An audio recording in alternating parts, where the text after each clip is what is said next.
How to Stop Worrying and Start Living. By Dale Carnegie. Preface.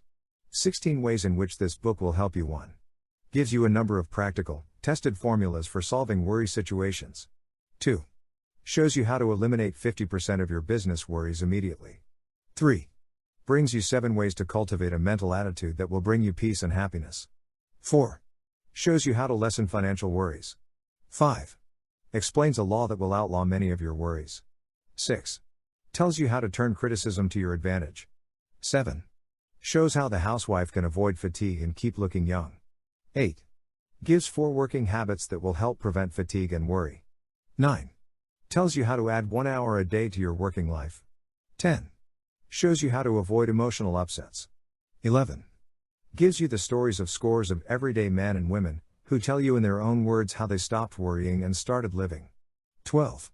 Gives you Alfred Adler's prescription for curing melancholia in 14 days. 13. Gives you the 21 words that enabled the world-famous physician, Sir William Osher, to banish worry. 14. Explains the 3 magic steps that Willis H. Carrier, founder of the air conditioning industry, uses to conquer worry. 15. Shows you how to use what William James called the sovereign cure for worry. 16. Gives you details of how many famous men conquered worry. Men like Arthur Hayes Sulzberger, publisher of the New York Times, Herbert E. Hawks, former dean of Columbia University, Ordway Teed, chairman of the Board of Higher Education, New York City, Jack Dempsey, Connie Mack, Roger W. Babson, Admira, Byrd, Henry, Ford, Gene, Autry, J.C. Penney and John D. Rockefeller. Preface. How this book was written and why. 35 years ago, I was one of the unhappiest lads in New York. I was selling motor trucks for a living. I didn't know what made a motor truck run. That wasn't all, I didn't want to know. I despised my job. I despised living in a cheap furnished room on West 56th Street, a room infested with cockroaches. I still remember that I had a bunch of neckties hanging on the walls, and when I reached out of a morning to get a fresh necktie, the cockroaches scattered in all directions. I despised having to eat in cheap, dirty restaurants that were also probably infested with cockroaches. I came home to my lonely room each night with a sick headache, a headache bred and fed by disappointment, worry, bitterness, and rebellion. I was rebelling because the dreams I had nourished back in my college days had turned into nightmares. Was this life? Was this the vital adventure to which I had looked forward so eagerly? Was this all life would ever mean to me, working at a job I despised, living with cockroaches, eating vile food, and with no hope for the future? I longed for leisure to read, and to write the books I had dreamed of writing back in my college days. I knew I had everything to gain and nothing to lose by giving up the job I despised. I wasn't interested in making a lot of money, but I was interested in making a lot of living. In short, I had come to the Rubicon, to that moment of decision which faces most young people when they start out in life. So I made my decision, and that decision completely altered my future. It has made the last 35 years happy and rewarding beyond my most utopian aspirations. My decision was this: I would give up the work I loathed. And, since I had spent 4 years studying in the State Teachers College at Warrensburg, Missouri, preparing to teach, I would make my living teaching adult classes in night schools. Then I would have my days free to read books, prepare lectures, write novels and short stories. I wanted to live to write and write to live. What subject should I teach to adults at night? As I looked back and evaluated my own college training, I saw that the training and experience I had had in public speaking had been of more practical value to me in business and in life than everything else I had studied in college all put together. Why? Because it had wiped out my timidity and lack of confidence and given me the courage and assurance to deal with people. It had also made clear that leadership usually gravitates to the man who can get up and say what he thinks. I applied for a position teaching public speaking in the night extension courses both at Columbia University and New York University. But these universities decided they could struggle along somehow without my help. I was disappointed then, but I now thank God that they did turn me down, because I started teaching in YMCA night schools, where I had to show concrete results and show them quickly. What a challenge that was. These adults didn't come to my classes because they wanted college credits or social prestige. They came for one reason only: they wanted to solve their problems. They wanted to be able to stand up on their own feet and say a few words at a business meeting without fainting from fright. Salesmen wanted to be able to call on a tough customer without having to walk around the block 3 times to get up courage. They wanted to develop poise and self-confidence. They wanted to get ahead in business. They wanted to have more money for their families. And since they were paying their tuition on an installment basis and they stopped paying if they didn't get results, and since I was being paid, Not a salary, but a percentage of the profits. I had to be practical if I wanted to eat. I felt at the time that I was teaching under a handicap, but I realize now that I was getting priceless training. I had to motivate my students. I had to help them solve their problems. I had to make each session so inspiring that they wanted to continue coming. It was exciting work. I loved it. I was astounded at how quickly these businessmen developed self-confidence and how quickly many of them secured promotions and increased pay. The classes were succeeding far beyond my most optimistic hopes. Within 3 seasons, the YMCAs, which had refused to pay me $5 a night in salary, were paying me $30 a night on a percentage basis. At first, I taught only public speaking, but, as the years went by, I saw that these adults also needed the ability to win friends and influence people. Since I couldn't find an adequate textbook on human relations, I wrote one myself. It was written it wasn't written in the usual way. It grew and evolved out of the experiences of the adults in these classes. I called it How to Win Friends and Influence People. Since it was written solely as a textbook for my own adult classes, and since I had written 4 other books that no one had ever heard of, I never dreamed that it would have a large sale. I am probably one of the most astonished authors now living. As the years went by, I realized that another one of the biggest problems of these adults was worry. A large majority of my students were businessmen, executives, salesmen, engineers, accountants, a cross-section of all the trades and professions, and most of them had problems. There were women in the classes, business women and housewives. They, too, had problems. Clearly, what I needed was a textbook on how to conquer worry, so again I tried to find one. I went to New York's great public library at 5th Avenue and 42nd Street and discovered to my astonishment that this library had only 22 books listed under the title Worry. I also noticed, to my amusement, that it had 189 books listed under Worms. Almost 9 times as many books about worms as about worry. Astounding, isn't it? Since worry is one of the biggest problems facing mankind, you would think, wouldn't you, that every high school and college in the land would give a course on how to stop worrying? Yet, if there is even one course on that subject in any college in the land, I have never heard of it. No wonder David Seabury said in his book How to Worry Successfully, we come to maturity with as little preparation for the pressures of experience as a bookworm asked to do a ballet. The result? More than half of our hospital beds are occupied by people with nervous and emotional troubles. I looked over those 22 books on worry reposing on the shelves of the New York Public Library. In addition, I purchased all the books on worry I could find. Yet I couldn't discover even one that I could use as a text in my course for adults. So I resolved to write one myself. I began preparing myself to write this book 7 years ago. How? By reading what the philosophers of all ages have said about worry. I also read hundreds of biographies, all the way from Confucius to Churchill. I also interviewed scores of prominent people in many walks of life, such as Jack Dempsey, General Omar Bradley, General Mark Clark, Henry Ford, Eleanor Roosevelt, and Dorothy Dix. But that was only a beginning. I also did something else that was far more important than the interviews and the reading. I worked for 5 years in a laboratory for conquering worry, a laboratory conducted in our own adult classes. As far as I know, it is the first and only laboratory of its kind in the world. This is what we did. We gave students a set of rules on how to stop worrying and asked them to apply these rules in their own lives and then talk to the class on the results they had obtained. Others reported on techniques they had used in the past. As a result of this experience, I presume I have listened to more talks on how I conquered worry than has any other individual who ever walked this earth. In addition, I read hundreds of other talks on how I conquered worry, talks that were sent to me by mail, talks that had won prizes in our classes that are held in more than 170 cities throughout the United States and Canada. So this book didn't come out of an ivory tower. Neither is it an academic preachment on how worry might be conquered. Instead, I have tried to write a fast-moving, concise, documented report on how worry has been conquered by thousands of adults. One thing is certain, this book is practical. You can set your teeth in it. I am happy to say that you won't find in this book stories about an imaginary Mr. Bitch or a vague Mary and John vertical bar whom no one can identify. Except in a few rare cases, this book names names and gives street addresses. It is authentic. It is documented.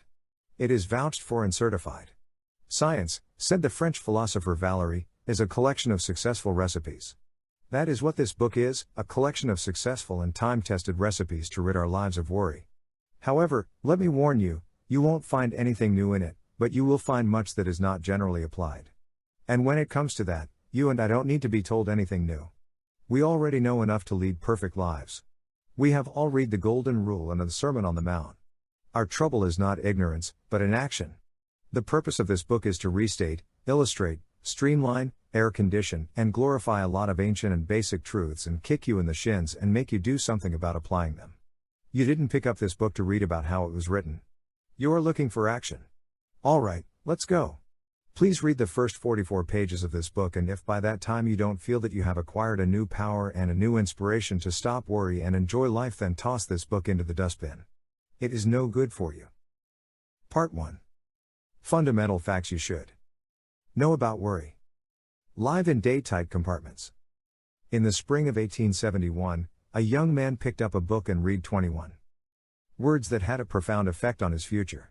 A medical student at the Montreal General Hospital, he was worried about passing the final examination, worried about what to do, where to go, how to build up a practice, how to make a living.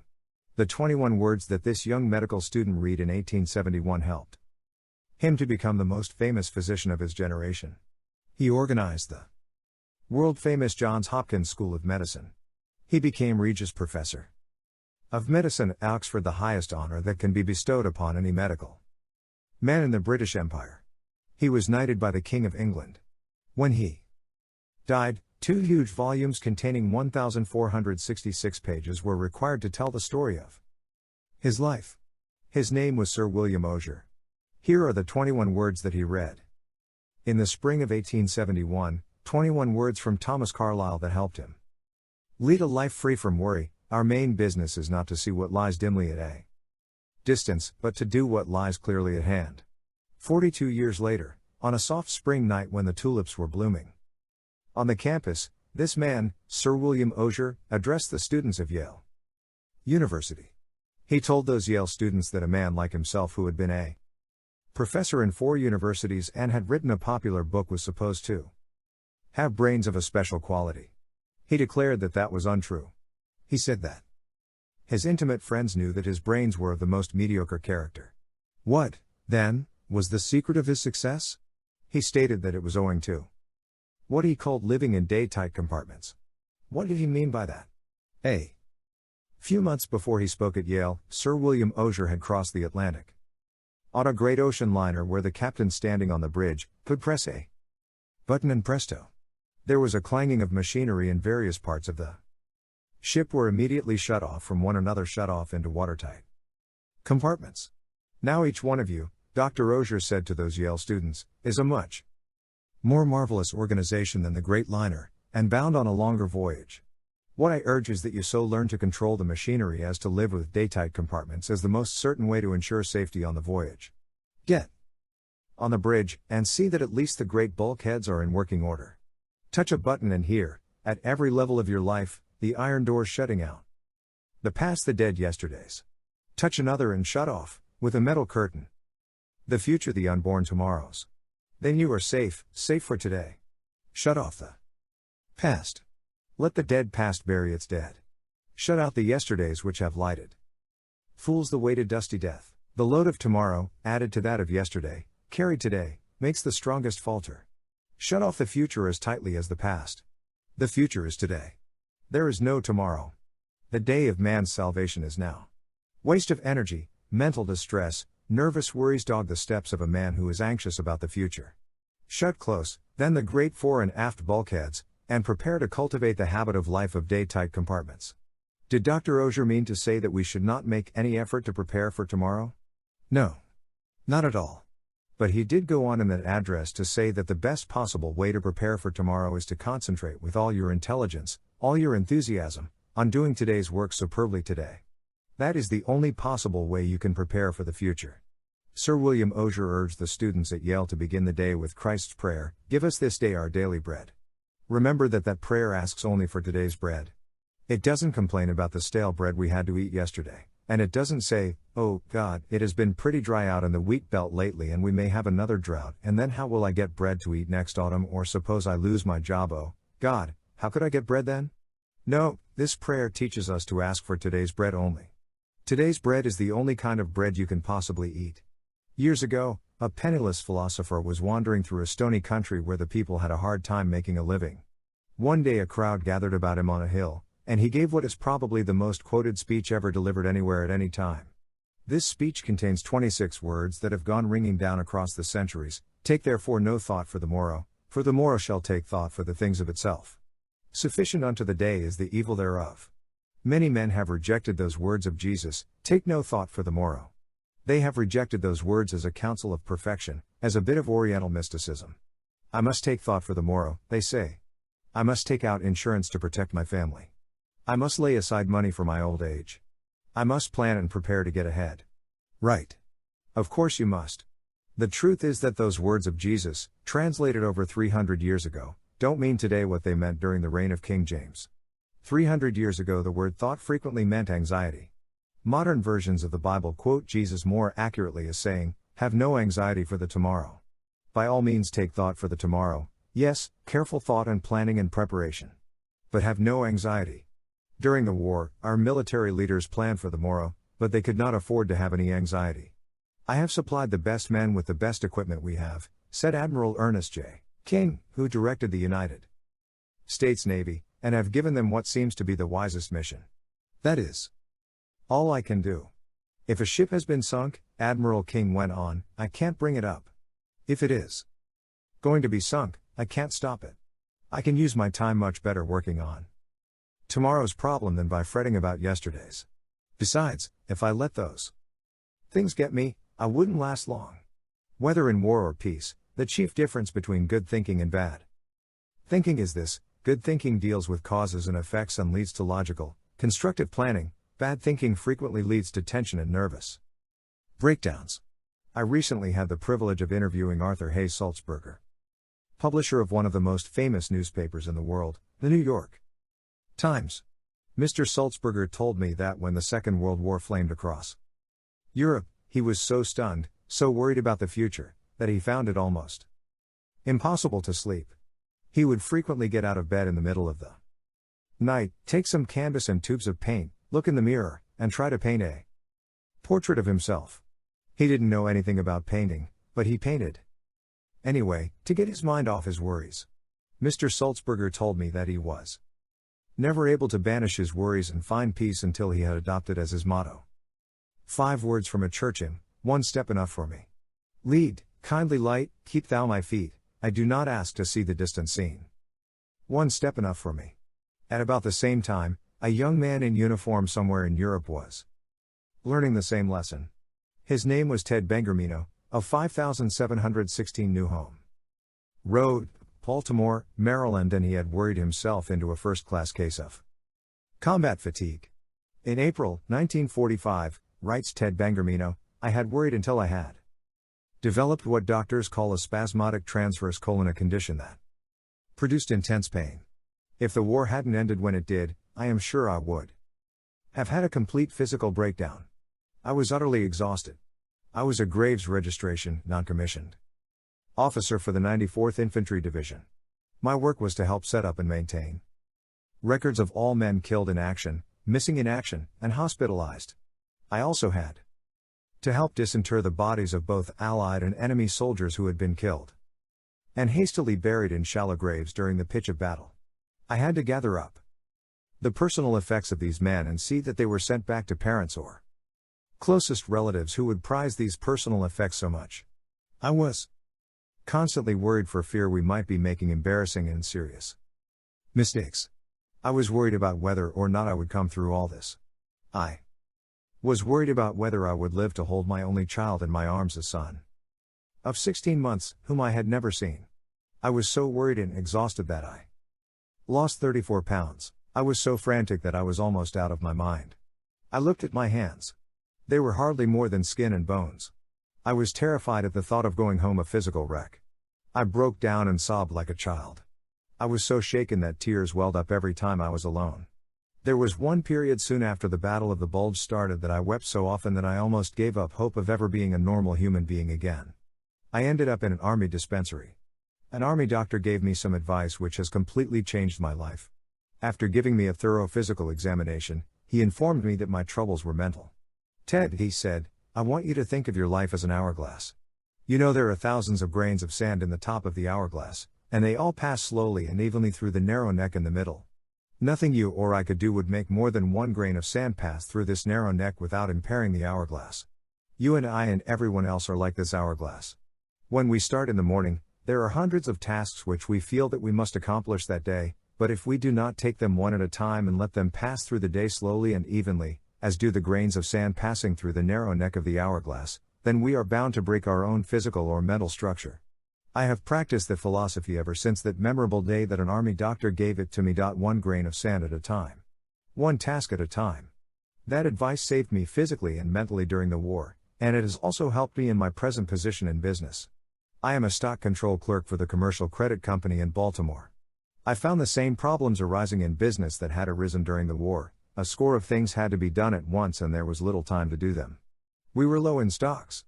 We had new forms to handle, new stock arrangements, changes of address, opening and closing offices, and so on. Instead of getting taut and nervous, I remembered what the doctor had told me. One grain of sand at a time. One task at a time. By repeating those words to myself over and over, I accomplished my tasks in a more efficient manner and I did my work without the confused and jumbled feeling that had almost wrecked me on the battlefield. One of the most appalling comments on our present way of life is that half of all the beds in our hospitals are reserved for patients with nervous and mental troubles, patients who have collapsed under the crushing burden of accumulated yesterdays and fearful tomorrows. Yet a vast majority of those people would be walking the streets today, leading happy, useful lives, if they had only heeded the words of Jesus, "Have no anxiety about the morrow," or the words of Sir William Osier, "Live in day-tight compartments." You and I are standing this very second at the meeting place of two eternities, the vast past that has endured forever, and the future that is plunging on to the last syllable of recorded time. We can't possibly live in either of those eternities, no, not even for one split second. But, by trying to do so, we can wreck both our bodies and our minds. So let's be content to live the only time we can possibly live, from now until bedtime. Anyone can carry his burden, however hard, until nightfall, wrote Robert Louis Stevenson. Anyone can do his work, however hard, for one day. Anyone can live sweetly, patiently, lovingly, purely, till the sun goes down. And this is all that life really means. Yes, that is all that life requires of us, but Mrs. E.K. Shields, 815, Court Street, Saginaw, Michigan, was driven to despair even to the brink of suicide before she learned to live just till bedtime. In 1937, I lost my husband, Mrs. Shields said as she told me her story. I was very depressed and almost penniless. I wrote my former employer, Mr. Leon Roach, of the Roach Fowler Company of Kansas City, and got my old job back. I had formerly made my living selling books to rural and town school boards. I had sold my car 2 years previously when my husband became ill, but I managed to scrape together enough money to put a down payment on a used car and started out to sell books again. I had thought that getting back on the road would help relieve my depression, but driving alone and eating alone was almost more than I could take. Some of the territory was not very productive, and I found it hard to make those car payments, small as they were. In the spring of 1938, I was working out from Versailles, Missouri. The schools were poor, the roads bad. I was so lonely and discouraged that at one time I even considered suicide. It seemed that success was impossible. I had nothing to live for. I dreaded getting up each morning and facing life. I was afraid of everything, afraid I could not meet the car payments, afraid I could not pay my room rent, afraid I would not have enough to eat. I was afraid my health was failing and I had no money for a doctor. All that kept me from suicide were the thoughts that my sister would be deeply grieved, and that I did not have enough money to pay my funeral expenses. Then one day I read an article that lifted me out of my despondence and gave me the courage to go on living. I shall never cease to be grateful for one inspiring sentence in that article. It said, "Every day is a new life to a wise man." I typed that sentence out and pasted it on the windshield of my car, where I saw it every minute I was driving. I found it wasn't so hard to live only one day at a time. I learned to forget the yesterdays and to not think of the tomorrows. Each morning I said to myself, "Today is a new life. I have succeeded in overcoming my fear of loneliness, my fear of want. I am happy and fairly successful now and have a lot of enthusiasm and love for life. I know now that I shall never again be afraid, regardless of what life hands me. I know now that I don't have to fear the future. I know now that I can live one day at a time and that every day is a new life to a wise man." Who do you suppose wrote this verse? Happy the man, and happy he alone, he who can call today his own, he who, secure within, can say, "Tomorrow I do thy worst, for I have lived today." Those words sound modern, don't they? Yet they were written 30 years before Christ was born, by the Roman poet Horace. One of the most tragic things I know about human nature is that all of us tend to put off living. We are all dreaming of some magical rose garden over the horizon instead of enjoying the roses that are blooming outside our windows today. Why are we such fools, such tragic fools? How strange it is, our little procession of life. I wrote Stephen Leacock. The child says, when I am a big boy. But what is that? The big boy says, when I grow up. And then, grown up, he says, when I get married. But to be married, what is that after all? The thought changes to when I'm able to retire. And then, when retirement comes, he looks back over the landscape traversed, a cold wind seems to sweep over it, somehow he has missed it all, and it is gone. Life, we learn too late, is in the living, in the tissue of every day and hour. The late Edward S. Evans of Detroit almost killed himself with worry before he learned that life is in the living, in the tissue of every day and hour. Brought up in poverty, Edward Evans made his first money by selling newspapers, then worked as a grocer's clerk. Later, with 7 people dependent upon him for bread and butter, he got a job as an assistant librarian. Small as the pay was, he was afraid to quit. 8 years passed before he could summon up the courage to start out on his own. But once he started, he built up an original investment of $55 borrowed dollars into a business of his own that made him $20,000 a year. Then came a frost, a killing frost. He endorsed a big note for a friend and the friend went bankrupt. Quickly on top of that disaster came another. The bank in which he had all his money collapsed. He not only lost every cent he had, but was plunged into debt for $16,000. His nerves couldn't take it. I couldn't sleep or eat, he told me. I became strangely ill. Worry and nothing but worry, he said, brought on this illness. One day as I was walking down the street, I fainted and fell on the sidewalk. I was no longer able to walk. I was put to bed and my body broke out in boils. These boils turned inward until just lying in bed was agony. I grew weaker every day. Finally my doctor told me that I had only 2 more weeks to live. I was shocked. I drew up my will, and then lay back in bed to await my end. No use now to struggle or worry. I gave up, relaxed, and went to sleep. I hadn't slept 2 hours in succession for weeks, but now with my earthly problems drawing to an end, I slept like a baby. My exhausting weariness began to disappear. My appetite returned. I gained weight. A few weeks later, I was able to walk with crutches. 6 weeks later, I was able to go back to work. I had been making $20,000 a year, but I was glad now to get a job for $30 a week. I got a job selling blocks to put behind the wheels of automobiles when they are shipped by freight. I had learned my lesson now. No more worry for me, no more regret about what had happened in the past, no more dread of the future. I concentrated all my time, energy, and enthusiasm into selling those blocks. Edward S. Evans shot up fast now. In a few years, he was president of the company. His company, the Evans Product Company, has been listed on the New York Stock Exchange for years. When Edward S. Evans died in 1945, he was one of the most progressive businessmen in the United States. If you ever fly over Greenland, you may land on Evans Field, a flying field named in his honor. Here is the point of the story. Edward S. Evans would never have had the thrill of achieving these victories in business and in living if he hadn't seen the folly of worrying, if he hadn't learned to live in day-tight compartments. 500 years before Christ was born, the Greek philosopher Heraclitus told his students that everything changes except the law of change. He said, "You cannot step in the same river twice. The river changes every second, and so does the man who stepped in it. Life is a ceaseless change. The only certainty is today. Why mar the beauty of living today by trying to solve the problems of a future that is shrouded in ceaseless change and uncertainty, a future that no one can possibly foretell?" The old Romans had a word for it. In fact, they had 2 words for it. Carpe diem. Enjoy the day. Or, seize the day. Yes, seize the day, and make the most of it. That is the philosophy of Lowell Thomas. I recently spent a weekend at his farm, and I noticed that he had these words from Psalm 5 framed and hanging on the walls of his broadcasting studio where he would see them often. "This is the day which the Lord hath made. We will rejoice and be glad in it." John Ruskin had on his desk a simple piece of stone on which was carved one word, today. And while I haven't a piece of stone on my desk, I do have a poem pasted on my mirror where I can see it when I shave every morning, a poem that Sir William Osier always kept on his desk, a poem written by the famous Indian dramatist, Kalidasa. Salutation to the dawn. Look to this day. For it is life, the very life of life. In its brief course lie all the verities and realities of your existence. The bliss of growth, the glory of action, the splendor of achievement. For yesterday is but a dream. And tomorrow is only a vision. But today well lived makes yesterday a dream of happiness. And every tomorrow a vision of hope. Look well, therefore, to this day. Such is the salutation to the dawn. So, the first thing you should know about worry is this: if you want to keep it out of your life, do what Sir William Osier did. 1. Shut the iron doors on the past and the future. Live in day-tight compartments. Why not ask yourself these questions and write down the answers? 1. Do I tend to put off living in the present in order to worry about the future? Or to yearn for some magical rose garden over the horizon? 2. Do I sometimes embitter the present by regretting things that happened in the past that are over and done with? 3.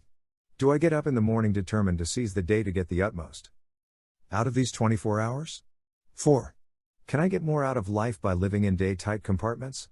5. When shall I start to do this? Next week? Tomorrow? Today? Part 1. Fundamental facts you should know about worry. A magic formula for solving worry situations. Would you like a quick, surefire recipe for handling worry situations? A technique you can start using right away, before you go any further in reading this book? Then let me tell you about the method worked out by Willis H. Carrier, the brilliant engineer who launched the air conditioning industry, and who is now head of the world-famous Carrier Corporation in Syracuse, New York. It is one of the best techniques I ever heard of for solving worry problems, and I got it from Mr. Carrier personally when we were having lunch together one day at the Engineers Club in New York. When I was a young man, Mr. Carrier said, I worked for the Buffalo Forge Company in Buffalo, New York. I was handed the assignment of installing a gas cleaning device in a plant of the Pittsburgh Plate Glass Company at Crystal City, Missouri, a plant costing millions of dollars. The purpose of this installation was to remove the impurities from the gas so it could be burned without injuring the engines. This method of cleaning gas was new. It had been tried only once before and under different conditions. In my work at Crystal City, Missouri, unforeseen difficulties arose. It worked after a fashion but not well enough to meet the guarantee we had made. I was stunned by my failure. It was almost as if someone had struck me a blow on the head. My stomach, my insides, began to twist and turn. For a while I was so worried I couldn't sleep. Finally, common sense reminded me that worry wasn't getting me anywhere, so I figured out a way to handle my problem without worrying. It worked superbly. I have been using this same anti-worry technique for more than 30 years. It is simple. Anyone can use it. It consists of 3 steps. Step 1. I analyzed the situation fearlessly and honestly and figured out what was the worst that could possibly happen as a result of this failure. No one was going to jail me or shoot me. That was certain.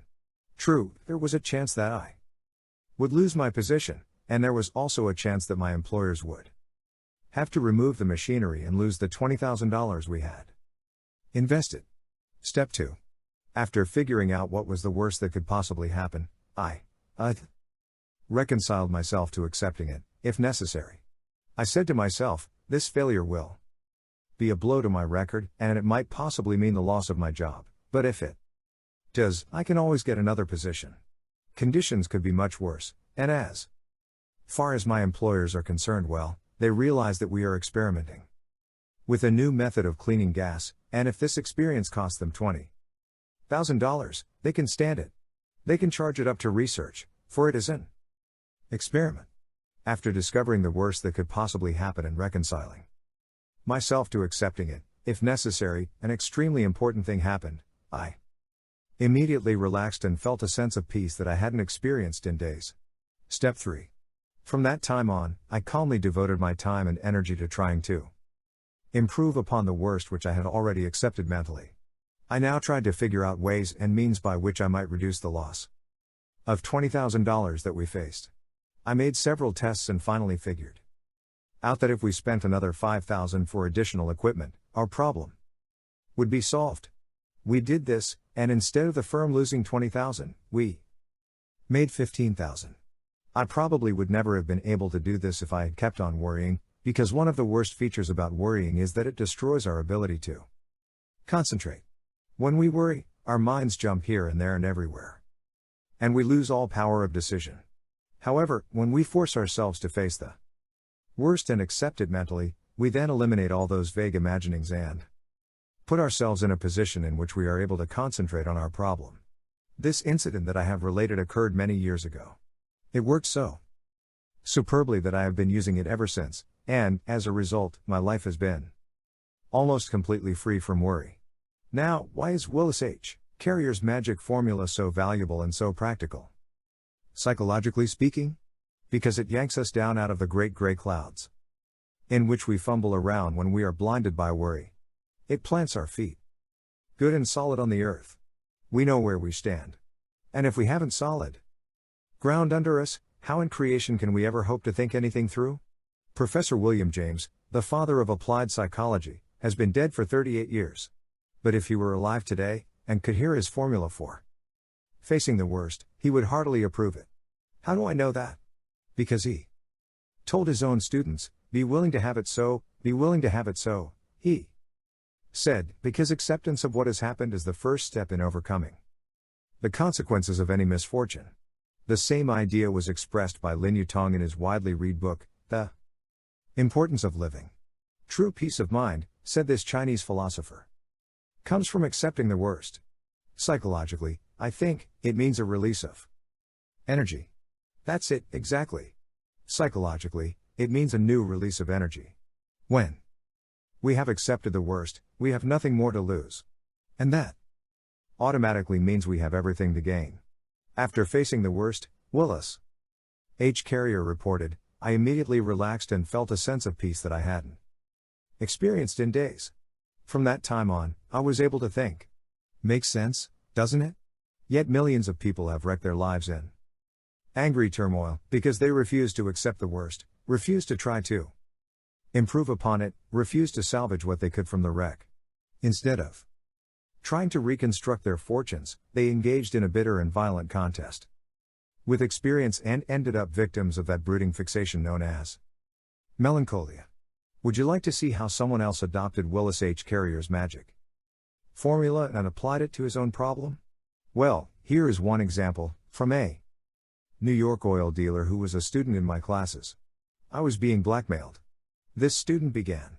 I didn't believe it was possible. I didn't believe it could happen outside of the movies, but I was actually being blackmailed. What happened was this: the oil company of which I was the head had a number of delivery trucks and a number of drivers. At that time, OPA regulations were strictly in force, and we were rationed on the amount of oil we could deliver to any one of our customers. I didn't know it, but it seems that certain of our drivers had been delivering oil short to our regular customers, and then reselling the surplus to customers of their own. The first inkling I had of these illegitimate transactions was when a man who claimed to be a government inspector came to see me one day and demanded hush money. He had got documentary proof of what our drivers had been doing, and he threatened to turn this proof over to the district attorney's office if I didn't cough up. I knew, of course, that I had nothing to worry about personally, at least. But I also knew that the law says a firm is responsible for the actions of its employees. What's more, I knew that if the case came to court, and it was aired in the newspapers, the bad publicity would ruin my business. And I was proud of my business. It had been founded by my father 24 years before. I was so worried I was sick. I didn't eat or sleep for 3 days and nights. I kept going around in crazy circles. Should I pay the money $5,000 or should I tell this man to go ahead and do his damnedest? Either way, I tried to make up my mind. It ended in nightmare. Then, on Sunday night, I happened to pick up the booklet on how to stop worrying, which I had been given in my Carnegie class in public speaking. I started to read it, and came across the story of Willis H. Carrier. Face the worst, it said. So I asked myself, what is the worst that can happen if I refuse to pay up, and these blackmailers turn their records over to the district attorney? The answer to that was, the ruin of my business. That's the worst that can happen. I can't go to jail. All that can happen is that I shall be ruined by the publicity. I then said to myself, all right, the business is ruined. I accept that mentally. What happens next? Well, with my business ruined, I would probably have to look for a job. That wasn't bad. I knew a lot about oil. There were several firms that might be glad to employ me. I began to feel better. The blue funk I had been in for 3 days and nights began to lift a little. My emotions calmed down. And to my astonishment, I was able to think. I was clear-headed enough now to face step 3, improve on the worst. As I thought of solutions, an entirely new angle presented itself to me. If I told my attorney the whole situation, he might find a way out which I hadn't thought of. I know it sounds stupid to say that this hadn't even occurred to me before, but of course I hadn't been thinking, I had only been worrying. I immediately made up my mind that I would see my attorney first thing in the morning, and then I went to bed and slept like a log. How did it end? Well, the next morning my lawyer told me to go and see the district attorney and tell him the truth. I did precisely that. When I finished, I was astonished to hear the DA say that this blackmail racket had been going on for months and that the man who claimed to be a government agent was a crook wanted by the police. What a relief to hear all this after I had tormented myself for 3 days and nights wondering whether I should hand over $5,000 to this professional swindler. This experience taught me a lasting lesson. Now, whenever I face a pressing problem that threatens to worry me, I give it what I call the old Willis H. Carrier formula. At just about the same time Willis H. Carrier was worrying over the gas cleaning equipment he was installing in a plant in Crystal City, Missouri, a chap from Broken Bow, Nebraska, was making out his will. His name was Earl P. Haney, and he had duodenal ulcers. 3 doctors, including a celebrated ulcer specialist, had pronounced Mr. Haney an incurable case. They had told him not to eat this or that, and not to worry or fret, to keep perfectly calm. They also told him to make out his will. These ulcers had already forced Earl P. Haney to give up a fine and highly paid position. So now he had nothing to do, nothing to look forward to except a lingering death. Then he made a decision, a rare and superb decision. Since I have only a little while to live, he said, I may as well make the most of it. I have always wanted to travel around the world before I die. If I am ever going to do it, I'll have to do it now. So he bought his ticket. The doctors were appalled. We must warn you, they said to Mr. Haney, that if you do take this trip, you will be buried at sea. No, I won't, he replied. I have promised my relatives that I will be buried in the family plot at Broken Bow, Nebraska. So I'm going to buy a casket and take it with me. He purchased a casket, put it aboard ship, and then made arrangements with the steamship company in the event of his death to put his corpse in a freezing compartment and keep it there till the liner returned home. He set out on his trip, imbued with the spirit of old Omar. Make the most of what we yet may spend, before we too into the dust descend. Dust into dust, and under dust, to lie. Sans wine, sans song, sans singer, and sans end. However, he didn't make the trip sans wine. I drank highballs, and smoked long cigars on that trip, Mr. Haney says in a letter that I have before me. Now, I ate all kinds of foods, even strange native foods which were guaranteed to kill me. I enjoyed myself more than I had in years. We ran into monsoons and typhoons which should have put me in my casket, if only from fright, but I got an enormous kick out of all this adventure. I played games aboard the ship, sang songs, made new friends, stayed up half the night.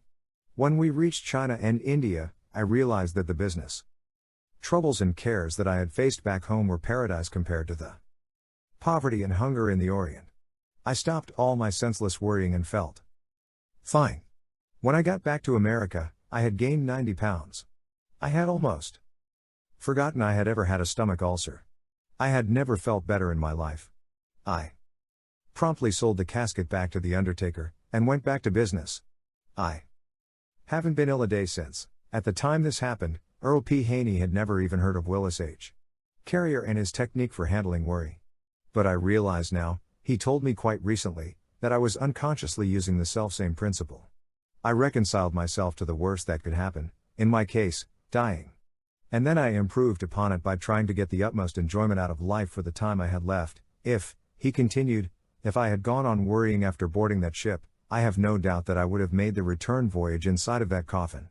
But I relaxed, I forgot it. And this calmness of mind gave me a new birth of energy which actually saved my life. Earl P. Haney is now living at 52 Wedgmere Avenue, Winchester, Massachusetts. Now, if Willis H. Carrier could save a $20,000 contract, if a New York businessman could save himself from blackmail, if Earl P. Haney could actually save his life, by using this magic formula, then isn't it possible that it may be the answer to some of your troubles? Isn't it possible that it may even solve some problems you thought were unsolvable? So, rule 2 is, if you have a worry problem, apply the magic formula of Willis H. Carrier by doing these 3 things. 1. Ask yourself, what is the worst that can possibly happen? 2. Prepare to accept it if you have to. 3. Then calmly proceed to improve on the worst. Part 1. Fundamental facts you should know about worry. What worry may do to you. Businessmen who do not know how to fight worry die young. Dr. Alexis Carrel. Some time ago, a neighbor rang my doorbell one evening and urged me and my family to be vaccinated against smallpox. He was only one of thousands of volunteers who were ringing doorbells all over New York City.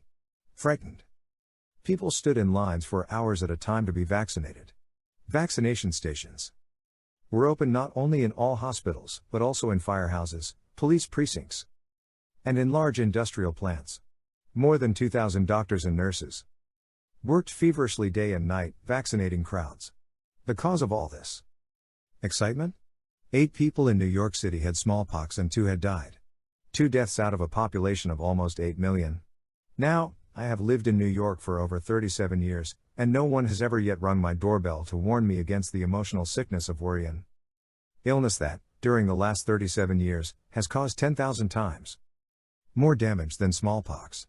No doorbell ringer has ever warned me that 1 person out of 10 now living in these United States will have a nervous breakdown induced in the vast majority of cases by worry and emotional conflicts. So I am writing this chapter to ring your doorbell and warn you.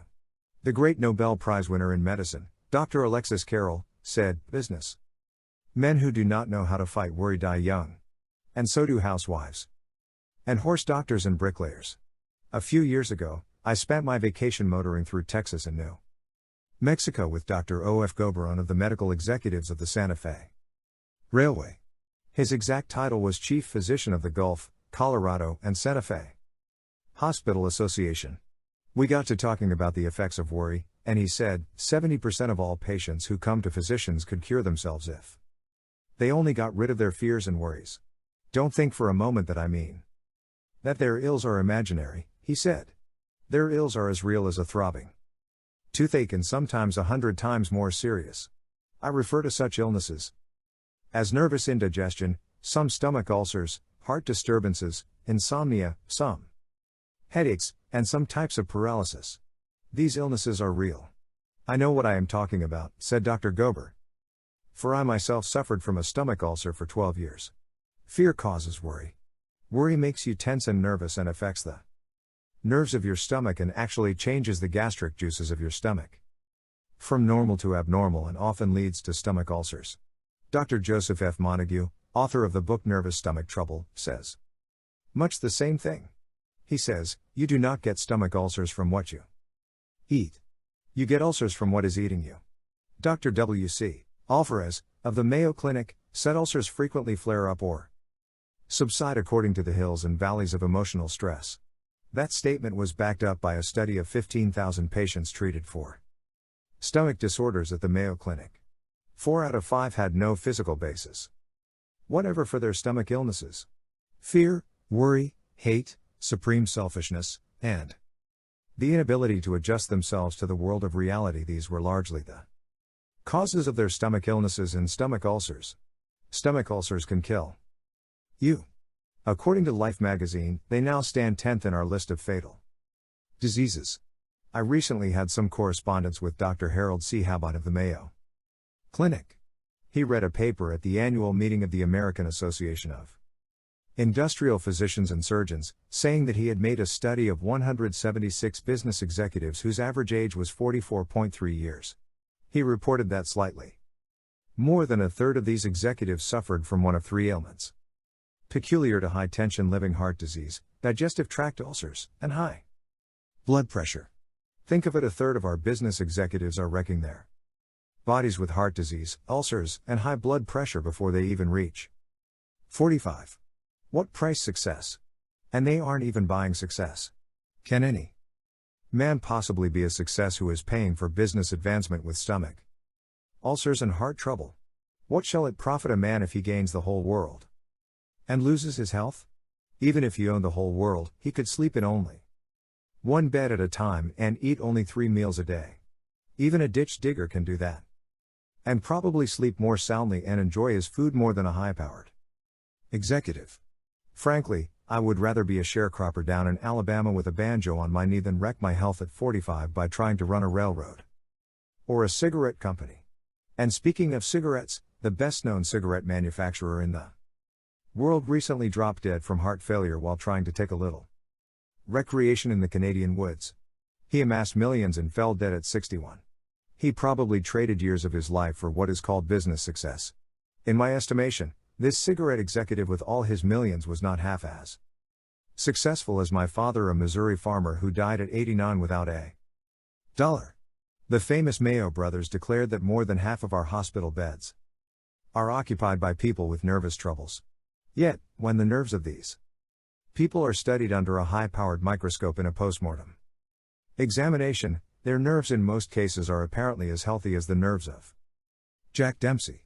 Their nervous troubles are caused not by a physical deterioration of the nerves, but by emotions of futility, frustration, anxiety, worry, fear, defeat, despair. Plato said that the greatest mistake physicians make is that they attempt to cure the body without attempting to cure the mind, yet the mind and body are one and should not be treated separately.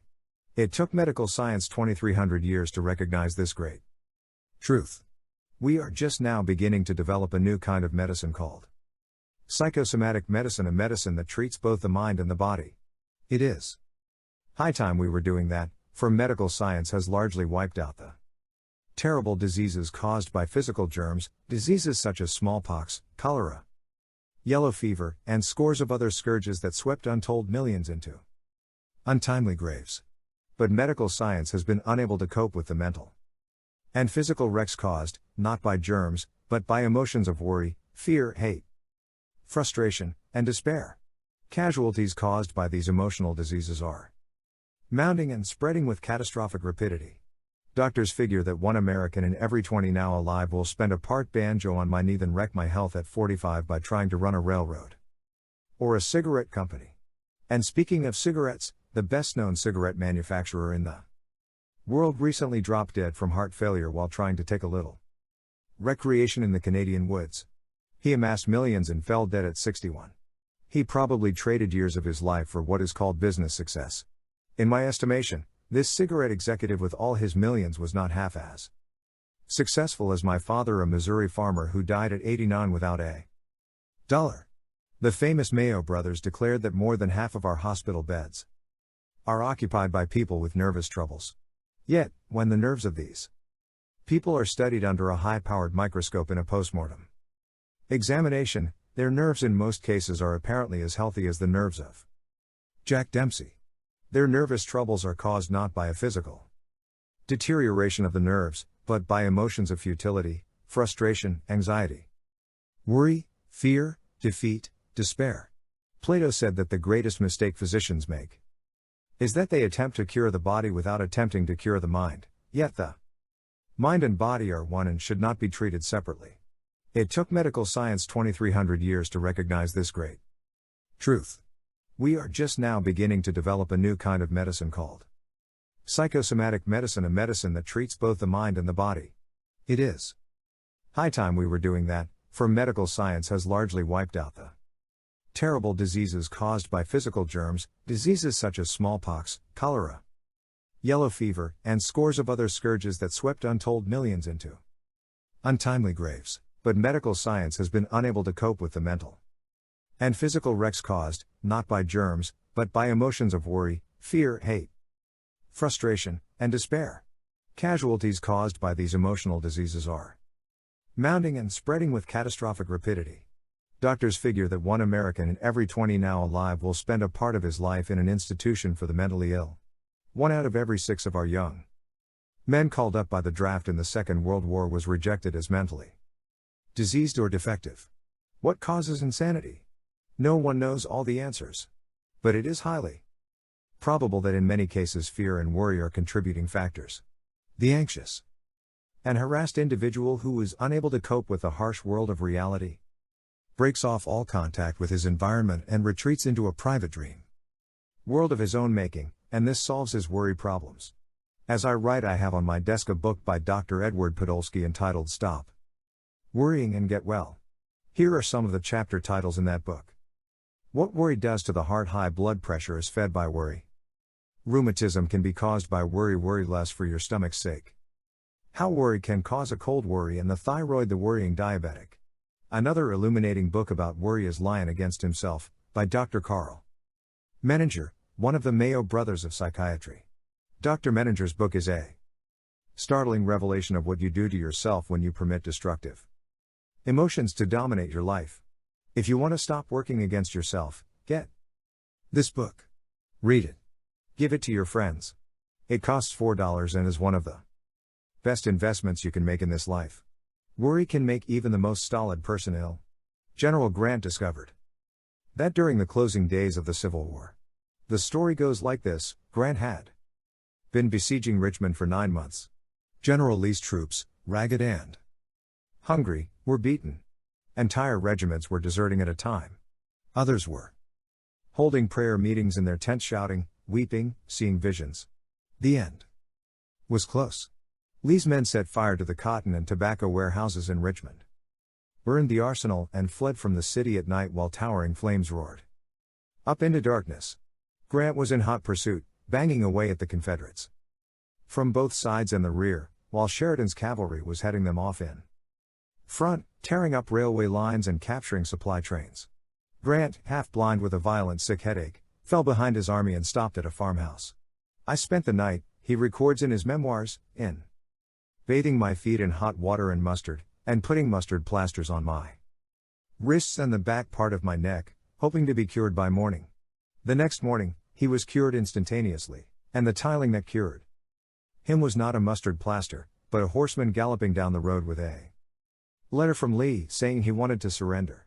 When the officer, bearing the message, reached me, Grant wrote, I was still suffering with a sick headache, but the instant I saw the contents of the note, I was cured. Obviously it was Grant's worries, tensions, and emotions that made him ill. He was cured instantly the moment his emotions took on the hue of confidence, achievement, and victory. 70 years later, Henry Morgenthau Jr., Secretary of the Treasury in Franklin D. Roosevelt's cabinet, discovered that worry could make him so ill that he was dizzy. He records in his diary that he was terribly worried when the president, in order to raise the price of wheat, bought 4,400,000 bushels in one day. He says in his diary, I felt literally dizzy while the thing was going on. I went home and went to bed for 2 hours after lunch. If I want to see what worry does to people, I don't have to go to a library or a physician.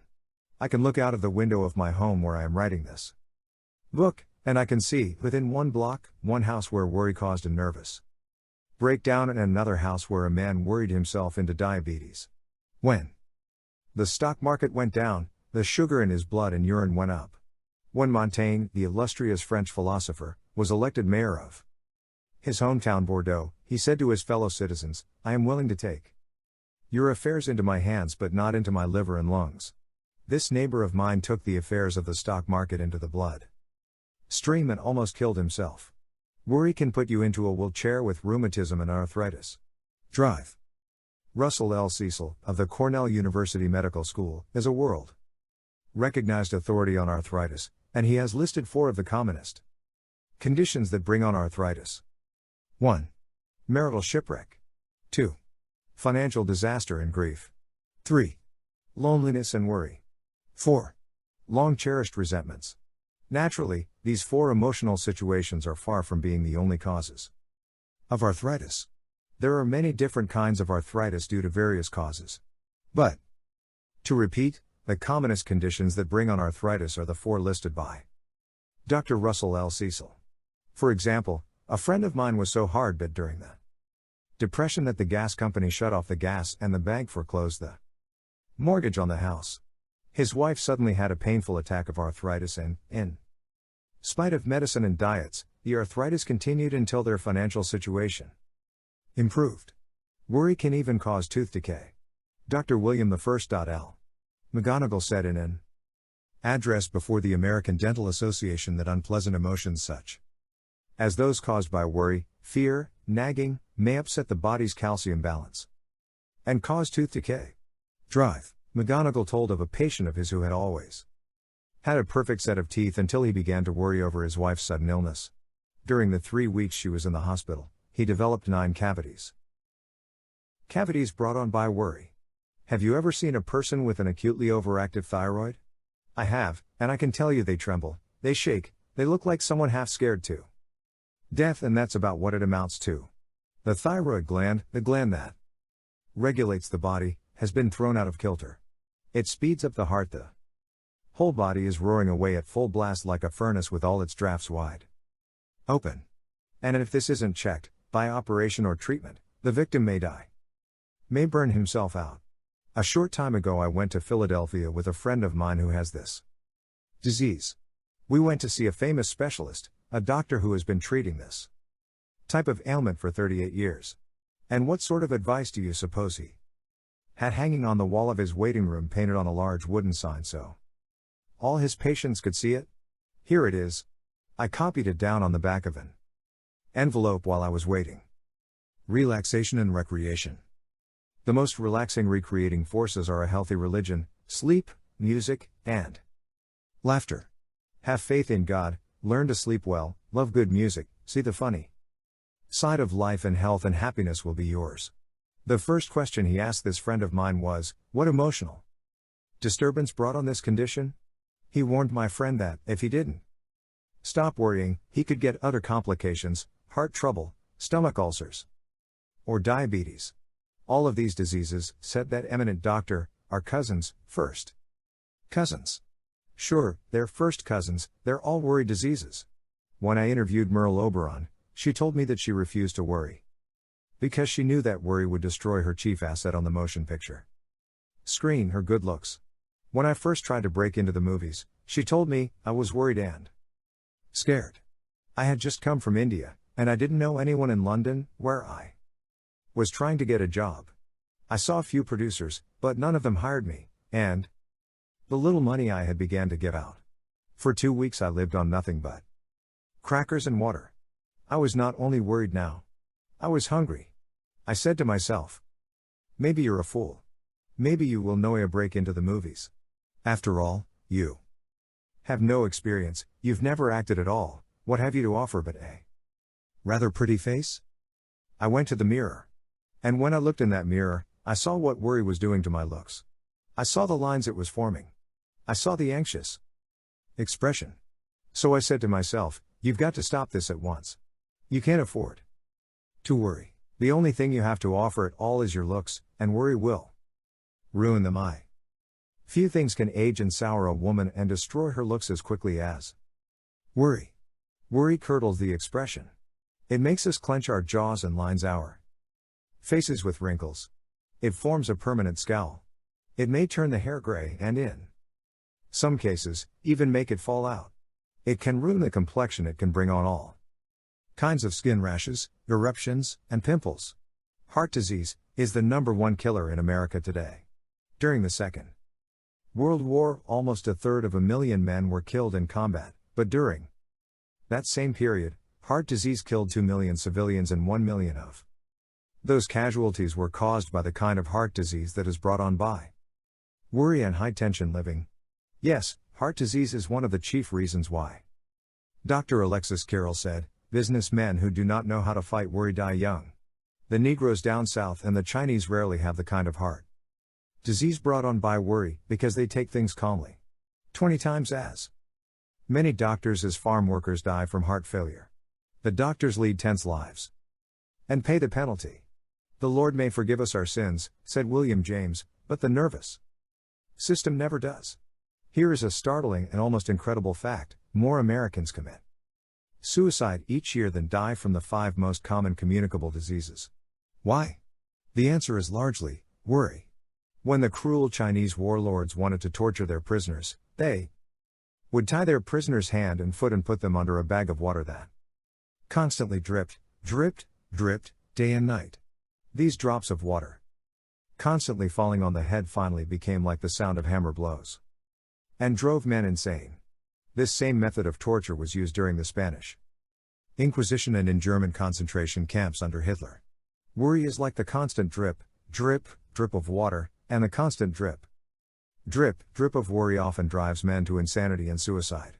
When I was a country lad in Missouri, I was half scared to death by listening to Billy Sunday describe the hellfires of the next world. But he never ever mentioned the hellfires of physical agony that worriers may have here and now. For example, if you are a chronic worrier, you may be stricken someday with one of the most excruciating pains ever endured by man, angina pectoris. Boy, if that ever hits you, you will scream with agony. Your screams will make the sounds in Dante's Inferno sound like babes in Toyland. You will say to yourself then, oh God, if I can ever get over this, I will never worry about anything ever. If you think I am exaggerating, ask your family physician. Do you love life? Do you want to live long and enjoy good health? Here is how you can do it. I am quoting Dr. Alexis Carrel again. He said, "Those who keep the peace of their inner selves in the midst of the tumult of the modern city are immune from nervous diseases." Can you keep the peace of your inner self in the midst of the tumult of a modern city? If you are a normal person, the answer is yes. Emphatically. Yes. Most of us are stronger than we realize. We have inner resources that we have probably never tapped. As Thoreau said in his immortal book, Walden, I know of no more encouraging fact than the unquestionable ability of man to elevate his life by a conscious endeavor. If one advances confidently in the direction of his dreams, and endeavors to live the life he has imagined, he will meet with a success unexpected in common hours. Surely many of the readers of this book have as much willpower and as many inner resources as Olga K. Jarvie has. Her address is Box 892, Coeur d'Alene, Idaho. She discovered that under the most tragic circumstances she could banish worry. I firmly believe that you and I can also if we apply the old truths discussed in this volume. Here is Olga K. Jarvie's story as she wrote it.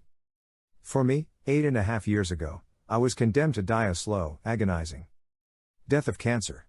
The best medical brains of the country, the Mayo brothers, confirmed the sentence. I was at a dead-end street, the ultimate gaped at me. I was young. I did not want to die. In my desperation, I phoned to my doctor at Kellogg and cried out to him the despair in my heart. Rather impatiently he upbraided me, "What's the matter, Olga, haven't you any fight in you? Sure, you will die if you keep on crying. Yes, the worst has overtaken you. Okay, face the facts. Quit worrying and then do something about it." Right then and there I took an oath so solemn that the nails sank deep into my flesh and cold chills ran down my spine. I am not going to worry. I am not going to cry. And if there is anything to mind over matter, I am going to win. I am going to live. The usual amount of X-ray in such advanced cases, where they cannot apply radium, is 10.5 minutes a day for 30 days. They gave me X-ray for 14.5 minutes a day for 49 days, and although my bones stuck out of my emaciated body like rocks on a barren hillside, and although my feet were like lead, I did not worry. Not once did I cry. I smiled. Yes, I actually forced myself to smile. I am not so foolish as to imagine that merely smiling can cure cancer. But I do believe that a cheerful mental attitude helps the body fight disease. At any rate, I experienced one of the miracle cures of cancer. I have never been healthier than in the last few years, thanks to those challenging, fighting words of Dr. McCaffrey, face the facts, quit worrying, then do something about it. I am going to close this chapter by repeating its title, the words of Dr. Alexis Carrel, businessmen who do not know how to fight worry die young. The fanatical followers of the Prophet Muhammad often had verses from the Quran tattooed on their breasts.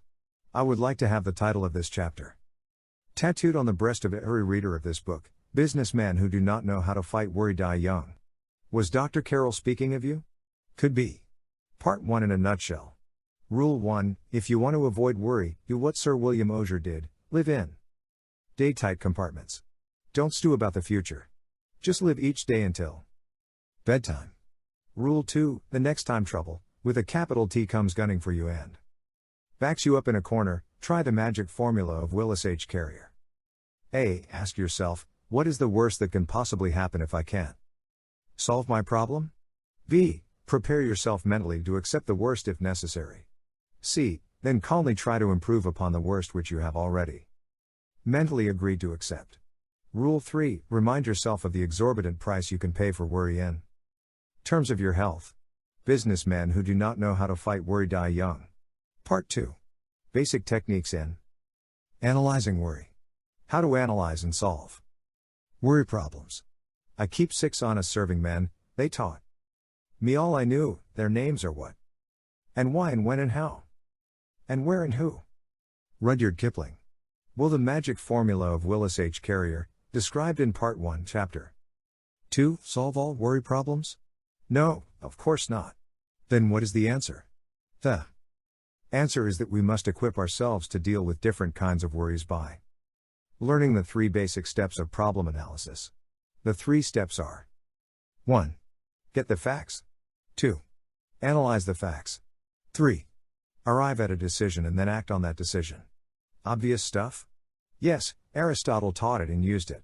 And you and I must use it. 2. If we are going to solve the problems that are harassing us and turning our days and nights into veritable hells. Let's take the first rule, get the facts. Why is it so important to get the facts? Because unless we have the facts we can't possibly even attempt to solve our problem intelligently. Without the facts, all we can do is stew around in confusion. My idea?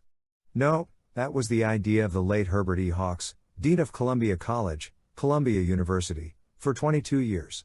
He had helped 200,000 students solve their worry problems, and he told me that confusion is the chief cause of worry. He put it this way, he said, half the worry in the world is caused by people trying to make decisions before they have. Of Columbia College, Columbia University, for 22 years. He had helped 200,000 students solve their worry problems, and he told me that confusion is the chief cause of worry. He put it this way, he said, sufficient knowledge on which to base a decision.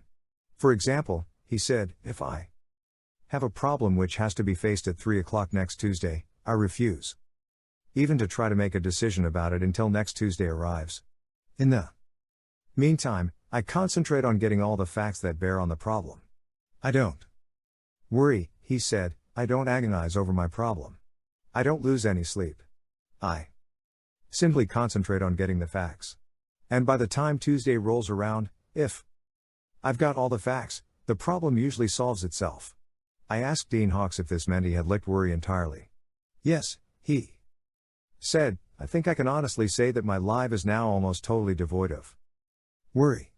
I have found, he went on, that if a man will devote his time to securing facts in an impartial, objective way, his worries usually evaporate in the light of knowledge. Let me repeat that, if a man will devote his time to securing facts in an impartial, objective way, his worries will usually evaporate in the light of knowledge. But what do most of us do?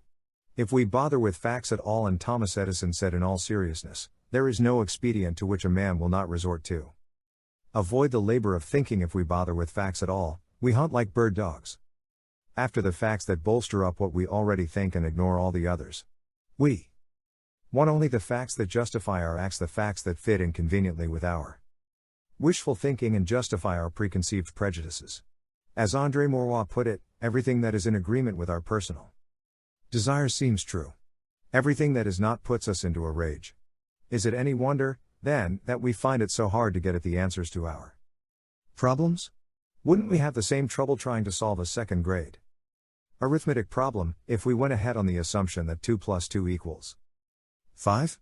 Yet there are a lot of people in this world who make life a hell for themselves and others by insisting that 2 plus 2 equals 5 or maybe 500.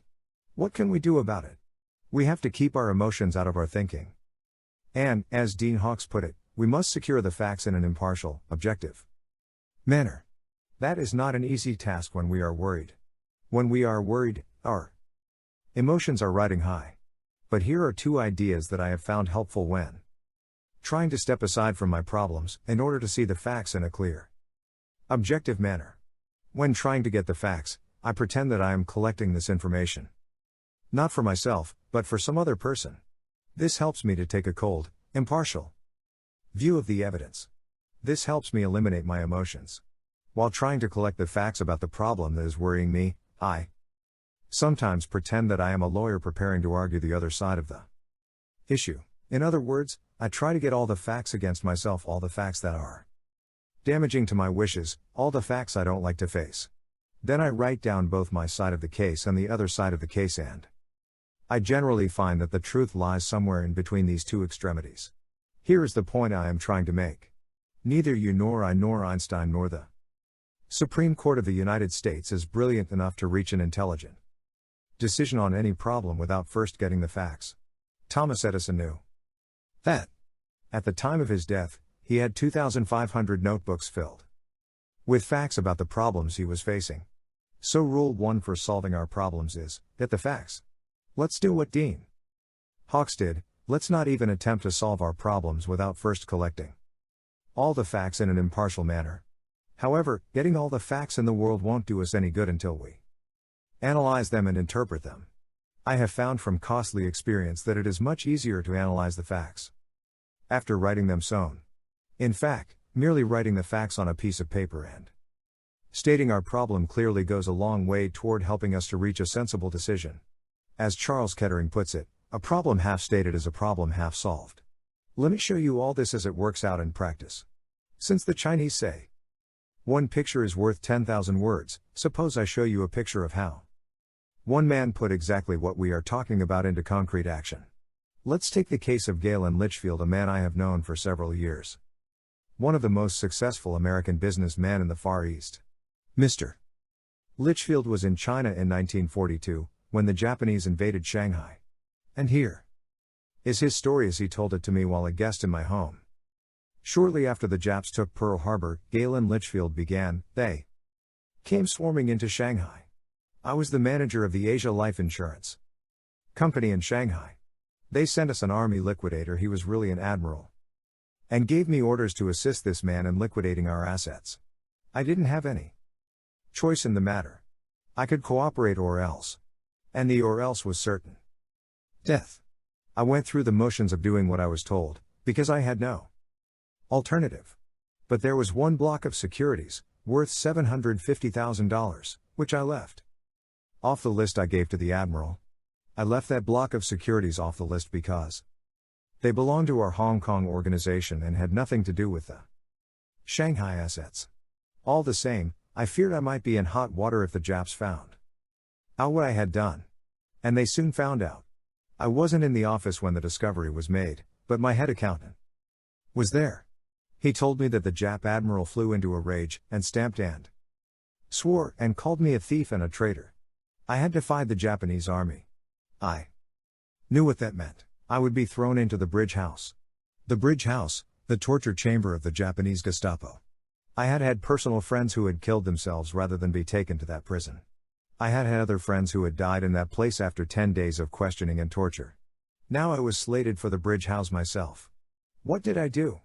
I heard the news on Sunday afternoon. I suppose I should have been terrified. And I would have been terrified if I hadn't had a definite technique for solving my problems. For years, whenever I was worried, I had always gone to my typewriter and written down 2 questions and the answers to these questions. 1. What am I worrying about? 2. What can I do about it? I used to try to answer those questions without writing them down. But I stopped that years ago.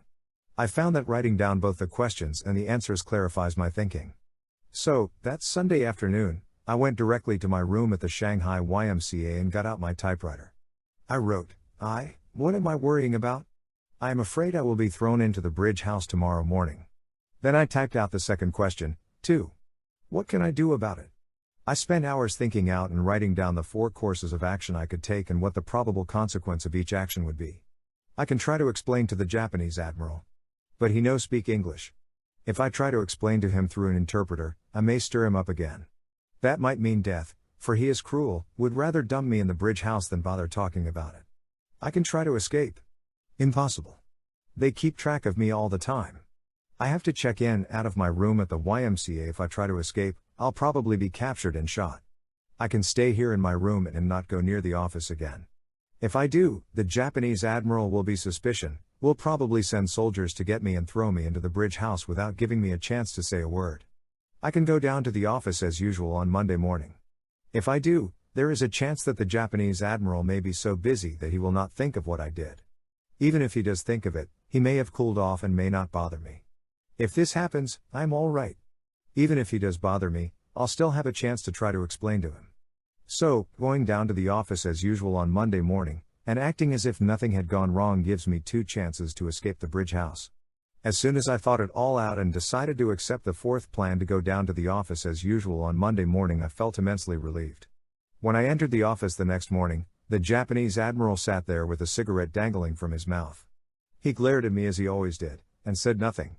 6 weeks later, thank God, he went back to Tokyo and my worries were ended. As I have already said, I probably saved my life by sitting down that Sunday afternoon and writing out all the various steps I could take and then writing down the probable consequences of each step and calmly coming to a decision. If I hadn't done that, I might have floundered and hesitated and done the wrong thing on the spur of the moment. If I hadn't thought out my problem and come to a decision, I would have been frantic with worry all Sunday afternoon. I wouldn't have slept that night. I would have gone down to the office Monday morning with a harassed and worried look, and that alone might have aroused the suspicion of the Japanese admiral and spurred him to act. Experience has proved to me, time after time, the enormous value of arriving at a decision.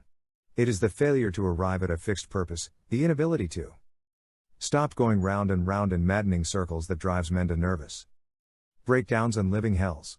I find that 50% of my worries vanishes once I arrive at a clear, definite decision, and another 40% usually vanishes once I start to carry out that decision.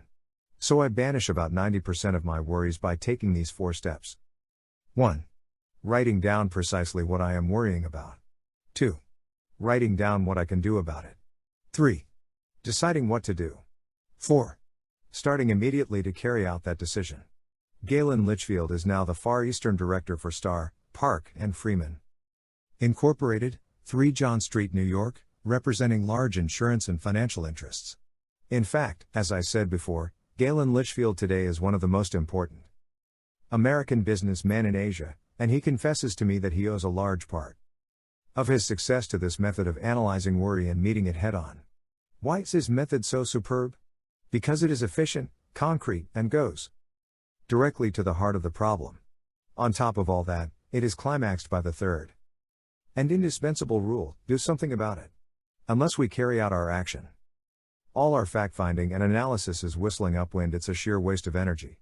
William James said this: when once a decision is reached and execution is the order of the day, dismiss absolutely all responsibility and care about the outcome. In this case, William James undoubtedly used the word care as a synonym for anxiety. He meant once you have made a careful decision based on facts, go into action. Don't stop to reconsider. Don't begin to hesitate, worry, and retrace your steps. Don't lose yourself in self-doubting, which begets other doubts. Don't keep looking back over your shoulder. I once asked Wade Phillips, one of Oklahoma's most prominent oil men, how he carried out decisions. He replied, I find that to keep thinking about our problems beyond a certain point is bound to create confusion and worry. There comes a time when any more investigation and thinking are harmful. There comes a time when we must decide and act and never look back. Why don't you employ Galen Litchfield's technique to one of your worries right now? Here is question number 1, what am I worrying about? Please pencil the answer to that question in the space below. Question number 2, what can I do about it? Please write your answer to that question in the space below. Question number 3, here is what I am going to do about it. Question number 4, when am I going to start doing it? Part 2. Basic techniques in analyzing worry. How to eliminate 50% of your business worries. If you are a businessman, you are probably saying to yourself right now, the title of this chapter is ridiculous. I have been running my business for 19 years, and I certainly know the answers if anybody does. The idea of anybody trying to tell me how I can eliminate 50% of my business worries, it's absurd. Fair enough, I would have felt exactly the same way myself a few years ago if I had seen this title on a chapter. It promises a lot, and promises are cheap. Let's be very frank about it. Maybe I won't be able to help you eliminate 50% of your business worries. In the last analysis, no one can do that, except yourself. But what I can do is to show you how other people have done it and leave the rest to you. You may recall that on page 25 of this book I quoted the world-famous drive. Alexis Carrel is saying, businessmen who do not know how to fight worry die young. Since worry is that serious, wouldn't you be satisfied if I could help you? Eliminate even 10% of your worries. Yes? Good. Well, I am going to show you how one business executive eliminated not 50% of his worries, but 75% of all the time he formerly spent in conferences, trying to solve business problems. Furthermore, I am not going to tell you this story about a Mr. Jones or a Mr. X or a man I know in Ohio. Vague stories that you can't check up on. It concerns a very real person, Leon Shimkin, a partner and general manager of one of the foremost publishing houses in the United States, Simon & Schuster. Rockefeller Center, New York 20, New York. Here is Leon Shimkin's experience in his own words. For 15 years I spent almost half of every business day holding conferences, discussing problems. Should we do this or that, do nothing at all? We would get tense, twist in our chairs, walk the floor, argue and go around in circles. When night came, I would be utterly exhausted.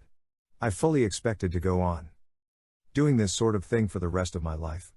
I had been doing it for 15 years, and it never occurred to me that there was a better way of doing it. If anyone had told me that I could eliminate 3/4 of all the time I spent in those worried conferences, and 3/4 of my nervous strain, I would have thought he was a wild-eyed, slap-happy, armchair optimist. Yet I devised a plan that did just that. I have been using this plan for 8 years. It has performed wonders for my efficiency, my health, and my happiness. It sounds like magic, but like all magic tricks, it is extremely simple when you see how it is done.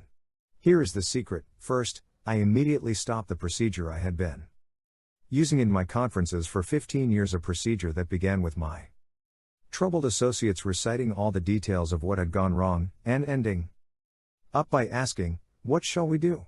Second, I made a new rule, a rule that everyone who wishes to present a problem to me must first prepare and submit a memorandum answering these 4 questions. Question 1, what is the problem?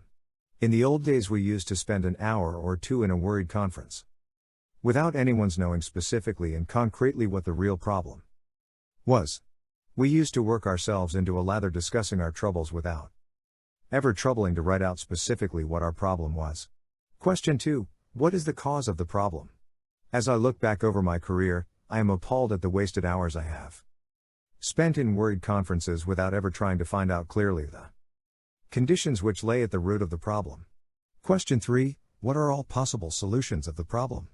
In the old days, one man in the conference would suggest one solution. Someone else would argue with him. Tempers would flare. We would often get clear off the subject, and at the end of the conference no one would have written down all the various things we could do to attack the problem. Question 4, what solution do you suggest? I used to go into a conference with a man who had spent hours worrying about a situation and going around in circles without ever once thinking through all possible solutions and then writing down, "This is the solution I recommend." My associates rarely come to me now with their problems.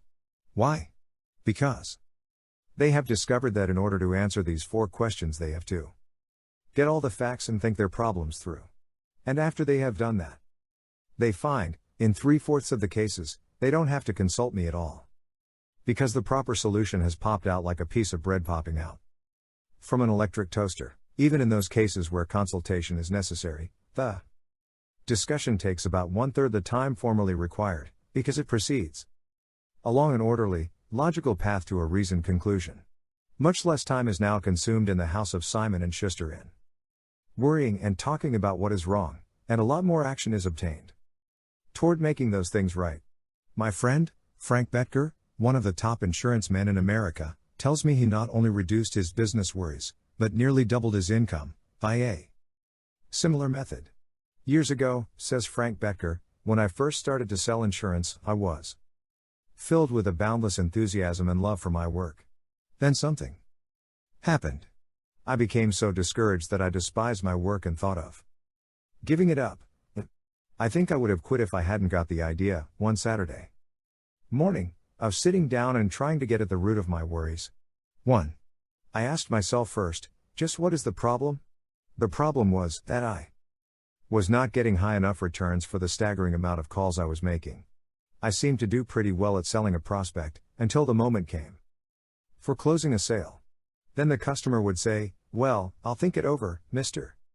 Becker. Come and see me again. It was the time I wasted on these follow-up calls that was causing my depression. 2. I asked myself, what are the possible solutions? But to get the answer to that one, I had to study the facts. I got out my record book for the last 12 months and studied the figures. I made an astounding discovery. Right there in black and white, I discovered that 70% of my sales had been closed on the very first interview. 23% of my sales had been closed on the second interview. And only 7% of my sales had been closed on those third, fourth, fifth, etc. interviews, which were running me ragged and taking up my time. In other words, I was wasting fully one half of my working day on a part of my business which was responsible for only 7% of my sales. 3. What is the answer? The answer was obvious. I immediately cut out all visits beyond the second interview, and spent the extra time building up new prospects. The results were unbelievable. In a very short time, I had almost doubled the cash value of every visit I made from a call. As I said, Frank Becker is now one of the best-known life insurance salesmen in America. He is with Fidelity Mutual of Philadelphia, and writes $1 million worth of policies a year. But he was on the point of giving up. He was on the point of admitting failure until analyzing the problem gave him a boost on the road to success. Can you apply these questions to your business problems? To repeat my challenge, they can reduce your worries by 50%. Here they are again. 1. What is the problem? 2. What is the cause of the problem? 3. What are all possible solutions to the problem? 4. What solution do you suggest? Part 2 in a nutshell. Rule 1. Get the facts. Remember that Dean Hawkes of Columbia University said that half the worry in the world is caused by people trying to make decisions before they have sufficient knowledge on which to base a decision. Rule 2. After carefully weighing all the facts, come to a decision. Rule 3. Once a decision is carefully reached, act. Get busy carrying out your decision and dismiss all anxiety about the outcome. Rule 4. When you or any of your associates are tempted to worry about a problem, write out and answer the following questions. A. What is the problem? B. What is the cause of the problem? C. What are all possible solutions? D. What is the best solution? Part 2. Basic techniques in analyzing worry. 9 suggestions on how to get the most out of this book. 1. If you wish to get the most out of this book, there is one indispensable requirement, one essential infinitely more important than any rules or technique. Unless you have this one fundamental requisite, 1,000 rules on how to study will avail little. And if you do have this cardinal endowment, then you can achieve wonders without reading any suggestions for getting the most out of a book. What is this magic requirement? Just this, a deep, driving desire to learn, a vigorous determination to stop worrying and start living. How can you develop such an urge? By constantly reminding yourself of how important these principles are to you. Picture to yourself how their mastery will aid you in living a richer, happier life. Say to yourself over and over, my peace of mind, my happiness, my health, and perhaps even my income will, in the long run, depend largely on applying the old, obvious, and eternal truths taught in this book. 2. Read each chapter rapidly at first to get a bird's eye view of it. You will probably be tempted then to rush on to the next one. But don't. Unless you are reading merely for entertainment. But if you are reading because you want to stop worrying and start living, then go back and reread each chapter thoroughly. In the long run, this will mean saving time and getting results. 3. Stop frequently in your reading to think over what you are reading. Ask yourself just how and when you can apply each suggestion. That kind of reading will aid you far more than racing ahead like a whippet chasing a rabbit. 4. Read with a red crayon, pencil, or fountain pen in your hand, and when you come across a suggestion that you feel you can use, draw a line beside it. If it is a 4-star suggestion, then underscore every sentence or mark it with 4x. Marking and underscoring a book make it more interesting, and far easier to review rapidly. I know a man who has been office manager for a large insurance concern for 15 years. He reads every month all the insurance contracts his company issues. Yes, he reads the same contracts over month after month, year after year. Why? Because experience has taught him that that is the only way he can keep their provisions clearly in mind. 5. I once spent almost 2 years writing a book on public speaking, and yet I find I have to keep going back over it from time to time in order to remember what I wrote in my own book. The rapidity with which we forget is astonishing. So, if you want to get a real, lasting benefit out of this book, don't imagine that skimming through it once will suffice. After reading it thoroughly, you ought to spend a few hours reviewing it every month. Keep it on your desk in front of you every day. Glance through it often. Keep constantly impressing yourself with the rich possibilities for improvement that still lie in the offing. Remember that the use of these principles can be made habitual and unconscious only by a constant and vigorous campaign of review and application. There is no other way. Bernard Shaw once remarked, "If you teach a man anything, he will never learn." Shaw was right. Learning is an active process. We learn by doing. So, if you desire to master the principles you are studying in this book, do something about them. Apply these rules at every opportunity. If you don't, you will forget them quickly. Only knowledge that is used sticks in your mind. You will probably find it difficult to apply these suggestions all the time. I know, because I wrote this book, and yet frequently I find it difficult to apply everything I have advocated here. So, as you read this book, remember that you are not merely trying to acquire information. You are attempting to form new habits. Yes, you are attempting a new way of life. That will require time and persistence in daily application. 6. So refer to these pages often. Regard this as a working handbook on conquering worry, and when you are confronted with some trying problem, don't get all stirred up. Don't do the natural thing, the impulsive thing. That is usually wrong. Instead, turn to these pages and review the paragraphs you have underscored.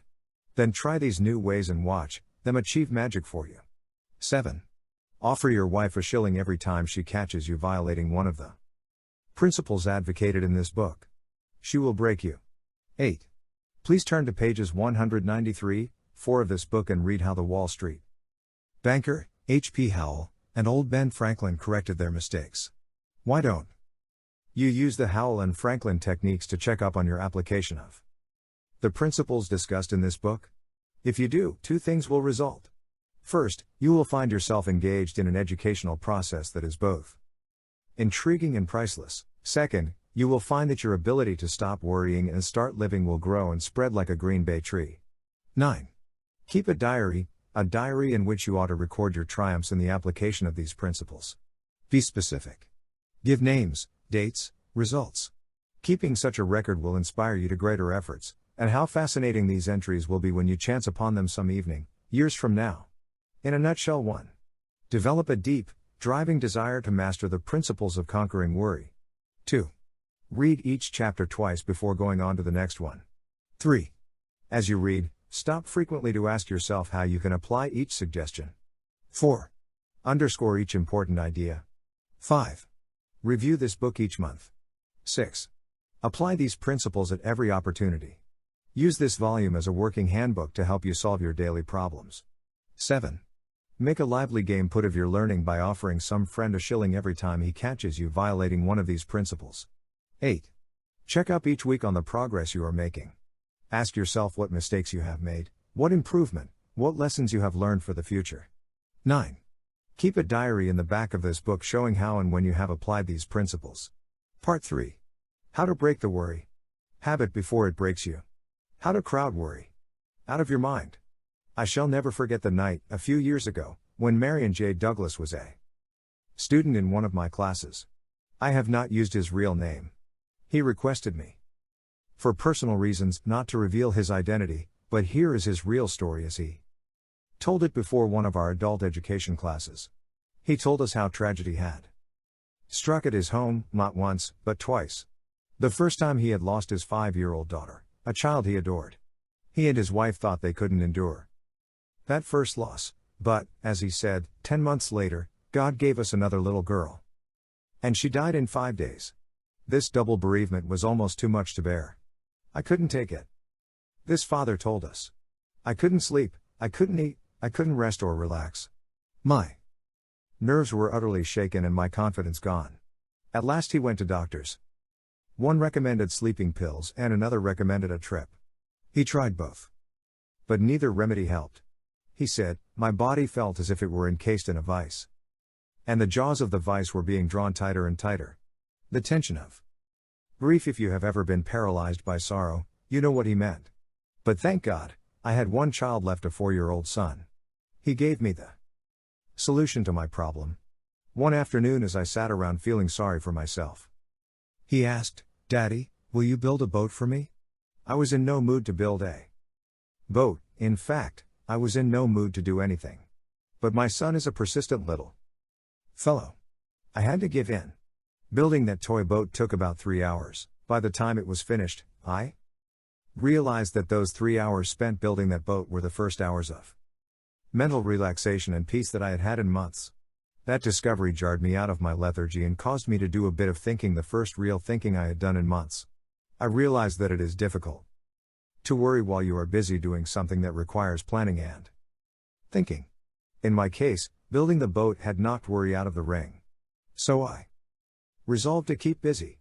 The following night, I went from room to room in the house, compiling a list of jobs that ought to be done. Scores of items needed to be repaired. Bookcases, stair steps, storm windows, window shades, knobs, locks, leaky taps. Astonishing as it seems, in the course of 2 weeks I had made a list of 242 items that needed attention. During the last 2 years I have completed most of them. Besides, I have filled my life with stimulating activities. 2 nights per week I attend adult education classes in New York.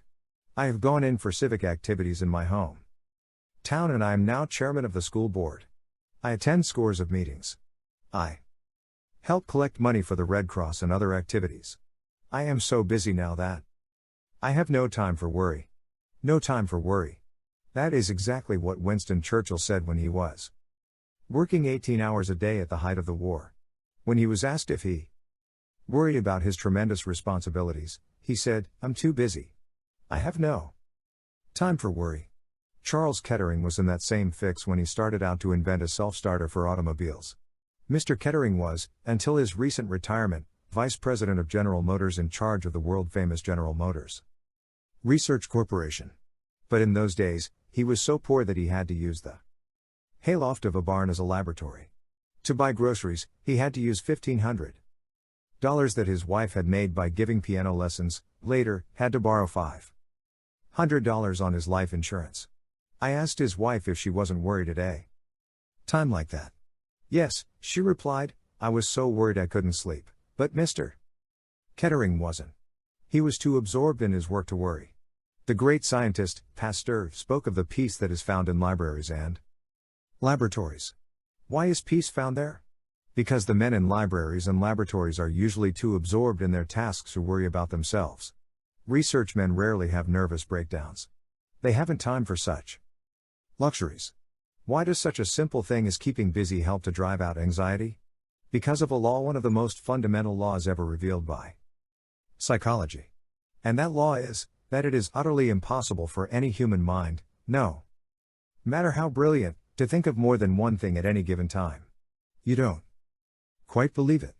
Very well, then, let's try an experiment. Suppose you lean right back now, close your eyes, and try, at the same instant, to think of the Statue of Liberty and of what you plan to do tomorrow morning. Go ahead, try it. You found out, didn't you, that you could focus on either thought in turn but never on both simultaneously? Well, the same thing is true in the field of emotions. We cannot be pepped up and enthusiastic about doing something exciting and feel dragged down by worry at the very same time. One kind of emotion drives out the other. And it was that simple discovery that enabled Army psychiatrists to perform such miracles during the war.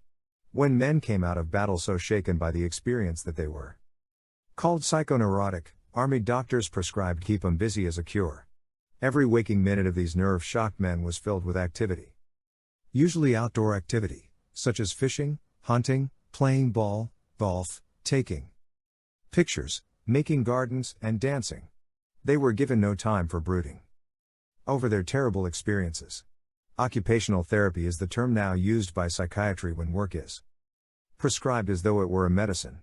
It is not new. The old Greek physicians were advocating it 500 years before Christ was born. The Quakers were using it in Philadelphia in Ben Franklin's time. A man who visited a Quaker sanatorium in 1774 was shocked to see that the patients who were mentally ill were busy spinning flax. He thought these poor unfortunates were being exploited until the Quakers explained that they found that their patients actually improved when they did a little work. It was soothing to the nerves. Any psychiatrist will tell you that work, keeping busy, is one of the best anesthetics ever known for sick nerves. Henry W. Longfellow found that out for himself when he lost his young wife. His wife had been melting some sealing wax at a candle one day, when her clothes caught on fire. Longfellow heard her cries and tried to reach her in time, but she died from the burns. For a while, Longfellow was so tortured by the memory of that dreadful experience that he nearly went insane, but, fortunately for him, his 3 small children needed his attention. In spite of his own grief, Longfellow undertook to be father and mother to his children. He took them for walks, told them stories, played games with them, and immortalized their companionship in his poem The Children's Hour. He also translated Dante, and all these duties combined kept him so busy that he forgot himself entirely, and regained his peace of mind. As Tennyson declared when he lost his most intimate friend, Arthur Hallam, I must lose myself in action, lest I wither in despair. Most of us have little trouble losing ourselves in action while we have our noses to the grindstone and are doing our day's work. But the hours after work, they are the dangerous ones. Just when we're free to enjoy our own leisure, and ought to be happiest, that's when the blue devils of worry attack us. That's when we begin to wonder whether we're getting anywhere in life, whether we're in a rut, whether the boss meant anything by that remark he made today, or whether we're getting bald. When we are not busy, our minds tend to become a near vacuum. Every student of physics knows that nature abhors a vacuum. The nearest thing to a vacuum that you and I will probably ever see is the inside of an incandescent electric light bulb. Break that bulb and nature forces air in to fill the theoretically empty space. Nature also rushes in to fill the vacant mind. With what? Usually with emotions. Why? Because emotions of worry, fear, hate, jealousy, and envy are driven by primeval vigor and the dynamic energy of the jungle. Such emotions are so violent that they tend to drive out of our minds all peaceful, nappy thoughts and emotions. James L. Mersell, professor of education, Teachers College, Columbia, puts it very well when he says, worry is most apt to ride you rag not when you are in action, but when the day's work is done. Your imagination can run riot then and bring up all sorts of ridiculous possibilities and magnify each little blunder. At such a time, he continues, your mind is like a motor operating without its load. It races and threatens to burn out its bearings or even to tear itself to bits. The remedy for worry is to get completely occupied doing something constructive. But you don't have to be a college professor to realize this truth and put it into practice. During the war, I met a housewife from Chicago who told me how she discovered for herself that the remedy for worry is to get completely occupied doing something constructive. I met this woman and her husband in the dining car while I was traveling from New York to my farm in Missouri. Sorry I didn't get their names. I never like to give examples without using names and street addresses, details that give authenticity to a story. This couple told me that their son had joined the armed forces the day after Pearl Harbor. The woman told me that she had almost wrecked her health worrying over that only son. Where was he? Was he safe? Or in action? Would he be wounded? Killed? When I asked her how she overcame her worry, she replied, I got busy. She told me that at first she had dismissed her maid and tried to keep busy by doing all her housework herself. But that didn't help much. The trouble was, she said, that I could do my housework almost mechanically, without using my mind. So I kept on worrying.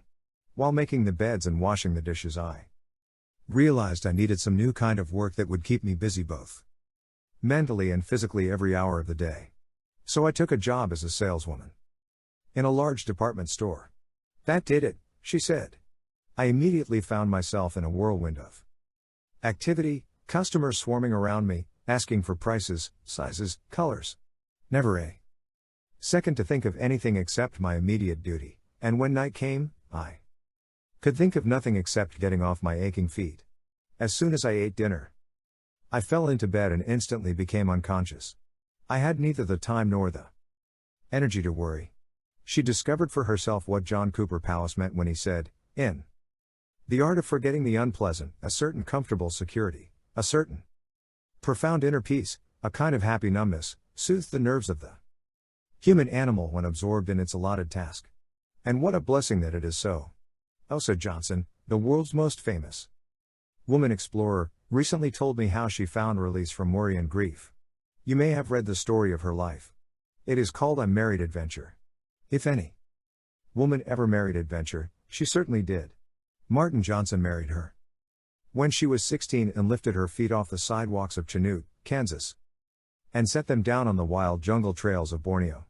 For a quarter of a century, this Kansas couple traveled all over the world, making motion pictures of the vanishing wildlife of Asia and Africa. Back in America 9 years ago, they were on a lecture tour, showing their famous films. They took a plane out of Denver, bound for the coast. The plane plunged into a mountain. Martin Johnson was killed instantly. The doctor said Osa would never leave her bed again. But they didn't know Osa Johnson. 3 months later, she was in a wheelchair, lecturing before large audiences. In fact, she addressed over 100 audiences that season, all from a wheelchair. When I asked her why she did it, she replied, I did it so that I would have no time for sorrow and worry. Osa Johnson had discovered the same truth that Tennyson had sung about a century earlier, I must lose myself in action, lest I wither in despair. Admiral Byrd discovered this same truth when he lived all alone for 5 months in a shack that was literally buried in the great glacial ice cap that covers the South Pole, an ice cap that holds nature's oldest secrets, an ice cap covering an unknown continent larger than the United States and Europe combined. Admiral Byrd spent 5 months there alone. No other living creature of any kind existed within 100 miles. The cold was so intense that he could hear his breath freeze and crystallize as the wind blew it past his ears. In his book Alone, Admiral Byrd tells all about those 5 months he spent in bewildering and soul-shattering darkness. The days were as black as the nights. He had to keep busy to preserve his sanity. At night, he says, before blowing out the lantern, I formed the habit of blocking out the morrow's work. It was a case of assigning myself an hour, say, to the escape tunnel, half an hour to leveling drift, an hour to straightening up the fuel drums, an hour to cutting bookshelves in the walls of the food tunnel, and 2 hours to renewing a broken bridge in the man-hauling sledge. It was wonderful, he says, to be able to dole out time in this way. It brought me an extraordinary sense of command over myself.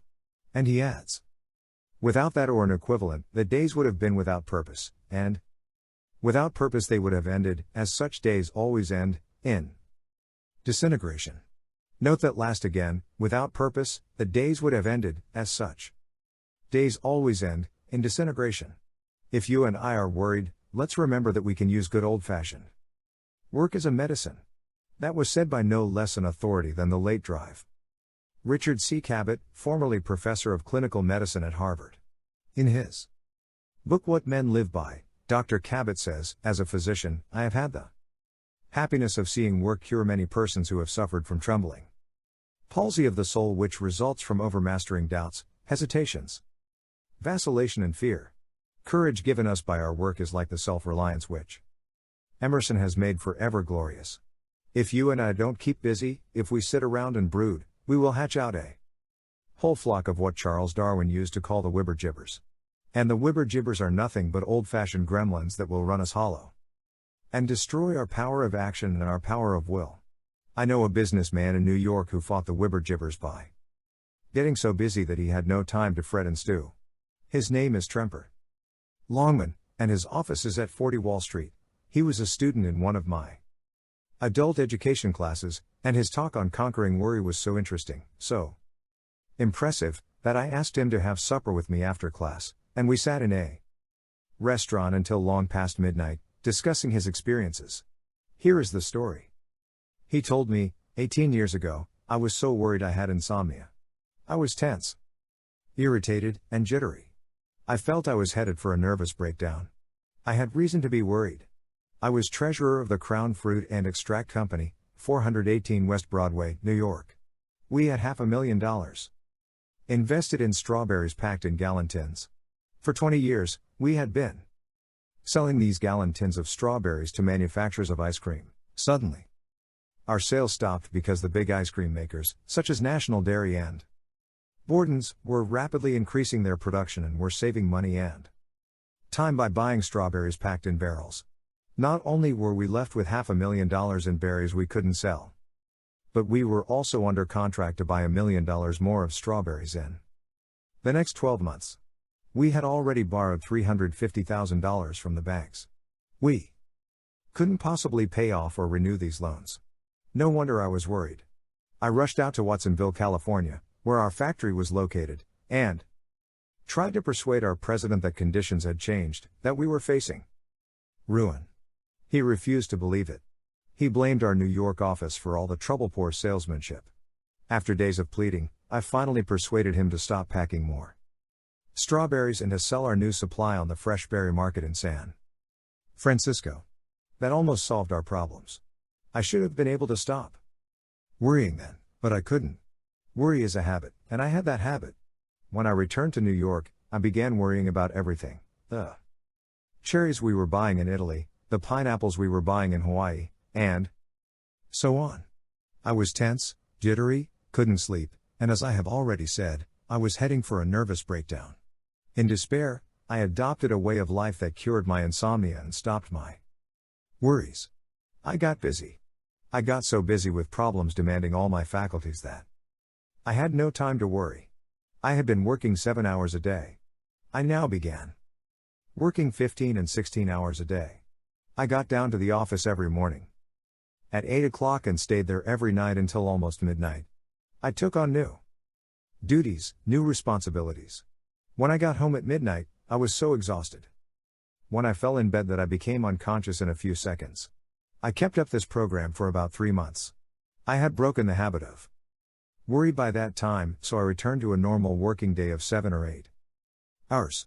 This event occurred 18 years ago. I have never been troubled with insomnia or worry since then. George Bernard Shaw was right. He summed it all up when he said, "The secret of being miserable is to have the leisure to bother about whether you are happy or not. So don't bother to think about it. Spit on your hands and get busy. Your blood will start circulating, your mind will start ticking, and pretty soon this whole positive upsurge of life in your body will drive worry from your mind. Get busy. Keep busy. It's the cheapest kind of medicine there is on this earth and one of the best. To break the worry habit, here is Rule 1, keep busy. The worried person must lose himself in action, lest be wither in despair. Part 3. How to break the worry habit before it breaks you. Don't let the Beatles get you down. Here is a dramatic story that I'll probably remember as long as I live. It was told to me by Robert Moore, of 14 Highland Avenue, Maplewood, New Jersey. I learned the biggest lesson of my life in March, 1945, he said. I learned it under 276 feet of water off the coast of Indochina. I was one of 88 men aboard the submarine Baja SS-318. We had discovered by radar that a small Japanese convoy was coming our way. As daybreak approached, we submerged to attack. I saw through the periscope a Jap destroyer escort, a tanker, and a mine layer. We fired 3 torpedoes at the destroyer escort, but missed. Something went haywire in the mechanics of each torpedo. The destroyer, not knowing that she had been attacked, continued on. We were getting ready to attack the last ship, the mine layer, when suddenly she turned and came directly at us. A Jap plane had spotted us under 60 feet of water and had radioed our position to the Jap mine layer. We went down to 150 feet, to avoid detection, and rigged for a depth charge. We put extra bolts on the hatches, and, in order to make our sub absolutely silent, we turned off the fans, the cooling system, and all electrical gear. 3 minutes later, all hell broke loose. 6 depth charges exploded all around us and pushed us down to the ocean floor at depth of 276 feet. We were terrified. To be attacked in less than 1,000 feet of water is dangerous, less than 500 feet is almost always fatal. And we were being attacked in a trifle more than half of 500 feet of water, just about knee-deep, as far as safety was concerned. For 15 hours, that Jap monolayer kept dropping depth charges. If a depth charge explodes within 17 feet of a sub, the concussion will blow a hole in it. Scores of these depth charges exploded within 50 feet of us. We were ordered to lie quietly in our bunks and remain calm. I was so terrified I could hardly breathe. This is death, I kept saying to myself over and over. This is death. This is death. With the fans and cooling system turned off, the air inside the sub was over 100 degrees, but I was so chilled with fear that I put on a sweater and a fur-lined jacket, and still I trembled with cold. My teeth chattered. I broke out in a cold, clammy sweat. The attack continued for 15 hours.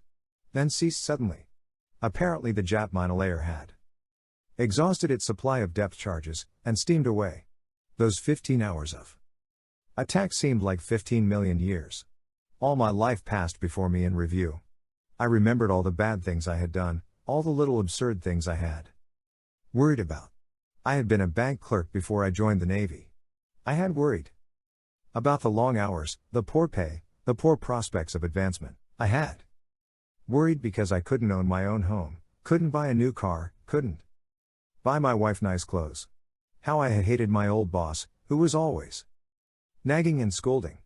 I remembered how I would come home at night sore and grouchy and quarrel with my wife over trifles. I had worried about a scar on my forehead, a nasty cut from an auto accident. How big all these worries seemed years ago. But how absurd they seemed when depth charges were threatening to blow me to kingdom come. I promised myself then and there that if I ever saw the sun and the stars again, I would never worry again.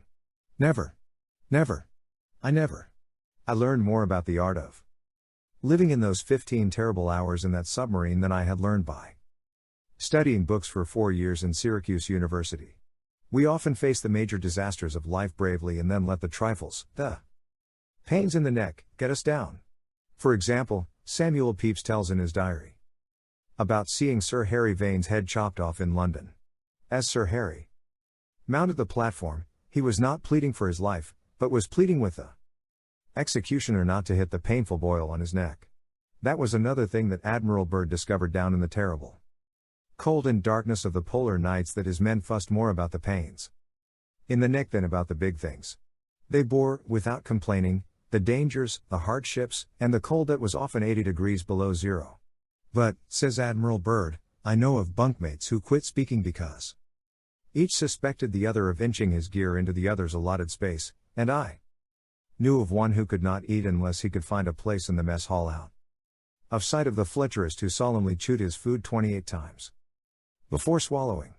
In a polar camp, says Admiral Byrd, little things like that have the power to drive even disciplined men to the edge of insanity. And you might have added, Admiral Byrd, that little things in marriage drive people to the edge of insanity and cause half the heartaches in the world. At least, that is what the authorities say. For example, Judge Joseph Sabbath of Chicago, after acting as arbiter in more than 40,000 unhappy marriages, declared, trivialities are at the bottom of most marital unhappiness. And Frank S. Hogan, District Attorney of New York County, says, fully half the cases in our criminal courts originate in little things. Varum bravado. Domestic wrangling, an insulting remark, a disparaging word, a rude action. Those are the little things that lead to assault and murder. Very few of us are cruelly and greatly wronged. It is the small blows to our self-esteem, the indignities, the little jolts to our vanity, which cause half the heartaches in the world. When Eleanor Roosevelt was first married, she worried for days because her new cook had served a poor meal.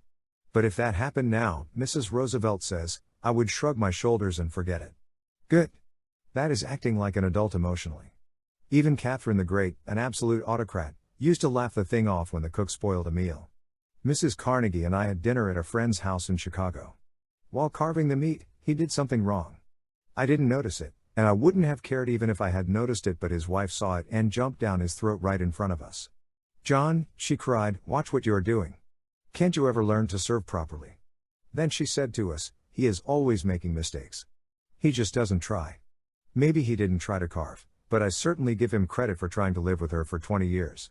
Frankly, I would rather have eaten a couple of hot dogs with mustard in an atmosphere of peace than to have dined on Peking duck and shark fins while listening to her scolding.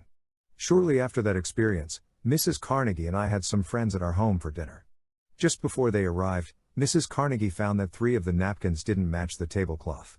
I rushed to the cook, she told me later, and found that the other 3 napkins had gone to the laundry. The guests were at the door. There was no time to change. I felt like bursting into tears. All I could think was, why did this stupid mistake have to spoil my whole evening? Then I thought, well, why let it? I went in to dinner, determined to have a good time. And I did.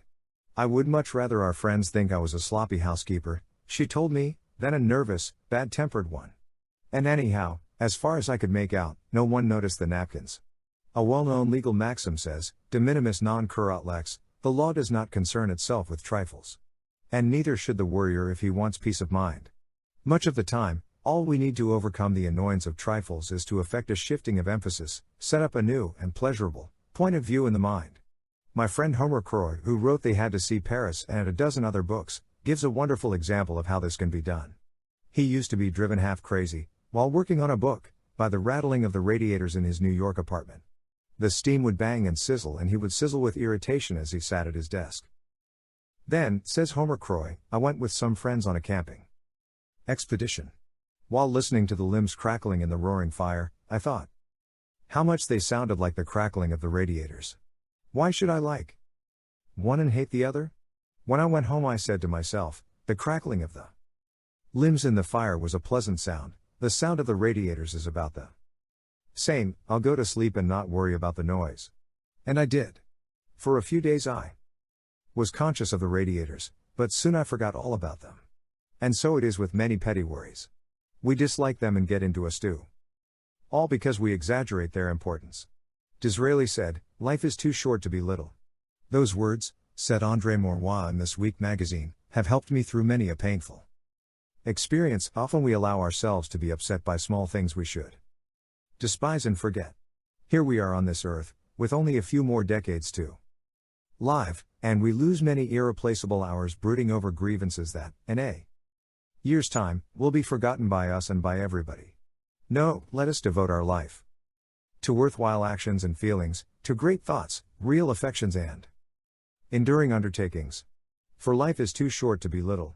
Even so illustrious a figure as Rudyard Kipling forgot at times that life is too short to be little. The result?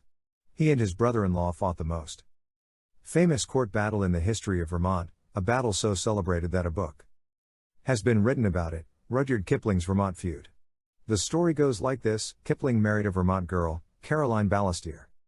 Built a lovely home in Brattleboro, Vermont, settled down and expected to spend the rest of his life there.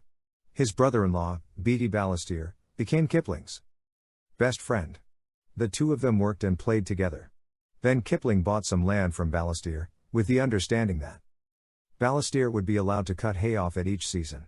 One day, Balestier found Kipling laying out a flower garden on this hayfield.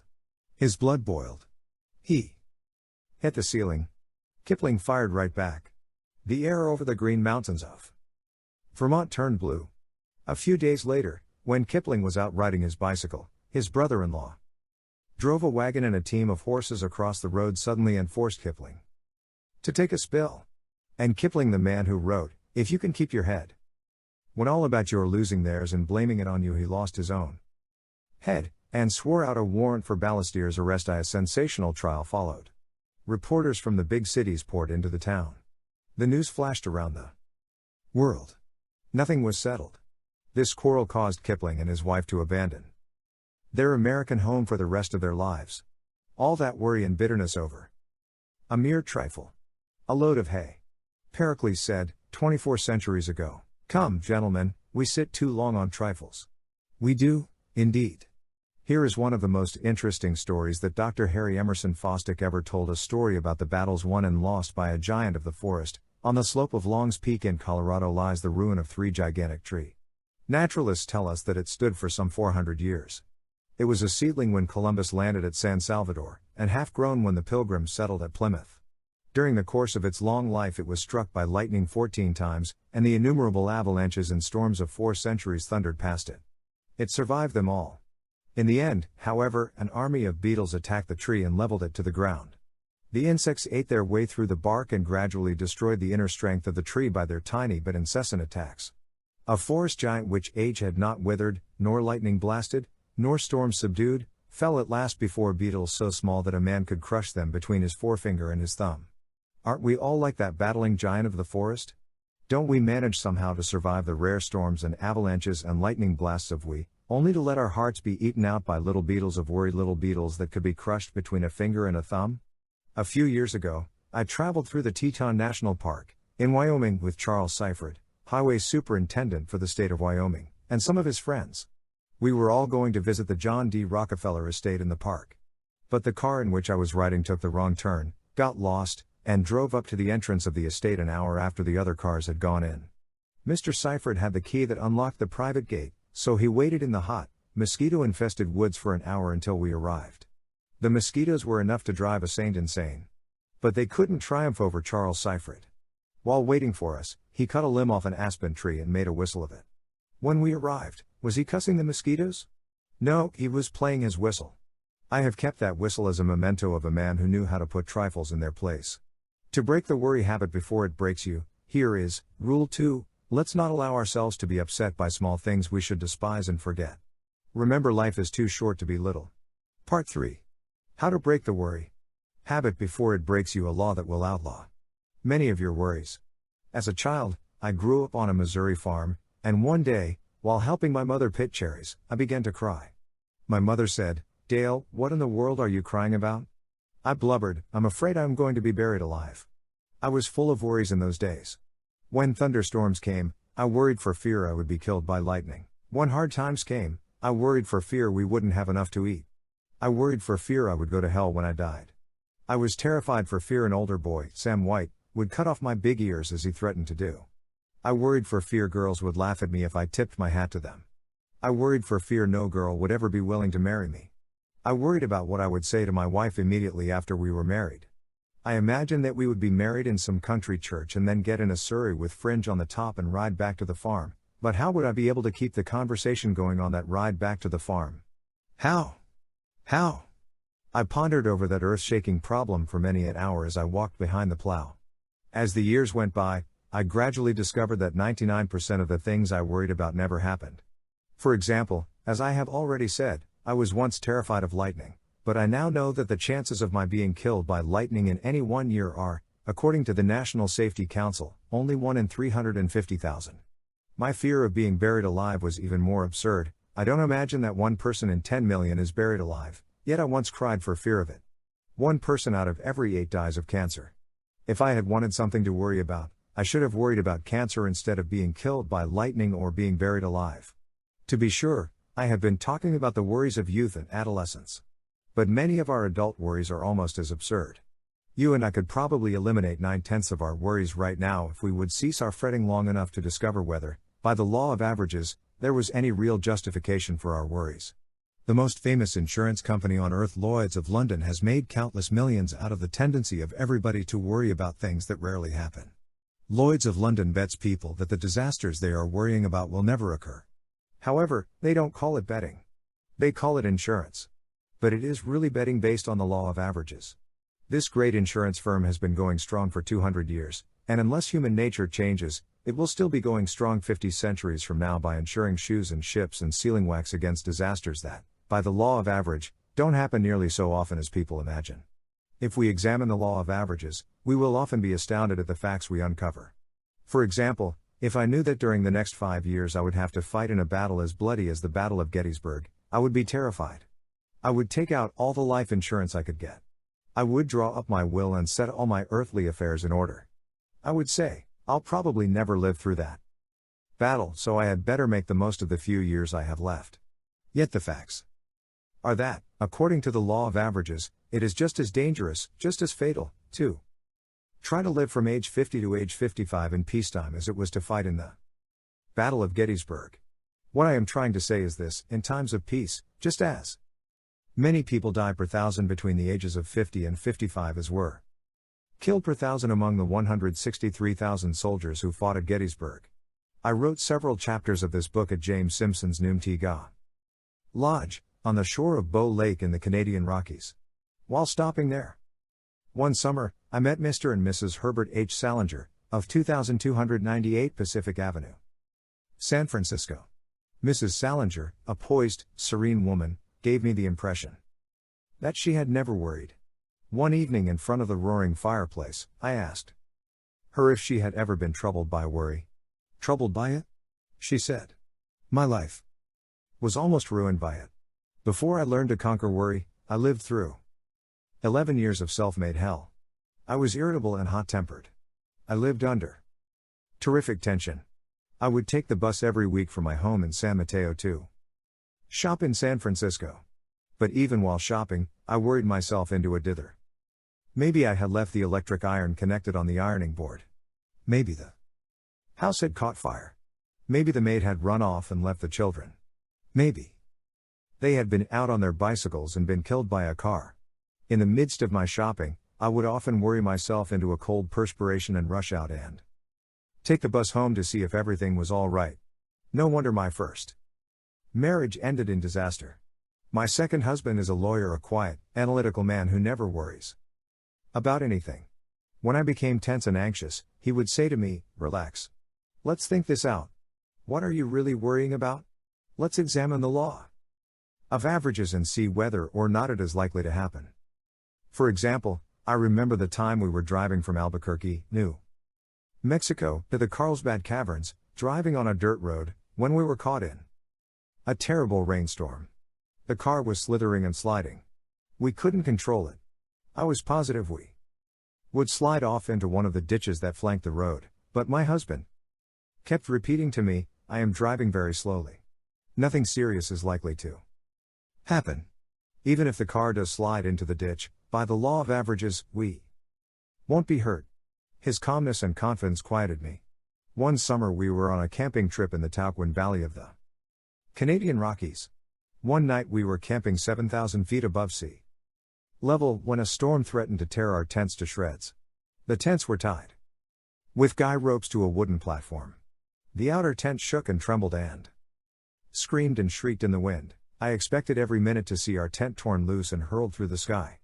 I was terrified. But my husband kept saying, "Look, my dear, we are traveling with Brewster's guides. Brewsters know what they are doing. They have been pitching tents in these mountains for 60 years. This tent has been here for many seasons. It hasn't blown down yet and, by the law of averages, it won't blow away tonight, and even if it does, we can take shelter in another tent. So relax." I did, and I slept soundly the balance of the night. A few years ago an infantile paralysis epidemic swept over our part of California.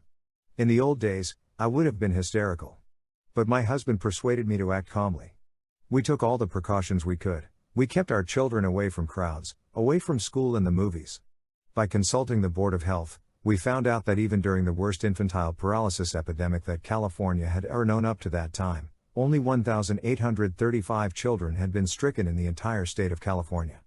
And that the usual number was around 200 or 300. Tragic as those figures are, we nevertheless felt that, according to the law of averages, the chances of any one child being stricken were remote. By the law of averages, it won't happen. That phrase has destroyed 90% of my worries, and it has made the past 20 years of my life beautiful and peaceful beyond my highest expectations. General George Crook, probably the greatest Indian fighter in American history, says in his autobiography that nearly all the worries and unhappiness of the Indians came from their imagination, and not from reality. As I look back across the decades, I can see that is where most of my worries came from also. Jim Grant told me that had been his experience, too. He owns the James A. Grant Distributing Company, 204 Franklin Street, New York City. He orders from 10 to 15 carloads of Florida oranges and grapefruit at a time. He told me that he used to torture himself with such thoughts as, what if there's a train wreck? What if my fruit is strewn all over the countryside? What if a bridge collapses as my cars are going across it? Of course, the fruit was insured, but he feared that if he didn't deliver his fruit on time, he might risk the loss of his market. He worried so much that he feared he had stomach ulcers and went to a doctor. The doctor told him there was nothing wrong with him except jumpy nerves. I saw the light then, he said, and began to ask myself questions. I said to myself, look here, Jim Grant, how many fruit cars have you handled over the years? The answer was, about 25,000.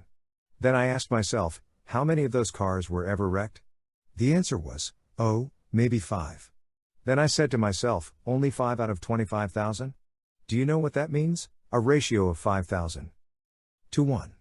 In other words, by the law of averages, based on experience, the chances are 5,000 to 1 against one of your cars ever being wrecked.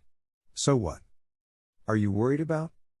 Then I said to myself, well, a bridge may collapse. Then I asked myself, how many cars have you actually lost from a bridge collapsing?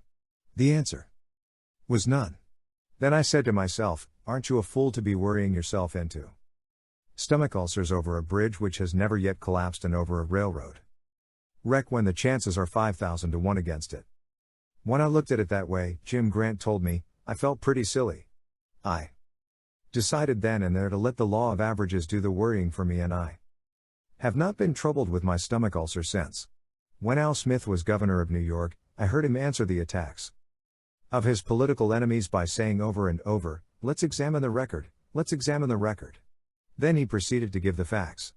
The next time you and I are worrying about what may happen, let's take a tip from wise old Al Smith. Let's examine the record and see what basis there is, if any, for our gnawing anxieties.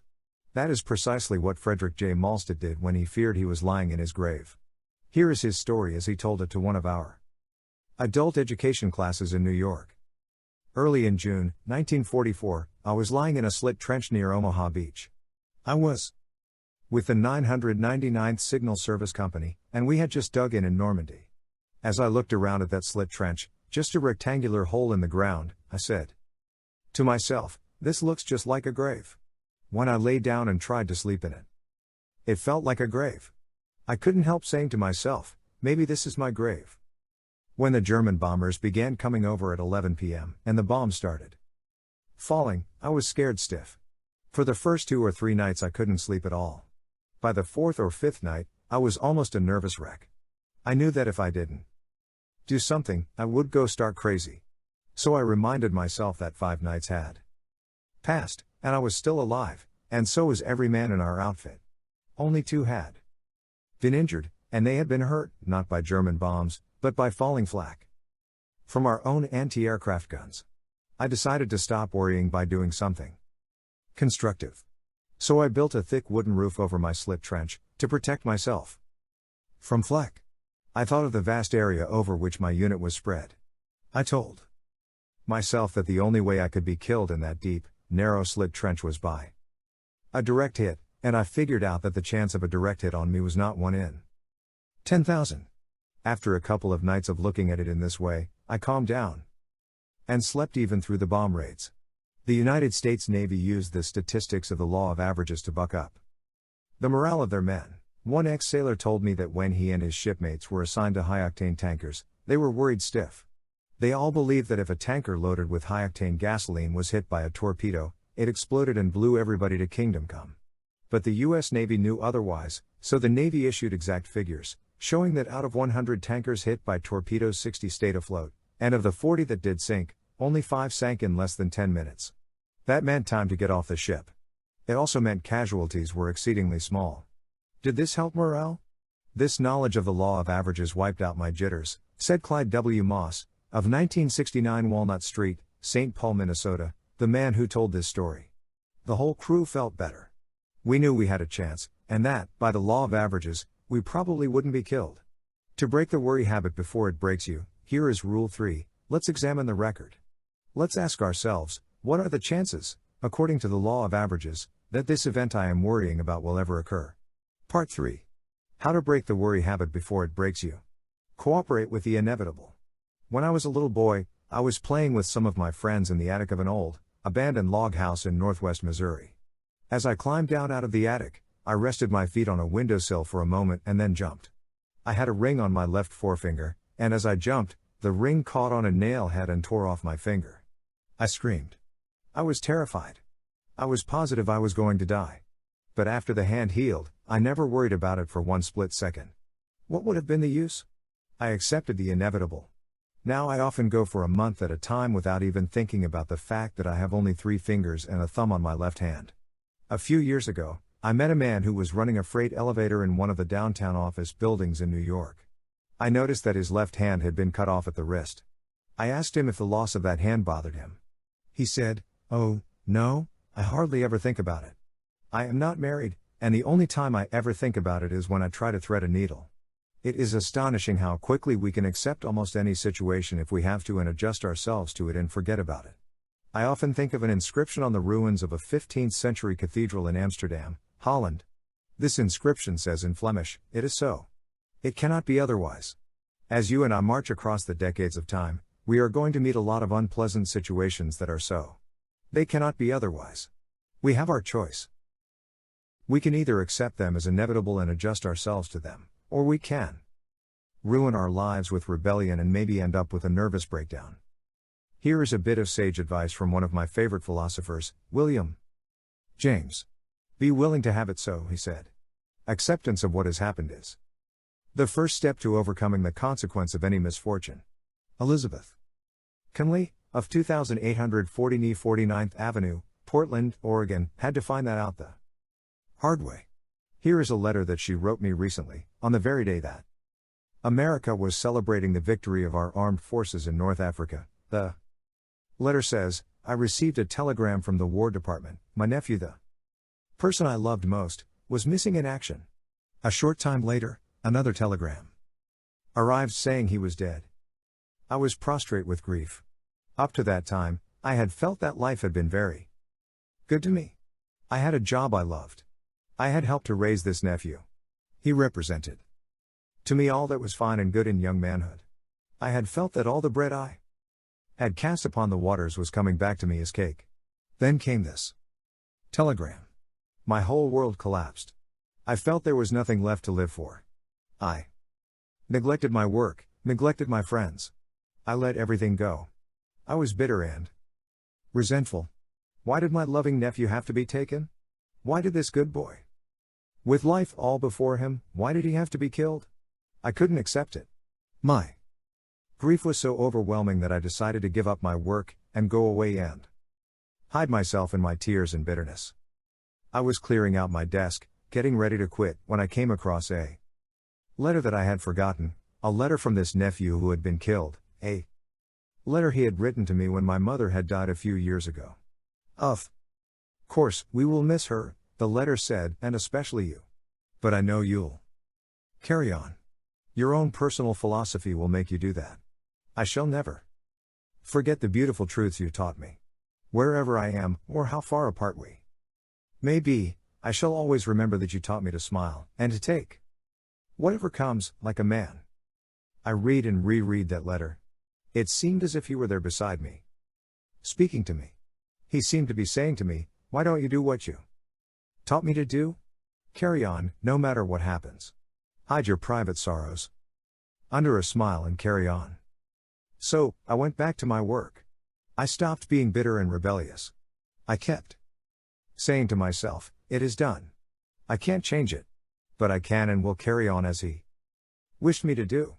I threw all my mind and strength into my work. I wrote letters to soldiers, to other people's boys. I joined an adult education class at night, seeking out new interests and making new friends. I can hardly believe the change that has come over me. I have ceased mourning over the past that is forever gone. I am living each day now with joy, just as my nephew would have wanted me to do. I have made peace with life. I have accepted my fate. I am now living a fuller and more complete life than I had ever known. Elizabeth Conley, out in Portland, Oregon, learned what all of us will have to learn sooner or later, namely, that we must accept and cooperate with the inevitable. It is so. It cannot be otherwise. That is not an easy lesson to learn. Even kings on their thrones have to keep reminding themselves of it. The late George V had these framed words hanging on the wall of his library in Buckingham Palace: "Teach me neither to cry for the moon nor over spilt milk." The same thought is expressed by Schopenhauer in this way: a good supply of resignation is of the first importance in providing for the journey of life. Obviously, circumstances alone do not make us happy or unhappy. It is the way we react to circumstances that determines our feelings. Jesus said that the kingdom of heaven is within you. That is where the kingdom of hell is, too. We can all endure disaster and tragedy and triumph over them if we have to. We may not think we can, but we have surprisingly strong inner resources that will see us through if we will only make use of them. We are stronger than we think. The late Booth Tarkington always said, "I could take anything that life could force upon me except one thing, blindness. I could never endure that." Then one day, when he was along in his 60s, Tarkington glanced down at the carpet on the floor. The colors were blurred. He couldn't see the pattern. He went to a specialist. He learned the tragic truth: he was losing his sight. One eye was nearly blind, the other would follow. That which he feared most had come upon him. And how did Tarkington react to this worst of all disasters?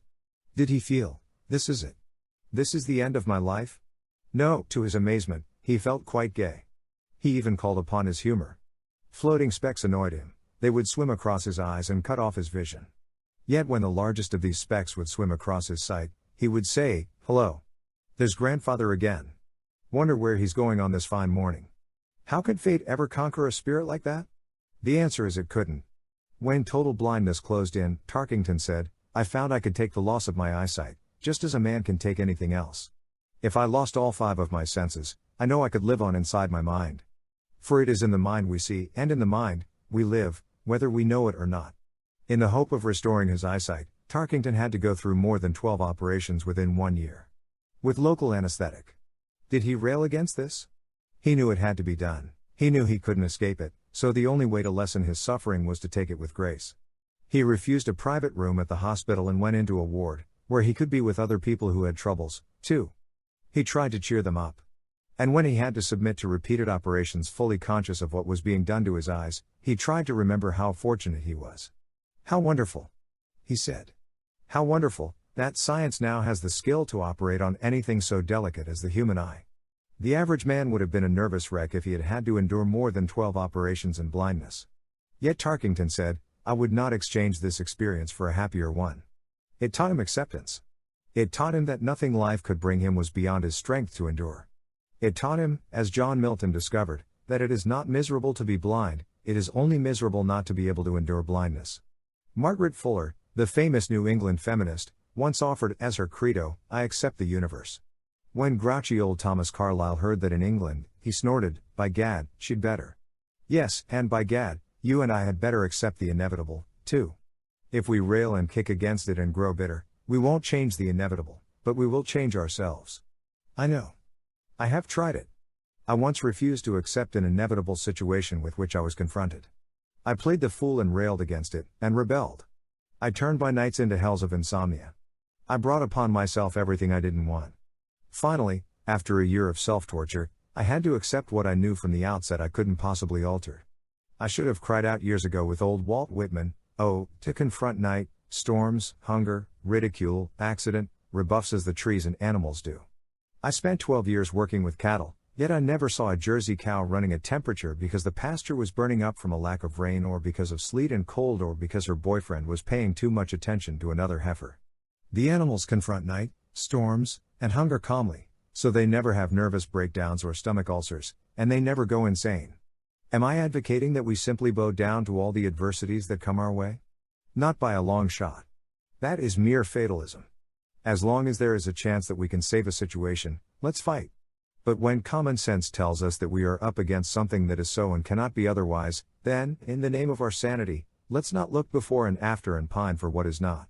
The late Dean Hawkes of Columbia University told me that he had taken a Mother Goose rhyme as one of his mottos, "For every ailment under the sun there is a remedy, or there is none. If there be one, try to find it. If there be none, never mind it." While writing this book, I interviewed a number of the leading businessmen of America, and I was impressed by the fact that they cooperated with the inevitable and led lives singularly free from worry. If they hadn't done that, they would have cracked under the strain. Here are a few examples of what I mean. J.C. Penney, founder of the nationwide chain of penny stores, said to me, "I wouldn't worry if I lost every cent I have because I don't see what is to be gained by worrying.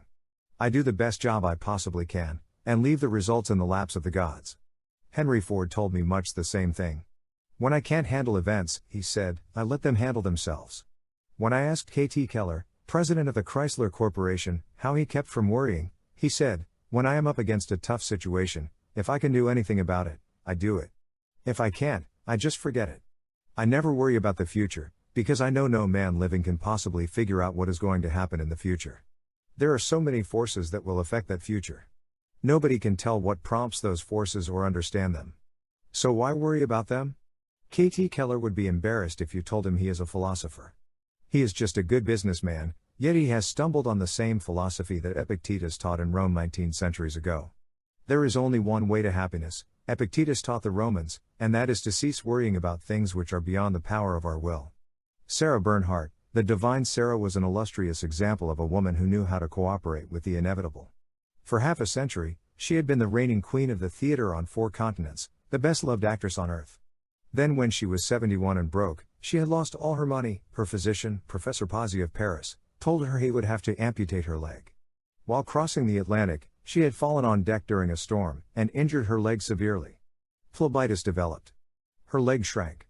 The pain became so intense that the doctor felt her leg had to be amputated. He was almost afraid to tell the stormy, tempestuous divine Sarah what had to be done. He fully expected that the terrible news would set off an explosion of hysteria. But he was wrong. Sarah looked at him a moment, and then said quietly, "If it has to be, it has to be." It was fate. As she was being wheeled away to the operating room, her son stood weeping. She waved to him with a gay gesture and said cheerfully, "Don't go away. I'll be right back." On the way to the operating room, she recited a scene from one of her plays. Someone asked her if she were doing this to cheer herself up. She said, "No, to cheer up the doctors and nurses. It will be a strain on them." After recovering from the operation, Sarah Bernhardt went on touring the world and enchanting audiences for another 7 years. "When we stop fighting the inevitable," said Elsie McCormick in a Reader's Digest article, "we release energy which enables us to create a richer life. No one living has enough emotion and vigor to fight the inevitable and, at the same time, enough left over to create a new life. Choose one or the other. You can either bend with the inevitable sleet storms of life, or you can resist them and break." I saw that happen on a farm I owned in Missouri. I planted a score of trees on that farm. At first, they grew with astonishing rapidity. Then a sleet storm encrusted each twig and branch with a heavy coating of ice. Instead of bowing gracefully to their burden, these trees proudly resisted and broke and split under the load and had to be destroyed. They hadn't learned the wisdom of the forests of the north. I have traveled hundreds of miles through the evergreen forests of Canada, yet I have never seen a spruce or a pine broken by sleet or ice. These evergreen forests know how to bend, how to bow down their branches, how to cooperate with the inevitable. The masters of jiu-jitsu teach their pupils to bend like the willow, don't resist like the oak. Why do you think your automobile tires stand up on the road and take so much punishment? At first, the manufacturers tried to make a tire that would resist the shocks of the road. It was soon cut to ribbons.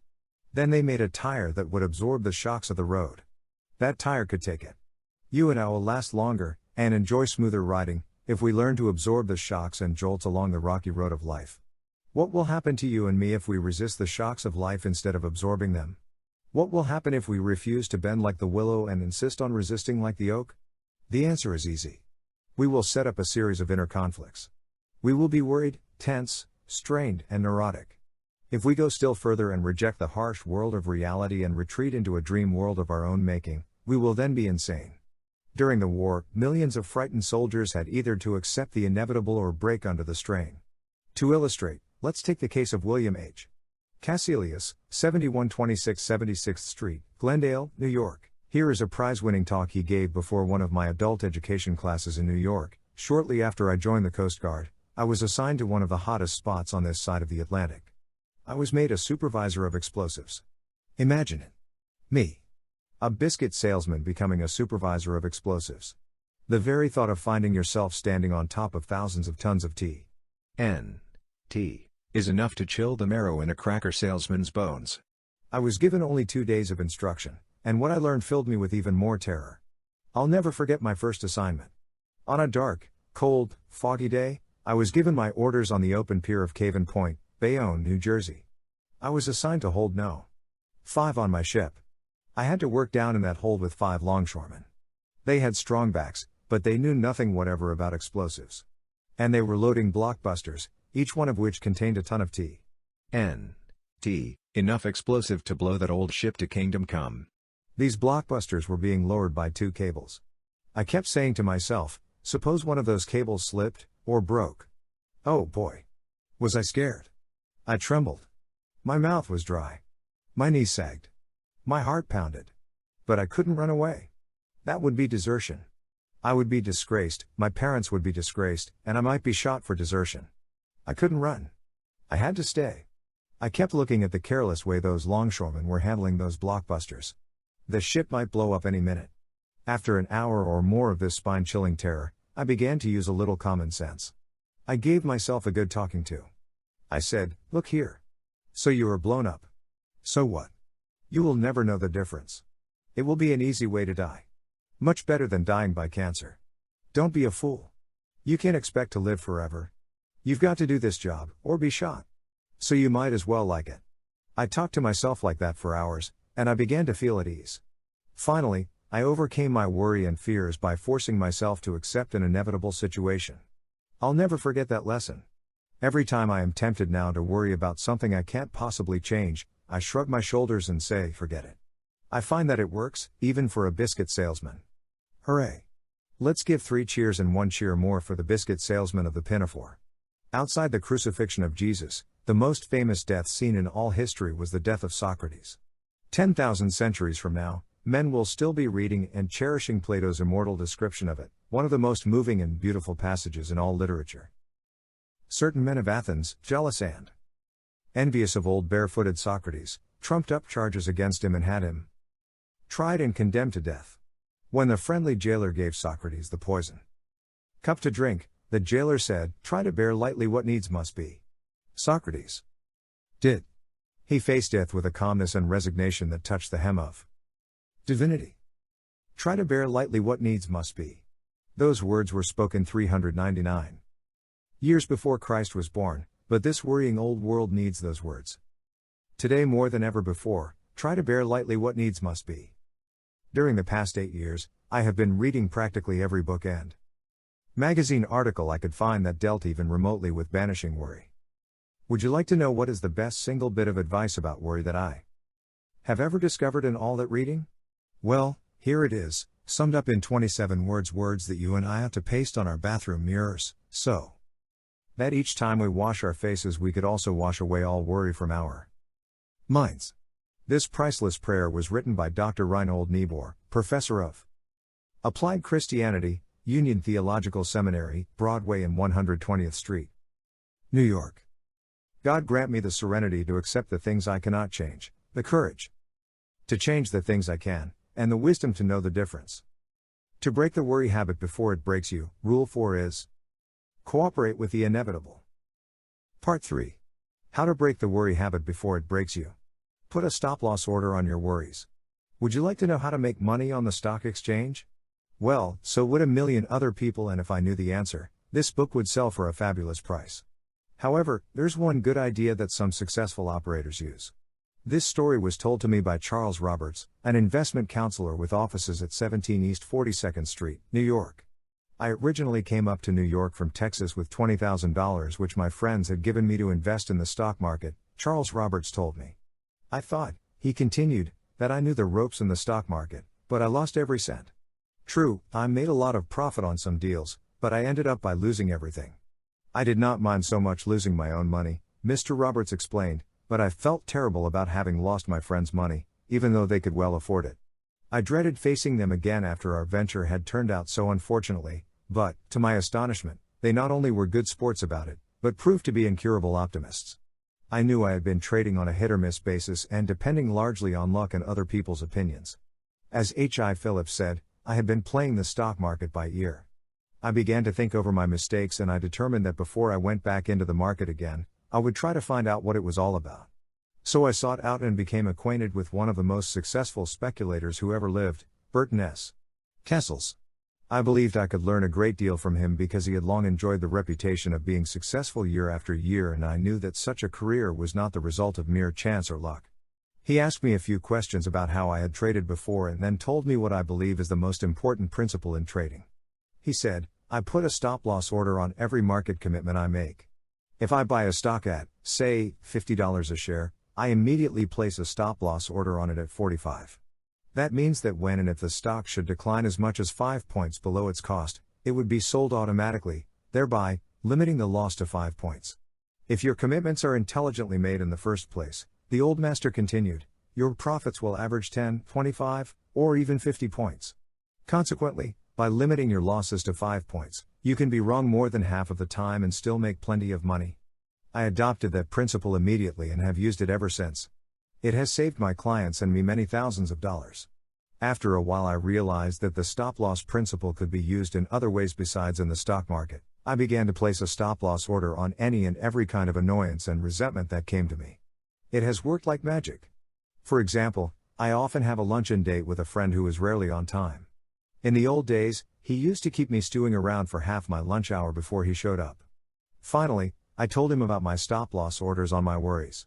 I said, Bill, my stop-loss order on waiting for you is exactly 10 minutes. If you arrive more than 10 minutes late, our luncheon engagement will be sold down the river and I'll be gone. Man alive. How I wish I had had the sense, years ago, to put stop-loss orders on my impatience, on my temper, on my desire for self-justification, on my regrets, and on all my mental and emotional strains. Why didn't I have the horse sense to size up each situation that threatened to destroy my peace of mind and say to myself, see here, Dale Carnegie, this situation is worth just so much fussing about and no more. Why didn't I? However, I must give myself credit for a little sense on one occasion, at least. And it was a serious occasion, to a crisis in my life, a crisis when I stood watching my dreams and my plans for the future and the work of years vanish into thin air. It happened like this. In my early 30s, I had decided to spend my life writing novels. I was going to be a second Frank Norris or Jack London or Thomas Hardy. I was so in earnest that I spent 2 years in Europe, where I would live cheaply with dollars during the period of wild, printing press money that followed the First World War. I spent 2 years there, writing my magnum opus. I called it The Blizzard. The title was a natural, for the reception it got among publishers was as cold as any blizzard that ever howled across the plains of the Dakotas. When my literary agent told me it was worthless, that I had no gift, no talent, for fiction, my heart almost stopped. I left his office in a daze. I couldn't have been more stunned if he had hit me across the head with a club. I was stupefied. I realized that I was standing at the crossroads of life, and had to make a tremendous decision. What should I do? Which way should I turn? Weeks passed before I came out of the daze. At that time, I had never heard of the phrase put a stop-loss order on your worries. But as I look back now, I can see that I did just that. I wrote off my 2 years of sweating over that novel for just what they were worth, a noble experiment, and went forward from there. I returned to my work of organizing and teaching adult education classes, and wrote biographies in my spare time, biographies, and non-fiction books such as the one you are reading now. Am I glad now that I made that decision? Glad? Every time I think about it. Now I feel like dancing in the street for sheer joy. I can honestly say that I have never spent a day or an hour since, lamenting the fact that I am not another Thomas Hardy. One night a century ago, when a screech owl was screeching in the woods along the shore of Walden Pond, Henry Thoreau dipped his goose quill into his homemade ink and wrote in his diary, the cost of a thing is the amount of what I call life, which is required to be exchanged for it immediately or in the long run. To put it another way, we are fools when we overpay for a thing in terms of what it takes out of our very existence. Yet that is precisely what Gilbert and Sullivan did. They knew how to create gay words and gay music, but they knew distressingly little about how to create gaiety in their own lives. They created some of the loveliest light operas that ever delighted the world, Patience, Pinafore, The Mikado. But they couldn't control their tempers. They embittered their years over nothing more than the price of a carpet. Sullivan ordered a new carpet for the theater they had bought. When Gilbert saw the bill, he hit the roof. They battled it out in court, and never spoke to one another again as long as they lived. When Sullivan wrote the music for a new production, he mailed it to Gilbert, and when Gilbert wrote the words, he mailed it back to Sullivan. Once they had to take a curtain call together, but they stood on opposite sides of the stage and bowed in different directions, so they wouldn't see one another. They hadn't the sense to put a stop-loss order on their resentments, as Lincoln did. Once, during the Civil War, when some of Lincoln's friends were denouncing his bitter enemies, Lincoln said, You have more of a feeling of personal resentment than I have. Perhaps I have too little of it, but I never thought it paid. A man doesn't have the time to spend half his life in quarrels. If any man ceases to attack me, I never remember the past against him. I wish an old aunt of mine, Aunt Edith, had had Lincoln's forgiving spirit. She and Uncle Frank lived on a mortgaged farm that was infested with cockleburs and cursed with poor soil and ditches. They had tough going, had to squeeze every nickel. But Aunt Edith loved to buy a few curtains and other items to brighten up their bare home. She bought these small luxuries on credit at Dan Eversole's dry goods store in Maryville, Missouri. Uncle Frank worried about their debts. He had a farmer's horror of running up bills, so he secretly told Dan Eversole to stop letting his wife buy on credit. When she heard that, she hit the roof, and she was still hitting the roof about it almost 50 years after it had happened. I have heard her tell the story not once, but many times. The last time I ever saw her, she was in her late 70s. I said to her, "Aunt Edith, Uncle Frank did wrong to humiliate you, but don't you honestly feel that your complaining about it almost half a century after it happened is infinitely worse than what he did?" I might as well have said it to the moon. Aunt Edith paid dearly for the grudge and bitter memories that she nourished. She paid for them with her own peace of mind. When Benjamin Franklin was 7 years old, he made a mistake that he remembered for 70 years. When he was a lad of 7, he fell in love with a whistle. He was so excited about it that he went into the toy shop, piled all his coppers on the counter, and demanded the whistle without even asking its price. I then came home, he wrote to a friend 70 years later, and went whistling all over the house, much pleased with my whistle. But when his older brothers and sisters found out that he had paid far more for his whistle than he should have paid, they gave him the horse laugh, and, as he said, I cried with vexation. Years later, when Franklin was a world-famous figure, an ambassador to France, he still remembered that the fact that he had paid too much for his whistle had caused him more chagrin than the whistle gave him pleasure. But the lesson it taught Franklin was cheap in the end. As I grew up, he said, and came into the world and observed the actions of men, I thought I met with many, very many, who gave too much for the whistle. In short, I conceive that a great part of the miseries of mankind are brought upon them by the false estimates they have made of the value of things, and by their giving too much for their whistles. Gilbert and Sullivan paid too much for their whistle. So did Aunt Edith. So did Dale Carnegie on many occasions. And so did the immortal Leo Tolstoy, author of two of the world's greatest novels, War and Peace, and Anna Karenina. According to the Encyclopedia Britannica, Leo Tolstoy was, during the last 20 years of his life, probably the most venerated man in the whole world. For 20 years before he died, from 1890 to 1910, an unending stream of admirers made pilgrimages to his home in order to catch a glimpse of his face, to hear the sound of his voice, or even touch the hem of his garment. Every sentence he uttered was taken down in a notebook, almost as if it were a divine revelation. But when it came to living, to ordinary living well, Tolstoy had even less sense at 70 than Franklin had at 7. He had no sense at all. Here's what I mean. Tolstoy married a girl he loved very dearly. In fact, they were so happy together that they used to get on their knees and pray to God to let them continue their lives in such sheer, heavenly ecstasy. But the girl Tolstoy married was jealous by nature. She used to dress herself up as a peasant and spy on his movements, even out in the woods. They had fearful rows. She became so jealous, even of her own children, that she grabbed a gun and shot a hole in her daughter's photograph. She even rolled on the floor with an opium bottle held to her lips, and threatened to commit suicide, while the children huddled in a corner of the room and screamed with terror. And what did Tolstoy do? Well, I don't blame the man for up and smashing the furniture, he had good provocation. But he did far worse than that. He kept a private diary. Yes, a diary, in which he placed all the blame on his wife. That was his whistle. He was determined to make sure that coming generations would exonerate him and put the blame on his wife. And what did his wife do, in answer to this? Why, she tore pages out of his diary and burned them, of course. She started a diary of her own, in which she made him the villain. She even wrote a novel, entitled Whose Fault? In which she depicted her husband as a household fiend and herself as a martyr. All to what end? Why did these two people turn the only home they had into what Tolstoy himself called a lunatic asylum? Obviously, there were several reasons. One of those reasons was their burning desire to impress you and me. Yes, we are the posterity whose opinion they were worried about. Do we give a hoot in Hades about which one was to blame? No, we are too concerned with our own problems to waste a minute thinking about the Tolstoys. What a price these two wretched people paid for their whistle. 50 years of living in a veritable hell, just because neither of them had the sense to say stop, because neither of them had enough judgment of values to say, let's put a stop-loss order on this thing instantly. We are squandering our lives. Let's say enough now. Yes, I honestly believe that this is one of the greatest secrets to true peace of mind, a decent sense of values.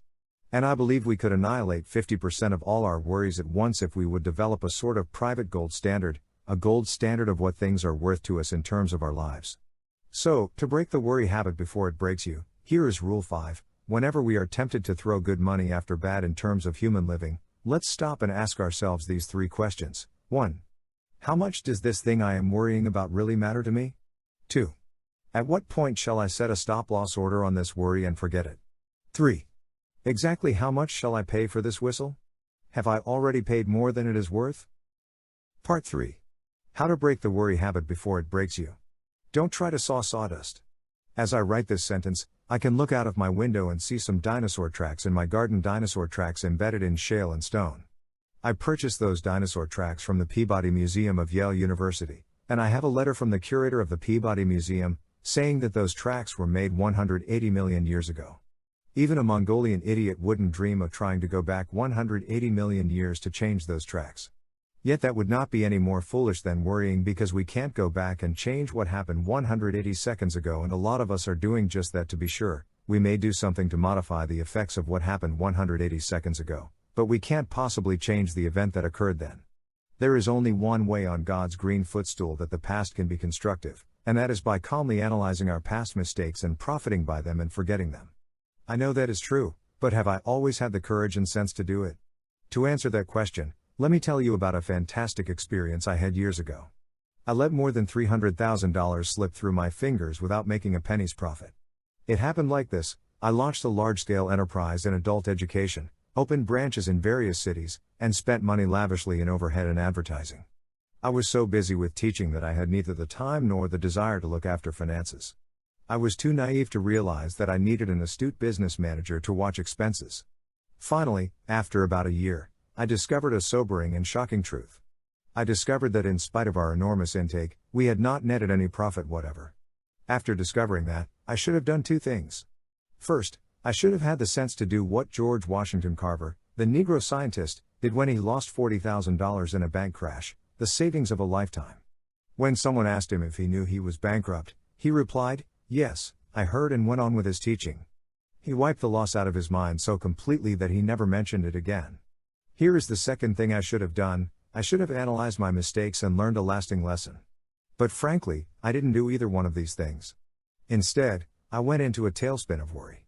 For months I was in a daze. I lost sleep and I lost weight. Instead of learning a lesson from this enormous mistake, I went right ahead and did the same thing again on a smaller scale. It is embarrassing for me to admit all this stupidity, but I discovered long ago that it is easier to teach 20 what were good to be done than to be one of 20 to follow mine own teaching. How I wish that I had had the privilege of attending the George Washington High School here in New York and studying under Mr. Branwyn, the same teacher who taught Alan Saunders, of 939 Woodycrest Avenue, Bronx, New York. Mr. Saunders told me that the teacher of his hygiene class, Mr. Branwyn, taught him one of the most valuable lessons he had ever learned. I was only in my teens, said Alan Saunders as he told me the story, but I was a worrier even then. I used to stew and fret about the mistakes I had made. If I turned in an examination paper, I used to lie awake and chew my fingernails for fear I hadn't passed. I was always living over the things I had done, and wishing I'd done them differently, thinking over the things I had said, and wishing I'd said them better. Then one morning, our class filed into the science laboratory, and there was the teacher, Mr. Branwyn, with a bottle of milk prominently displayed on the edge of the desk. We all sat down, staring at the milk, and wondering what it had to do with the hygiene course he was teaching. Then, all of a sudden, Mr. Branwyn stood up, swept the bottle of milk with a crash into the sink and shouted, "Don't cry over spilled milk." He then made us all come to the sink and look at the wreckage. "Take a good look," he told us, "because I want you to remember this lesson the rest of your lives. That milk is gone, you can see it's down the drain, and all the fussing and hair pulling in the world won't bring back a drop of it. With a little thought and prevention, that milk might have been saved. But it's too late now, all we can do is write it off, forget it, and go on to the next thing." That one little demonstration, Alan Saunders told me, stuck with me long after I'd forgotten my solid geometry and Latin. In fact, it taught me more about practical living than anything else in my 4 years of high school. It taught me to keep from spilling milk if I could, but to forget it completely, once it was spilled and had gone down the drain. Some readers are going to snort at the idea of making so much over a hackneyed proverb like "don't cry over spilt milk." I know it is trite, commonplace, and a platitude.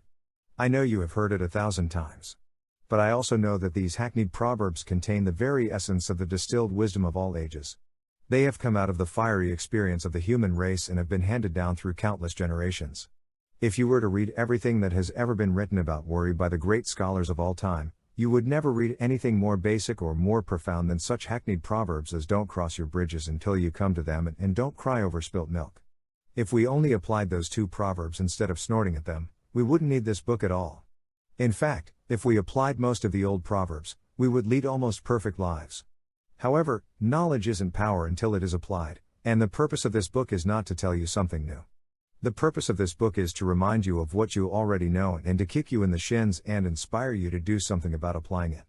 I have always admired a man like the late Fred Fuller Shedd, who had a gift for stating an old truth in a new and picturesque way.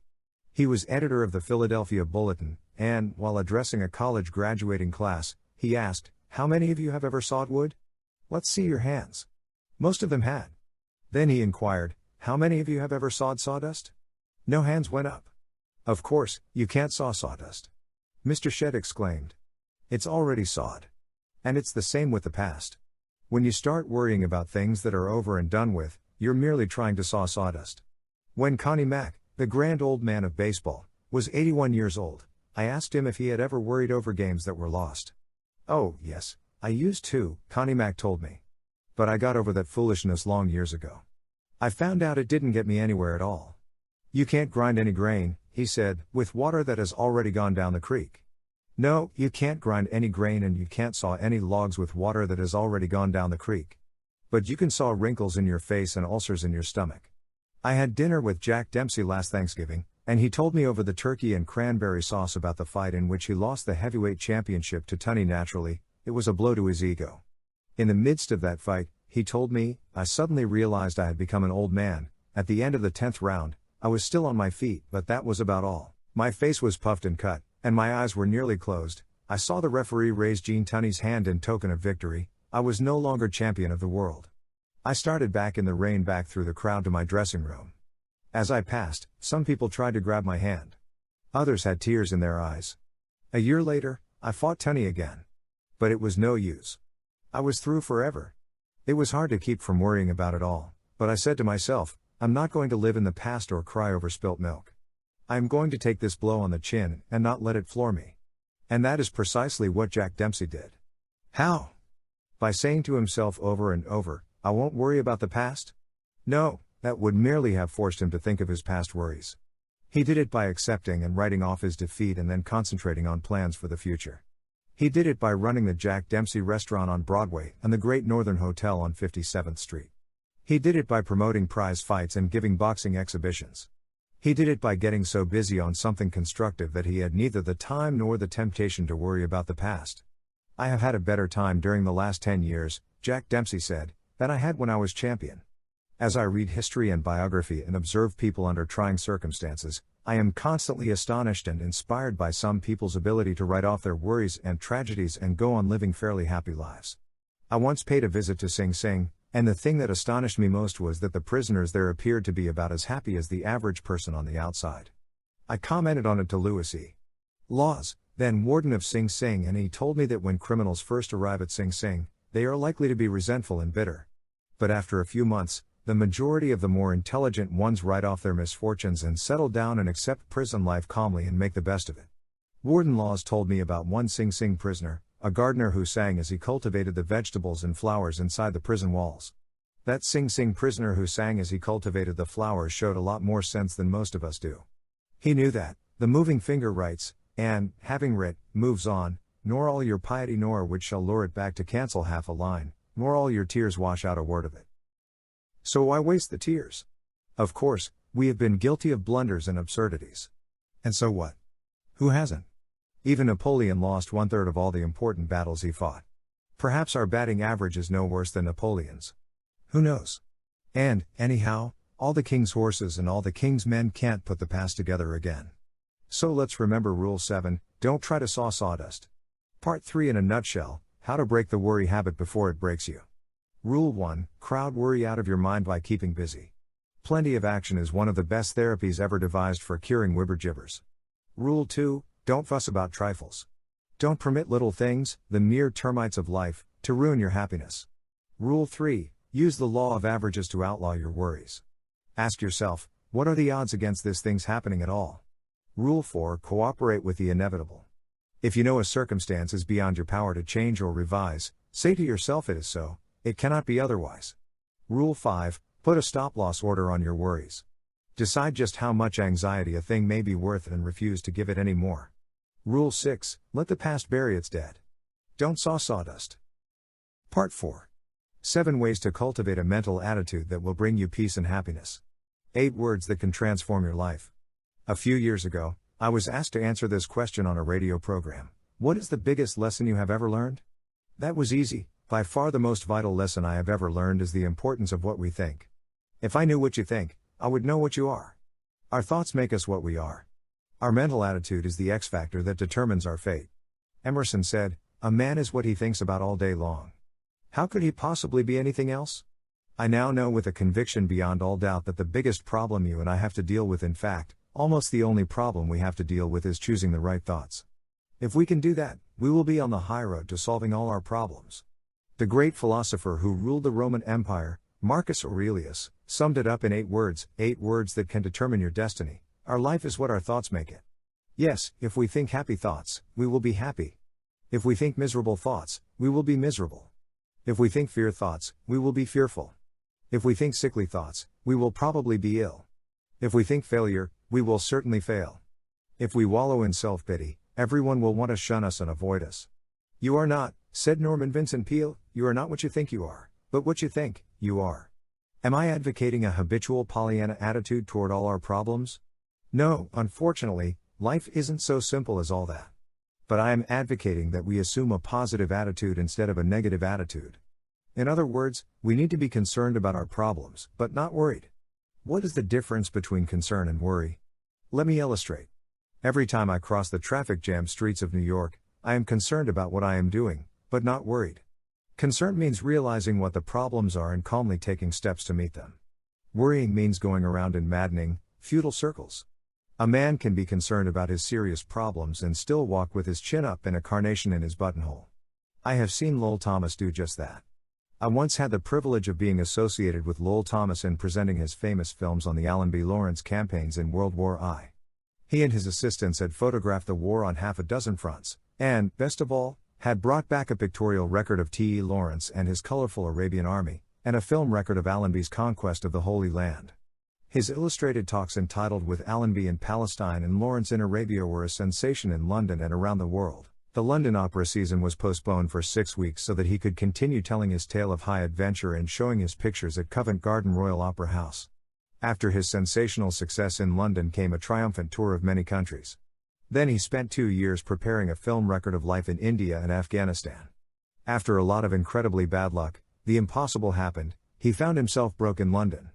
I was with him at the time. I remember we had to eat cheap meals at cheap restaurants. We couldn't have eaten even there if we had not borrowed money from a Scotsman, James McBay, the renowned artist. Here is the point of the story: even when Lowell Thomas was facing huge debts and severe disappointments, he was concerned, but not worried. He knew that if he let his reverses get him down, he would be worthless to everyone, including his creditors. So each morning before he started out, he bought a flower, put it in his buttonhole, and went swinging down Oxford Street with his head high and his step spirited. He thought positive, courageous thoughts and refused to let defeat him. To him, being licked was all part of the game, the useful training you had to expect if you wanted to get to the top.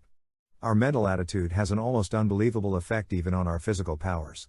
The famous British psychiatrist, J. A. Hadfield, gives a striking illustration of that fact in his splendid book, The Psychology of Power. I asked 3 men, he writes, to submit themselves to test the effect of mental suggestion on their strength, which was measured by gripping a dynamometer. He told them to grip the dynamometer with all their might. He had them do this under 3 different sets of conditions. When he tested them under normal waking conditions, their average grip was 101 pounds. When he tested them after he had hypnotized them and told them that they were very weak, they could grip only 29 pounds, less than a third of their normal strength. One of these men was a prize fighter, and when he was told under hypnosis that he was weak, He remarked that his arm felt tiny, just like a baby's, when Captain Hadfield then tested these men a third time, telling them under hypnosis that they were very strong. They were able to grip an average of 142 pounds. When their minds were filled with positive thoughts of strength, they increased their actual physical powers almost 500%. Such is the incredible power of our mental attitude. To illustrate the magic power of thought, let me tell you one of the most astounding stories in the annals of America. I could write a book about it, but let's be brief. On a frosty October night, shortly after the close of the Civil War, a homeless, destitute woman, who was little more than a wanderer on the face of the earth, knocked at the door of Mother Webster, the wife of a retired sea captain, living in Amesbury, Massachusetts. Opening the door, Mother Webster saw a frail little creature, scarcely more than 100 pounds of frightened skin and bones. The stranger, a Mrs. Glover, explained she was seeking a home where she could think and work out a great problem that absorbed her day and night. "Why not stay here?" Mrs. Webster replied. "I'm all alone in this big house." Mrs. Glover might have remained indefinitely with Mother Webster, if the latter's son-in-law, Bill Ellis, hadn't come up from New York for a vacation. When he discovered Mrs. Glover's presence, he shouted, "I'll have no vagabonds in this house," and he shoved this homeless woman out of the door. A driving rain was falling. She stood shivering in the rain for a few minutes, and then started down the road, looking for shelter. Here is the astonishing part of the story. That vagabond whom Bill Ellis put out of the house was destined to have as much influence on the thinking of the world as any other woman who ever walked this earth. She is now known to millions of devoted followers as Mary Baker Eddy, the founder of Christian Science. Yet, until this time, she had known little in life except sickness, sorrow, and tragedy. Her first husband had died shortly after their marriage. Her second husband had deserted her and eloped with a married woman. He later died in a poorhouse. She had only one child, a son, and she was forced, because of poverty, illness, and jealousy, to give him up when he was 4 years old. She lost all track of him and never saw him again for 31 years. Because of her own ill health, Mrs. Eddy had been interested for years in what she called the science of mind healing. But the dramatic turning point in her life occurred in Lynn, Massachusetts. Walking downtown one cold day, she slipped and fell on the icy pavement and was knocked unconscious. Her spine was so injured that she was convulsed with spasms. Even the doctor expected her to die. If by some miracle she lived, he declared that she would never walk again. Lying on what was supposed to be her deathbed, Mary Baker Eddy opened her Bible, and was led, she declared, by divine guidance to read these words from St. Matthew, and, behold, they brought to him a man sick of the palsy, lying on a bed, and Jesus said unto the sick of the palsy, Son, be of good cheer, thy sins be forgiven thee. Arise, take up thy bed, and go unto thine house. And he arose, and departed to his house. These words of Jesus, she declared, produced within her such a strength, such a faith, such a surge of healing power, that she immediately got out of bed and walked. That experience, Mrs. Eddy declared, was the falling apple that led me to the discovery of how to be well myself, and how to make others, so I gained the scientific certainty that all causation was mind, and every effect a mental phenomenon. Such was the way in which Mary Baker Eddy became the founder and high priestess of a new religion, Christian Science, the only great religious faith ever established by a woman, a religion that has encircled the globe. You are probably saying to yourself by now, this man Carnegie is proselytizing for Christian Science. No. You are wrong. I am not a Christian Scientist.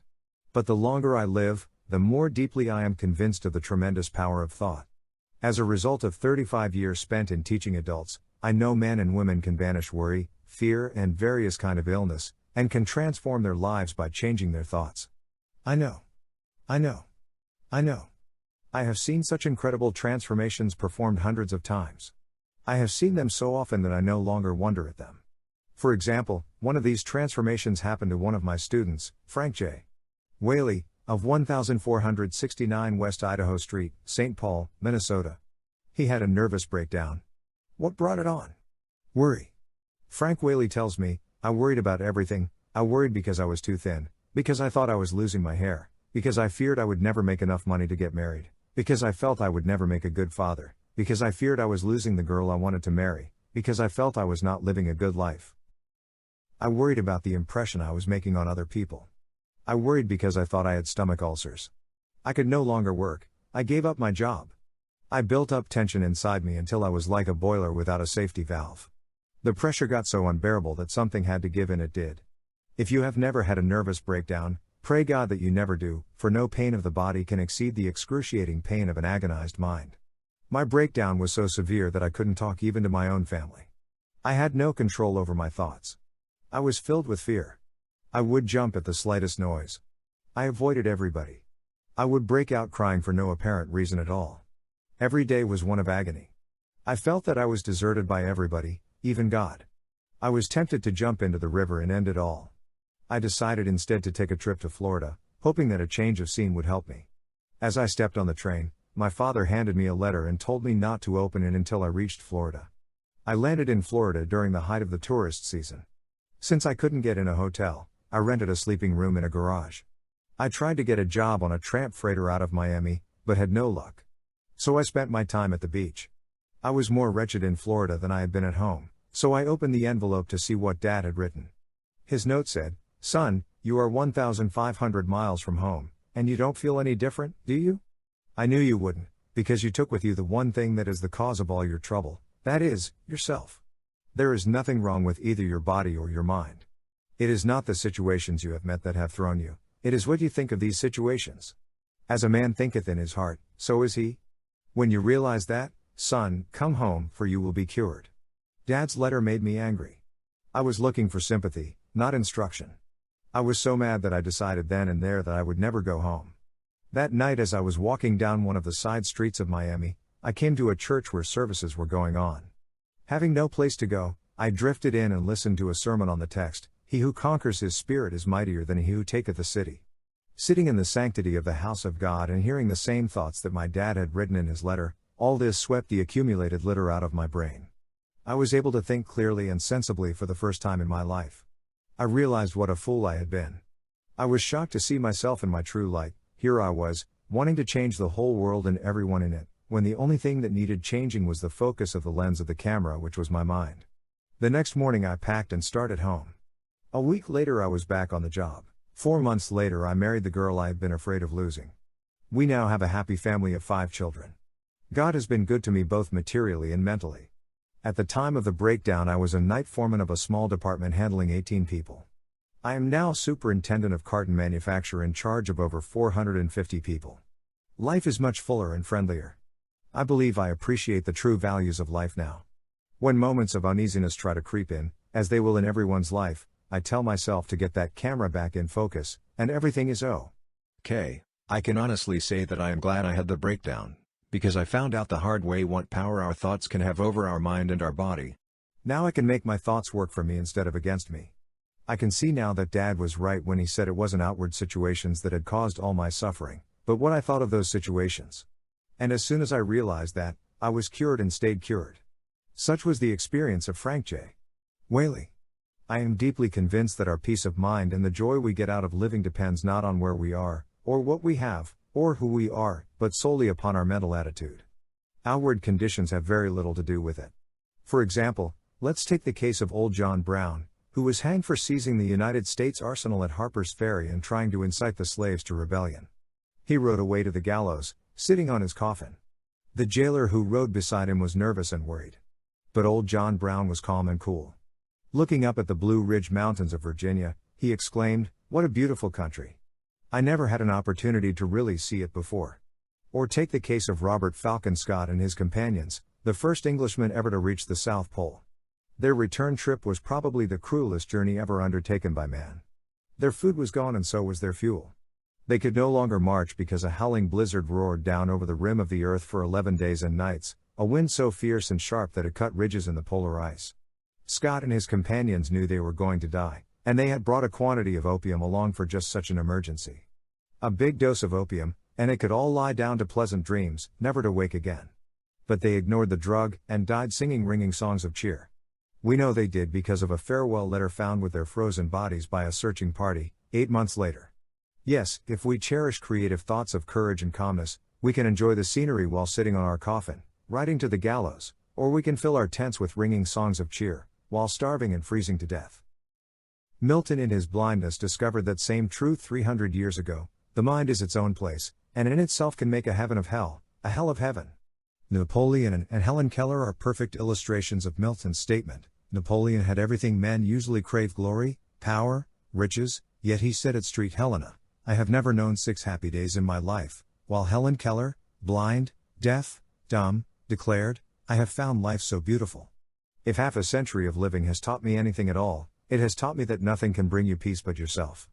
I am merely trying to repeat what Emerson said so well in the closing words of his essay on self-reliance: a political victory, a rise in rents, the recovery of your sick, or the return of your absent friend, or some other quite external event, raises your spirits, and you think good days are preparing for you. Do not believe it. It can never be so. Nothing can bring you peace but yourself." Epictetus, the great Stoic philosopher, warned that we ought to be more concerned about removing wrong thoughts from the mind than about removing tumors and abscesses from the body. Epictetus said that 19 centuries ago, but modern medicine would back him up. Dr. G. Canby Robinson declared that 4 out of 5 patients admitted to Johns Hopkins Hospital were suffering from conditions brought on in part by emotional strains and stresses. This was often true even in cases of organic disturbances. Eventually, he declared, these trace back to maladjustments to life and its problems. Montaigne, the great French philosopher, adopted these 17 words as the motto of his life: a man is not hurt so much by what happens, as by his opinion of what happens. And our opinion of what happens is entirely up to us. What do I mean?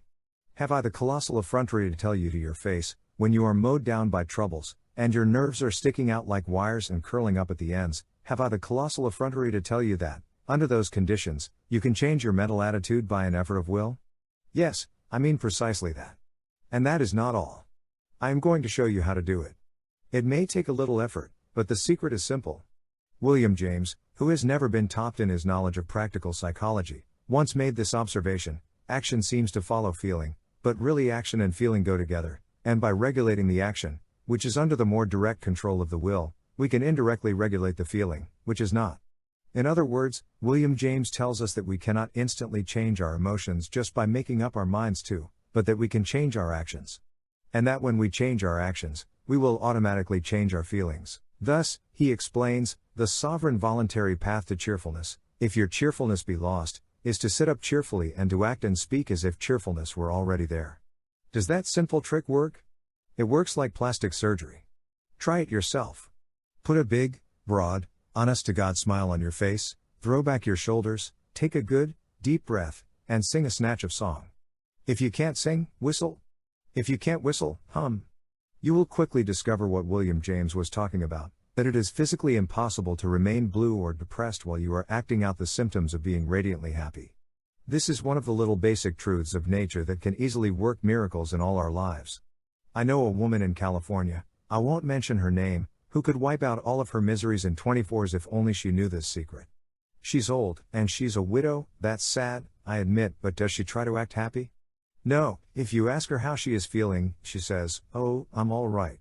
But the expression on her face and the whine in her voice say, "Oh, God, if you only knew the troubles I've seen." She seems to reproach you for being happy in her presence. Hundreds of women are worse off than she is. Her husband left her enough insurance to last the rest of her life, and she has married children to give her a home. But I've rarely seen her smile. She complains that all 3 of her sons-in-law are stingy and selfish, although she is a guest in their homes for months at a time. And she complains that her daughters never give her presents, although she hoards her own money carefully, for my old age. She is a blight on herself and her unfortunate family. But does it have to be so? That is the pity of it. She could change herself from a miserable, bitter, and unhappy old woman into an honored and beloved member of the family, if she wanted to change. And all she would have to do to work this transformation would be to start acting cheerful, start acting as though she had a little love to give away, instead of squandering it all on her own unhappy and embittered self.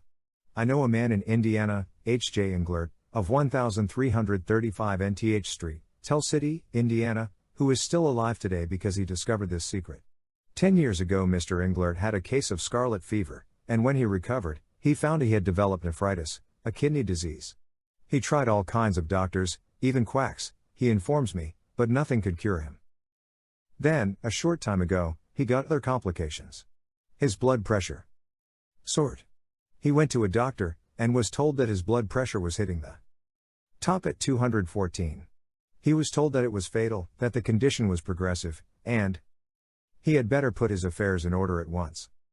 I went home, he says, and made sure that my insurance was all paid up. And then I apologized to my maker for all my mistakes, and settled down to gloomy meditations. I made everyone unhappy. My wife and family were miserable, and I was very deep in depression myself. However, after a week of wallowing in self-pity, I said to myself, you are acting like a fool. You may not die for a year yet. So why not try to be happy while you're here? I threw back my shoulders, put a smile on my face, and attempted to act as though everything were normal. I admit it was an effort at first, but I forced myself to be pleasant and cheerful, and this not only helped my family, but it also helped me. The first thing I knew, I began to feel better, almost as well as I pretended to feel. The improvement went on. And today, months after I was supposed to be in my grave, I am not only happy, well, and alive, but my blood pressure is down. I know one thing for certain, the doctor's prediction would certainly have come true if I had gone on thinking dying thoughts of defeat. But I gave my body a chance to heal itself, by nothing in the world but a change of mental attitude. Let me ask you a question: if merely acting cheerful and thinking positive thoughts of health and courage can save this man's life, why should you and I tolerate for 1 minute more our minor glooms and depressions? Why make ourselves, and everyone around us, unhappy and blue when it is possible for us to start creating happiness by merely acting cheerful? Years ago, I read a little book that had a lasting and profound effect on my life. It was called As a Man Thinketh, by James Lane Allen, and here's what it said. A man will find that as he alters his thoughts towards things and other people, things and other people will alter towards him. Let a man radically alter his thoughts, and he will be astonished at the rapid transformation it will effect in the material conditions of his life. Men do not attract that which they want, but that which they are. The divinity that shapes our ends is in ourselves. It is our very self. All that a man achieves is the direct result of his own thoughts. A man can only rise, conquer and achieve by lifting up his thoughts. He can only remain weak and abject and miserable by refusing to lift up his thoughts. Fowler and Company Limited.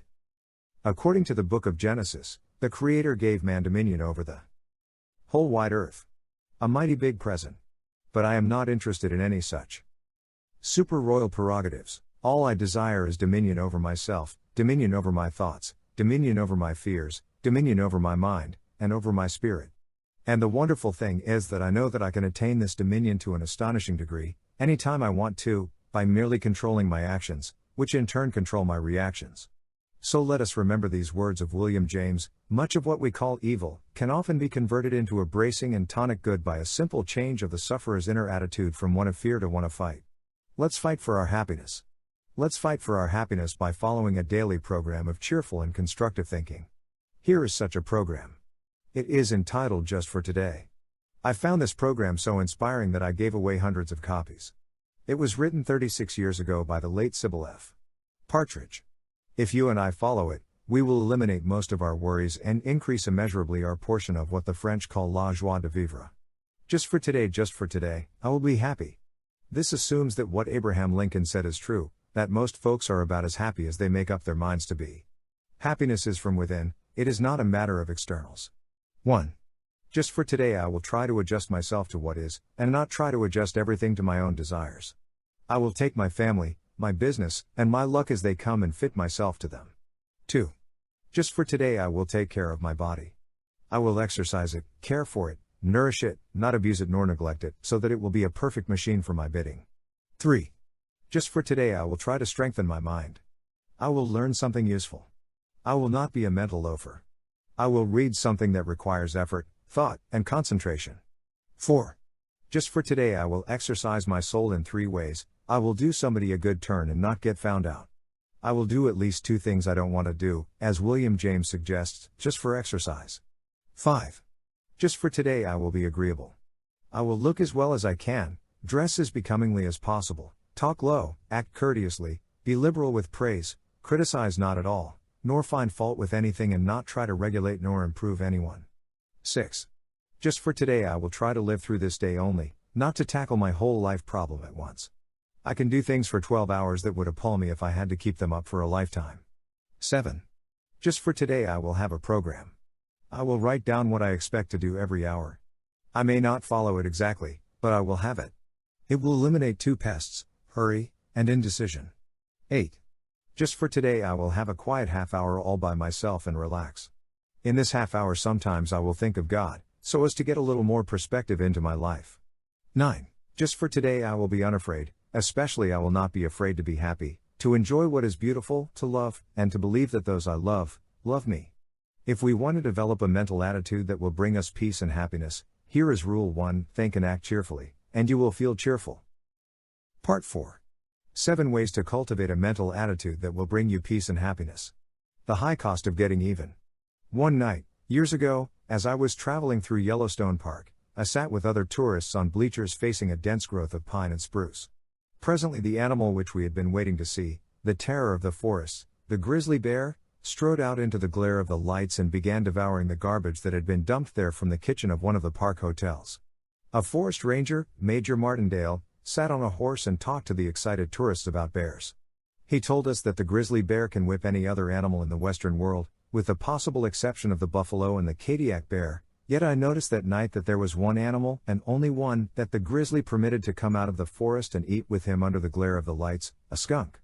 The grizzly knew that he could liquidate a skunk with one swipe of his mighty paw. Why didn't he do it? Because he had found from experience that it didn't pay. I found that out, too. As a farm boy, I trapped 4-legged skunks along the hedgerows in Missouri, and, as a man, I encountered a few 2-legged skunks on the sidewalks of New York. I have found from sad experience that it doesn't pay to stir up either variety. When we hate our enemies, we are giving them power over us, power over our sleep, our appetites, our blood pressure, our health, and our happiness. Our enemies would dance with joy if only they knew how they were worrying us, lacerating us, and getting even with us. Our hate is not hurting them, but our hate is turning our own days and nights into a hellish turmoil. Who do you suppose said this? If selfish people try to take advantage of you, cross them off your list, but don't try to get even. When you try to get even, you hurt yourself more than you hurt the other fellow? Those words sound as if they might have been uttered by some starry-eyed idealist. But they weren't. Those words appeared in a bulletin issued by the police department of Milwaukee. How will trying to get even hurt you? In many ways. According to Life magazine, it may even wreck your health. The chief personality characteristic of persons with hypertension, high blood pressure, is resentment, said Life. When resentment is chronic hypertension and heart trouble follow. So you see that when Jesus said, "Love your enemies," he was not only preaching sound ethics. He was also preaching 20th century medicine. When he said, "Forgive 70 times 7, Jesus was telling you and me how to keep from having high blood pressure, heart trouble, stomach ulcers, and many other ailments. A friend of mine recently had a serious heart attack. Her physician put her to bed and ordered her to refuse to get angry about anything, no matter what happened. Physicians know that if you have a weak heart, a fit of anger can kill you. Did I say can kill you? A fit of anger did kill a restaurant owner in Spokane, Washington, a few years ago. I have in front of me now a letter from Jerry Swartit, chief of the police department, Spokane, Washington, saying, a few years ago, William Falcover, a man of 68 who owned a cafe here in Spokane, killed himself by flying into a rage because his cook insisted on drinking coffee out of his saucer. The cafe owner was so indignant that he grabbed a revolver and started to chase the cook and fell dead from heart failure with his hand still gripping the gun. The coroner's report declared that anger had caused the heart failure. When Jesus said, "Love your enemies," he was also telling us how to improve our looks. I know women, and so do you, whose faces have been wrinkled and hardened by hate and disfigured by resentment.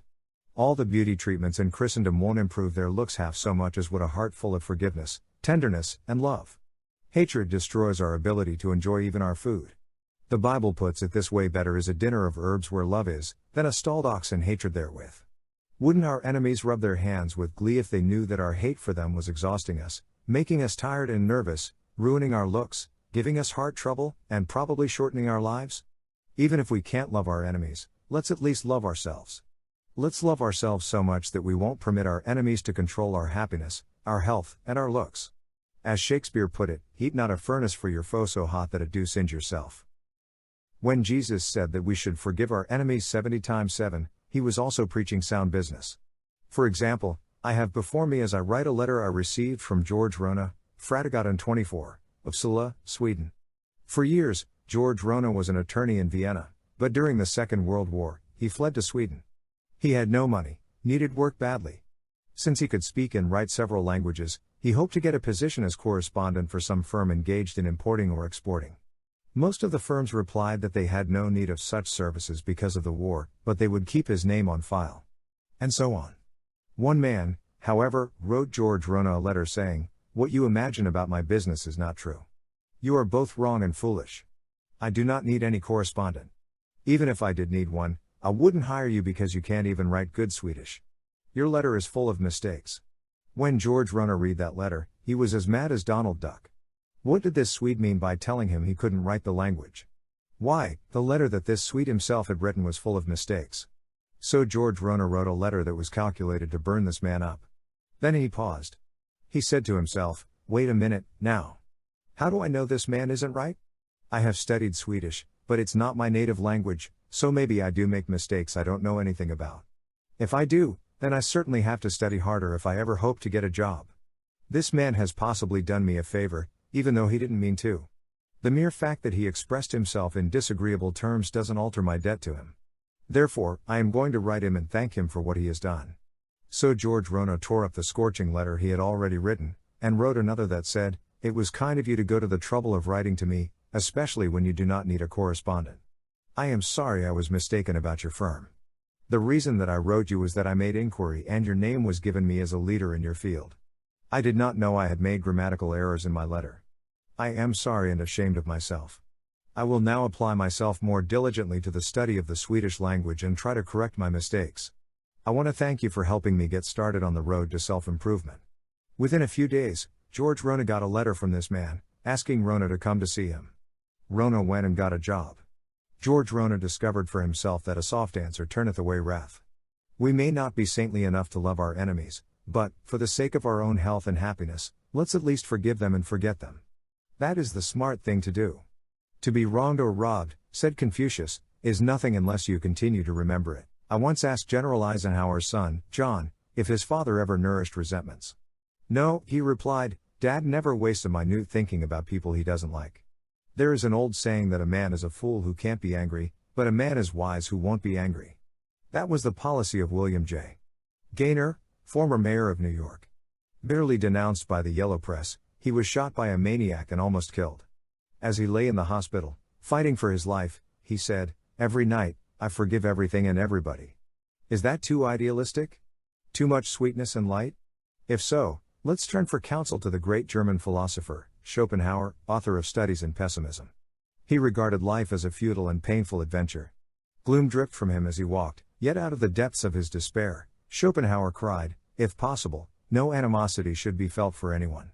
I once asked Bernard Baruch, the man who was the trusted advisor to 6 presidents, Wilson, Harding, Coolidge, Hoover, Roosevelt, and Truman, whether he was ever disturbed by the attacks of his enemies. "No man can humiliate me or disturb me," he replied. "I won't let him. No one can humiliate or disturb you and me, either unless we let him. Sticks and stones may break my bones, but words can never hurt me." Throughout the ages, mankind has burned its candles before those Christ-like individuals who bore no malice against their enemies.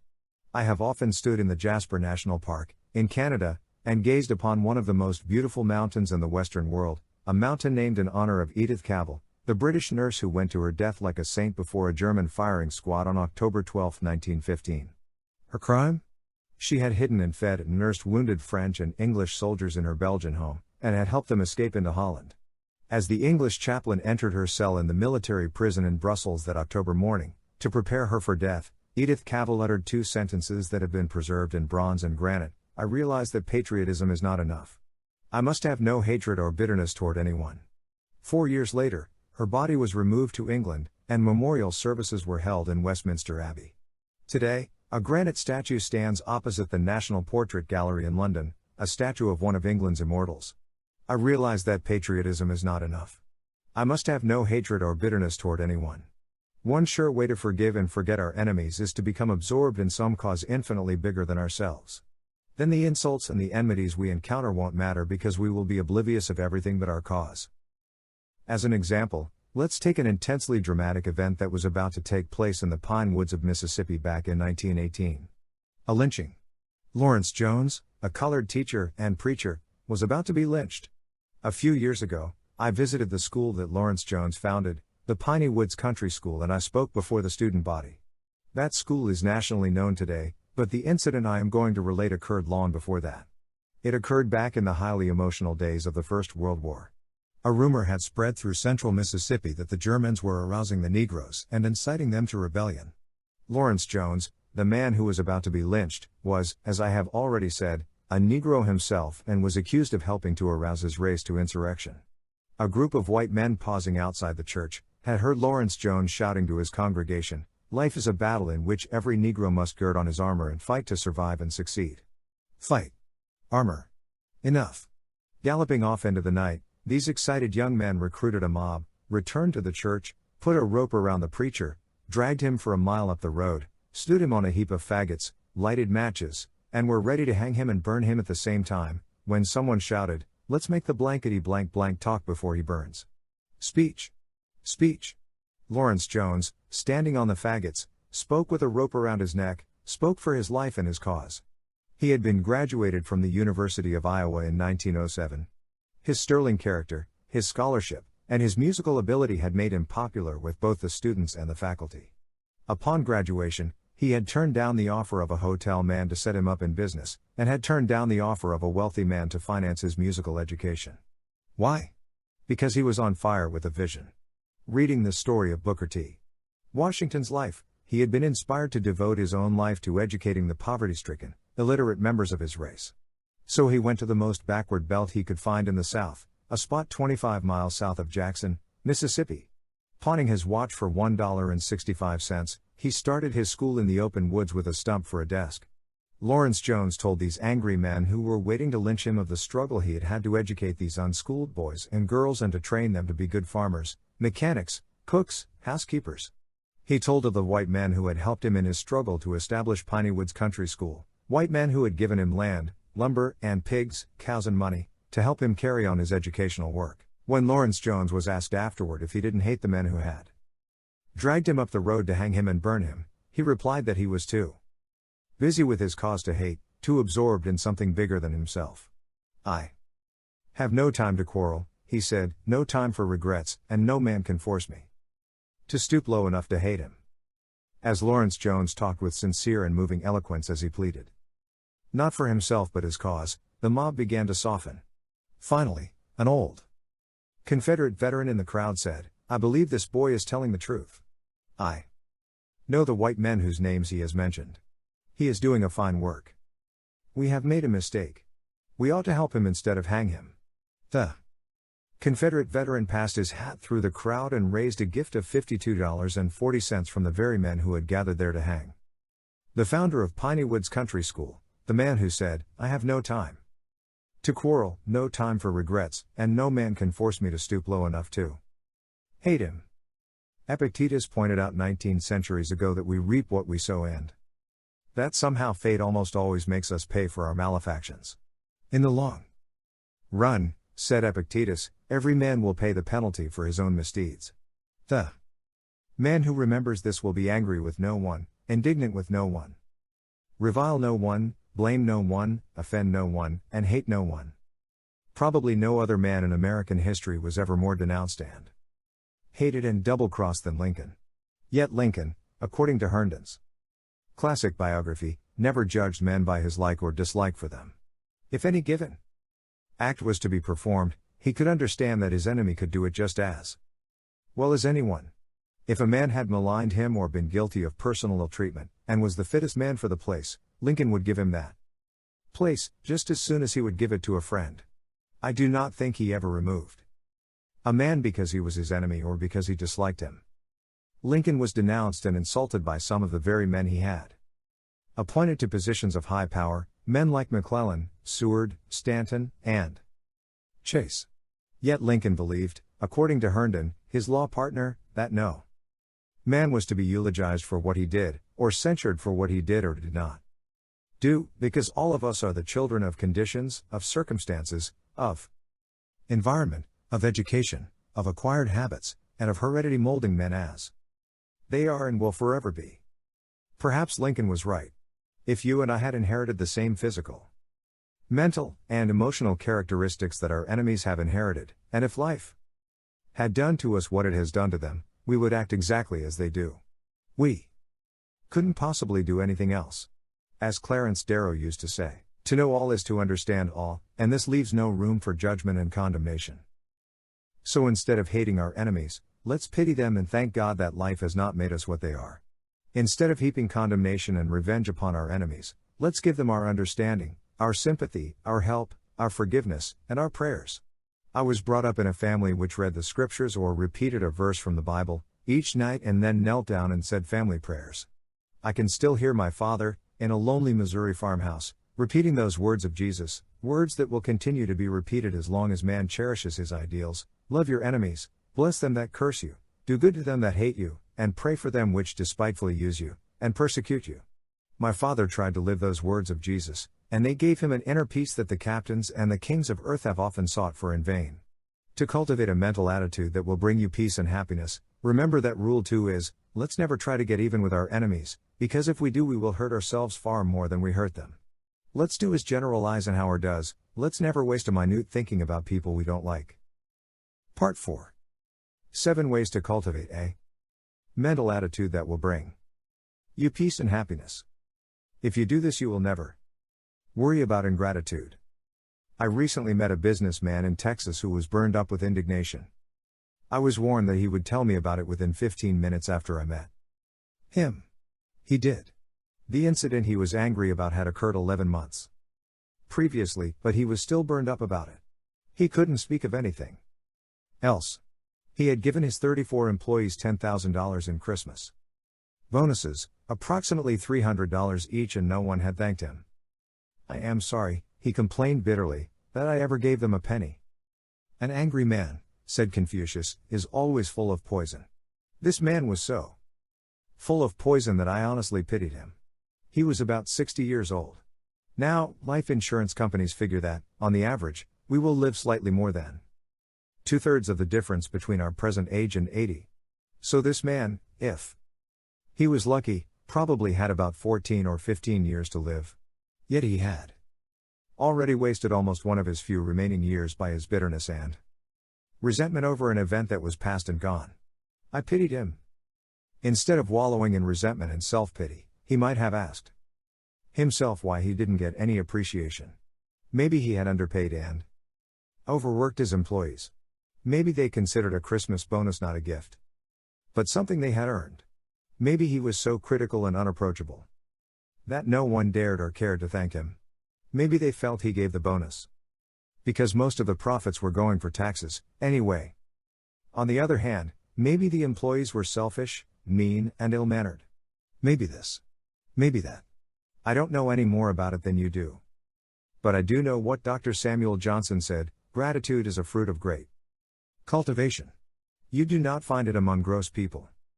Here is the point I am trying to make: this man made the human and distressing mistake of expecting gratitude. He just didn't know human nature. If you saved a man's life, would you expect him to be grateful? You might. But Samuel Leibowitz, who was a famous criminal lawyer before he became a judge, saved 78 men from going to the electric chair. How many of these men, do you suppose, stopped to thank Samuel Leibowitz, or ever took the trouble to send him a Christmas card? How many? Guess. That's right, none. Christ healed 10 lepers in one afternoon, but how many of those lepers even stopped to thank him? Only one. Look it up in St. Luke. When Christ turned around to his disciples and asked, "Where are the other 9?" They had all run away. Disappeared without thanks. Let me ask you a question. Why should you and I, or this businessman in Texas, expect more thanks for our small favors than was given Jesus Christ? And when it comes to money matters, well, that is even more hopeless. Charles Schwab told me that he had once saved a bank cashier who had speculated in the stock market with funds belonging to the bank. Schwab put up the money to save this man from going to the penitentiary. Was the cashier grateful? Oh, yes, for a little while. Then he turned against Schwab and reviled him and denounced him, the very man who had kept him out of jail. If you gave one of your relatives $1 million, would you expect him to be grateful? Andrew Carnegie did just that.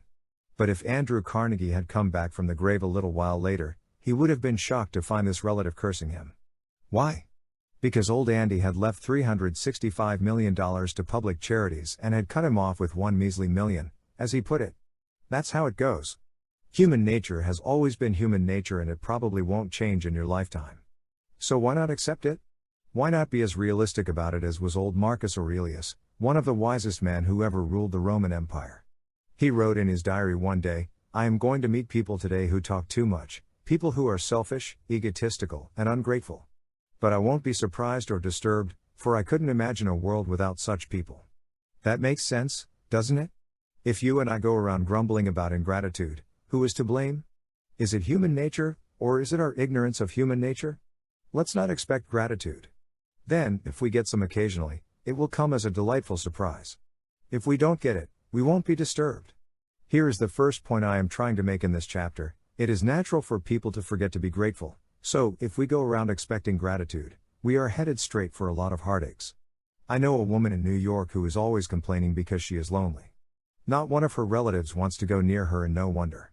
If you visit her, she will tell you for hours what she did for her nieces when they were children. She nursed them through the measles and the mumps and the whooping cough, she boarded them for years, she helped to send one of them through business school, and she made a home for the other until she got married. Do the nieces come to see her? Oh, yes, now and then, out of a spirit of duty. But they dread these visits. They know they will have to sit and listen for hours to half-veiled reproaches. They will be treated to an endless litany of bitter complaints and self-pitying sighs. And when this woman can no longer bludgeon, browbeat, or bully her nieces into coming to see her, she has one of her spells. She develops a heart attack. Is the heart attack real? Oh, yes. The doctors say she has a nervous heart, suffers from palpitations. But the doctors also say they can do nothing for her trouble is emotional. What this woman really wants is love and attention. But she calls it gratitude. And she will never get gratitude or love, because she demands it. She thinks it's her due. There are thousands of women like her, women who are ill from ingratitude, loneliness, and neglect. They long to be loved, but the only way in this world that they can ever hope to be loved is to stop asking for it and to start pouring out love without hope of return. Does that sound like sheer, impractical, visionary idealism? It isn't. It is just horse sense. It is a good way for you and me to find the happiness we long for. I know. I have seen it happen right in my own family. My own mother and father gave for the joy of helping others. We were poor, always overwhelmed by debts. Yet, poor as we were, my father and mother always managed to send money every year to an orphan's home, the Christian home in Council Bluffs, Iowa. Mother and father never visited that home. Probably no one thanked them for their gifts, except by letter, but they were richly repaid, for they had the joy of helping little children, without wishing for or expecting any gratitude in return.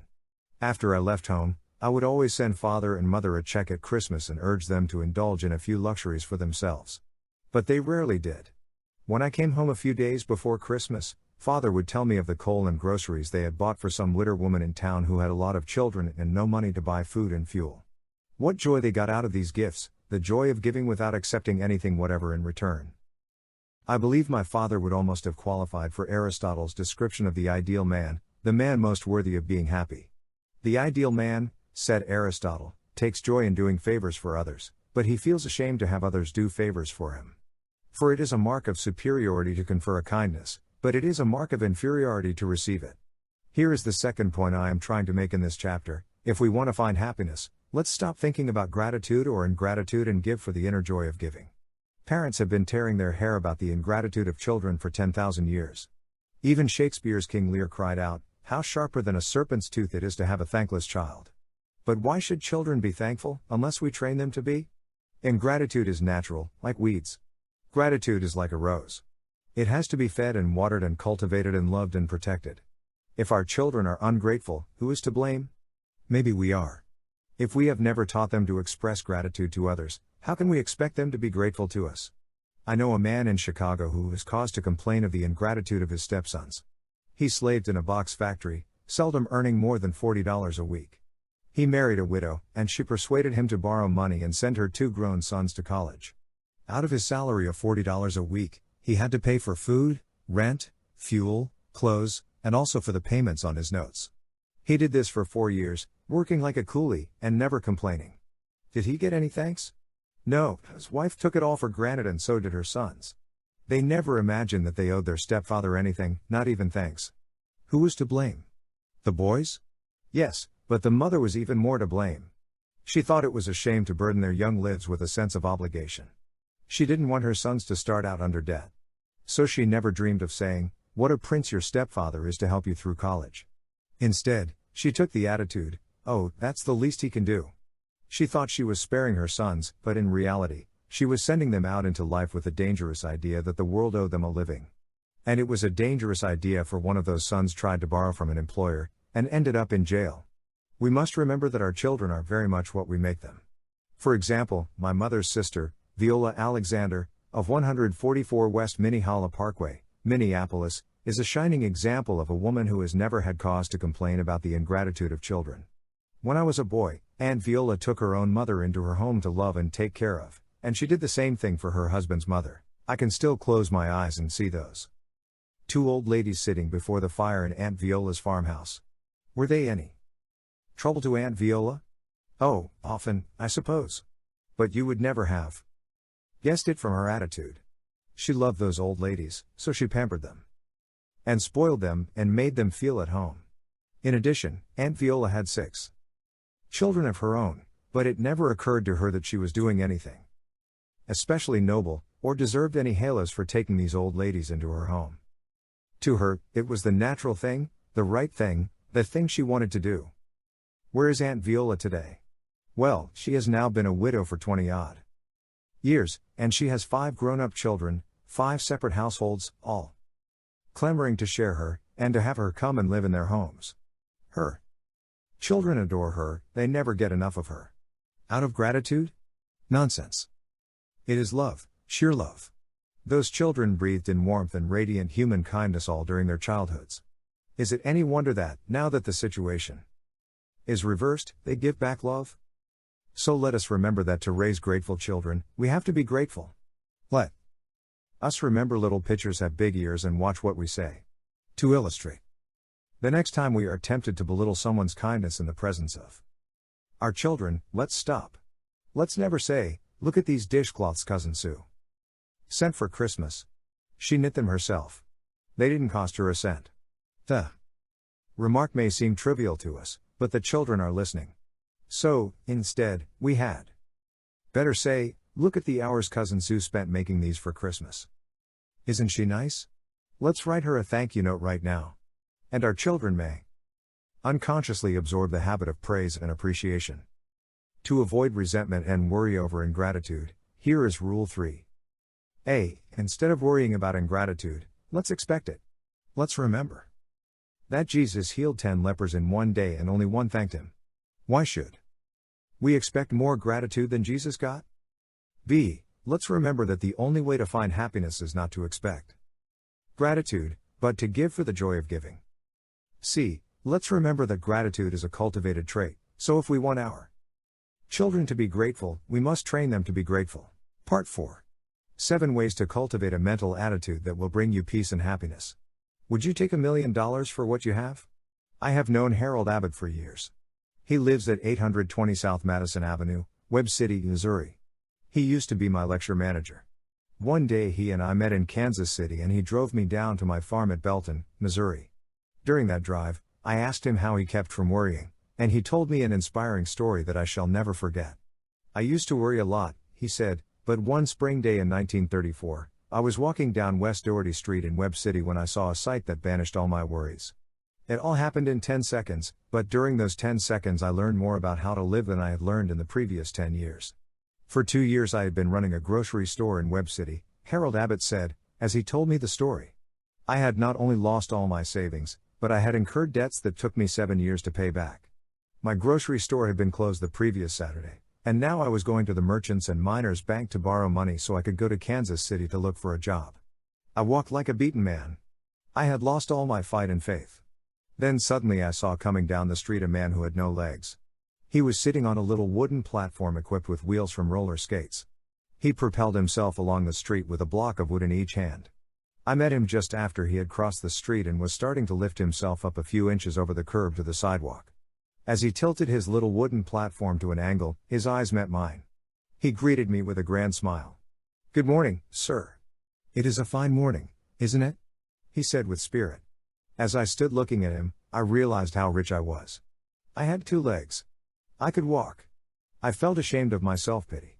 I said to myself, if he can be happy, cheerful, and confident without legs, I certainly can with legs. I could already feel my chest lifting. I had intended to ask the merchants and miners bank for only $100. But now I had courage to ask for $200. I had intended to say that I wanted to go to Kansas City to try to get a job. But now I announced confidently that I wanted to go to Kansas City to get a job. I got the loan, and I got the job. I now have the following words posted on my bathroom mirror, and I read them every morning as I shave. I had the blues because I had no shoes, until upon the street, I met a man who had no feet. I once asked Eddie Rickenbacker what was the biggest lesson he had learned from drifting about with his companions in life rafts for 21 days, hopelessly lost in the Pacific. The biggest lesson I learned from that experience, he said, was that if you have all the fresh water you want to drink and all the food you want to eat, you ought never to complain about anything. Time ran an article about a sergeant who had been wounded on Guadalcanal. Hit in the throat by a shell fragment, this sergeant had 7 blood transfusions. Writing a note to his doctor, he asked, "Will I live?" The doctor replied, "Yes." He wrote another note, asking, "Will I be able to talk?" Again the answer was yes. He then wrote another note, saying, "Then what in hell am I worrying about? Why don't you stop right now and ask yourself, what in the hell am I worrying about?" You will probably find that it is comparatively unimportant and insignificant. About 90% of the things in our lives are right and about 10% are wrong. If we want to be happy, all we have to do is to concentrate on the 90% that are right and ignore the 10% that are wrong. If we want to be worried and bitter and have stomach ulcers, all we have to do is to concentrate on the 10% that are wrong and ignore the 90% that are glorious. The words think and thank are inscribed in many of the Cromwellian churches of England. These words ought to be inscribed in our hearts, too, think and thank. Think of all we have to be grateful for, and thank God for all our boons and bounties. Jonathan Swift, author of Gulliver's Travels, was the most devastating pessimist in English literature. He was so sorry that he had been born that he wore black and fasted on his birthdays, yet, in his despair, this supreme pessimist of English literature praised the great health-giving powers of cheerfulness and happiness. The best doctors in the world, he declared, are Dr. Diet, Dr. Quiet, and Dr. Merriman. You and I may have the services of Dr. Merriman free every hour of the day by keeping our attention fixed on all the incredible riches we possess, riches exceeding by far the fabled treasures of Alibaba. Would you sell both your eyes for $1 billion? What would you take for your 2 legs? Your hands? Your hearing? Your children? Your family? Add up your assets, and you will find that you won't sell what you have for all the gold ever amassed by the Rockefellers, the Fords, and the Morgans combined. But do we appreciate all this? Ah, no. As Schopenhauer said, we seldom think of what we have but always of what we lack. Yes, the tendency to seldom think of what we have but always of what we lack is the greatest tragedy on earth. It has probably caused more misery than all the wars and diseases in history. It caused John Palmer to turn from a regular guy into an old grouch, and almost wrecked his home. I know because he told me so. Mr. Palmer lives at 30 19th Avenue, Paterson, New Jersey. Shortly after I returned from the Army, he said, I started in business for myself. I worked hard day and night. Things were going nicely. Then trouble started. I couldn't get parts and materials. I was afraid I would have to give up my business. I worried so much that I changed from a regular guy into an old grouch. I became so sour and cross that, well, I didn't know it then, but I now realize that I came very near to losing my happy home. Then one day a young, disabled veteran who works for me said, Johnny, you ought to be ashamed of yourself. You take on as if you were the only person in the world with troubles. Suppose you do have to shut up shop for a while, so what? You can start up again when things get normal. You've got a lot to be thankful for. Yet you are always growling.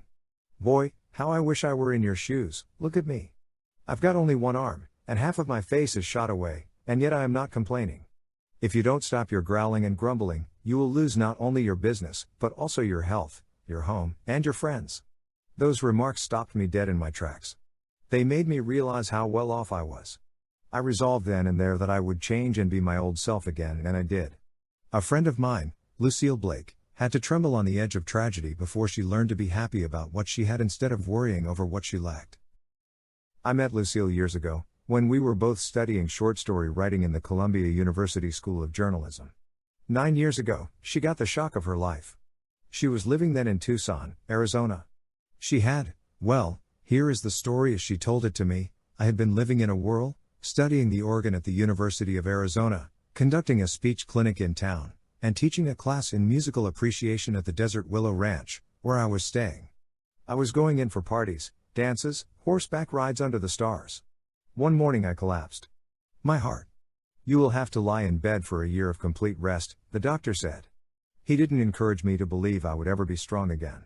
In bed for a year. To be an invalid, perhaps to die. I was terror-stricken. Why did all this have to happen to me? What had I done to deserve it? I wept and wailed.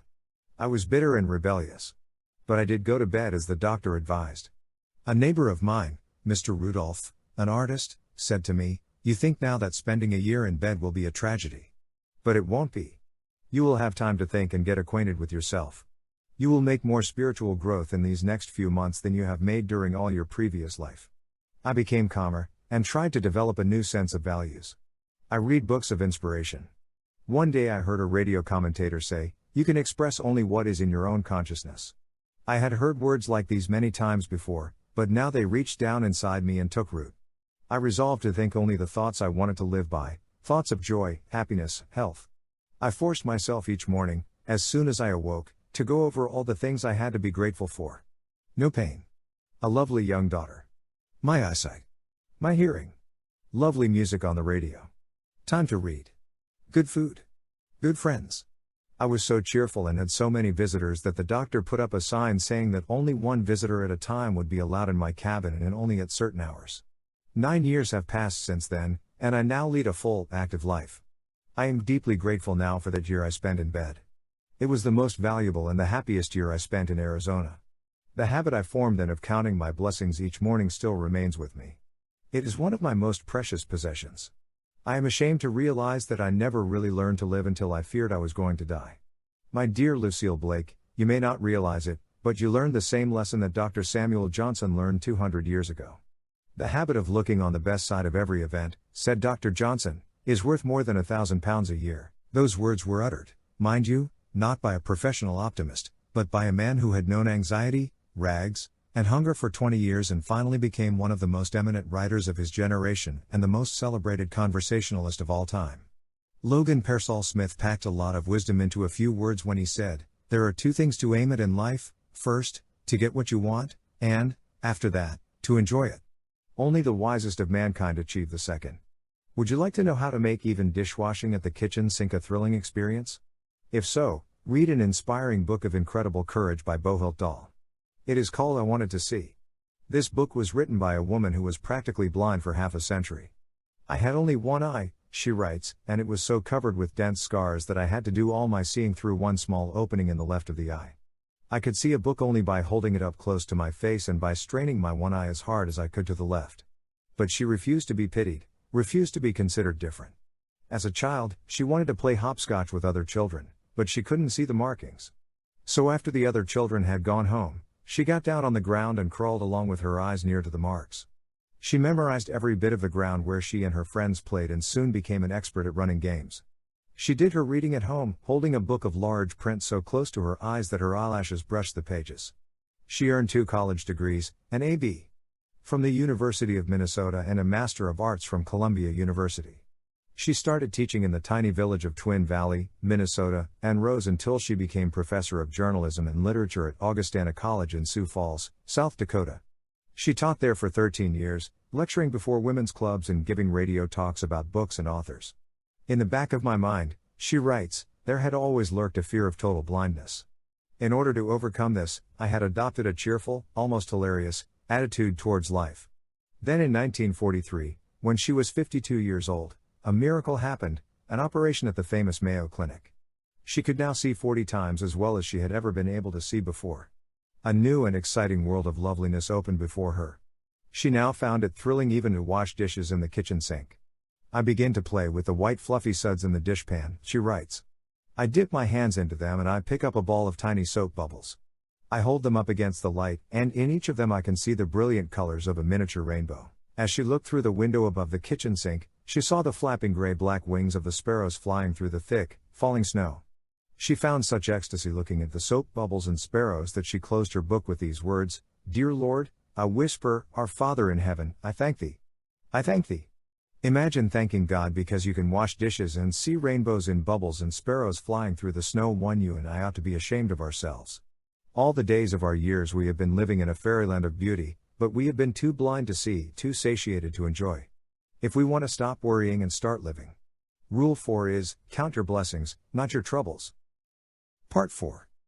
7 ways to cultivate a mental attitude that will bring you peace and happiness. Find yourself and be yourself. Remember, there is no one else on earth like you. I have a letter from Mrs. Edith Allred, of Mount Airy, North Carolina. As a child, I was extremely sensitive and shy, she says in her letter. I was always overweight and my cheeks made me look even fatter than I was. I had an old-fashioned mother who thought it was foolish to make clothes look pretty. She always said, "Wide will wear while narrow will tear," and she dressed me accordingly. I never went to parties, never had any fun, and when I went to school, I never joined the other children in outside activities, not even athletics. I was morbidly shy. I felt I was different from everybody else and entirely undesirable. When I grew up, I married a man who was several years my senior. But I didn't change. My in-laws were a poised and self-confident family. They were everything I should have been but simply was not. I tried my best to be like them, but I couldn't. Every attempt they made to draw me out of myself only drove me further into my shell. I became nervous and irritable. I avoided all friends. I got so bad I even dreaded the sound of the doorbell ringing. I was a failure. I knew it, and I was afraid my husband would find it out. So, whenever we were in public, I tried to be gay, and overacted my part. I knew I overacted. And I would be miserable for days afterwards. At last, I became so unhappy that I could see no point in prolonging my existence. I began to think of suicide. What happened to change this unhappy woman's life? Just a chance remark. A chance remark, Mrs. Allred continued, transformed my whole life. My mother-in-law was talking one day of how she brought her children up, and she said, no matter what happened, I always insisted on their being themselves. On being themselves. That remark is what did it. In a flash, I realized I had brought all this misery on myself by trying to fit myself into a pattern to which I did not conform. I changed overnight. I started being myself. I tried to make a study of my own personality. Tried to find out what I was. I studied my strong points. I learned all I could about colors and styles, and dressed in a way that I felt was becoming to me. I reached out to make friends. I joined an organizational small one at first and was petrified with fright when they put me on a program. But each time I spoke, I gained a little courage. It took a long while, but today I have more happiness than I ever dreamed possible. In rearing my own children, I have always taught them the lesson I had to learn from such bitter experience: no matter what happens, always be yourself. This problem of being willing to be yourself is as old as history, says Drive James Gordon Gilkey, and as universal as human life. This problem of being unwilling to be yourself is the hidden spring behind many neuroses and psychoses and complexes. Angelo Patri has written 13 books and thousands of syndicated newspaper articles on the subject of child training, and he says, nobody is so miserable as he who longs to be somebody and something other than the person he is in body and mind. This craving to be something you are not is especially rampant in Hollywood. Sam Wood, one of Hollywood's best-known directors, says the greatest headache he has with aspiring young actors is exactly this problem: to make them be themselves. They all want to be second-rate Lana Turners, or third-rate Clark Gables. The public has already had that flavor, Sam Wood keeps telling them, now it wants something else. Before he started directing such pictures as Goodbye, Mr. Chips, and For Whom the Bell Tolls, Sam Wood spent years in the real estate business, developing sales personalities. He declares that the same principles apply in the business world as in the world of moving pictures. You won't get anywhere playing the ape. You can't be a parrot. Experience has taught me, says Sam Wood, that it is safest to drop, as quickly as possible, people who pretend to be what they aren't. I recently asked Paul Boynan, employment director for the Saucony Vacuum Oil Company, what is the biggest mistake people make in applying for jobs? He ought to know. He has interviewed more than 60,000 job seekers, and he has written a book entitled 6 Ways to Get a Job. He replied, the biggest mistake people make in applying for jobs is in not being themselves. Instead of taking their hair down and being completely frank, they often try to give you the answers they think you want. But it doesn't work, because nobody wants a phony. Nobody ever wants a counterfeit coin. A certain daughter of a streetcar conductor had to learn that lesson the hard way. She longed to be a singer. But her face was her misfortune. She had a large mouth and protruding buck teeth. When she first sang in public, in a New Jersey nightclub, she tried to pull down her upper lip to cover her teeth. She tried to act glamorous. The result? She made herself ridiculous. She was headed for failure. However, there was a man in this nightclub who heard the girl sing and thought she had talent. "See here," he said bluntly, "I've been watching your performance and I know what it is you're trying to hide. You're ashamed of your teeth." The girl was embarrassed, but the man continued, "What of it? Is there any particular crime in having buck teeth? Don't try to hide them. Open your mouth, and the audience will love you when they see you're not ashamed. Besides," he said shrewdly, "those teeth you're trying to hide may make your fortune." Cass Daly took his advice and forgot about her teeth. From that time on, she thought only about her audience. She opened her mouth wide and sang with such gusto and enjoyment that she became a top star in movies and radio. Other comedians are now trying to copy her.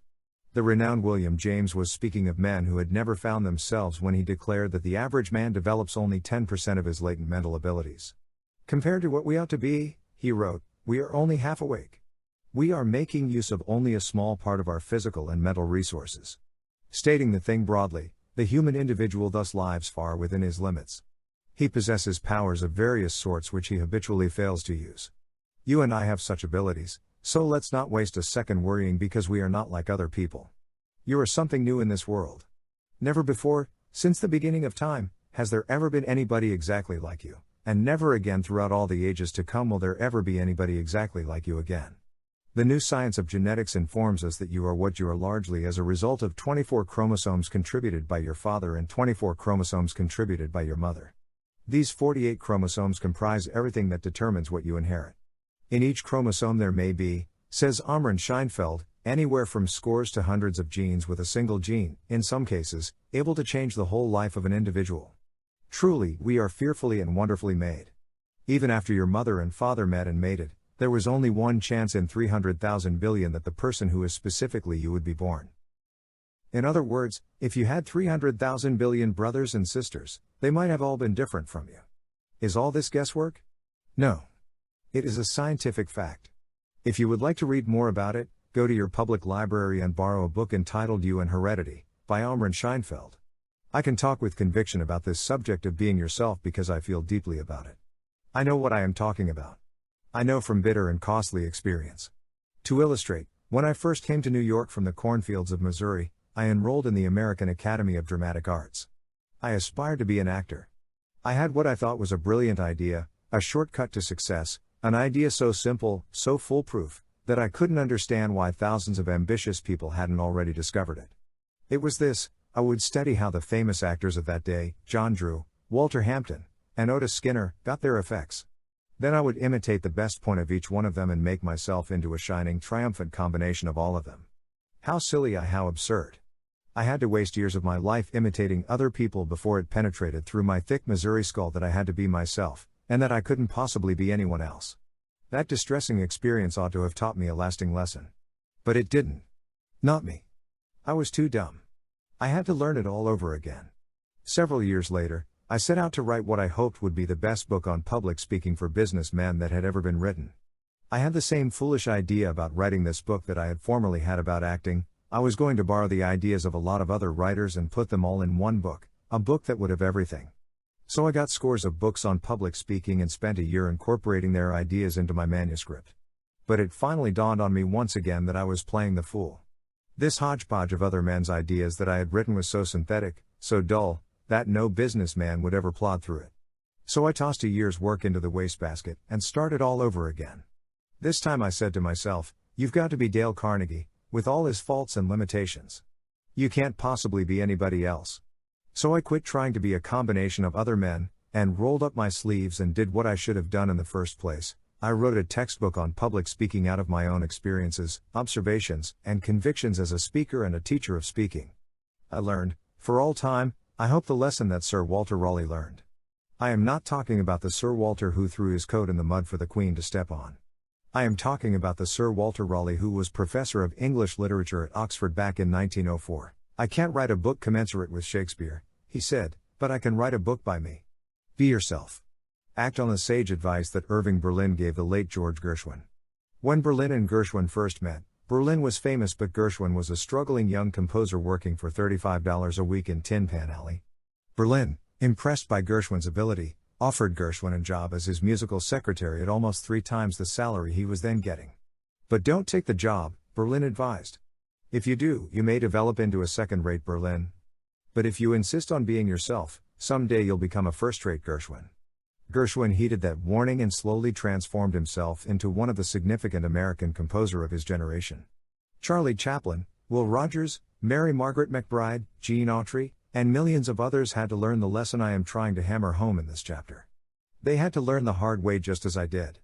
When Charlie Chaplin first started making films, the director of the pictures insisted on Chaplin's imitating a popular German comedian of that day. Charlie Chaplin got nowhere until he acted himself. Bob Hope had a similar experience, spent years in a singing and dancing act and got nowhere until he began to wisecrack and be himself. Will Rogers twirled a rope in vaudeville for years without saying a word.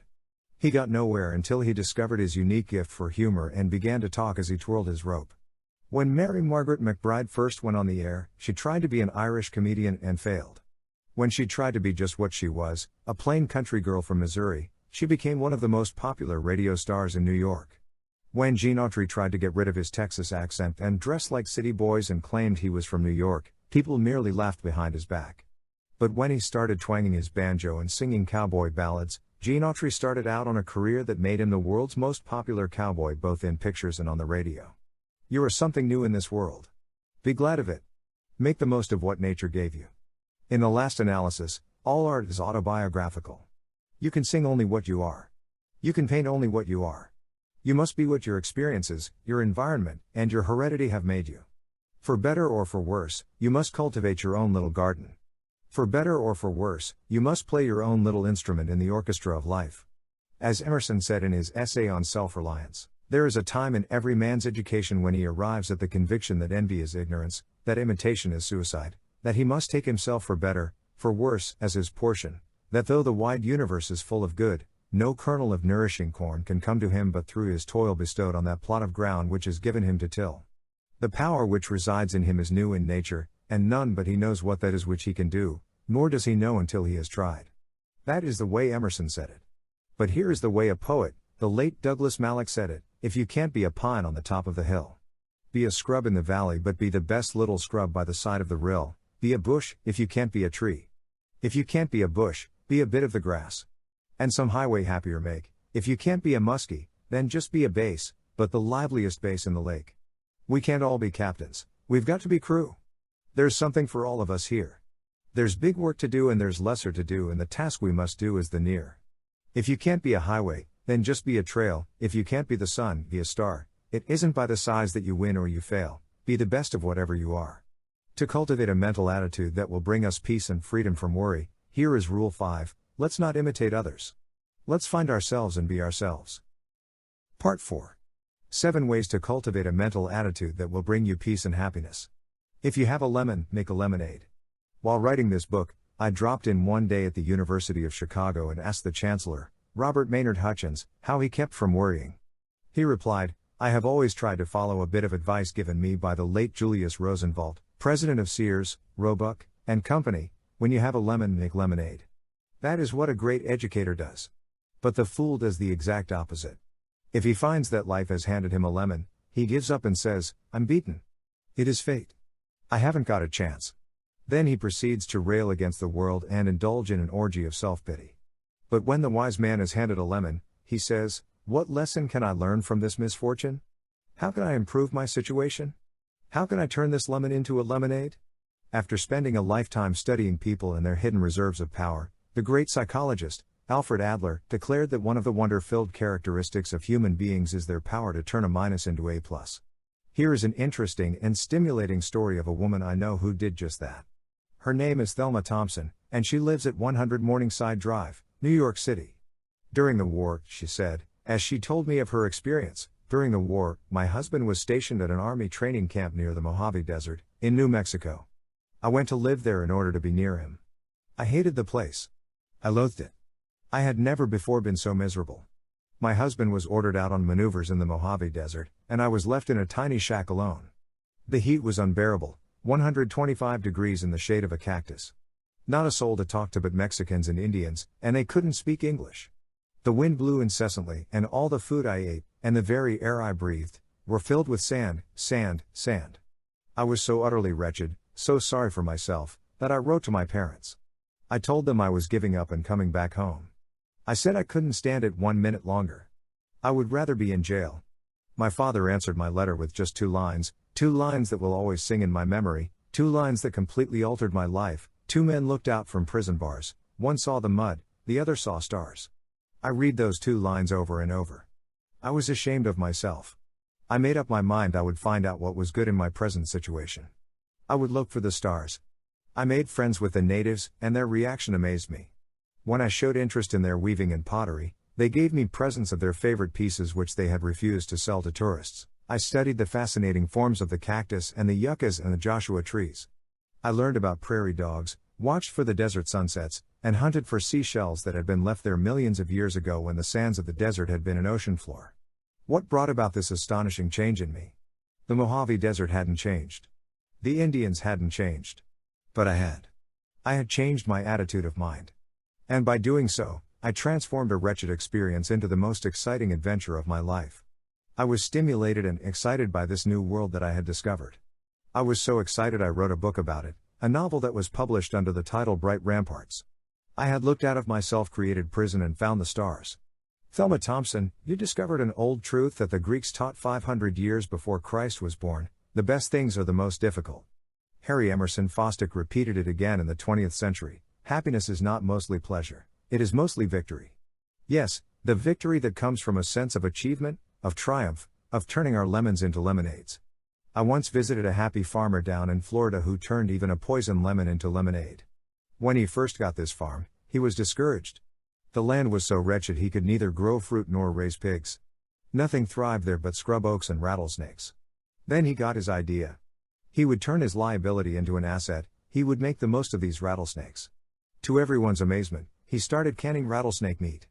When I stopped to visit him a few years ago, I found that tourists were pouring in to see his rattlesnake farm at the rate of $20,000 a year. His business was thriving. I saw poison from the fangs of his rattlers being shipped to laboratories to make antivenom toxin. I saw rattlesnake skins being sold at fancy prices to make women's shoes and handbags. I saw canned rattlesnake meat being shipped to customers all over the world. I bought a picture postcard of the place and mailed it at the local post office of the village, which had been rechristened Rattlesnake, Florida, in honor of a man who had turned a poison lemon into a sweet lemonade. As I have traveled up and down and back and forth across America time after time, it has been my privilege to meet dozens of men and women who have demonstrated their power to turn a minus into a plus. The late William Bolitho, author of 12 Against the Gods, put it like this: the most important thing in life is not to capitalize on your gains. Any fool can do that. The really important thing is to profit from your losses. That requires intelligence, and it makes the difference between a man of sense and a fool. Bolitho uttered those words after he had lost a leg in a railway accident, but I know a man who lost both legs and turned his minus into a plus. His name is Ben Fortson. I met him in a hotel elevator in Atlanta, Georgia. As I stepped into the elevator, I noticed this cheerful-looking man, who had both legs missing, sitting in a wheelchair in a corner of the elevator. When the elevator stopped at his floor, he asked me pleasantly if I would step to one corner, so he could manage his chair better. "So sorry," he said, "to inconvenience you," and a deep, heartwarming smile lighted his face as he said it. When I left the elevator and went to my room, I could think of nothing but this cheerful cripple. So I hunted him up and asked him to tell me his story. It happened in 1929, he told me with a smile. I had gone out to cut a load of hickory poles to stake the beans in my garden. I had loaded the poles on my Ford and started back home. Suddenly one pole slipped under the car and jammed the steering apparatus at the very moment I was making a sharp turn. The car shot over an embankment and hurled me against a tree. My spine was hurt. My legs were paralyzed.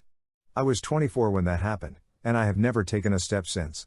24 years old, and sentenced to a wheelchair for the rest of his life. I asked him how he managed to take it so courageously, and he said, "I didn't." He said he raged and rebelled. He fumed about his fate. But as the years dragged on, he found that his rebellion wasn't getting him anything except bitterness. "I finally realized," he said, "that other people were kind and courteous to me. So the least I could do was to be kind and courteous to them." I asked if he still felt, after all these years, that his accident had been a terrible misfortune, and he promptly said, "No." He said, "I'm almost glad now that it happened." He told me that after he got over the shock and resentment, he began to live in a different world. He began to read and developed a love for good literature. In 14 years, he said, he had read at least 1,400 books, and those books had opened up new horizons for him and made his life richer than he ever thought possible. He began to listen to good music, and he is now thrilled by great symphonies that would have bored him before. But the biggest change was that he had time to think. For the first time in my life, he said, I was able to look at the world and get a real sense of values. I began to realize that most of the things I had been striving for before weren't worthwhile at all. As a result of his reading, he became interested in politics, studied public questions, made speeches from his wheelchair. He got to know people and people got to know him. Today Ben Fortson, still in his wheelchair, is Secretary of State for the state of Georgia. During the last 35 years, I have been conducting adult education classes in New York City, and I have discovered that one of the major regrets of many adults is that they never went to college. They seem to think that not having a college education is a great handicap. I know that this isn't necessarily true because I have known thousands of successful men who never went beyond high school. So I often tell these students the story of a man I knew who had never finished even grade school. He was brought up in blighting poverty. When his father died, his father's friends had to chip in to pay for the coffin in which he was buried. After his father's death, his mother worked in an umbrella factory 10 hours a day and then brought piecework home and worked until 11 o'clock at night. The boy brought up in these circumstances went in for amateur dramatics put on by a club in his church. He got such a thrill out of acting that he decided to take up public speaking. This led him into politics. By the time he reached 30, he was elected to the New York State Legislature. But he was woefully unprepared for such a responsibility. In fact, he told me that frankly he didn't know what it was all about. He studied the long, complicated bills that he was supposed to vote on, but, as far as he was concerned, those bills might as well have been written in the language of the Choctaw Indians. He was worried and bewildered when he was made a member of the Committee on Forests before he had ever set foot in a forest. He was worried and bewildered when he was made a member of the State Banking Commission before he had ever had a bank account. He himself told me that he was so discouraged that he would have resigned from the legislature if he hadn't been ashamed to admit defeat to his mother. In despair, he decided to study 16 hours a day and turn his lemon of ignorance into a lemonade of knowledge. By doing that, he transformed himself from a local politician into a national figure and made himself so outstanding that the New York Times called him the best-loved citizen of New York. I am talking about Al Smith. 10 years after Al Smith set out on his program of political self-education, he was the greatest living authority on the government of New York State. He was elected governor of New York for 4 terms, a record never attained by any other man. In 1928, he was the Democratic candidate for president. 6 great universities, including Columbia and Harvard, conferred honorary degrees upon this man who had never gone beyond grade school. Al Smith himself told me that none of these things would ever have come to pass if he hadn't worked hard 16 hours a day to turn his minus into A+. Nietzsche's formula for the superior man was not only to bear up under necessity but to love it. The more I have studied the careers of men of achievement, the more deeply I have been convinced that a surprisingly large number of them succeeded because they started out with handicaps that spurred them on to great endeavor and great rewards. As William James said, our infirmities help us unexpectedly.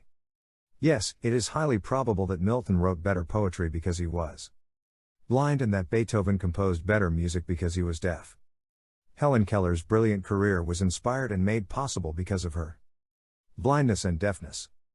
If Tchaikovsky had not been frustrated and driven almost to suicide by his tragic marriage, if his own life had not been pathetic, he probably would never have been able to compose his immortal symphonic Potatique.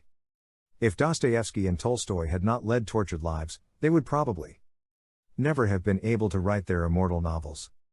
If I had not been so great an invalid, wrote the man who changed the scientific concept of life on Earth, if I had not been so great an invalid, I should not have done so much work as I have accomplished. That was Charles Darwin's confession that his infirmities had helped him unexpectedly. The same day that Darwin was born in England, another baby was born in a log cabin in the forests of Kentucky. He, too, was helped by his infirmities. His name was Lincoln, Abraham Lincoln.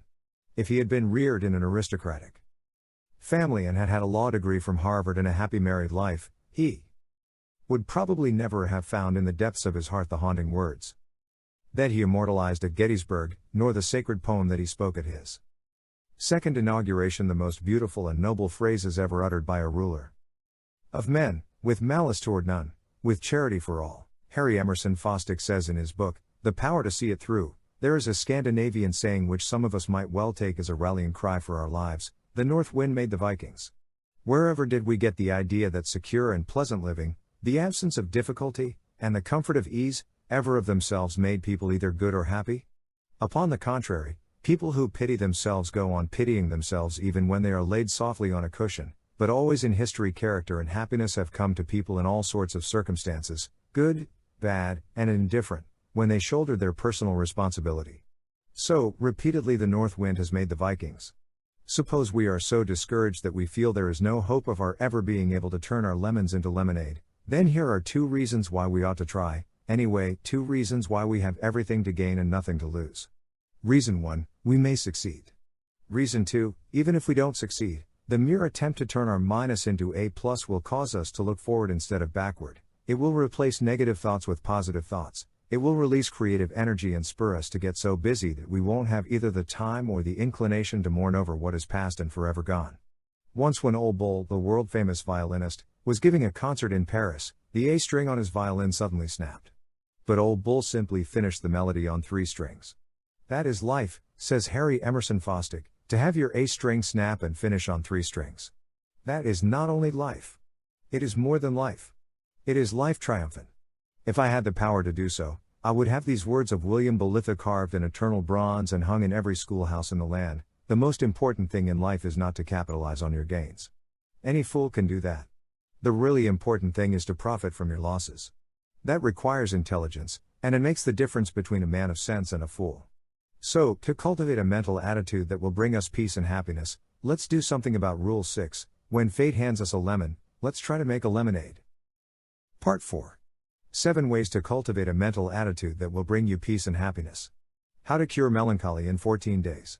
When I started writing this book, I offered a $200 prize for the most helpful and inspiring true story on how I conquered worry. The 3 judges for this contest were Eddie Rickenbacker, President, Eastern Airlines; Dr. Stuart W. McClelland, President, Lincoln Memorial University; H. V. Kaltenborn, Radio News Analyst. However, we received 2 stories so superb that the judges found it impossible to choose between them. So we divided the prize. Here is one of the stories that tied for first prize, the story of C.R. Burton, who works for Whizzer Motor Sales of Missouri Incorporated, 1067 Commercial Street, Springfield, Missouri. I lost my mother when I was 9 years old, and my father when I was 12, Mr. Burton wrote me. My father was killed, but my mother simply walked out of the house one day 19 years ago, and I have never seen her since. Neither have I ever seen my 2 little sisters that she took with her. She never even wrote me a letter until after she had been gone 7 years. My father was killed in an accident 3 years after mother left. He and a partner bought a cafe in a small Missouri town, and while father was away on a business trip, his partner sold the cafe for cash and skipped out.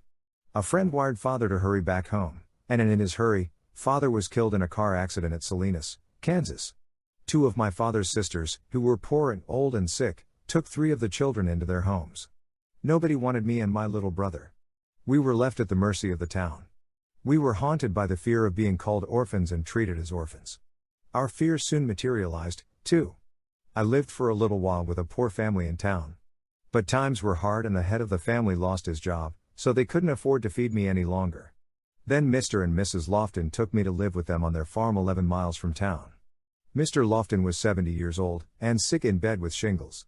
He told me I could stay there as long as I didn't lie, didn't steal, and did as I was told. Those 3 orders became my Bible. I lived by them strictly. I started to school, but the first week found me at home, bawling like a baby. The other children picked on me and poked fun at my big nose and said I was dumb and called me an orphan brat.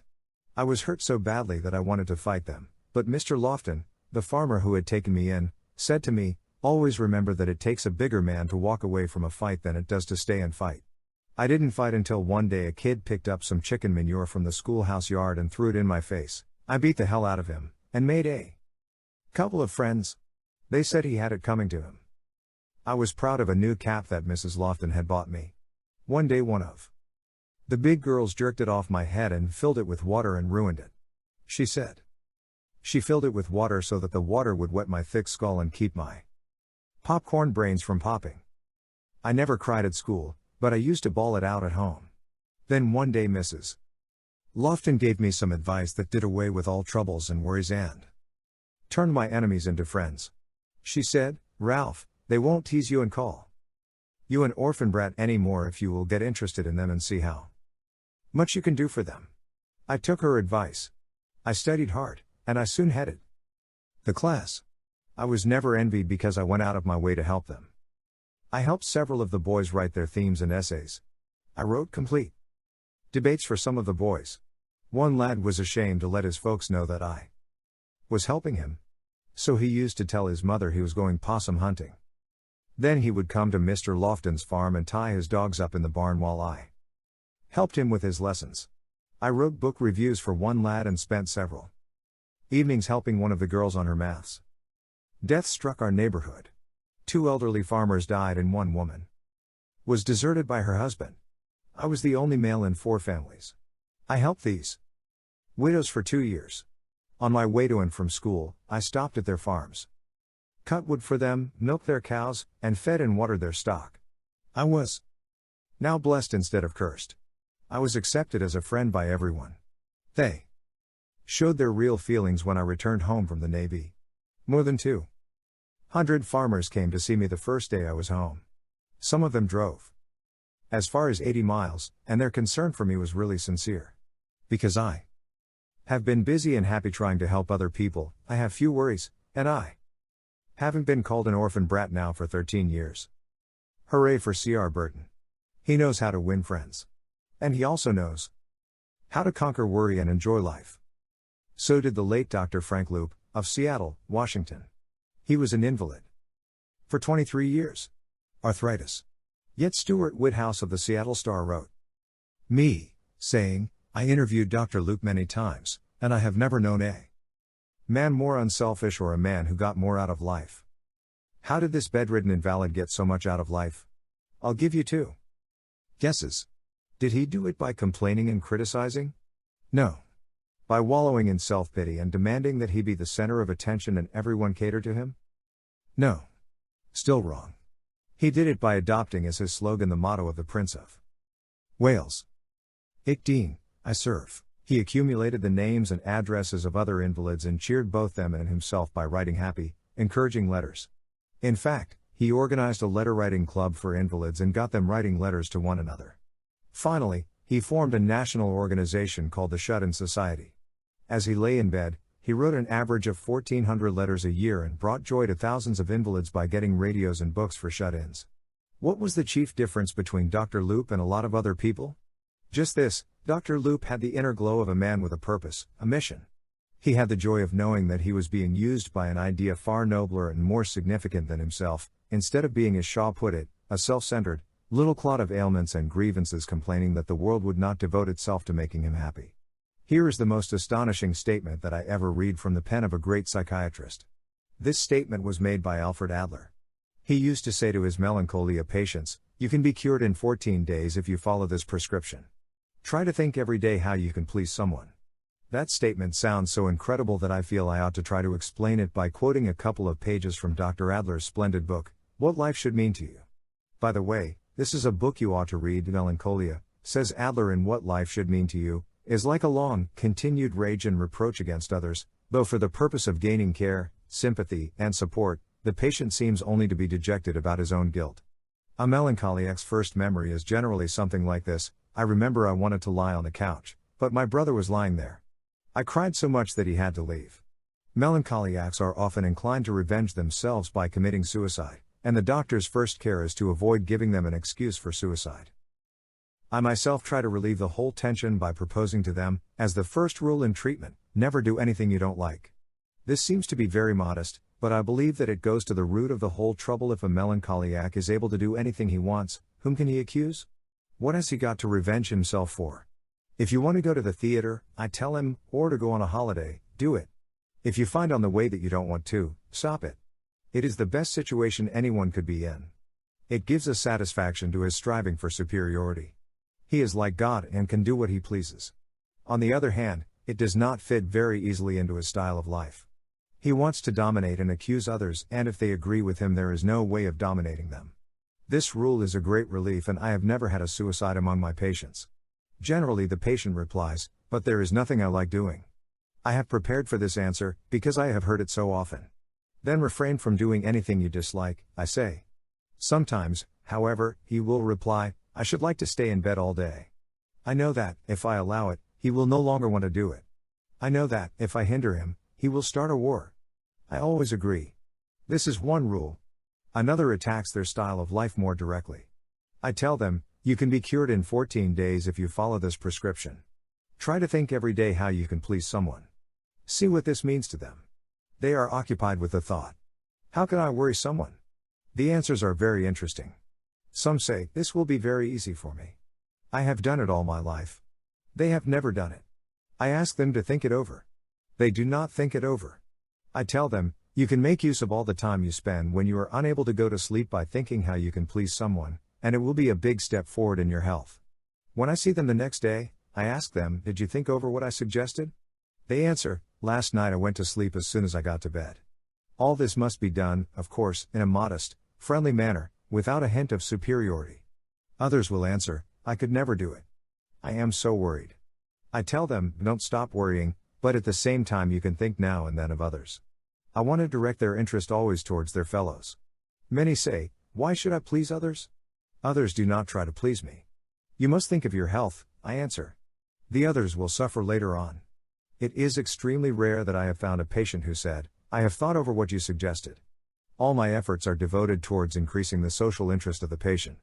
I know that the real reason for his malady is his lack of cooperation, and I want him to see it too, as soon as he can connect himself with his fellow men on an equal and cooperative footing, he is cured.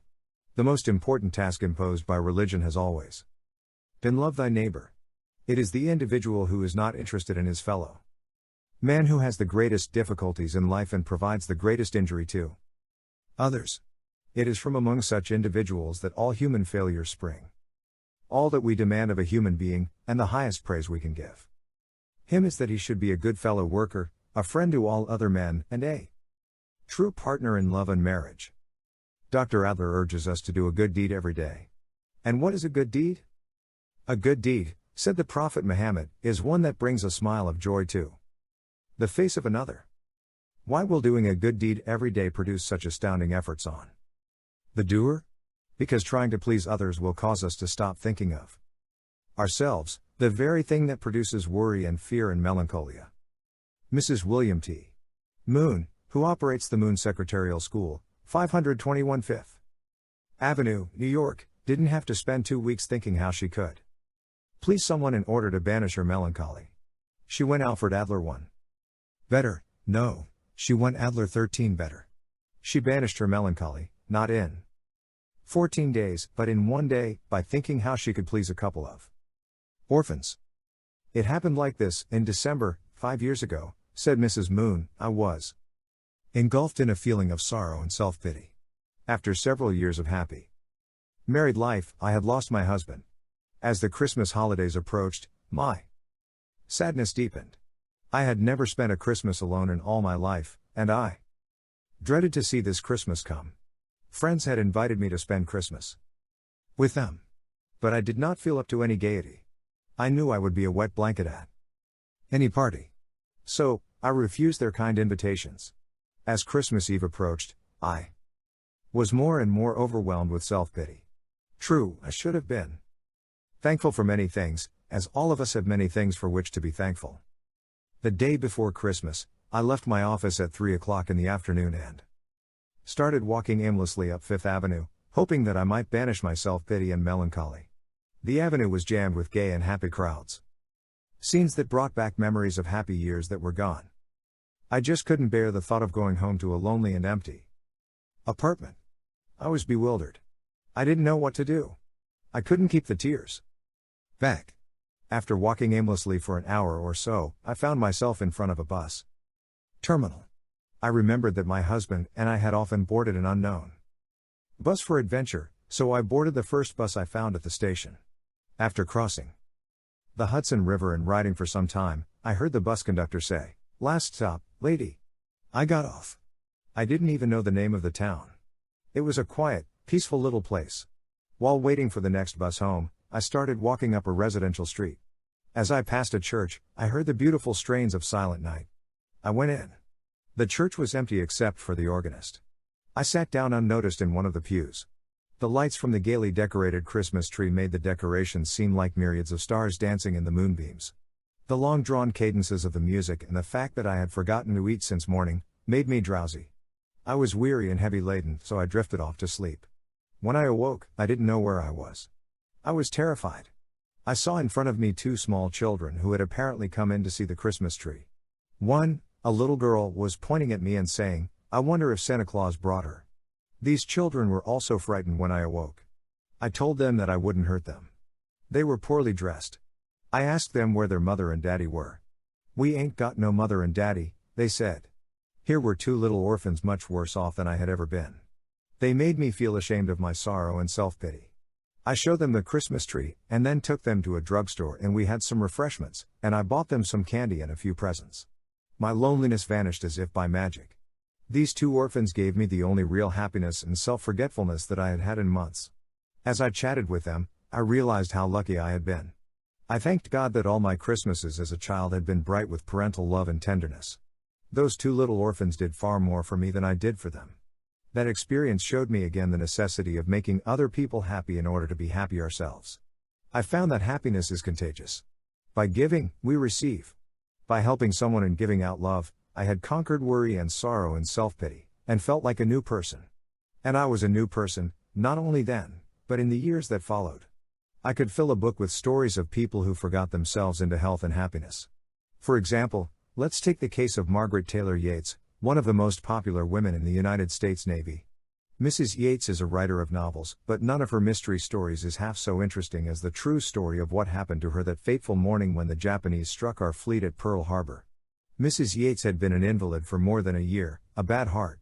She spent 22 out of every 24 hours in bed. The longest journey that she undertook was a walk into the garden to take a sunbathe. Even then, she had to lean on the maid's arm as she walked. She herself told me that in those days she expected to be an invalid for the balance of her life. "I would never have really lived again," she told me, "if the Japs had not struck Pearl Harbor and jarred me out of my complacency." When this happened, Mrs. Yates said, as she told her story, everything was chaos and confusion. "One bomb struck so near my home, the concussion threw me out of bed. Army trucks rushed out to Hickam Field, Schofield Barracks, and Kaneohe Bay Air Station, to bring Army and Navy wives and children to the public schools. There the Red Cross telephoned those who had extra rooms to take them in. The Red Cross workers knew that I had a telephone beside my bed, so they asked me to be a clearinghouse of information. So I kept track of where Army and Navy wives and children were being housed, and all Navy and Army men were instructed by the Red Cross to telephone me to find out where their families were. I soon discovered that my husband, Commander Robert Raleigh Yates, was safe. I tried to cheer up the wives who did not know whether their husbands had been killed, and I tried to give consolation to the widows whose husbands had been killed, and they were many.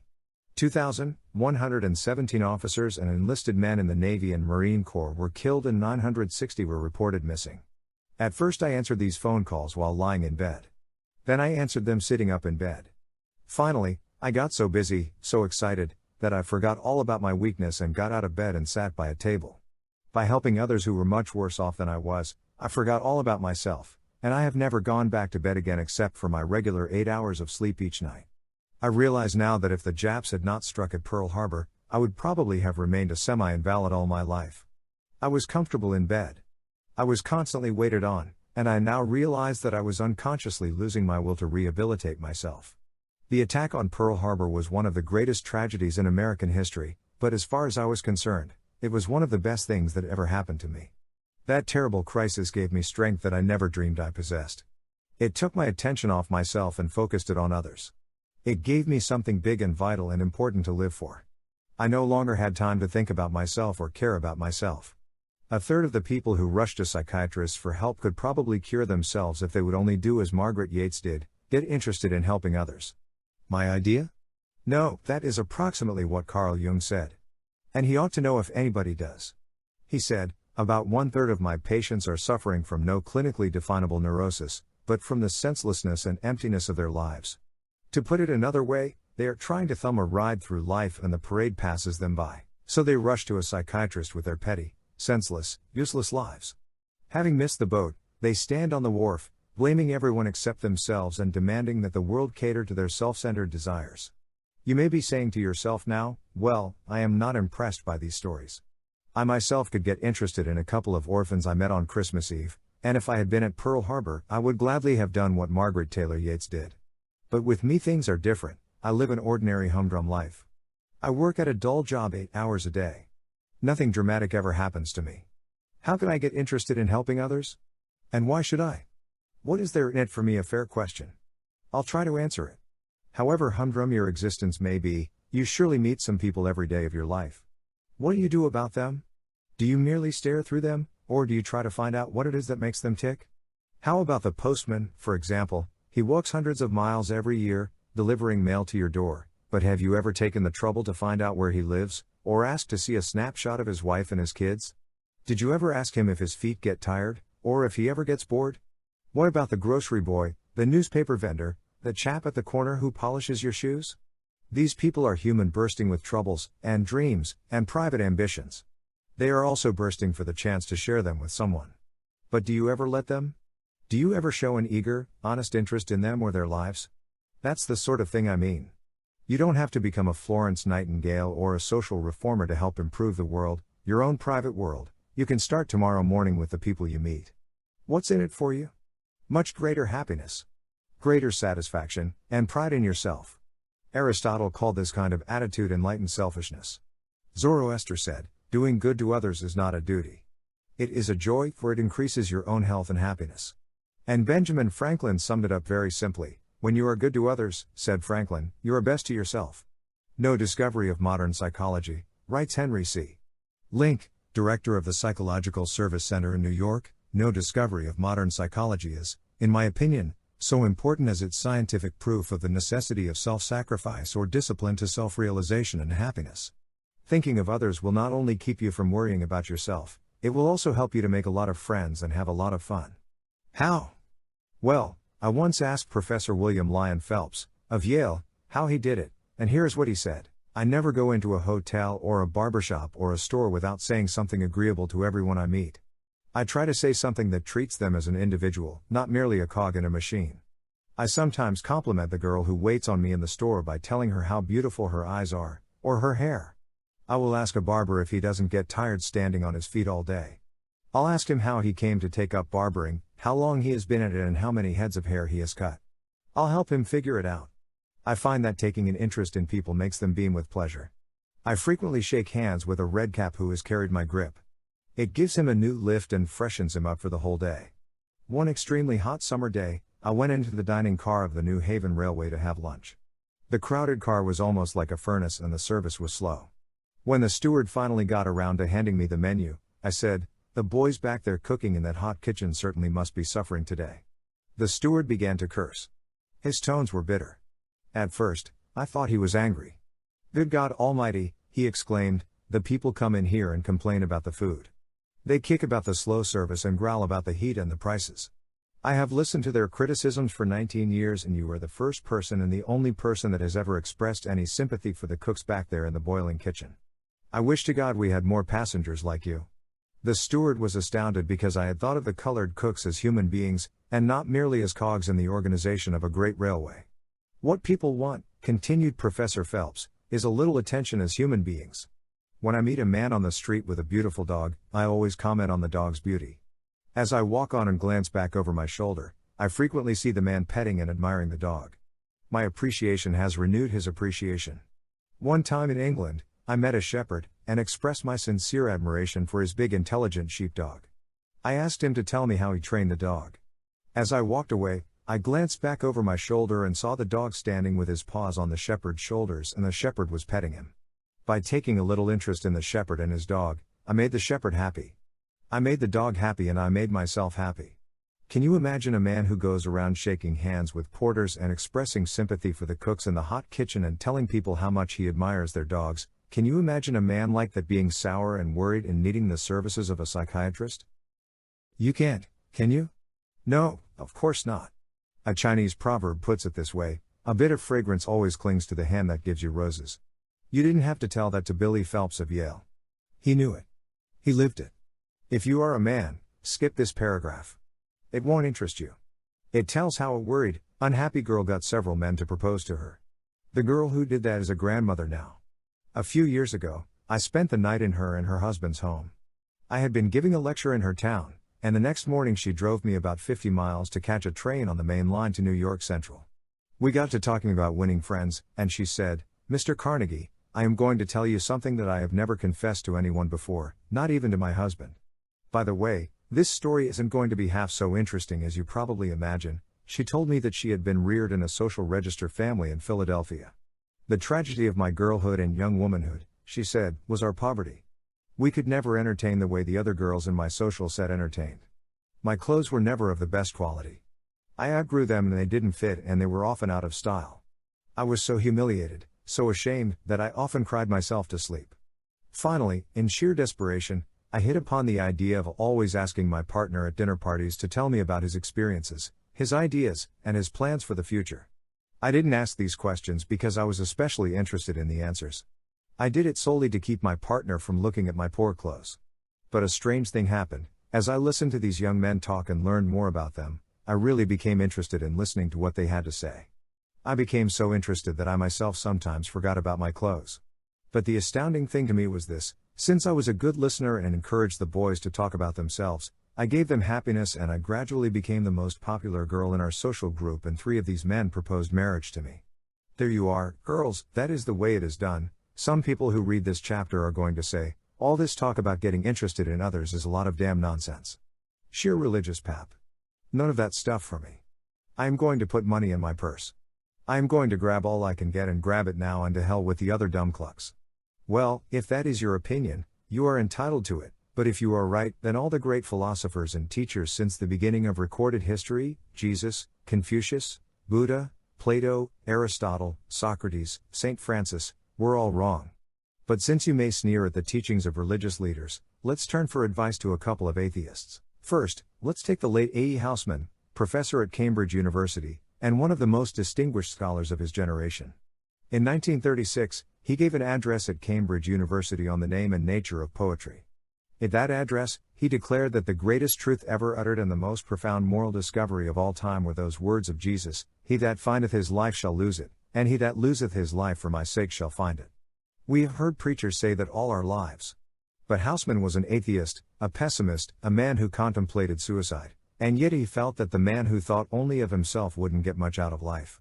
He would be miserable. But the man who forgot himself in service to others would find the joy of living. If you are not impressed by what A. E. Housman said, let's turn for advice to the most distinguished American atheist of the 20th century, Theodore Dreiser. Dreiser ridiculed all religions as fairy tales and regarded life as a tale told by an idiot, full of sound and fury, signifying nothing. Yet Dreiser advocated the one great principle that Jesus taught: service to others. If he, man, is to extract any joy out of his span, Dreiser said, he must think and plan to make things better not only for himself but for others, since joy for himself depends upon his joy in others and theirs in him. If we are going to make things better for others, as Dreiser advocated, let's be quick about it. Time is a wastin'. I shall pass this way but once. Therefore any good that I can do or any kindness that I can show, let me do it now. Let me not defer nor neglect it, for I shall not pass this way again. So if you want to banish worry and cultivate peace and happiness, here is Rule 7, forget yourself by becoming interested in others. Do every day a good deed that will put a smile of joy on someone's face. Part 4 in a nutshell, 7 ways to cultivate a mental attitude that will bring you peace and happiness. Rule 1, let's fill our minds with thoughts of peace, courage, health, and hope, for our life is what our thoughts make it. Rule 2, let's never try to get even with our enemies, because if we do we will hurt ourselves far more than we hurt them. Let's do as General Eisenhower does, let's never waste a minute thinking about people we don't like. Rule 3, instead of worrying about ingratitude, let's expect it. Let's remember that Jesus healed 10 lepers in one day and only one thanked him. Why should we expect more gratitude than Jesus got? B. Let's remember that the only way to find happiness is not to expect gratitude, but to give for the joy of giving. C. Let's remember that gratitude is a cultivated trait, so if we want our children to be grateful, we must train them to be grateful. Rule 4, count your blessings, not your troubles. Rule 5, let's not imitate others. Let's find ourselves and be ourselves, for envy is ignorance and imitation is suicide. Rule 6, when fate hands us a lemon, let's try to make a lemonade. Rule 7, let's forget our own unhappiness by trying to create a little happiness for others. When you are good to others, you are best to yourself. Part 5. The Golden Rule for Conquering Worry. How my mother and father conquered worry. As I have said, I was born and brought up on a Missouri farm. Like most farmers of that day, my parents had pretty hard scratching. My mother had been a country school teacher and my father had been a farm hand working for $12 a month. Mother made not only my clothes, but also the soap with which we washed our clothes. We rarely had any cash except once a year when we sold our hogs. We traded our butter and eggs at the grocery store for flour, sugar, coffee. When I was 12 years old, I didn't have as much as 50 cents a year to spend on myself. I can still remember the day we went to a 4th of July celebration and father gave me 10 cents to spend as I wished. I felt the wealth of the Indies was mine. I walked a mile to attend a one-room country school. I walked when the snow was deep and the thermometer shivered around 28 degrees below zero. Until I was 14, I never had any rubbers or overshoes. During the long, cold winters, my feet were always wet and cold. As a child, I never dreamed that anyone had dry, warm feet during the winter. My parents slaved 16 hours a day, yet we constantly were oppressed by debts and harassed by hard luck. One of my earliest memories is watching the flood waters of the 102 River rolling over our corn and hayfields, destroying everything. The floods destroyed our crops 6 years out of 7. Year after year, our hogs died of cholera and we burned them. I can close my eyes now and recall the pungent odor of burning hog flesh. One year, the floods didn't come. We raised a bumper corn crop, bought feed cattle, and fattened them with our corn. But the floods might just as well have drowned our corn that year, for the price of fat cattle fell on the Chicago market, and after feeding and fattening the cattle, we got only $30 more for them than what we had paid for them. $30 for a whole year's work. No matter what we did, we lost money. I can still remember the mule colts that my father bought. We fed them for 3 years, hired men to break them, then shipped them to Memphis, Tennessee, and sold them for less than what we had paid for them 3 years previously. After 10 years of hard, grueling work, we were not only penniless, we were heavily in debt. Our farm was mortgaged. Try as hard as we might, we couldn't even pay the interest on the mortgage. The bank that held the mortgage abused and insulted my father and threatened to take his farm away from him. Father was 47 years old. After more than 30 years of hard work, he had nothing but debts and humiliation. It was more than he could take. He worried. His health broke. He had no desire for food. In spite of the hard physical work he was doing in the field all day, he had to take medicine to give him an appetite. He lost flesh. The doctor told my mother that he would be dead within 6 months. Father was so worried that he no longer wanted to live. I have often heard my mother say that when father went to the barn to feed the horses and milk the cows, and didn't come back as soon as she expected, she would go out to the barn, fearing that she would find his body dangling from the end of a rope. One day as he returned home from Maryville, where the banker had threatened to foreclose the mortgage, he stopped his horses on a bridge crossing the 102 River, got off the wagon, and stood for a long time looking down at the water, debating with himself whether he should jump in and end it all. Years later, father told me that the only reason he didn't jump was because of my mother's deep, abiding, and joyous belief that if we loved God and kept His commandments everything would come out all right. Mother was right. Everything did come out all right in the end. Father lived 42 happy years longer, and died in 1941, at the age of 89. During all those years of struggle and heartache, my mother never worried. She took all her troubles to God in prayer. Every night before we went to bed, Mother would read a chapter from the Bible. Frequently Mother or Father would read these comforting words of Jesus, "In my Father's house are many mansions. I go to prepare a place for you that where I am, there ye may be also." Then we all knelt down before our chairs in that lonely Missouri farmhouse and prayed for God's love and protection. When William James was professor of philosophy at Harvard, he said, "Of course, the sovereign cure for worry is religious faith. You don't have to go to Harvard to discover that." My mother found that out on a Missouri farm. Neither floods nor debts nor disaster could suppress her happy, radiant, and victorious spirit. I can still hear her singing as she worked, "Peace, peace, wonderful peace, flowing down from the Father above, sweep over my spirit forever I pray in fathomless billows of love." My mother wanted me to devote my life to religious work. I thought seriously of becoming a foreign missionary. Then I went away to college, and gradually, as the years passed, a change came over me. I studied biology, science, philosophy, and comparative religions. I read books on how the Bible was written. I began to question many of its assertions. I began to doubt many of the narrow doctrines taught by the country preachers of that day. I was bewildered. Like Walt Whitman, I felt curious, abrupt questioning stir within me. I didn't know what to believe. I saw no purpose in life. I stopped praying. I became an agnostic. I believed that all life was planless and aimless. I believed that human beings had no more divine purpose than had the dinosaurs that roamed the earth 200 million years ago. I felt that someday the human race would perish, just as the dinosaurs had. I knew that science taught that the sun was slowly cooling and that when its temperature fell even 10%, no form of life could exist on earth. I sneered at the idea of a beneficent God who had created man in his own likeness. I believed that the billions upon billions of suns whirling through black, cold, lifeless space had been created by blind force. Maybe they had never been created at all.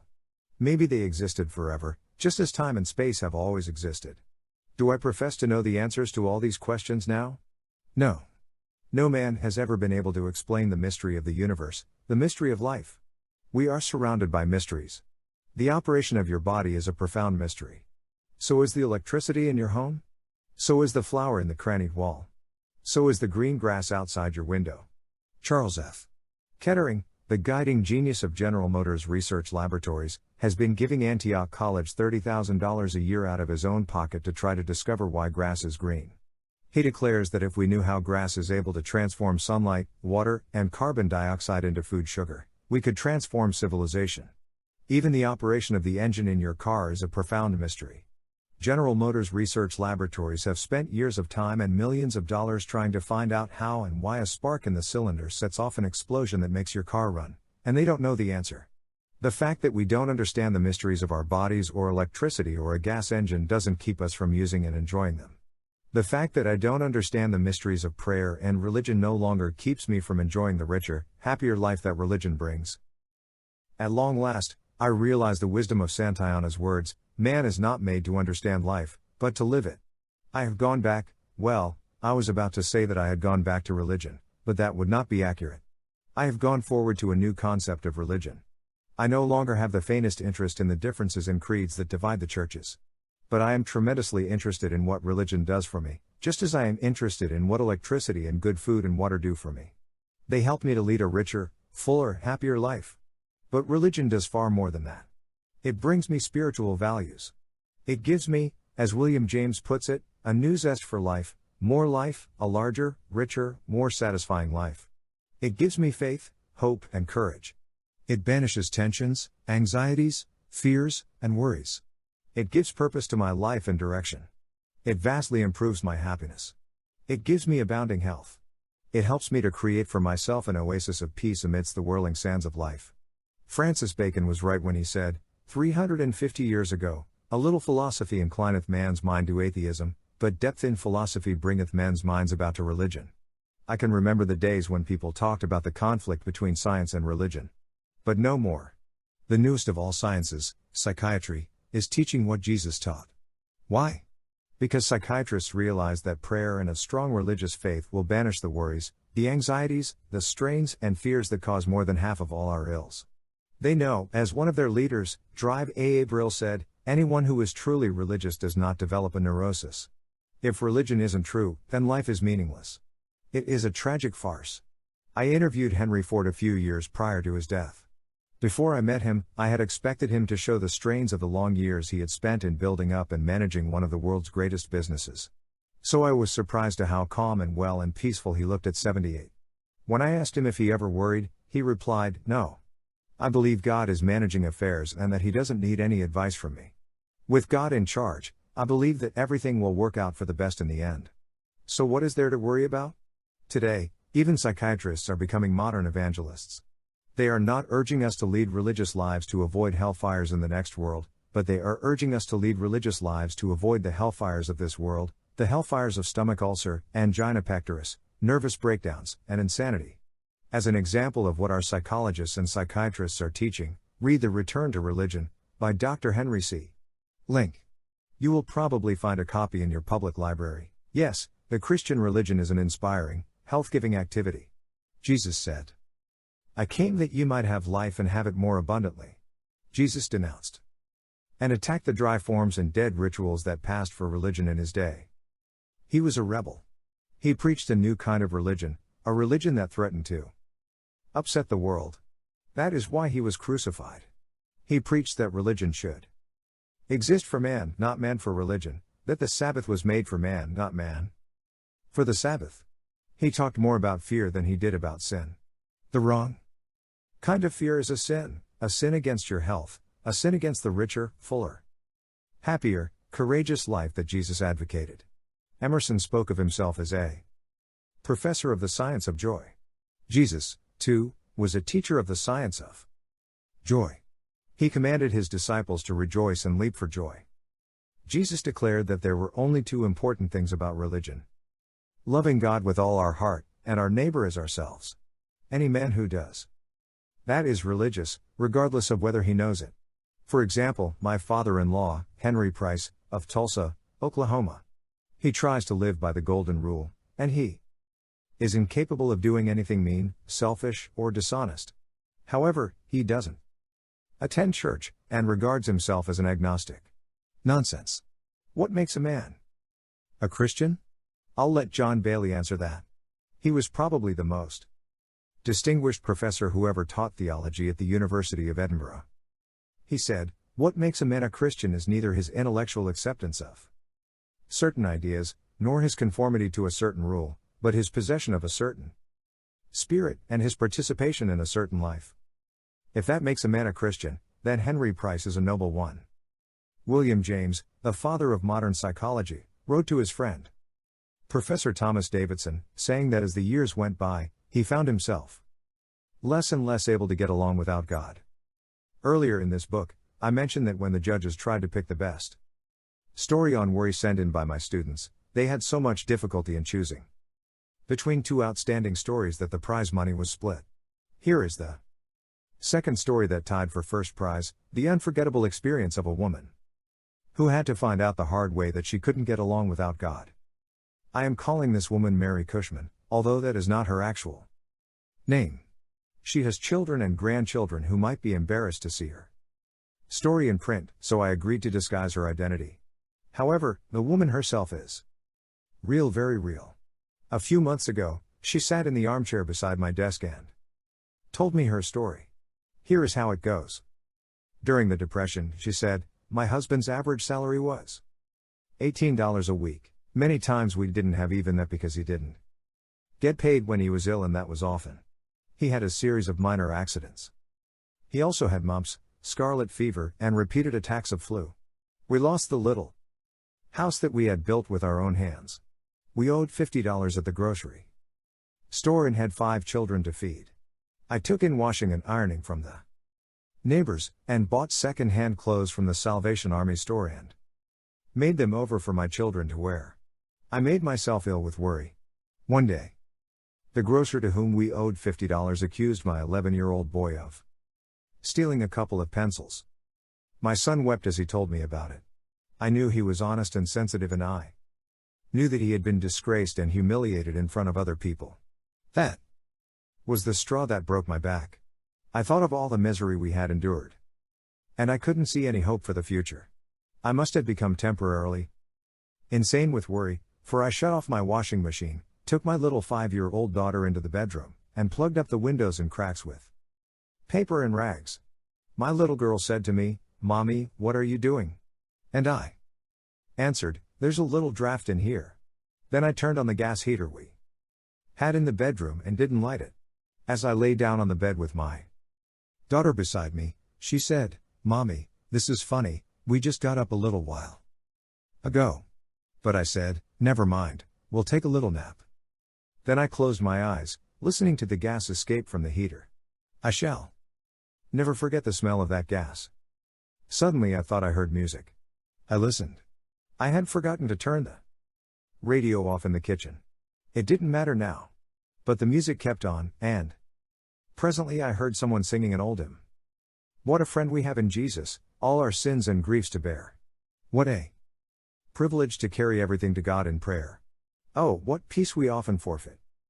Oh, what needless pain we bear, all because we do not carry everything to God in prayer. As I listened to that hymn, I realized that I had made a tragic mistake. I had tried to fight all my terrible battles alone. I had not taken everything to God in prayer. I jumped up, turned off the gas, opened the door, and raised the windows. I wept and prayed all the rest of that day. Only I didn't pray for help. Instead, I poured out my soul in thanksgiving to God for the blessings He had given me. 5 splendid children, all of them healthy and fine, strong in body and mind. I promised God that never again would I prove so ungrateful. And I have kept that promise. Even after we lost our home, and had to move into a little country schoolhouse that we rented for $5 a month, I thanked God for that schoolhouse. I thanked Him for the fact that I at least had a roof to keep us warm and dry. I thanked God honestly that things were not worse, and I believe that He heard me. For in time things improved, not overnight, but as the depression lightened, we made a little more money.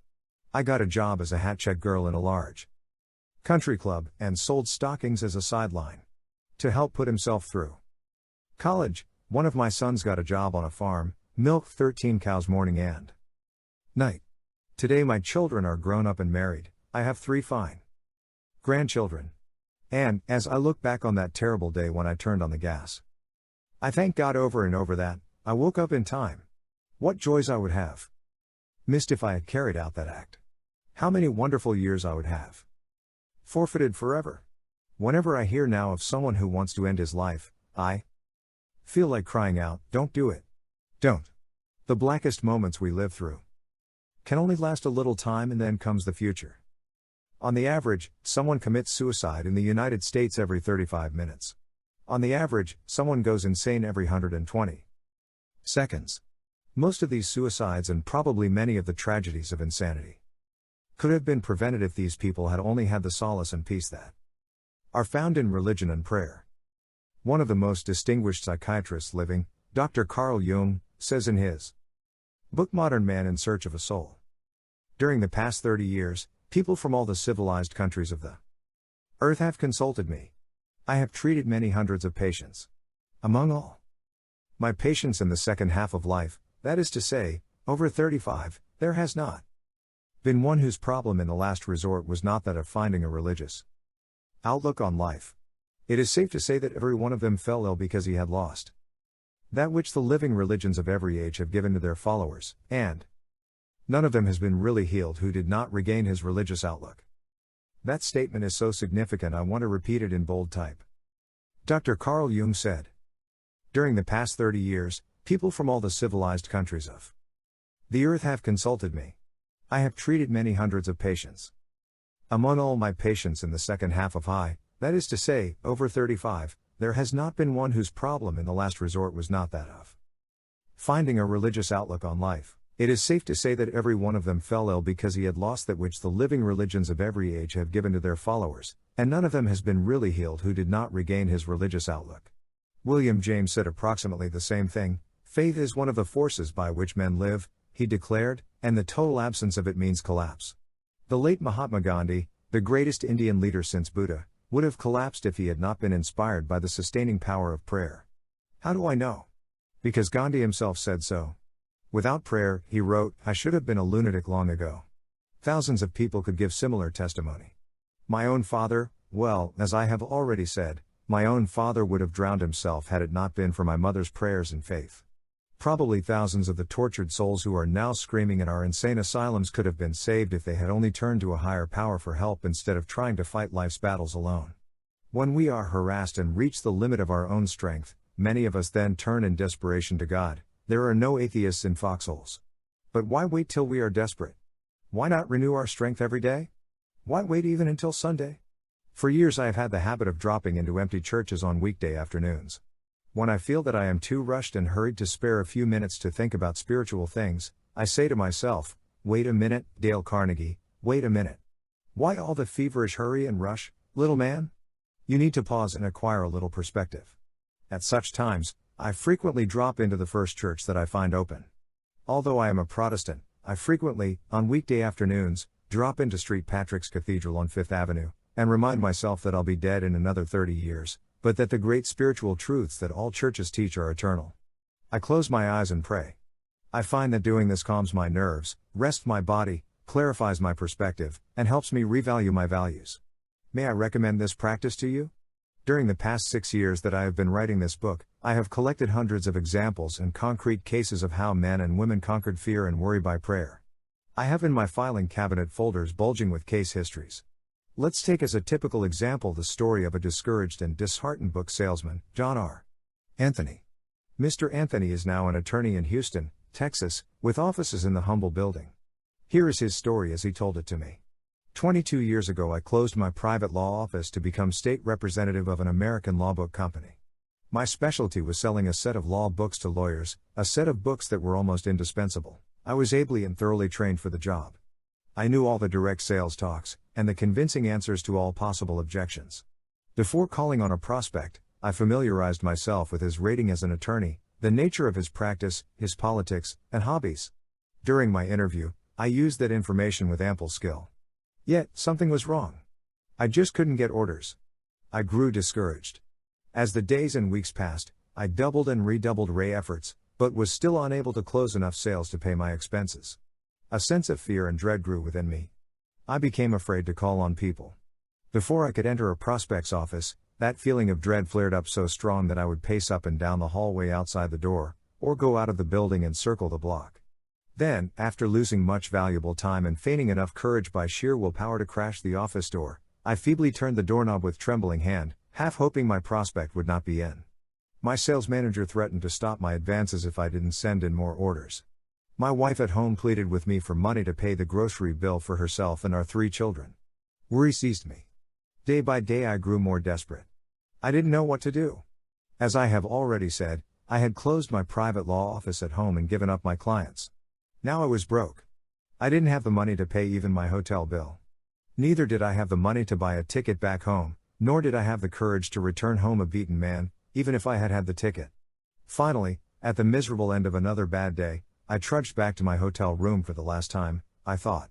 So far as I was concerned, I was thoroughly beaten.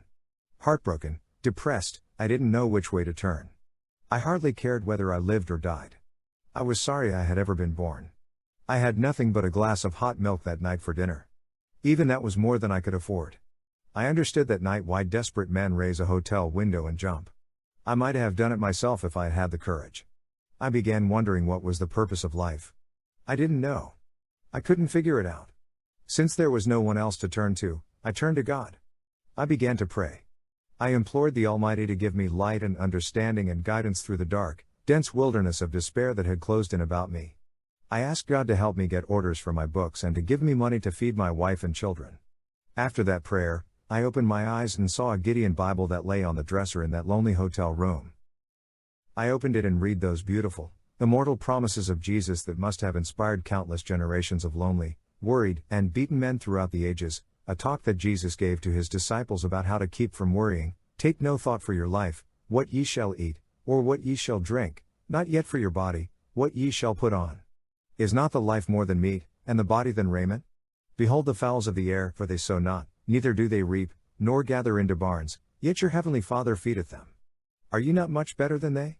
But seek ye first the kingdom of God, and his righteousness, and all these things shall be added unto you.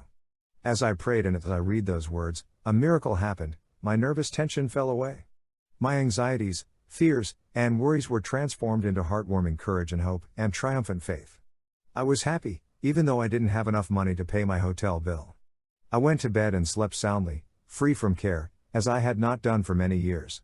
Next morning, I could hardly hold myself back until the offices of my prospects were open. I approached the office door of my first prospect that beautiful, cold, rainy day with a bold and positive stride. I turned the doorknob with a firm and steady grip. As I entered, I made a beeline for my man, energetically, chin up, and with appropriate dignity, all smiles, and saying, "Good morning, Mr. Smith. I'm John R. Anthony of the All-American Law Book Company." "Oh, yes, yes," he replied, smiling, too, as he rose from his chair with an outstretched hand. "I'm glad to see you. Have a seat." I made more sales that day than I had made in weeks. That evening I proudly returned to my hotel like a conquering hero. I felt like a new man. And I was a new man, because I had a new and victorious mental attitude. No dinner of hot milk that night. No, sir. I had a steak with all the fixins. From that day on, my sales zoomed. I was born anew that desperate night 21 years ago in a little hotel in Amarillo, Texas. My outward situation the next day was the same as it had been through my weeks of failure, but a tremendous thing had happened inside me. I had suddenly become aware of my relationship with God. A mere man alone can easily be defeated, but a man alive with the power of God within him is invincible. I know. I saw it work in my own life. Ask, and it shall be given you. Seek, and ye shall find. Knock, and it shall be opened unto you. When Mrs. L. G. Beard, of 1421 8th Street, Highland, Illinois, was faced with stark tragedy, she discovered that she could find peace and tranquility by kneeling down and saying, "Zero Lord, thy will, not mine, be done." One evening our telephone rang, she writes in a letter that I have before me now. It rang 14 times before I had the courage to pick up the receiver. I knew it must be the hospital, and I was terrified. I feared that our little boy was dying. He had meningitis.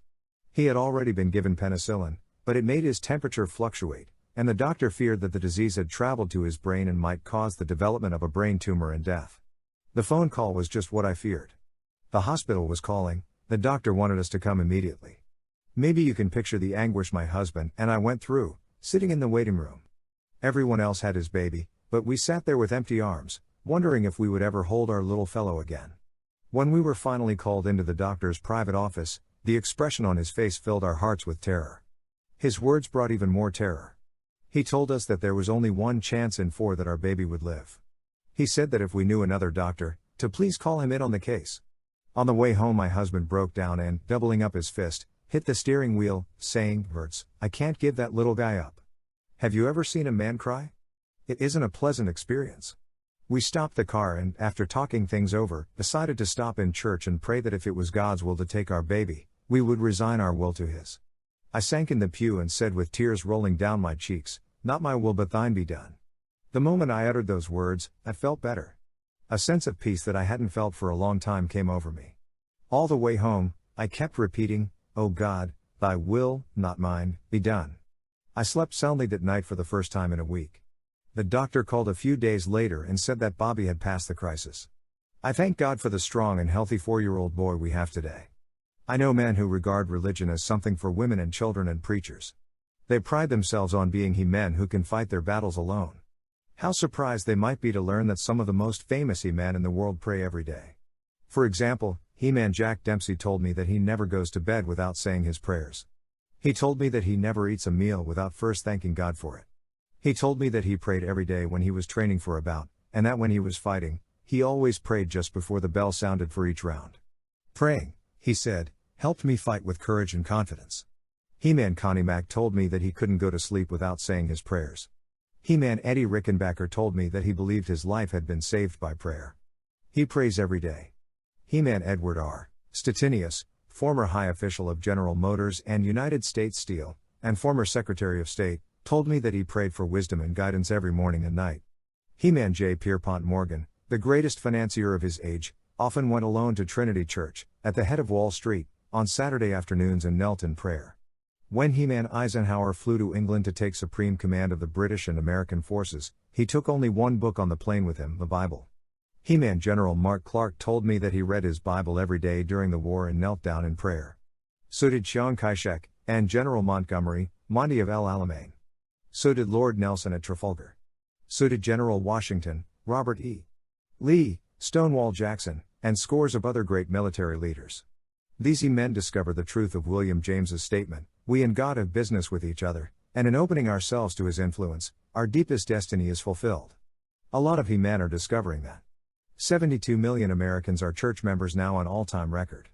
As I said before, even the scientists are turning to religion. Take, for example, Dr. Alexis Carrel, who wrote Man, the Unknown and won the greatest honor that can be bestowed upon any scientist, the Nobel Prize. Dr. Carrel said in a Reader's Digest article, "Prayer is the most powerful form of energy one can generate. It is a force as real as terrestrial gravity." As a physician, I have seen men, after all other therapy had failed, lifted out of disease and melancholy by the serene effort of prayer. Prayer, like radium, is a source of luminous, self-generating energy. In prayer, human beings seek to augment their finite energy by addressing themselves to the infinite source of all energy. When we pray, we link ourselves with the inexhaustible motive power that spins the universe. We pray that a part of this power be apportioned to our needs. Even in asking, our human deficiencies are filled and we arise strengthened and repaired. Whenever we address God in fervent prayer, we change both soul and body for the better.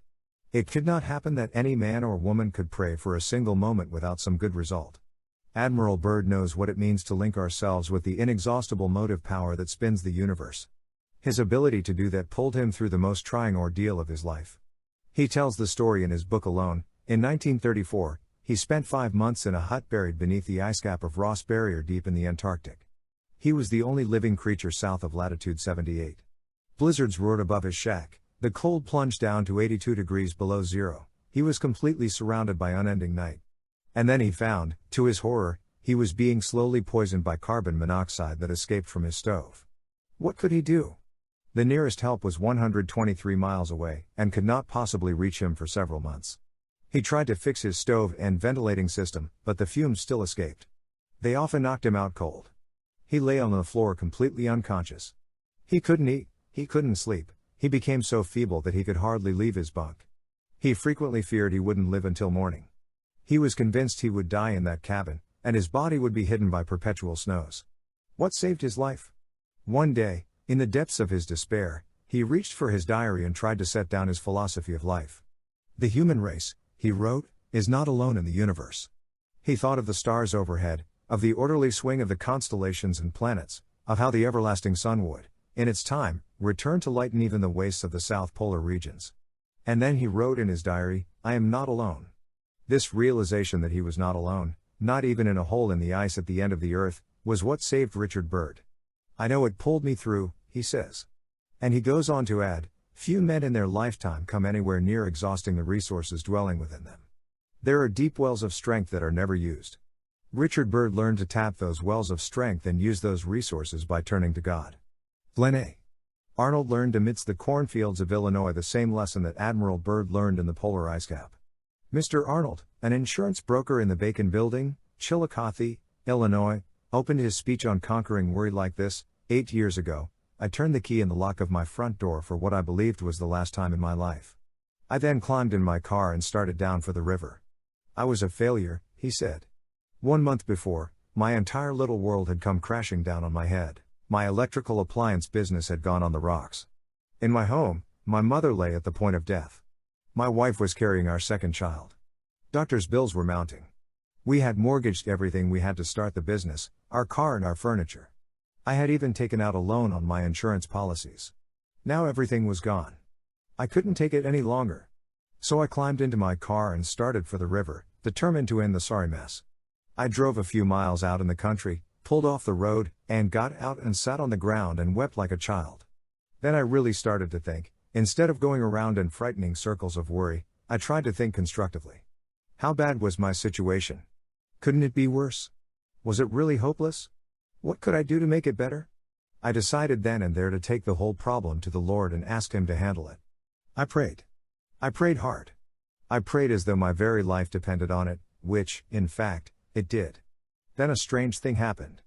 As soon as I turned all my problems over to a power greater than myself, I immediately felt a peace of mind that I hadn't known in months. I must have sat there for half an hour, weeping and praying. Then I went home and slept like a child. The next morning, I arose with confidence. I no longer had anything to fear, for I was depending on God for guidance. That morning I walked into a local department store with my head high, and I spoke with confidence as I applied for a job as a salesman in the electrical appliance department. I knew I would get a job. And I did. I made good at it until the whole appliance business collapsed due to the war. Then I began selling life insurance, still under the management of my great guide. That was only 5 years ago. Now, all my bills are paid, I have a fine family of 3 bright children, own my own home, have a new car, and own $25,000 in life insurance. As I look back, I am glad now that I lost everything and became so depressed that I started for the river, because that tragedy taught me to rely on God, and I now have a peace and confidence that I never dreamed were possible. Why does religious faith bring us such peace and calm and fortitude? I'll let William James answers that. He says, the turbulent billows of the fretful surface leave the deep parts of the ocean undisturbed, and to him who has a hold on vaster and more permanent realities, the hourly vicissitudes of his personal destiny seem relatively insignificant things. The really religious person is accordingly unshakable and full of equanimity, and calmly ready for any duty that the day may bring forth. If we are worried and anxious, why not try God? Why not, as Immanuel Kant said, accept a belief in God because we need such a belief? Why not link ourselves now with the inexhaustible motive power that spins the universe? Even if you are not a religious person by nature or training, even if you are an out-and-out skeptic, prayer can help you much more than you believe, for it is a practical thing. What do I mean, practical? I mean that prayer fulfills these three very basic psychological needs which all people share, whether they believe in God or not. Prayer helps us to put into words exactly what is troubling us. We saw in chapter 4 that it is almost impossible to deal with a problem while it remains vague and nebulous.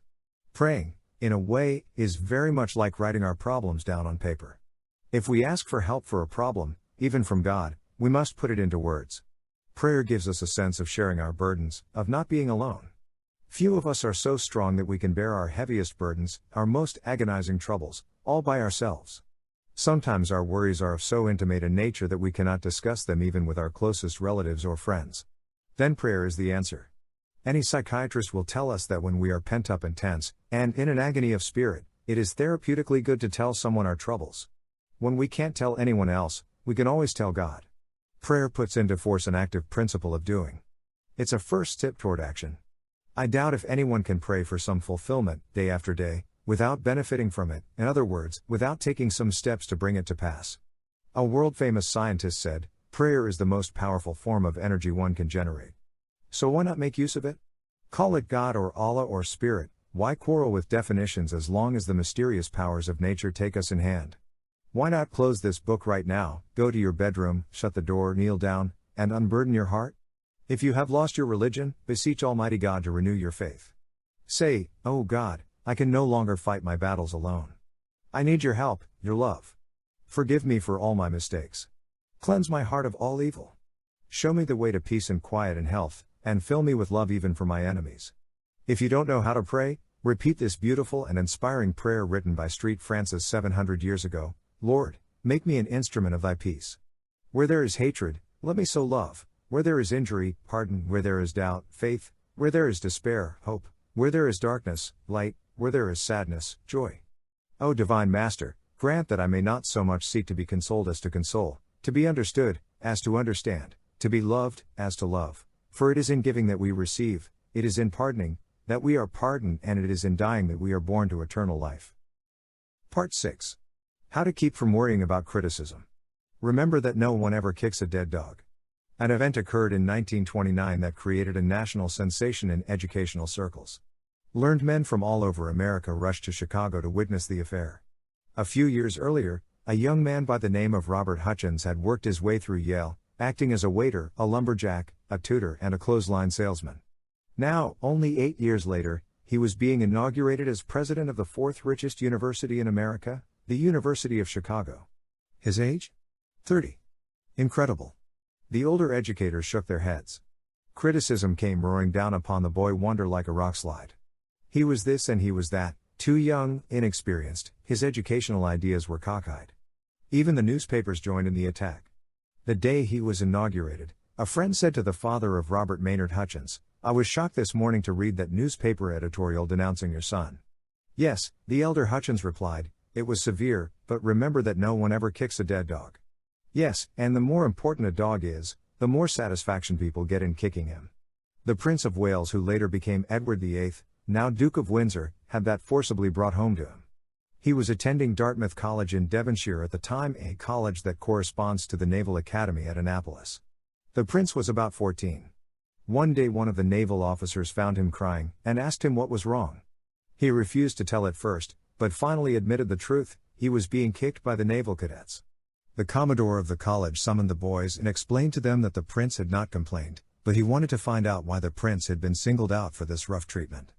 After much hemming and hawing and toe-scraping, the cadets finally confessed that when they themselves became commanders and captains in the king's navy, they wanted to be able to say that they had kicked the king. So when you are kicked and criticized, remember that it is often done because it gives the kicker a feeling of importance. It often means that you are accomplishing something and are worthy of attention. Many people get a sense of savage satisfaction out of denouncing those who are better educated than they are or more successful. For example, while I was writing this chapter, I received a letter from a woman denouncing General William Booth, founder of the Salvation Army. I had given a laudatory broadcast about General Booth, so this woman wrote me, saying that General Booth had stolen $8 million of the money he had collected to help poor people.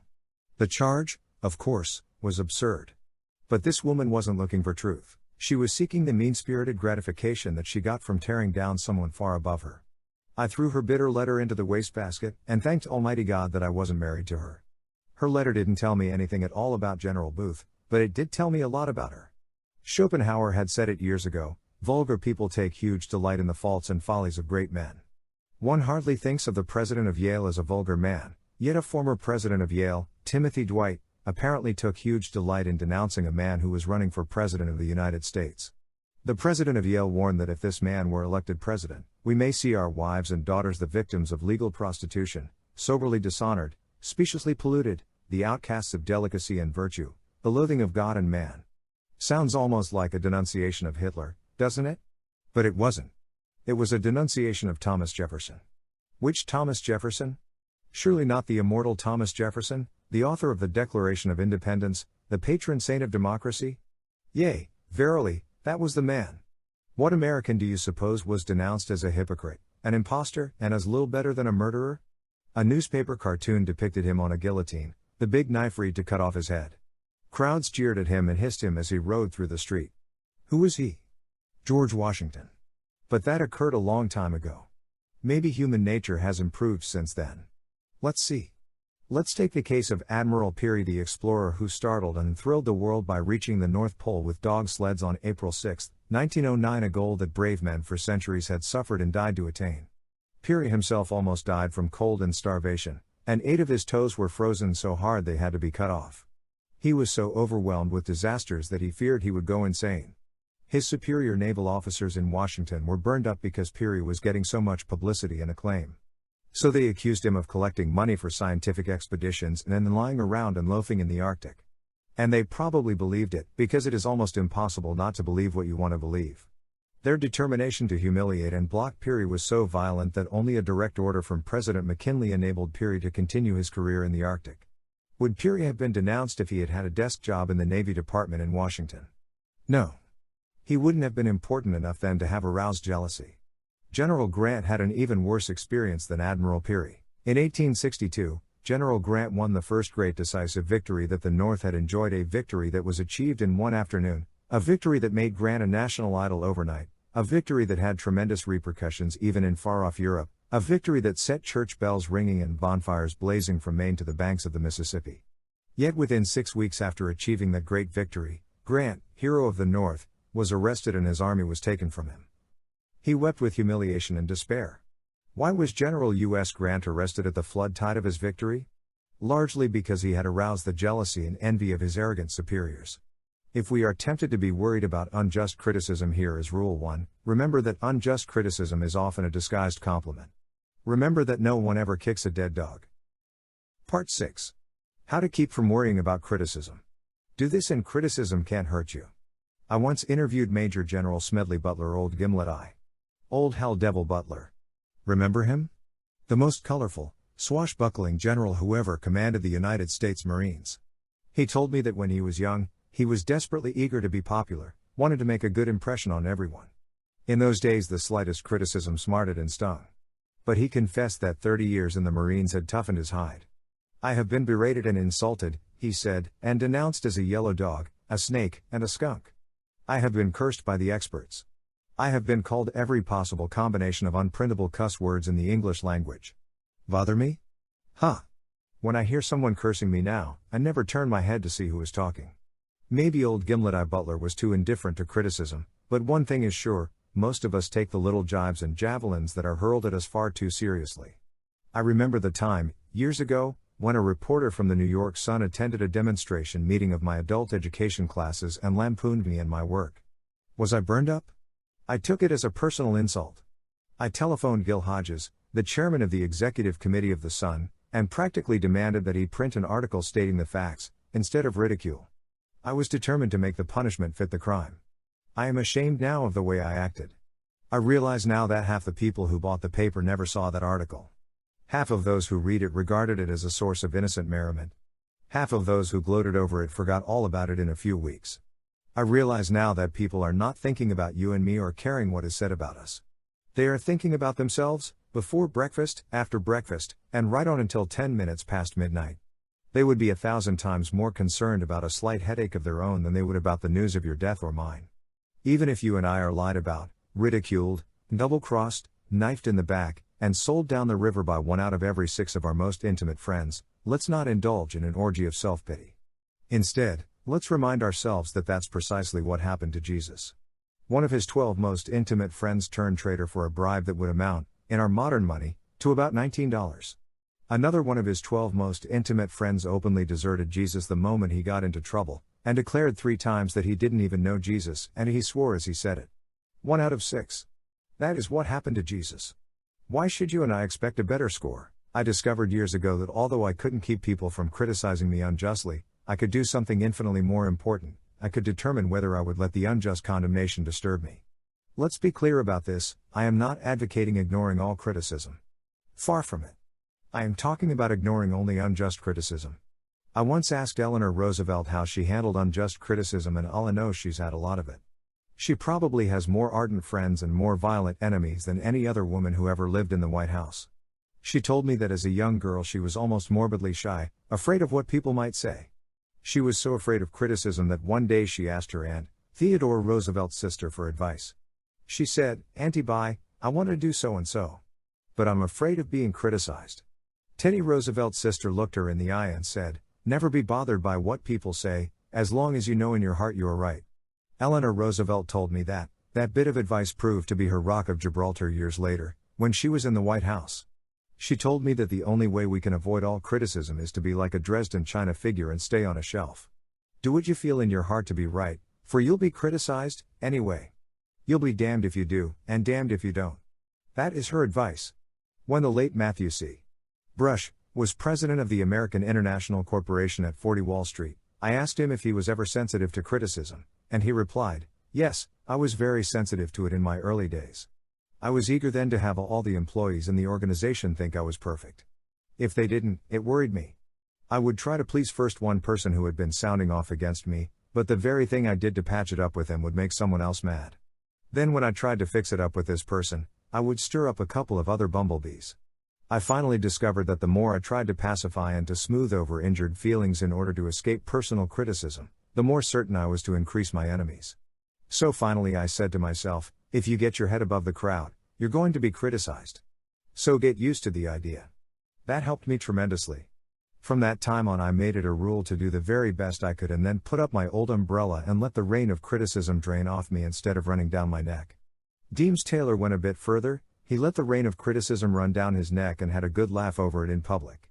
When he was giving his comments during the intermission of the Sunday afternoon radio concerts of the New York Philharmonic Symphony Orchestra, one woman wrote him a letter calling him a liar, a traitor, a snake, and a moron. On the following week's broadcast, Mr. Taylor read this letter over the radio to millions of listeners.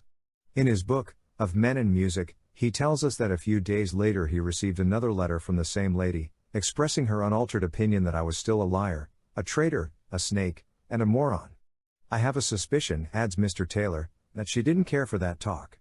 We can't keep from admiring a man who takes criticism like that.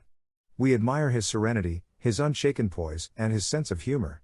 When Charles Schwab was addressing the student body at Princeton, he confessed that one of the most important lessons he had ever learned was taught to him by an old German who worked in Schwab's steel mill. The old German got involved in a hot wartime argument with the other steelworkers, and they tossed him into the river.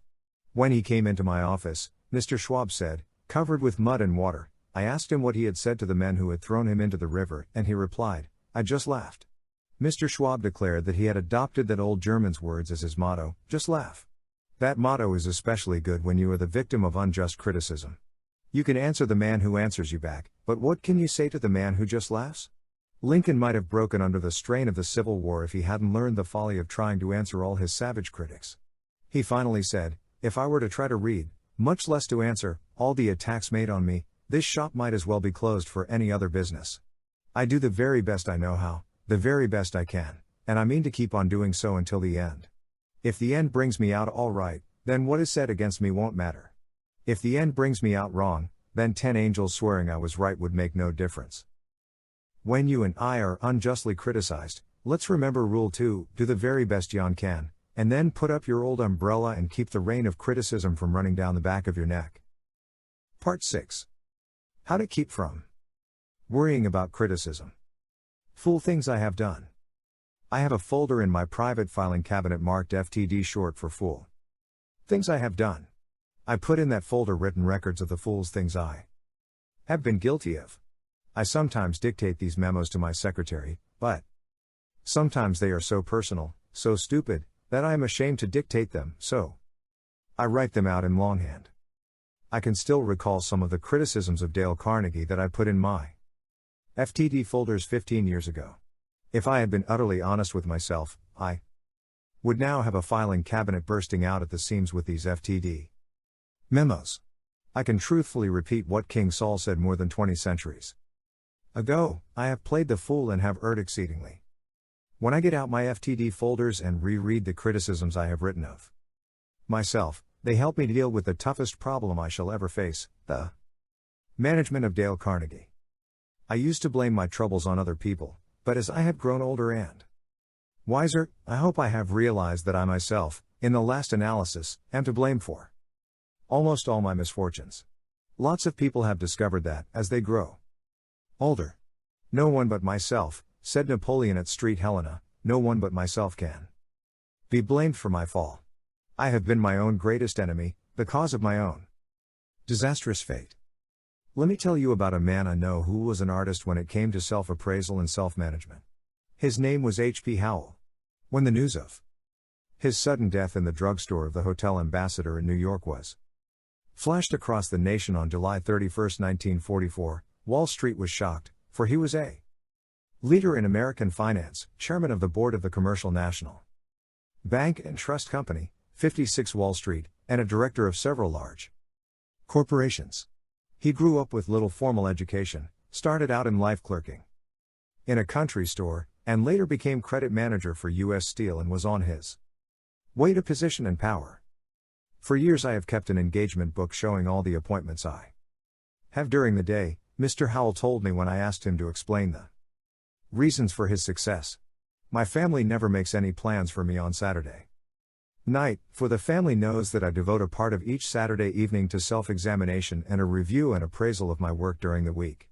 After dinner, I go off by myself, open my engagement book, and think over all the interviews, discussions, and meetings that have taken place since Monday morning.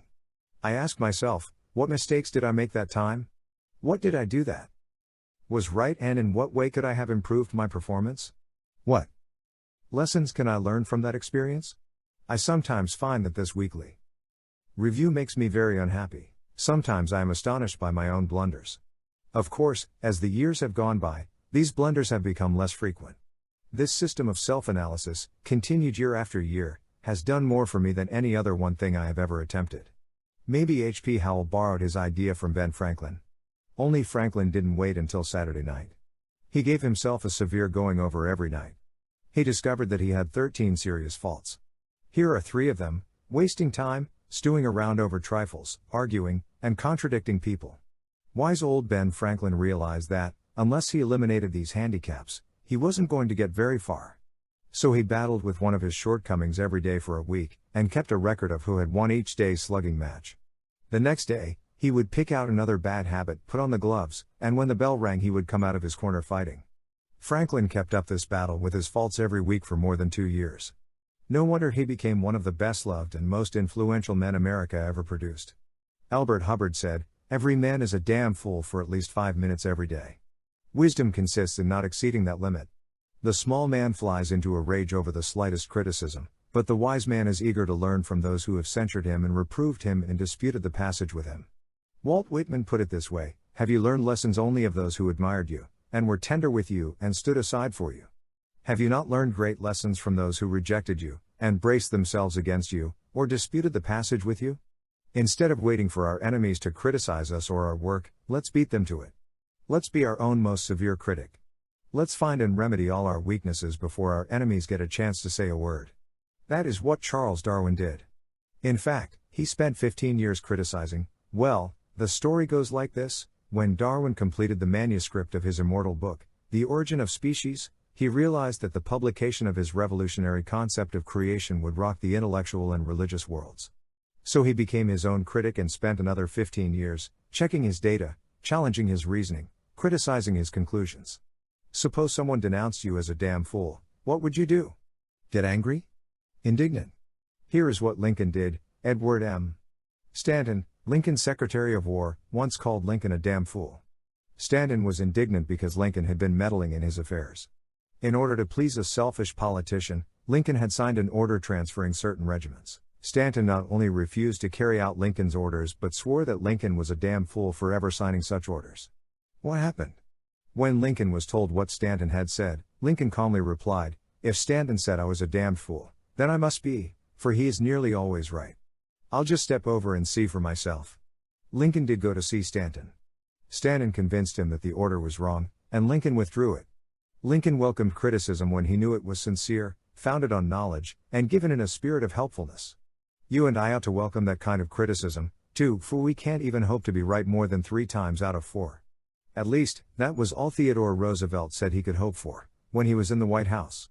Einstein, the most profound thinker now living, confesses that his conclusions are wrong 99% of the time. The opinions of our enemies, said La Rochefoucauld, come nearer to the truth about us than do our own opinions. I know that statement may be true many times, yet when anyone starts to criticize me, if I do not watch myself, I instantly and automatically leap to the defensive, even before I have the slightest idea what my critic is going to say. I am disgusted with myself every time I do it. We all tend to resent criticism and lap up praise, regardless of whether either the criticism or the praise be justified. We are not creatures of logic. We are creatures of emotions. Our logic is like a canoe tossed about on a deep, dark, stormy sea of emotion. Most of us have a pretty good opinion of ourselves as we are now. But in 40 years from now, we may look back and laugh at the persons we are today. William Allen White, the most celebrated small-town newspaper editor in history, looked back and described the young man he had been 50 years earlier as swell-headed, a fool with a lot of nerve, a supercilious young Pharisee, a complacent reactionary. 20 years from now maybe you and I may be using similar adjectives to describe the persons we are today. We may, who knows? In previous chapters, I have talked about what to do when you are unjustly criticized.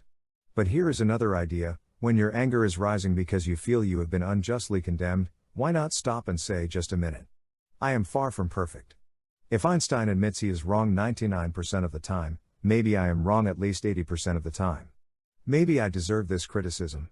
If I do, I ought to be thankful for it, and try to profit by it.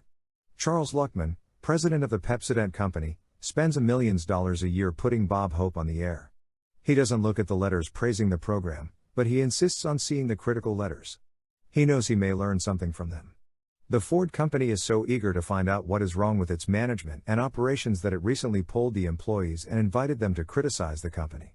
I know a former soap salesman who used even to ask for criticism. When he first started out selling soap for Colgate, orders came slowly. He worried about losing his job. Since he knew there was nothing wrong with the soap or the price, he figured that the trouble must be himself. When he failed to make a sale, he would often walk around the block trying to figure out what was wrong. Had he been too vague? Did he lack enthusiasm? Sometimes he would go back to the merchant and say, "I haven't come back here to try to sell you any soap. I have come back to get your advice and your criticism. Won't you please tell me what I did that was wrong when I tried to sell you soap a few minutes ago? You are far more experienced and successful than I am. Please give me your criticism. Be frank. Don't pull your punches." This attitude won him a lot of friends and priceless advice. What do you suppose happened to him? Today, he is president of the Colgate-Palmolive Peet Soap Company, the world's largest makers of soap. His name is E. H. Little. Last year, only 14 people in America had a larger income than he had, $240,141. It takes a big man to do what H.P. Howell, Ben Franklin, and E. H. Little did. And now, while nobody is looking, why not peep into the mirror and ask yourself whether you belong in that kind of company? To keep from worrying about criticism, here is Rule 3, let's keep a record of the full things we have done and criticize ourselves. Since we can't hope to be perfect, let's do what E. H. Little did, let's ask for unbiased, helpful, constructive criticism. Part 6 in a nutshell, how to keep from worrying about criticism. Rule 1, unjust criticism is often a disguised compliment. It often means that you have aroused jealousy and envy, Remember that no one ever kicks a dead dog. Rule 2, do the very best you can, and then put up your old umbrella and keep the rain of criticism from running down the back of your neck. Rule 3, let's keep a record of the full things we have done and criticize ourselves. Since we can't hope to be perfect, let's do what E.H. Little did, let's ask for unbiased, helpful, constructive criticism. Part 7. 6 ways to prevent fatigue and worry and keep your energy and spirits high. How to add 1 hour a day to your waking life. Why am I writing a chapter on preventing fatigue and a book on preventing worry? That is simple, because fatigue often produces worry, or, at least, it makes you susceptible to worry. Any medical student will tell you that fatigue lowers physical resistance to the common cold and hundreds of other diseases, and any psychiatrist will tell you that fatigue also lowers your resistance to the emotions of fear and worry. So preventing fatigue tends to prevent worry. Did I say tends to prevent worry? That is putting it mildly. Dr. Edmund Jacobson goes much further. Dr. Jacobson has written 2 books on relaxation, Progressive Relaxation and You Must Relax, and as director of the University of Chicago Laboratory for Clinical Physiology, he has spent years conducting investigations and using relaxation as a method in medical practice. He declares that any nervous or emotional state fails to exist in the presence of complete relaxation. That is another way of saying, you cannot continue to worry if you relax. So, to prevent fatigue and worry, the first rule is, rest often. Rest before you get tired. Why is that so important? Because fatigue accumulates with astonishing rapidity. The United States Army has discovered by repeated tests that even young men toughened by years of Army training, can march better, and hold up longer, if they throw down their packs and rest 10 minutes out of every hour. So the Army forces them to do just that. Your heart is just as smart as the U.S. Army. Your heart pumps enough blood through your body every day to fill a railway tank car. It exerts enough energy every 24 hours to shovel 20 tons of coal onto a platform 3 feet high. It does this incredible amount of work for 50, 70, or maybe 90 years. How can it stand it? Dr. Walter B. Cannon, of the Harvard Medical School, explains it. He says, most people have the idea that the heart is working all the time. As a matter of fact, there is a definite rest period after each contraction. When beating at a moderate rate of 70 pulses per minute, the heart is actually working only 9 hours out of the 24. In the aggregate, its rest periods total a full 15 hours per day. During World War II, Winston Churchill, in his late 60s and early 70s, was able to work 16 hours a day, year after year, directing the war efforts of the British Empire. A phenomenal record. His secret? He worked in bed each morning until 11 o'clock, reading papers, dictating orders, making telephone calls, and holding important conferences. After lunch, he went to bed once more and slept for an hour. In the evening he went to bed once more and slept for 2 hours before having dinner at 8. He didn't cure fatigue. He didn't have to cure it. He prevented it. Because he rested frequently, he was able to work on, fresh and fit, until long past midnight. The original John D. Rockefeller made 2 extraordinary records. He accumulated the greatest fortune the world had ever seen up to that time, and he also lived to be 98. How did he do it? The chief reason, of course, was because he had inherited a tendency to live long. Another reason was his habit of taking a half-hour nap in his office every noon. He would lie down on his office couch and not even the President of the United States could get John D. on the phone while he was having his snooze. In his excellent book, Why Be Tired, Daniel W. Jocelyn observes, rest is not a matter of doing absolutely nothing. Rest is repair. There is so much repair power in a short period of rest that even a 5-minute nap will help to forestall fatigue. Connie Mack, the grand old man of baseball, told me that if he doesn't take an afternoon nap before a game, he is all tuckered out at around the 5th inning. But if he does go to sleep, if for only 5 minutes, he can last throughout an entire doubleheader without feeling tired. When I asked Eleanor Roosevelt how she was able to carry such an exhausting schedule during the 12 years she was in the White House, she said that before meeting a crowd or making a speech, she would often sit in a chair or davenport, close her eyes, and relax for 20 minutes. I recently interviewed Gene Autry in his dressing room at Madison Square Garden, where he was the star attraction at the World's Championship Rodeo. I noticed an army cot in his dressing room. I lie down there every afternoon, Gene Autry said, and get an hour's nap between performances.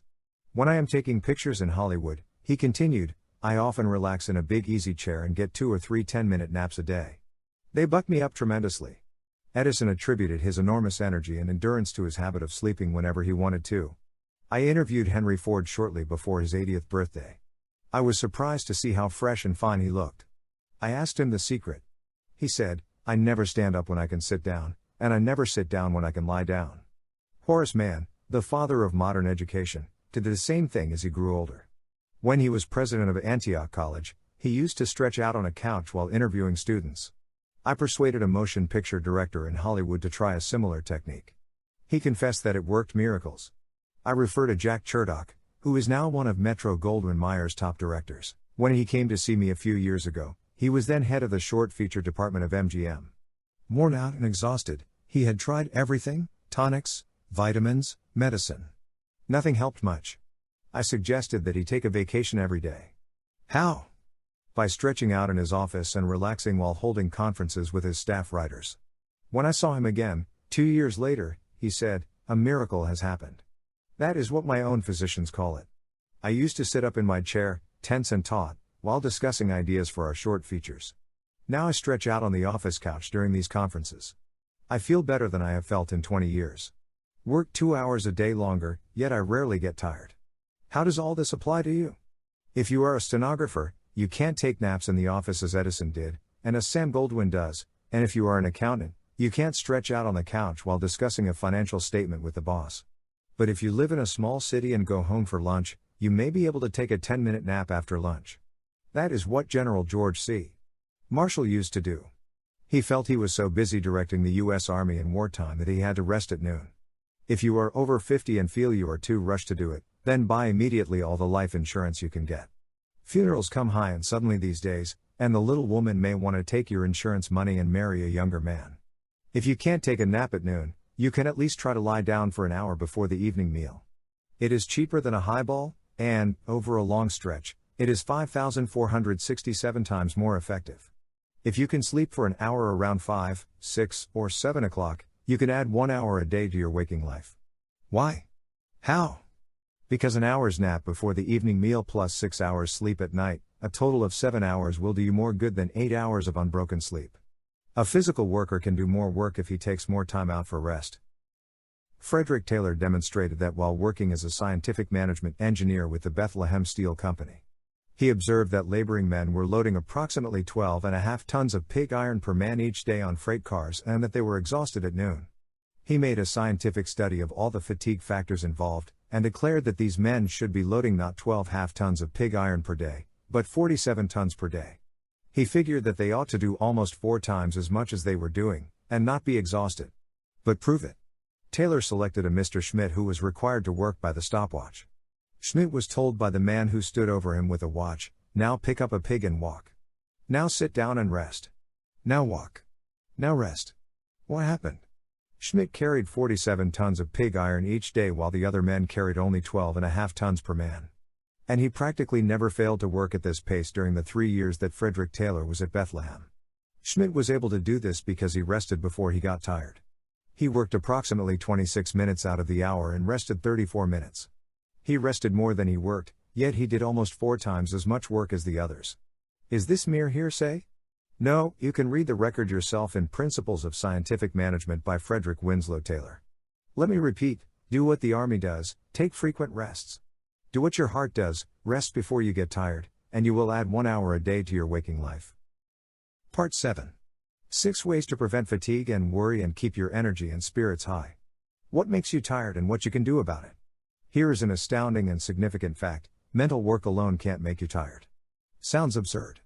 But a few years ago, scientists tried to find out how long the human brain could labor without reaching a diminished capacity for work, the scientific definition of fatigue. To the amazement of these scientists, they discovered that blood passing through the brain, when it is active, shows no fatigue at all. If you took blood from the veins of a day laborer while he was working, you would find it full of fatigue toxins and fatigue products. But if you took a drop of blood from the brain of an Albert Einstein, it would show no fatigue toxins whatever at the end of the day. So far as the brain is concerned, it can work as well and as swiftly at the end of 8 or even 12 hours of effort as at the beginning. The brain is utterly tireless. So what makes you tired? Psychiatrists declare that most of our fatigue derives from our mental and emotional attitudes. One of England's most distinguished psychiatrists, J. A. Hadfield, says in his book The Psychology of Power, the greater part of the fatigue from which we suffer is of mental origin. In fact, exhaustion of purely physical origin is rare. One of America's most distinguished psychiatrists, Dr. A. A. Brill, goes even further. He declares, 100% of the fatigue of the sedentary worker in good health is due to psychological factors, by which we mean emotional factors. What kinds of emotional factors tire the sedentary, or sitting, worker? Joy? Contentment? No. Never. Boredom, resentment, a feeling of not being appreciated, a feeling of futility, hurry, anxiety, worry, those are the emotional factors that exhaust the sitting worker, make him susceptible to colds, reduce his output, and send him home with a nervous headache. Yes, we get tired because our emotions produce nervous tensions in the body. The Metropolitan Life Insurance Company pointed that out in a leaflet on fatigue. Hard work by itself, says this great life insurance company, seldom causes fatigue which cannot be cured by a good sleep or rest. Worry, tenseness, and emotional upsets are three of the biggest causes of fatigue. Often they are to blame when physical or mental work seems to be the cause. Remember that a tense muscle is a working muscle. Ease up. Save energy for important duties. Stop now, right where you are, and give yourself a check, up. As you read these lines, are you scowling at the book? Do you feel a strain between the eyes? Are you sitting relaxed in your chair? Or are you hunching up your shoulders? Are the muscles of your face tense? Unless your entire body is as limp and relaxed as an old rag doll, you are at this very moment producing nervous tensions and muscular tensions. You are producing nervous tensions and nervous fatigue. Why do we produce these unnecessary tensions in doing mental work? Jocelyn says, I find that the chief obstacle is the almost universal belief that hard work requires a feeling of effort, else it is not well done. So we scowl when we concentrate. We hunch up our shoulders. We call on our muscles to make the motion of effort, which in no way assists our brain in its work. Here is an astonishing and tragic truth. Millions of people who wouldn't dream of wasting dollars go right on wasting and squandering their energy with the recklessness of 7 drunken sailors in Singapore. What is the answer to this nervous fatigue? Relax. Relax. Relax. Learn to relax while you are doing your work. Easy? No. You will probably have to reverse the habits of a lifetime. But it is worth the effort, for it may revolutionize your life. William James said, in his essay The Gospel of Relaxation, the American tension and jerkiness and breathlessness and tensity and agony of expression are bad habits, nothing more or less. Tension is a habit. Relaxing is a habit. And bad habits can be broken, good habits formed. How do you relax? Do you start with your mind, or do you start with your nerves? You don't start with either. You always begin to relax with your muscles. Let's give it a try. To show how it is done, suppose we start with your eyes. Read this paragraph through, and when you've reached the end, lean back, close your eyes, and say to your eyes silently, let go. Let go. Stop straining, stop frowning. Let go. Let go. Repeat that over and over very slowly for a minute. Didn't you notice that after a few seconds the muscles of the eyes began to obey? Didn't you feel as though some hand had wiped away the tension? Well, incredible as it seems, you have sampled in that 1 minute the whole key and secret to the art of relaxing. You can do the same thing with the jaw, with the muscles of the face, with the neck, with the shoulders, the whole of the body. But the most important organ of all is the eye. Dr. Edmund Jacobson of the University of Chicago has gone so far as to say that if you can completely relax the muscles of the eyes, you can forget all your troubles. The reason the eyes are so important in relieving nervous tension is that they burn up 1/4 of all the nervous energies consumed by the body. That is also why so many people with perfectly sound vision suffer from eye strain. They are tensing the eyes. Vicky Baum, the famous novelist, says that when she was a child, she met an old man who taught her one of the most important lessons she ever learned. She had fallen down and cut her knees and hurt her wrist.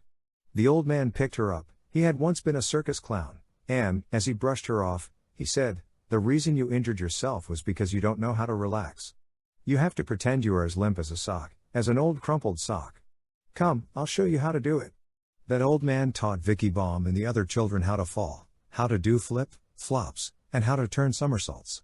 And always he insisted, think of yourself as an old crumpled sock. Then you've got to relax. You can relax in odd moments, almost anywhere you are. Only don't make an effort to relax. Relaxation is the absence of all tension and effort.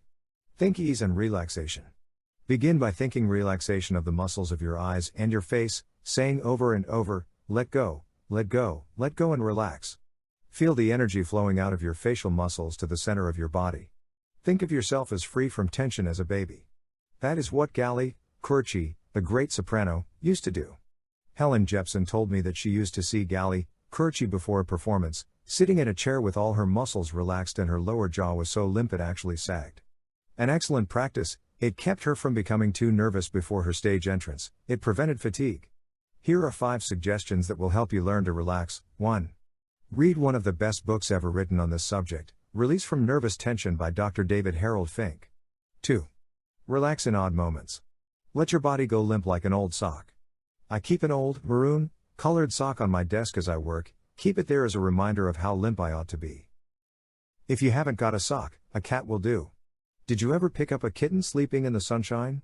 If so, both ends sag like a wet newspaper. Even the yogis in India say that if you want to master the art of relaxation, study the cat. I never saw a tired cat, a cat with a nervous breakdown, or a cat suffering from insomnia, worry, or stomach ulcers. You will probably avoid these disasters if you learn to relax as the cat does. 3. Work, as much as possible, in a comfortable position. Remember that tensions in the body produce aching shoulders and nervous fatigue. Check yourself 4 or 5 times a day, and say to yourself, am I making my work harder than it actually is? Am I using muscles that have nothing to do with the work I am doing? This will help you form the habit of relaxing, and as Dr. David Harold Fink says, among those who know psychology best, it is habits 2 to 1. Test yourself again at the end of the day, by asking yourself, just how tired am I? If I am tired, it is not because of the mental work I have done but because of the way I have done it. I measure my accomplishments, says Daniel W. Jocelyn, not by how tired I am at the end of the day, but how tired I am not. He says, when I feel particularly tired at the end of the day, or when irritability proves that my nerves are tired, I know beyond question that it has been an inefficient day both as to quantity and quality. If every businessman would learn that same lesson, the death rate from hypertension diseases would drop overnight. And we would stop filling up our sanatoriums and asylums with men who have been broken by fatigue and worry. Part 7. 6 ways to prevent fatigue and worry and keep your energy and spirits high. How the housewife can avoid fatigue and keep looking young.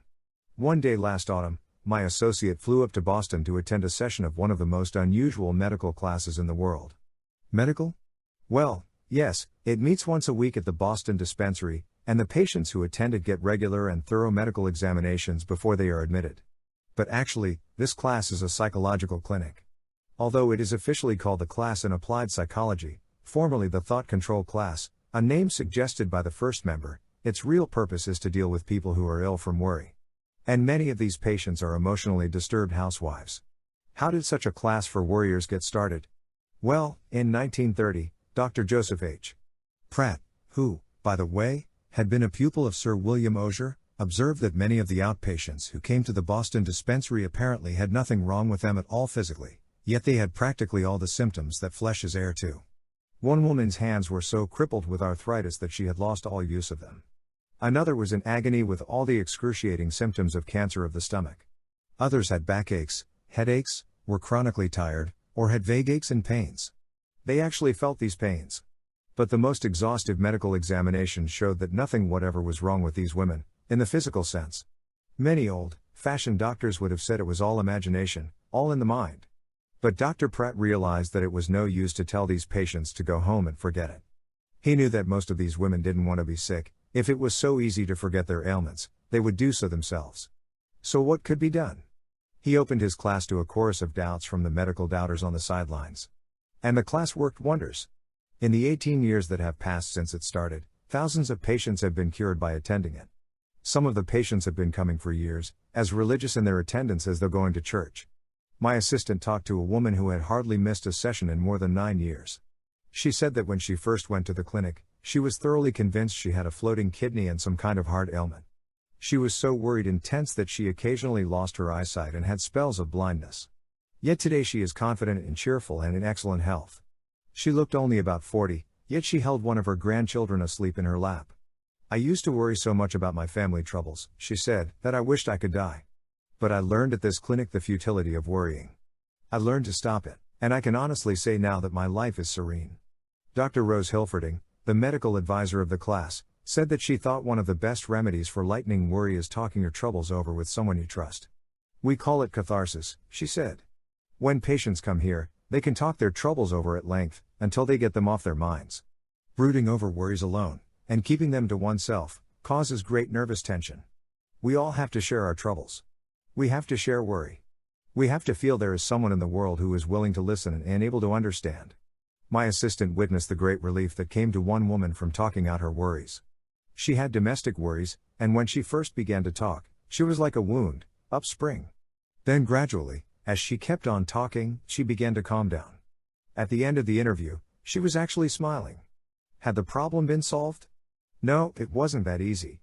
What caused the change was talking to someone, getting a little advice, and a little human sympathy.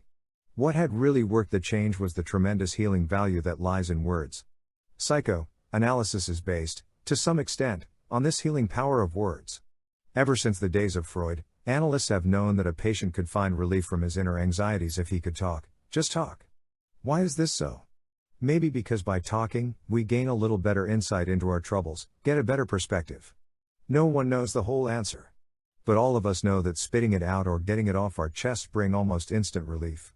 So the next time we have an emotional problem, why don't we look around for someone to talk to? I don't mean, of course, to go around making pests of ourselves by whining and complaining to everyone in sight. Let's decide on someone we can trust, and make an appointment. Maybe a relative, a doctor, a lawyer, a minister, or priest. Then say to that person, I want your advice. I have a problem, and I wish you would listen while I put it in words. You may be able to advise me. You may see angles to this thing that I can't see myself.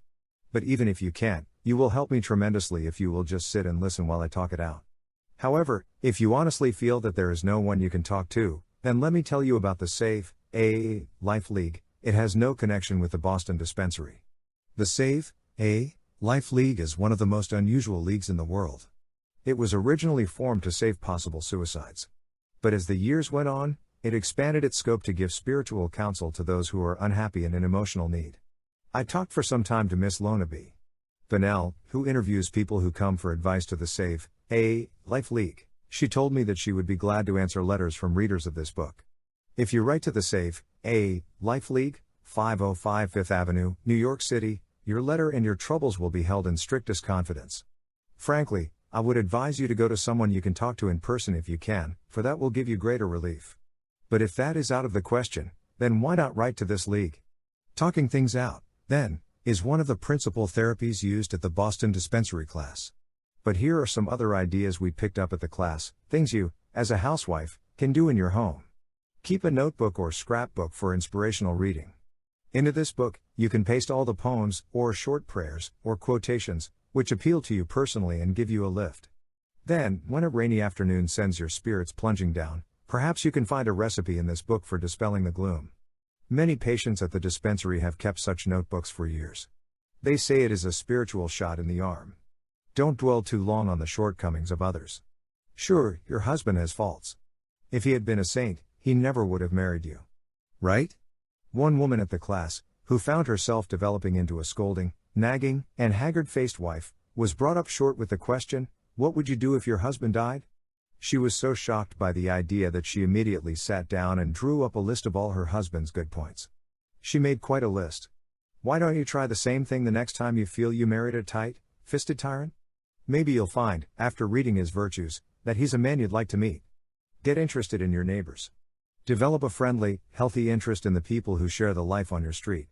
One ailing woman, who felt herself so exclusive that she hadn't any friends, was told to try to make up a story about the next person she met. She began, in the street, car, to weave backgrounds and settings for the people she saw. She tried to imagine what their lives had been like. First thing you know, she was talking to people everywhere, and today she is happy, alert, and a charming human being cured of her pains. Make up a schedule for tomorrow's work before you go to bed tonight. The class found that many wives feel driven and harassed by the unending round of housework and things they must do. They never got their work finished. They were chased by the clock.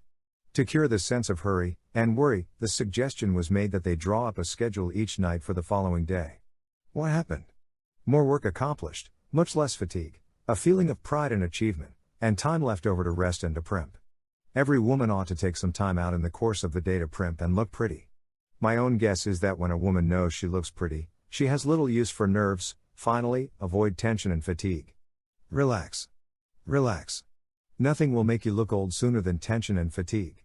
Nothing will work such havoc with your freshness and looks. My assistant sat for an hour in the Boston Thought Control class, while Professor Paul E. Johnson, the director, went over many of the principles we have already discussed in the previous chapter, the rules for relaxing. At the end of 10 minutes of these relaxing exercises, which my assistant did with the others, she was almost asleep sitting upright in her chair. Why is such stress laid on this physical relaxing? Because the clinic knows, as other doctors know, that if you're going to get the worry, kinks out of people, they've got to relax.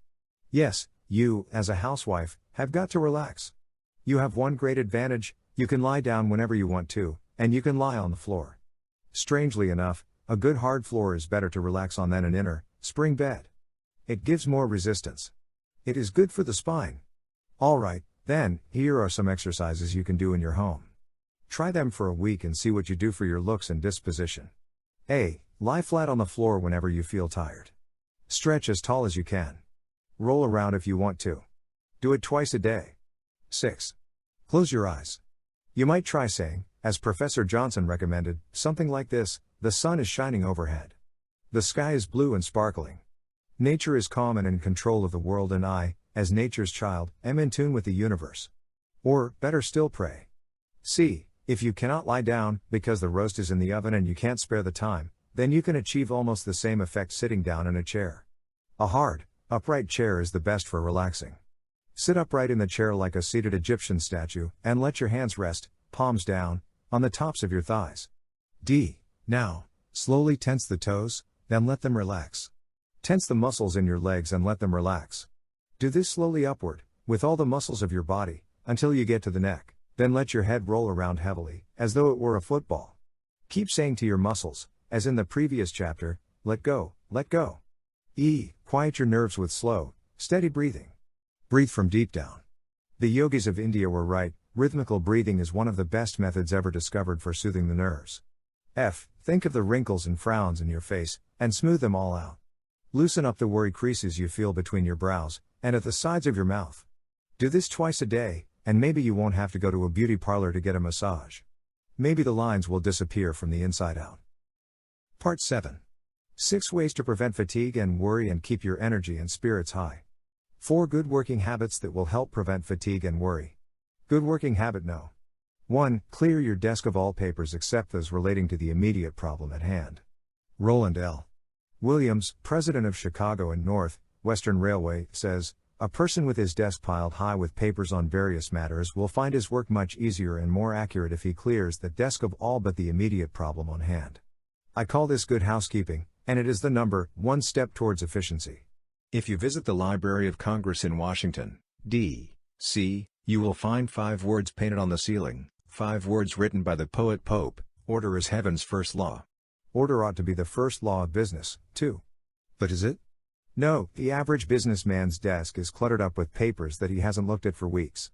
In fact, the publisher of a New Orleans newspaper once told me that his secretary cleared up one of his desks and found a typewriter that had been missing for 2 years. The mere sight of a desk littered with unanswered mail and reports and memos is enough to breed confusion, tension, and worries. It is much worse than that. The constant reminder of a million things to do and no time to do them can worry you not only into tension and fatigue, but it can also worry you into high blood pressure, heart trouble, and stomach ulcers. Dr. John H.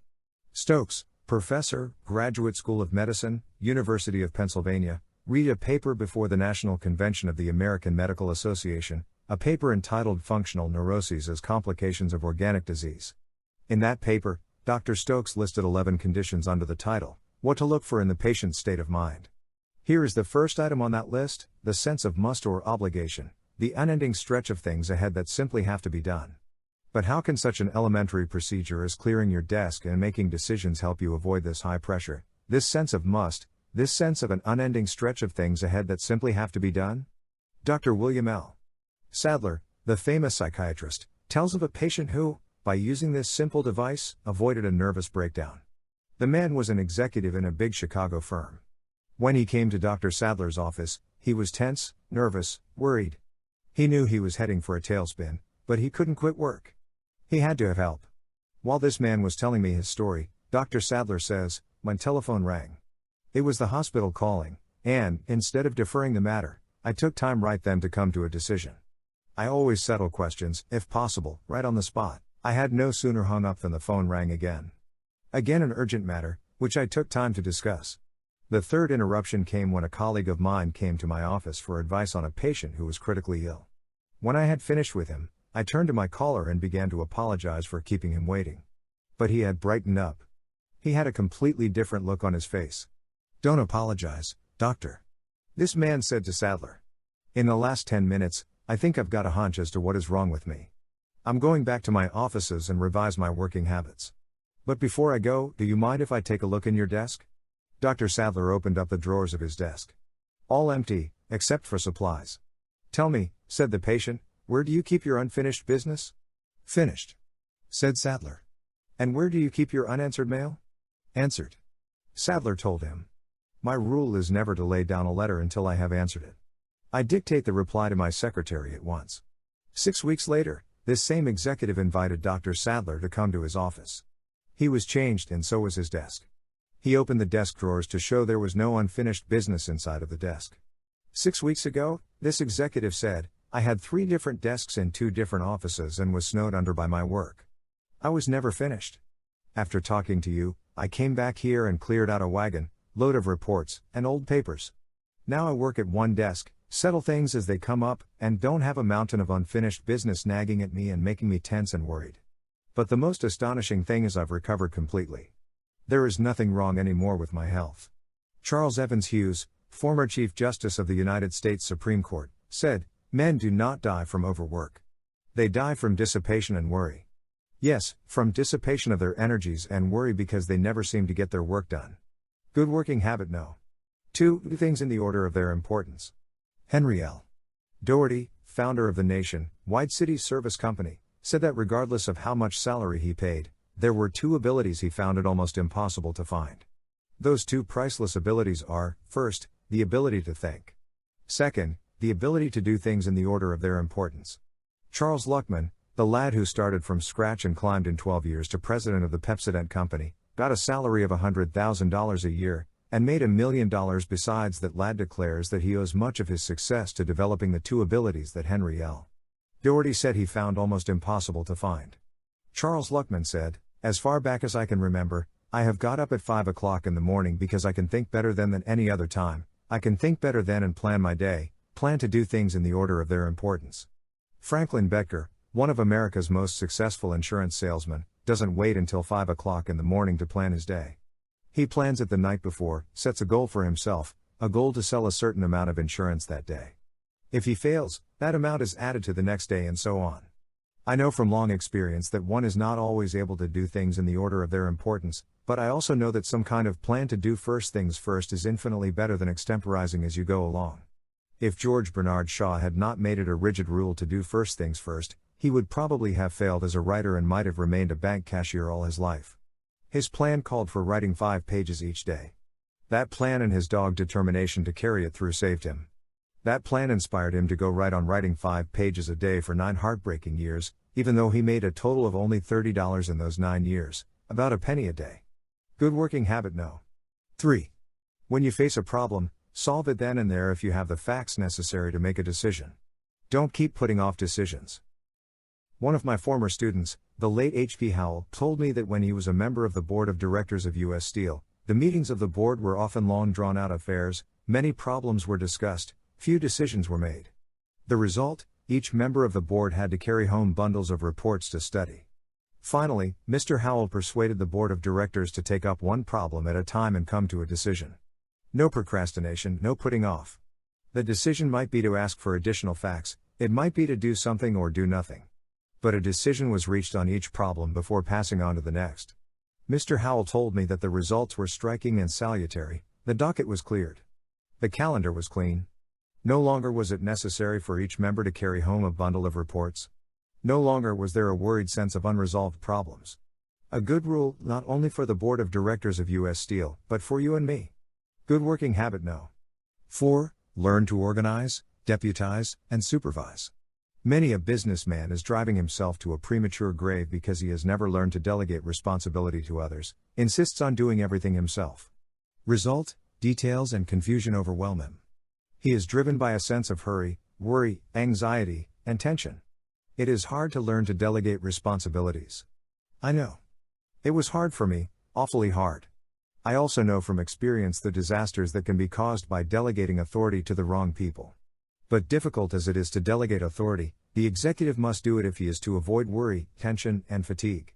The man who builds up a big business, and doesn't learn to organize, deputize, and supervise, usually pops off with heart trouble in his 50s or early 60s, heart trouble caused by tension and worries. Want a specific instance? Look at the death notices in your local paper. Part 7. 6 Ways to Prevent Fatigue and Worry and Keep Your Energy and Spirits High. How to banish the boredom that produces fatigue, worry, and resentment. One of the chief causes of fatigue is boredom. To illustrate, let's take the case of Alice, a stenographer who lives on your street. Alice came home one night utterly exhausted. She acted fatigued. She was fatigued. She had a headache. She had a backache. She was so exhausted she wanted to go to bed without waiting for dinner. Her mother pleaded. She sat down at the table. The telephone rang. The boyfriend. An invitation to a dance. Her eyes sparkled. Her spirits soared. She rushed upstairs, put on her Alice blue gown, and danced until 3 o'clock in the morning, and when she finally did get home, she was not the slightest bit exhausted. She was, in fact, so exhilarated she couldn't fall asleep. Was Alice really and honestly tired 8 hours earlier, when she looked and acted exhausted? Sure she was. She was exhausted because she was bored with her work, perhaps bored with life. There are millions of Alices. You may be one of them. It is a well-known fact that your emotional attitude usually has far more to do with producing fatigue than has physical exertion. A few years ago, Joseph E. Barmak, Ph.D., published in the Archives of Psychology a report of some of his experiments showing how boredom produces fatigue.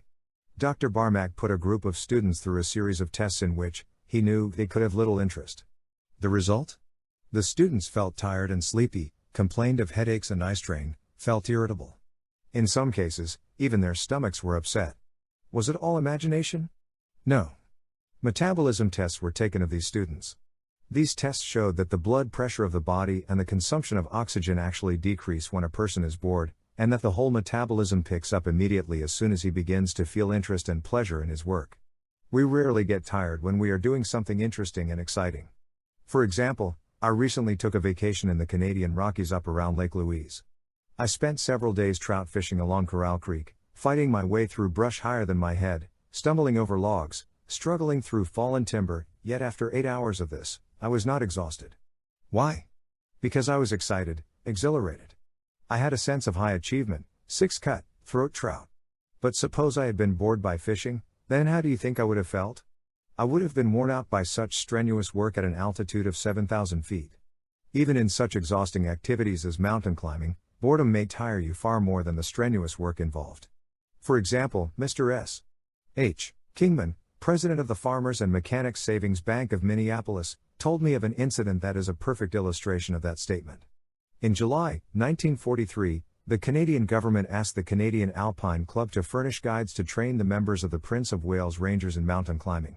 Mr. Kingman was one of the guides chosen to train these soldiers.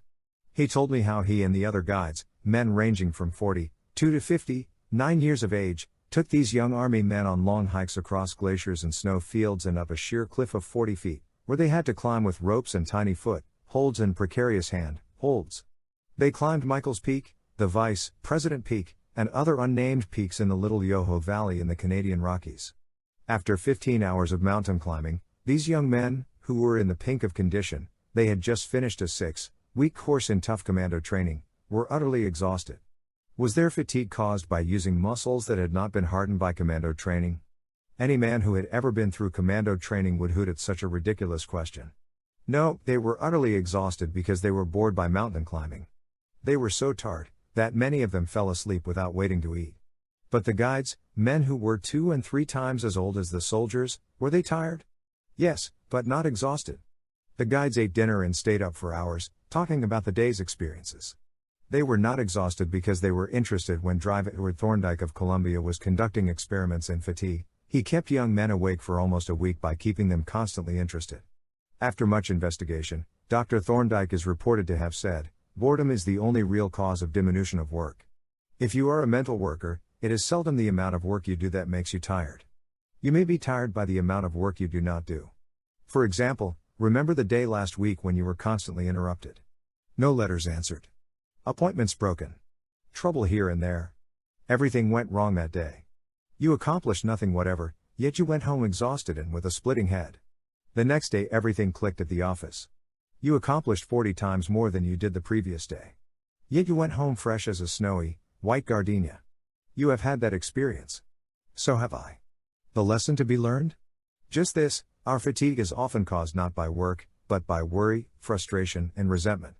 While writing this chapter, I went to see a revival of Jerome Kern's delightful musical comedy, Showboat.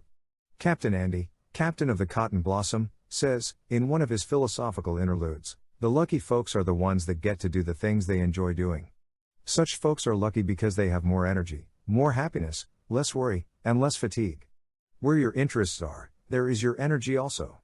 Walking 10 blocks with a nagging wife can be more fatiguing than walking 10 miles with an adoring sweetheart. And so what? What can you do about it? Well, here is what one stenographer did about it, a stenographer working for an oil company in Tulsa, Oklahoma. For several days each month, she had one of the dullest jobs imaginable, filling out printed forms for oil leases, inserting figures and statistics. This task was so boring that she resolved, in self-defense, to make it interesting. How? She had a daily contest with herself. She counted the number of forms she filled out each morning, and then tried to excel that record in the afternoon. She counted each day's total and tried to better it the next day. Result? She was soon able to fill out more of these dull printed forms than any other stenographer in her division. And what did all this get her? Praise? No. Thanks? No. Promotion? No. Increased pay? No. But it did help to prevent the fatigue that is spawned by boredom. It did give her a mental stimulant. Because she had done her best to make a dull job interesting, she had more energy, more zest, and got far more happiness out of her leisure hours. I happen to know this story is true, because I married that girl. Here is the story of another stenographer who found it paid to act as if her work were interesting. She used to fight her work. But no more. Her name is Miss Volly G. Golden, and she lives at 473 South Kenilworth Avenue, Elmhurst, Illinois. Here is her story, as she wrote it to me. There are 4 stenographers in my office, and each of us is assigned to take letters from several men. Once in a while, we get jammed up in these assignments, and one day, when an assistant department head insisted that I do a long letter over, I started to rebel. I tried to point out to him that the letter could be corrected without being retyped, and he retorted that if I didn't do it over, he would find someone else who would. I was absolutely fuming. But as I started to retype this letter, it suddenly occurred to me that there were a lot of other people who would jump at the chance to do the work I was doing. Also, that I was being paid a salary to do just that work. I began to feel better. I suddenly made up my mind to do my work as if I actually enjoyed it, even though I despised it. Then I made this important discovery: if I do my work as if I really enjoy it, then I do enjoy it to some extent. I also found I can work faster when I enjoy my work. So there is seldom any need now for me to work overtime. This new attitude of mine gained me the reputation of being a good worker. And when one of the department superintendents needed a private secretary, he asked for me for the job because, he said, I was willing to do extra work without being sulky. This matter of the power of a changed mental attitude, wrote Miss Golden, has been a tremendously important discovery to me. It has worked wonders. Without perhaps being conscious of it. Miss Volly Golden was using the famous as if philosophy. William James counseled us to act as if we were brave, and we would be brave, and to act as if we were happy, and we would be happy, and so on. Act as if you were interested in your job, and that bit of acting will tend to make your interest real. It will also tend to decrease your fatigue, your tensions, and your worries. A few years ago, Harlan A. Howard made a decision that completely altered his life. He resolved to make a dull job interesting, and he certainly had a dull one: washing plates, scrubbing counters, and dishing out ice cream in the high school lunch room while the other boys were playing ball or kidding the girls. Harlan Howard despised his job, but since he had to stick to it, he resolved to study ice cream, how it was made, what ingredients were used, why some ice creams were better than others. He studied the chemistry of ice cream and became a whiz in the high school chemistry course. He was so interested now in food chemistry that he entered the Massachusetts State College and majored in the field of food technology. When the New York Cocoa Exchange offered a $100 prize for the best paper on uses of cocoa and chocolate, a prize open to all college students, who do you suppose won it? That's right. Harlan Howard. When he found it difficult to get a job, he opened a private laboratory in the basement of his home at 750 North Pleasant Street, Amherst, Massachusetts. Shortly after that, a new law was passed. The bacteria in milk had to be counted. Harlan A. Howard was soon counting bacteria for the 14 milk companies in Amherst, and he had to hire 2 assistants. Where will he be 25 years from now? Well, the men who are now running the business of food chemistry will be retired then, or dead, and their places will be taken by young lads who are now radiating initiative and enthusiasm. 25 years from now, Harlan A. Howard will probably be one of the leaders in his profession, while some of his mates to whom he used to sell ice cream over the counter will be sour, unemployed, cursing the government and complaining that they never had a chance. Harlan A. Howard might never have had a chance, either, if he hadn't resolved to make a dull job interesting. Years ago, there was another young man who was bored with his dull job of standing at a lathe, turning out bolts in a factory. His first name was Sam. Sam wanted to quit, but he was afraid he couldn't find another job. Since he had to do this dull work, Sam decided he would make it interesting. So he ran a race with the mechanic operating a machine beside him. One of them was to trim off the rough surfaces on his machine, and the other was to trim the bolts down to the proper diameter. They would switch machines occasionally and see who could turn out the most bolts.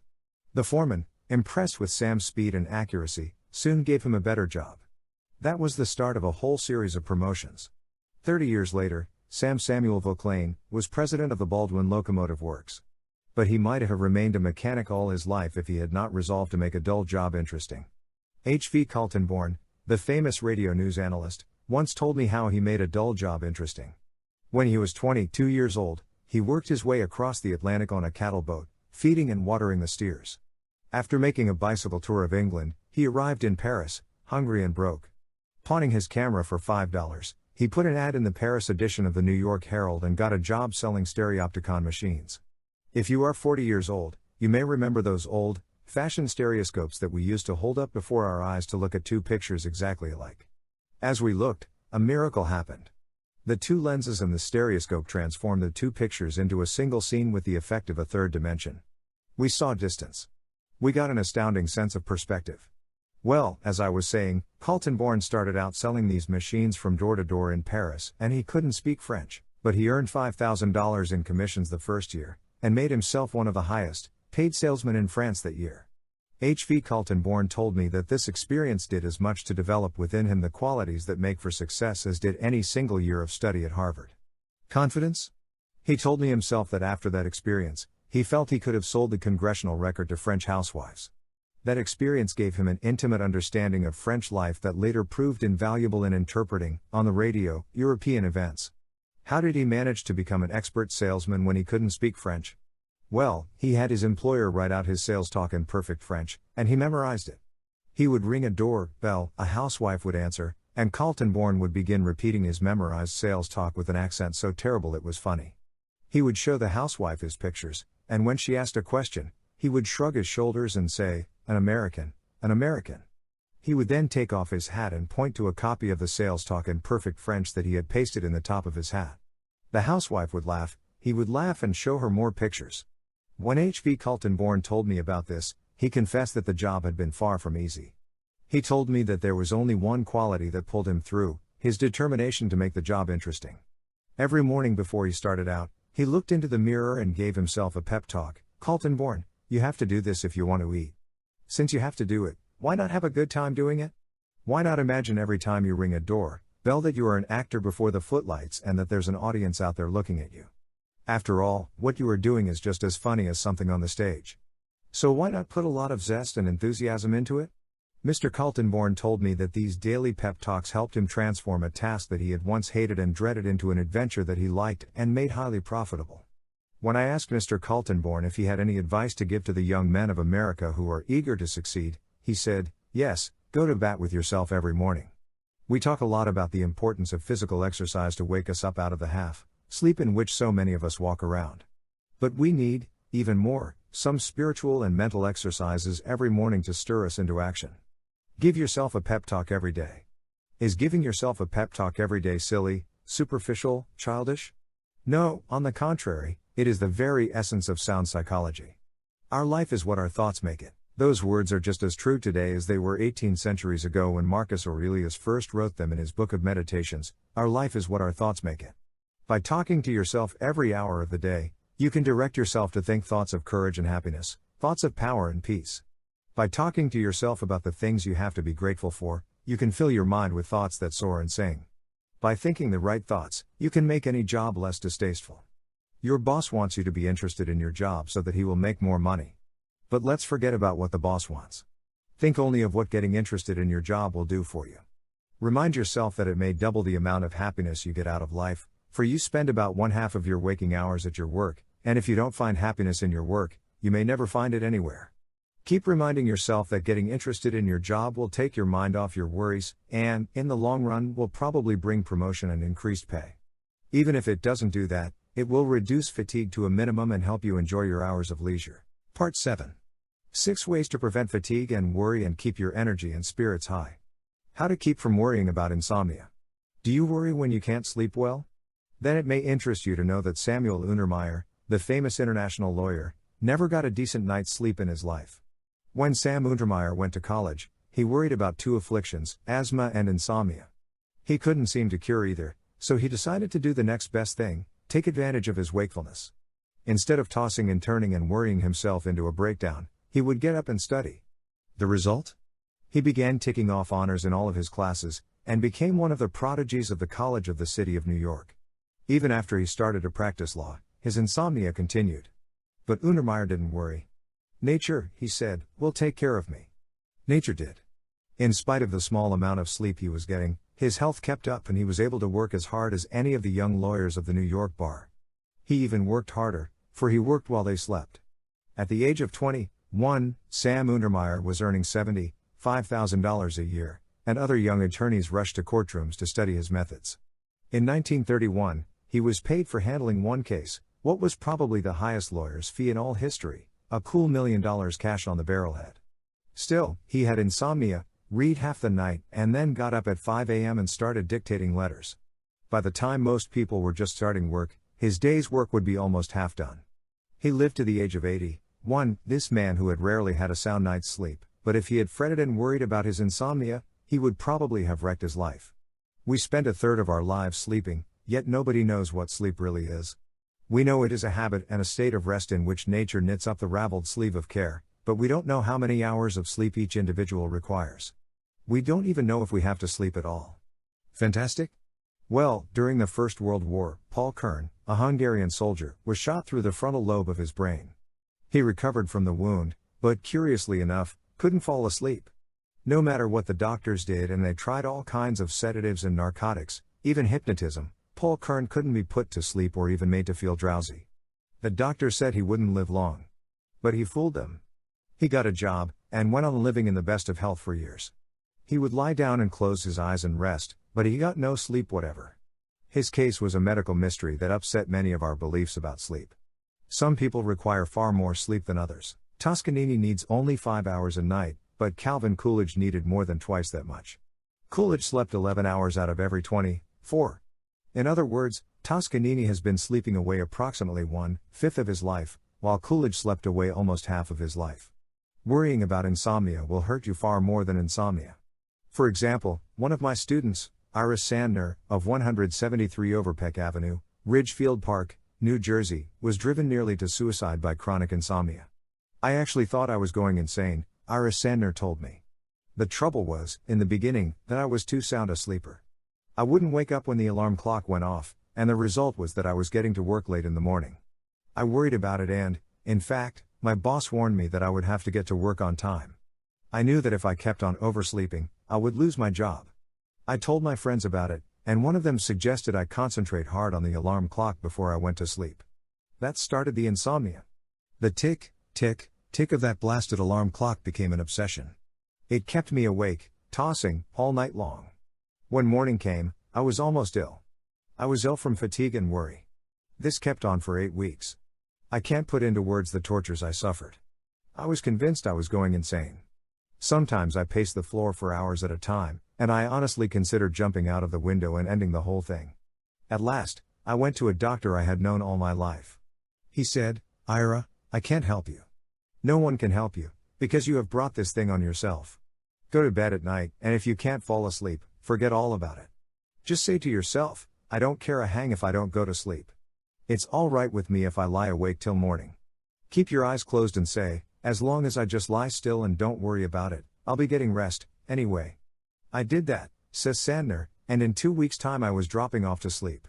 In less than 1 month, I was sleeping 8 hours, and my nerves were back to normal. It wasn't insomnia that was killing Ira Sandner, it was his worry about it. Dr. Nathaniel Kleitman, professor at the University of Chicago, has done more research work on sleep than has any other living man. He is the world's expert on sleep. He declares that he has never known anyone to die from insomnia. To be sure, a man might worry about insomnia until he lowered his vitality and was swept away by germs. But it was the worry that did the damage, not the insomnia itself. Dr. Kleitman also says that the people who worry about insomnia usually sleep far more than they realize. The man who swears I never slept a wink last night may have slept for hours without knowing it. For example, one of the most profound thinkers of the 19th century, Herbert Spencer, was an old bachelor, lived in a boarding house, and bored everyone with his talk about his insomnia. He even put stoppings in his ears to keep out the noise and quiet his nerves. Sometimes he took opium to induce sleep. One night he and Professor Sayce of Oxford shared the same room at a hotel. The next morning Spencer declared he hadn't slept a wink all night. In reality, it was Professor Sayce who hadn't slept a wink. He had been kept awake all night by Spencer's snoring. The first requisite for a good night's sleep is a feeling of security. We need to feel that some power greater than ourselves will take care of us until morning. Dr. Thomas Hislop, of the Great West Riding Asylum, stressed that point in an address before the British Medical Association. He said, "One of the best sleep-producing agents which my years of practice have revealed to me, is prayer. I say this purely as a medical man. The exercise of prayer, in those who habitually exert it, must be regarded as the most adequate and normal of all the pacifiers of the mind and calmers of the nerves. Let God and let go." Jeanette MacDonald told me that when she was depressed and worried and had difficulty in going to sleep, she could always get a feeling of security by repeating Psalm 22, "The Lord is my shepherd, I shall not want. He maketh me to lie down in green pastures. He leadeth me beside the still waters." But if you are not religious, and have to do things the hard way, then learn to relax by physical measures. Dr. David Harold Fink, who wrote Release from Nervous Tension, says that the best way to do this is to talk to your body. According to Dr. Fink, words are the key to all kinds of hypnosis, and when you consistently can't sleep, it is because you have talked yourself into a case of insomnia. The way to undo this is to dehypnotize yourself, and you can do it by saying to the muscles of your body, let go, loosen up and relax. We already know that the mind and nerves can't relax while the muscles are tense, so if we want to go to sleep, we start with the muscles. Dr. Fink recommends, and it works out in practice, that we put a pillow under the knees to ease the tension on the legs, and that we tuck small pillows under the arms for the very same reason. Then, by telling the jaw to relax, the eyes, the arms, and the legs, we finally drop off to sleep before we know what has hit us. I've tried it, I know. If you have trouble sleeping, get hold of Dr. Fink's book, Release from Nervous Tension, which I have mentioned earlier is the only book I know of that is both lively reading and a cure for insomnia. One of the best cures for insomnia is making yourself physically tired by gardening, swimming, tennis, golf, skiing, or by just plain physically exhausting work. That is what Theodore Dreiser did. When he was a struggling young author, he was worried about insomnia, so he got a job working as a section hand on the New York Central Railway, and after a day of driving spikes and shoveling gravel, he was so exhausted that he could hardly stay awake long enough to eat. If we get tired enough, nature will force us to sleep even while we are walking. To illustrate, when I was 13 years old, my father shipped a car load of fat hogs to St. Joe, Missouri. Since he got 2 free railroad passes, he took me along with him. Up until that time, I had never been in a town of more than 4,000. When I landed in St. Joe, a city of 60,000, I was agog with excitement. I saw skyscrapers 6 stories high and wonder of wonders, I saw a street car. I can close my eyes now and still see and hear that street car. After the most thrilling and exciting day of my life, Father and I took a train back to Ravenwood, Missouri. Arriving there at 2 o'clock in the morning, we had to walk 4 miles home to the farm. And here is the point of the story, I was so exhausted that I slept and dreamed as I walked. I have often slept while riding horseback. And I am alive to tell it. When men are completely exhausted they sleep right through the thunder and horror and danger of war.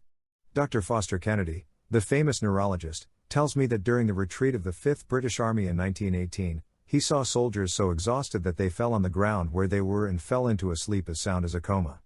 They didn't even wake up when he raised their eyelids with his fingers, and he says he noticed that invariably the pupils of the eyes were rolled upward in the sockets.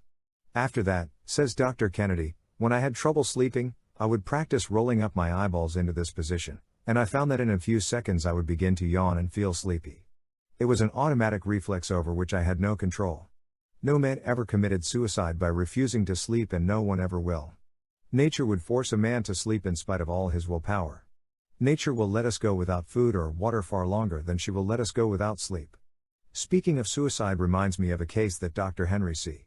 Link describes in his book, The Rediscovery of Man. Dr. Link is vice president of the Psychological Corporation, and he interviews many people who are worried and depressed. In his chapter on overcoming fears and worries, he tells about a patient who wanted to commit suicide. Dr. Link knew arguing would only make the matter worse, so he said to this man, "If you are going to commit suicide anyway, you might at least do it in a heroic fashion. Run around the block until you drop dead." He tried it, not once but several times, and each time felt better, in his mind if not in his muscles. By the third night he had achieved what Dr. Link intended in the first place. He was so physically tired, and physically relaxed, that he slept like a log. Later he joined an athletic club and began to compete in competitive sports. Soon he was feeling so good he wanted to live forever. So, to keep from worrying about insomnia, here are 5 rules. 1. If you can't sleep, do what Samuel Untermeyer did. Get up and work or read until you do feel sleepy. 2. Remember that no one was ever killed by lack of sleep. Worrying about insomnia usually causes far more damage than sleeplessness. 3. Try prayer, or repeat Psalm 23, as Jeanette MacDonald does. 4. Relax your body. Read the book Release from Nervous Tension. 5. Exercise. Get yourself so physically tired you can't stay awake. Part 7 in a nutshell, 6 ways to prevent fatigue and worry and keep your energy and spirits high. Rule 1, rest before you get tired. Rule 2, learn to relax at your work. Rule 3, if you are a housewife, protect your health and appearance by relaxing at home. Rule 4, apply these 4 good working habits. A. Clear your desk of all papers except those relating to the immediate problem at hand. B. Do things in the order of their importance.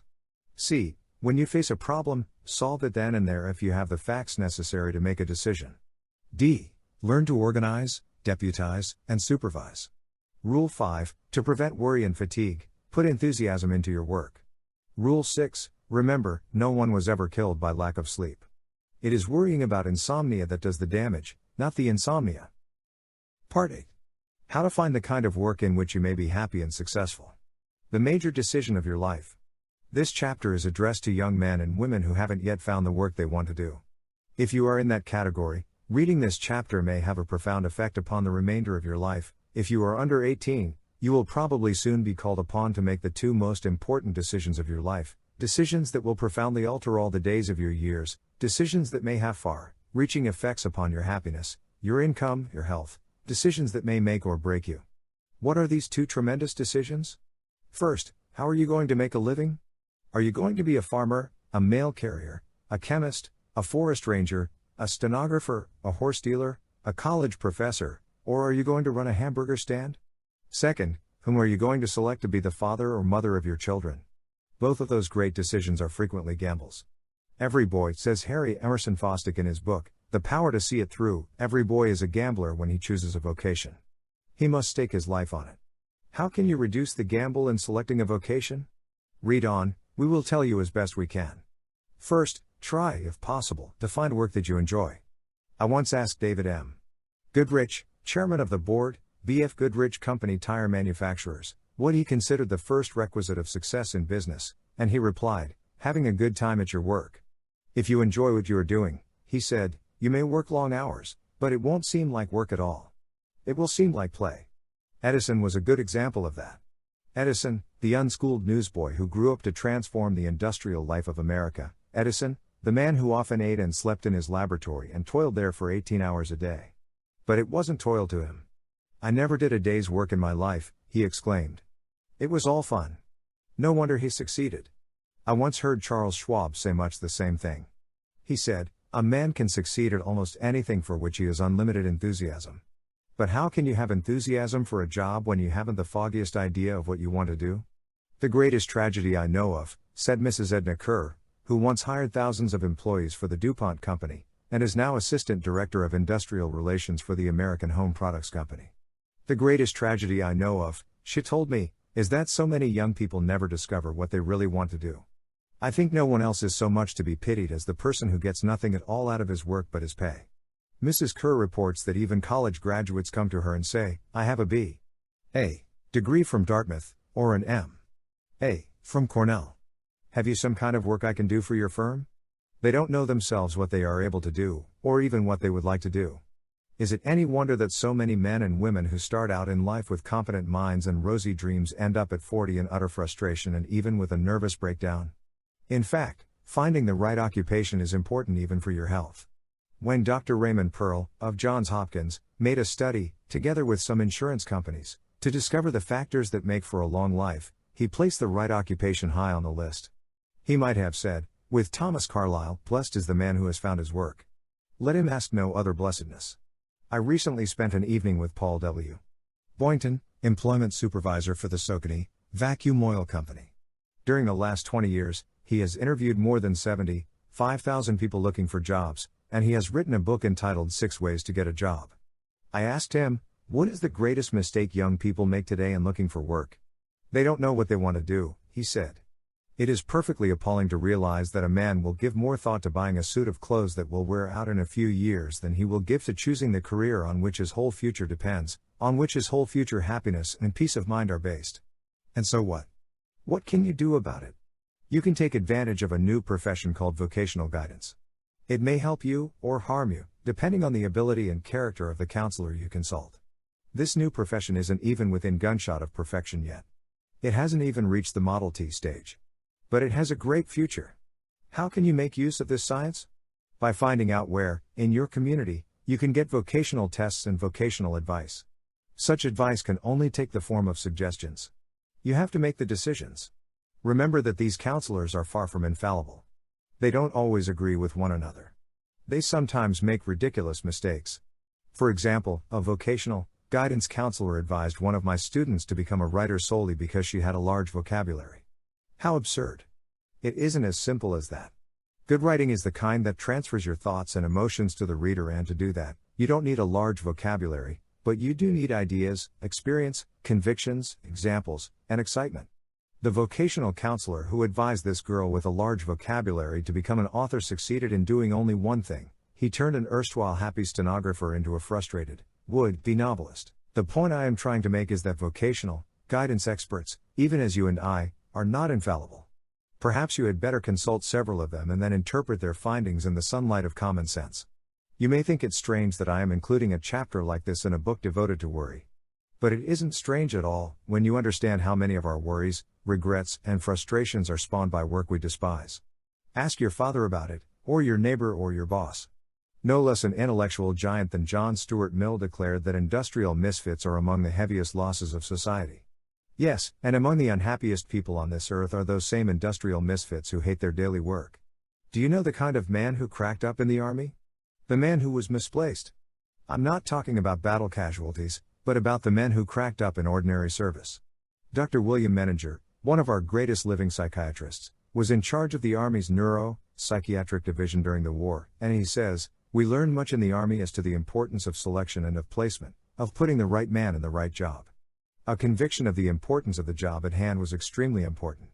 Where a man had no interest, where he felt he was misplaced, where he thought he was not appreciated, where he believed his talents were being misused, invariably we found a potential if not an actual psychiatric casualty.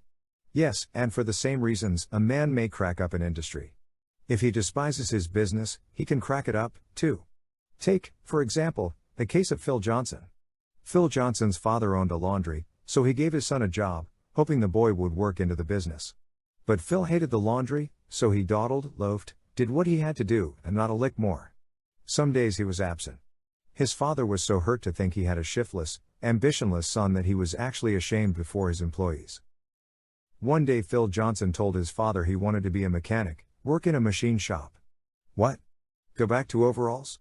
The old man was shocked. But Phil had his way. He worked in greasy dungarees. He did much harder work than was required at the laundry. He worked longer hours, and he whistled at his job. He took up engineering, learned about engines, puttered with machines, and when Philip Johnson died, in 1944, he was president of the Boeing Aircraft Company, and was making the flying fortresses that helped to win the war. If he had stuck with the laundry, what would have happened to him in the laundry, especially after his father's death? My guess is he would have ruined the business, cracked it up, and run it into the ground. Even at the risk of starting family rows, I would like to say to young people, don't feel compelled to enter a business or trade just because your family wants you to do it. Don't enter a career unless you want to do it. However, consider carefully the advice of your parents. They have probably lived twice as long as you have. They have gained the kind of wisdom that comes only from much experience and the passing of many years. But, in the last analysis, you are the one who has to make the final decision. You are the one who is going to be either happy or miserable at your work. Now, having said this, let me give you the following suggestions, some of them warnings, about choosing your work. 1. Read and study the following 5 suggestions about selecting a vocational guidance counselor. These suggestions are right from the horse's mouth. They were made by one of America's leading vocational guidance experts, Professor Harry Dexter Kitson of Columbia University. A. Don't go to anyone who tells you that he has a magic system that will indicate your vocational aptitude. In this group are phrenologists, astrologers, character analysts, handwriting experts. Their systems do not work. B. Don't go to anyone who tells you that he can give you a test that will indicate what occupation you should choose. Such a person violates the principle that a vocational counselor must take into account the physical, social, and economic conditions surrounding the counseling, and he should render his service in the light of the occupational opportunities open to the counselee. C. Seek a vocational counselor who has an adequate library of information about occupations and uses it in the counseling process. D. A thorough vocational guidance service generally requires more than one interview.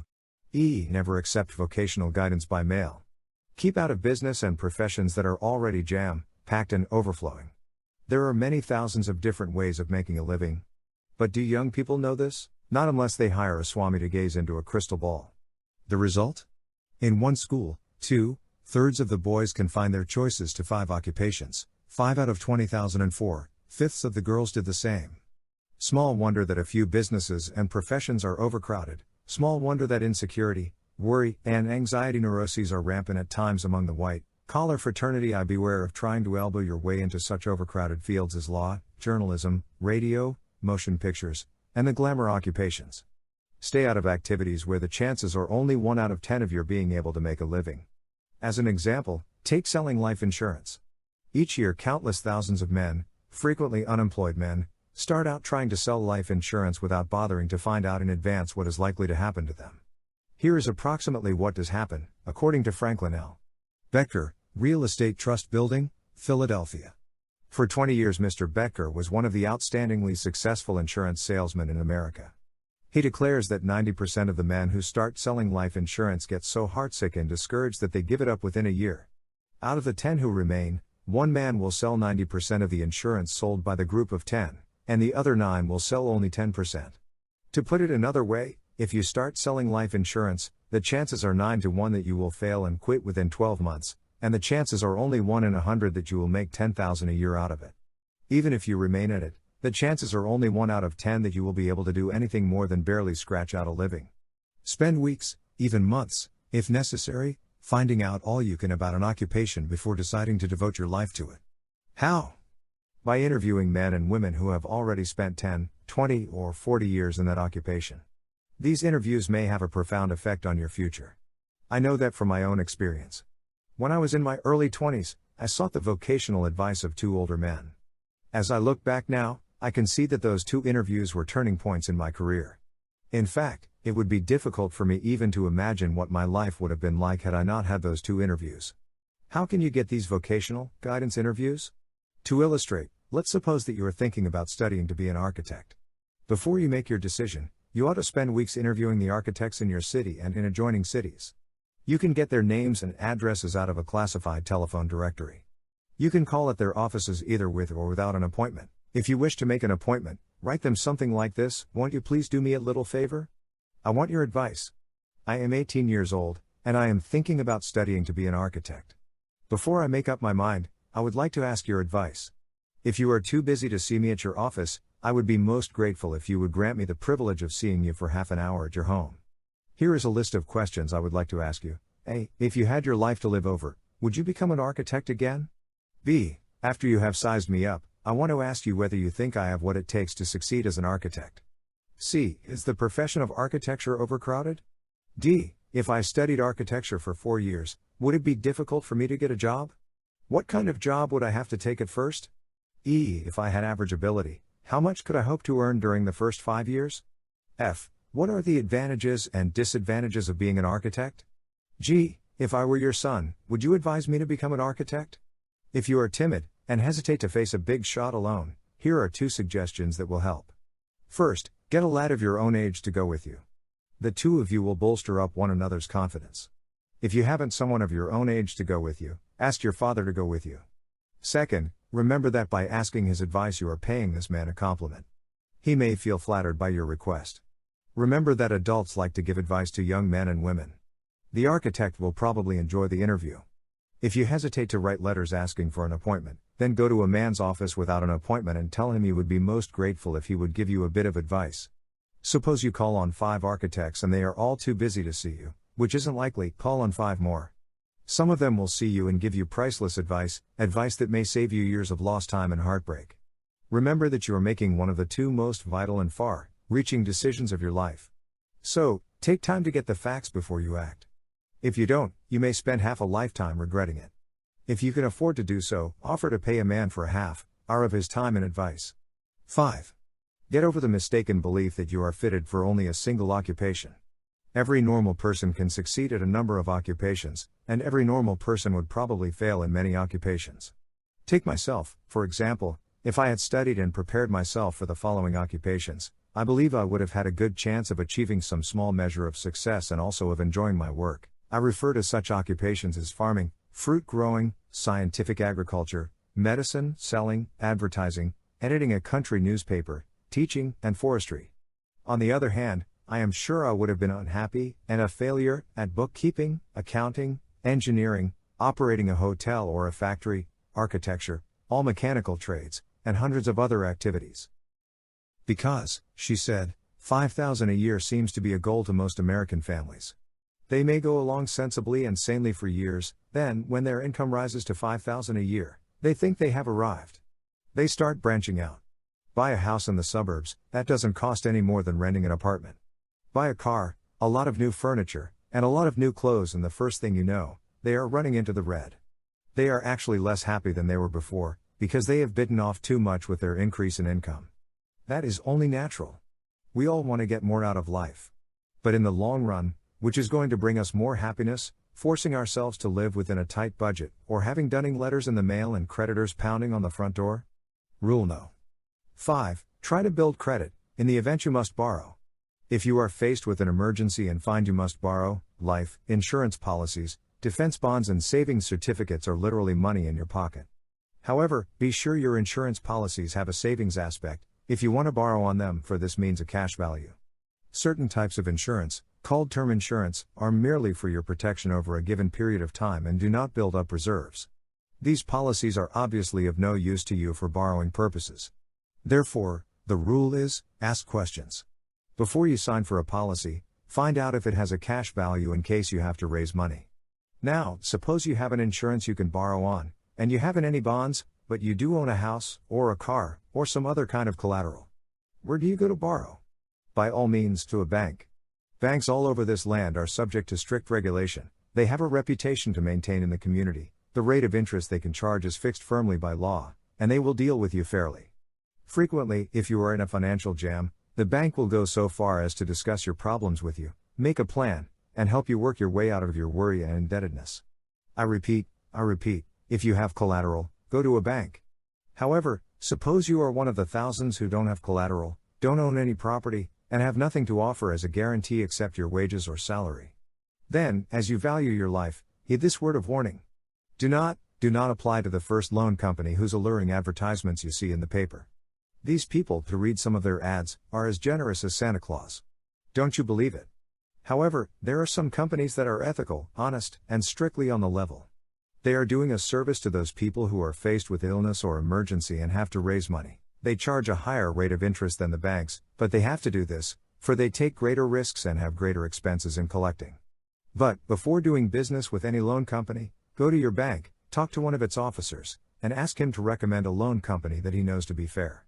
Otherwise, well, I don't want to give you nightmares, but here is what can happen, At one time, a newspaper in Minneapolis conducted an investigation into loan companies that were supposedly operating within the regulations laid down by the Russell Sage Foundation. I know a man who worked on that investigation. His name is Douglas Lurton, and he is now editor of Your Life magazine. Doug Lurton tells me that the abuses he saw among the poorer class of debtors would make your hair stand on end.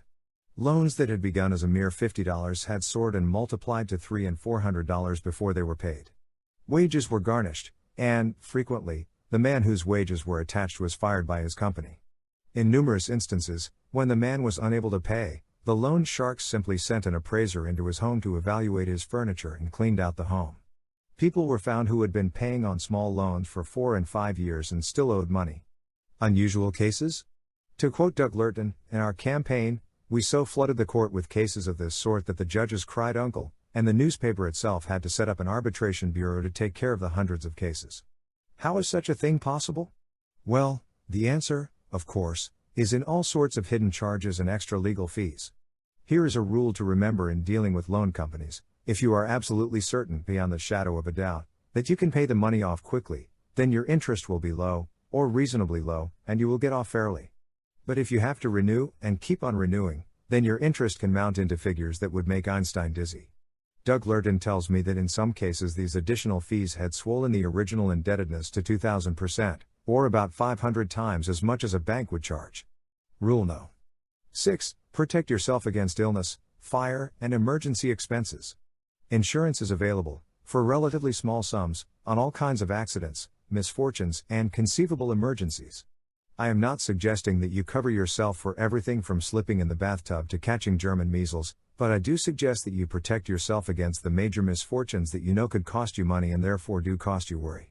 It's cheap at the price. For example, I know a woman who had to spend 10 days in a hospital last year and, when she came out, was presented a bill for exactly $8. The answer? She had hospital insurance. Rule No. 7. Do not have your life insurance proceeds paid to your widow in cash. If you are carrying life insurance to provide for your family after you're gone, do not, I beg of you, have your insurance paid in one lump sum. What happens to a new widow with new money? I'll let Mrs. Marion S. Eberly answer that question. She is head of the Women's Division of the Institute of Life Insurance, 60 East 42nd Street, New York City. She speaks before women's clubs all over America on the wisdom of using life insurance proceeds to purchase a life income for the widow instead of giving her the proceeds in cash. She tells me one widow who received $20,000 in cash and lent it to her son to start in the auto accessory business. The business failed, and she is destitute now. She tells of another widow who was persuaded by a slick real estate salesman to put most of her life insurance money in vacant lots that were sure to double in value within a year. 3 years later, she sold the lots for 1/10 of what she paid for them. She tells of another widow who had to apply to the Child Welfare Association for the support of her children, within 12 months after she had been left $15,000 in life insurance. 100,000 similar tragedies could be told. The average lifetime of $25,000 left in the hands of a woman is less than 7 years. That statement was made by Sylvia S. Porter, financial editor of the New York Post, in the Ladies' Home Journal. Years ago, the Saturday Evening Post said in an editorial, "The ease with which the average widow without business training, and with no banker to advise her, can be wheedled into putting her husband's life insurance money into wildcat stocks by the first slick salesman who approaches her, is proverbial." Any lawyer or banker can cite a dozen cases in which the entire savings of a thrifty man's lifetime, amassed by years of sacrifice and self-denial, were swept away simply because a widow or an orphan trusted one of the slick crooks who rob women for a livelihood. If you want to protect your widow and your children, why not take a tip from J. P. Morgan, one of the wisest financiers who ever lived? He left money in his will to 16 principal legatees. 12 were women. Did he leave these women cash? No. He left trust funds that insured these women a monthly income for life. Rule No. 8. Teach your children a responsible attitude toward money. I shall never forget an idea I once read in Your Life magazine. The author, Stella Weston Turtle, described how she was teaching her little girl a sense of responsibility about money. She got an extra checkbook from the bank and gave it to her 9-year-old daughter. When the daughter was given her weekly allowance, she deposited the money with her mother, who served as a bank for the child's funds. Then, throughout the week, whenever she wanted a cent or two, she drew a check for that amount and kept track of her balance. The little girl not only found that fun, but began to learn real responsibility in handling her money. This is an excellent method, and if you have a son or daughter of school age, and you want this child to learn how to handle money, I recommend it for your consideration. Rule No. 9. If necessary, make a little extra money off your kitchen stove. If after you budget your expenses wisely you still find that you don't have enough to make ends meet, you can then do one of two things: you can either scold, fret, worry, and complain, or you can plan to make a little additional money on the side. How? Well, all you have to do to make money is to fill an urgent need that isn't being adequately filled now. That is what Mrs. Nellie Spear, 3709 83rd Street, Jackson Heights, New York, did. In 1932, she found herself living alone in a 3-room apartment. Her husband had died, and both of her children were married. One day, while having some ice cream at a drugstore soda fountain, she noticed that the fountain was also selling bakery pies that looked sad and dreary. She asked the proprietor if he would buy some real homemade pies from her. He ordered 2. Although I was a good cook, Mrs. Spear said, as she told me the story, I had always had servants when we lived in Georgia, and I had never baked more than a dozen pies in my life. After getting that order for 2 pies, I asked a neighbor woman how to cook an apple pie. The soda fountain customers were delighted with my first 2 home-baked pies, 1 apple, 1 lemon. The drugstore ordered 5 the next day. Then orders gradually came in from other fountains and luncheonettes.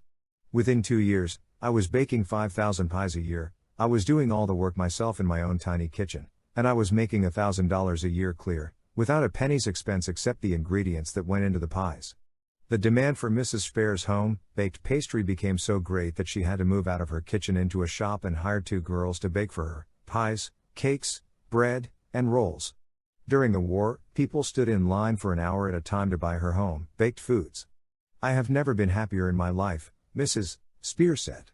I work in the shop 12 to 14 hours a day, but I don't get tired because it isn't work to me. It is an adventure in living.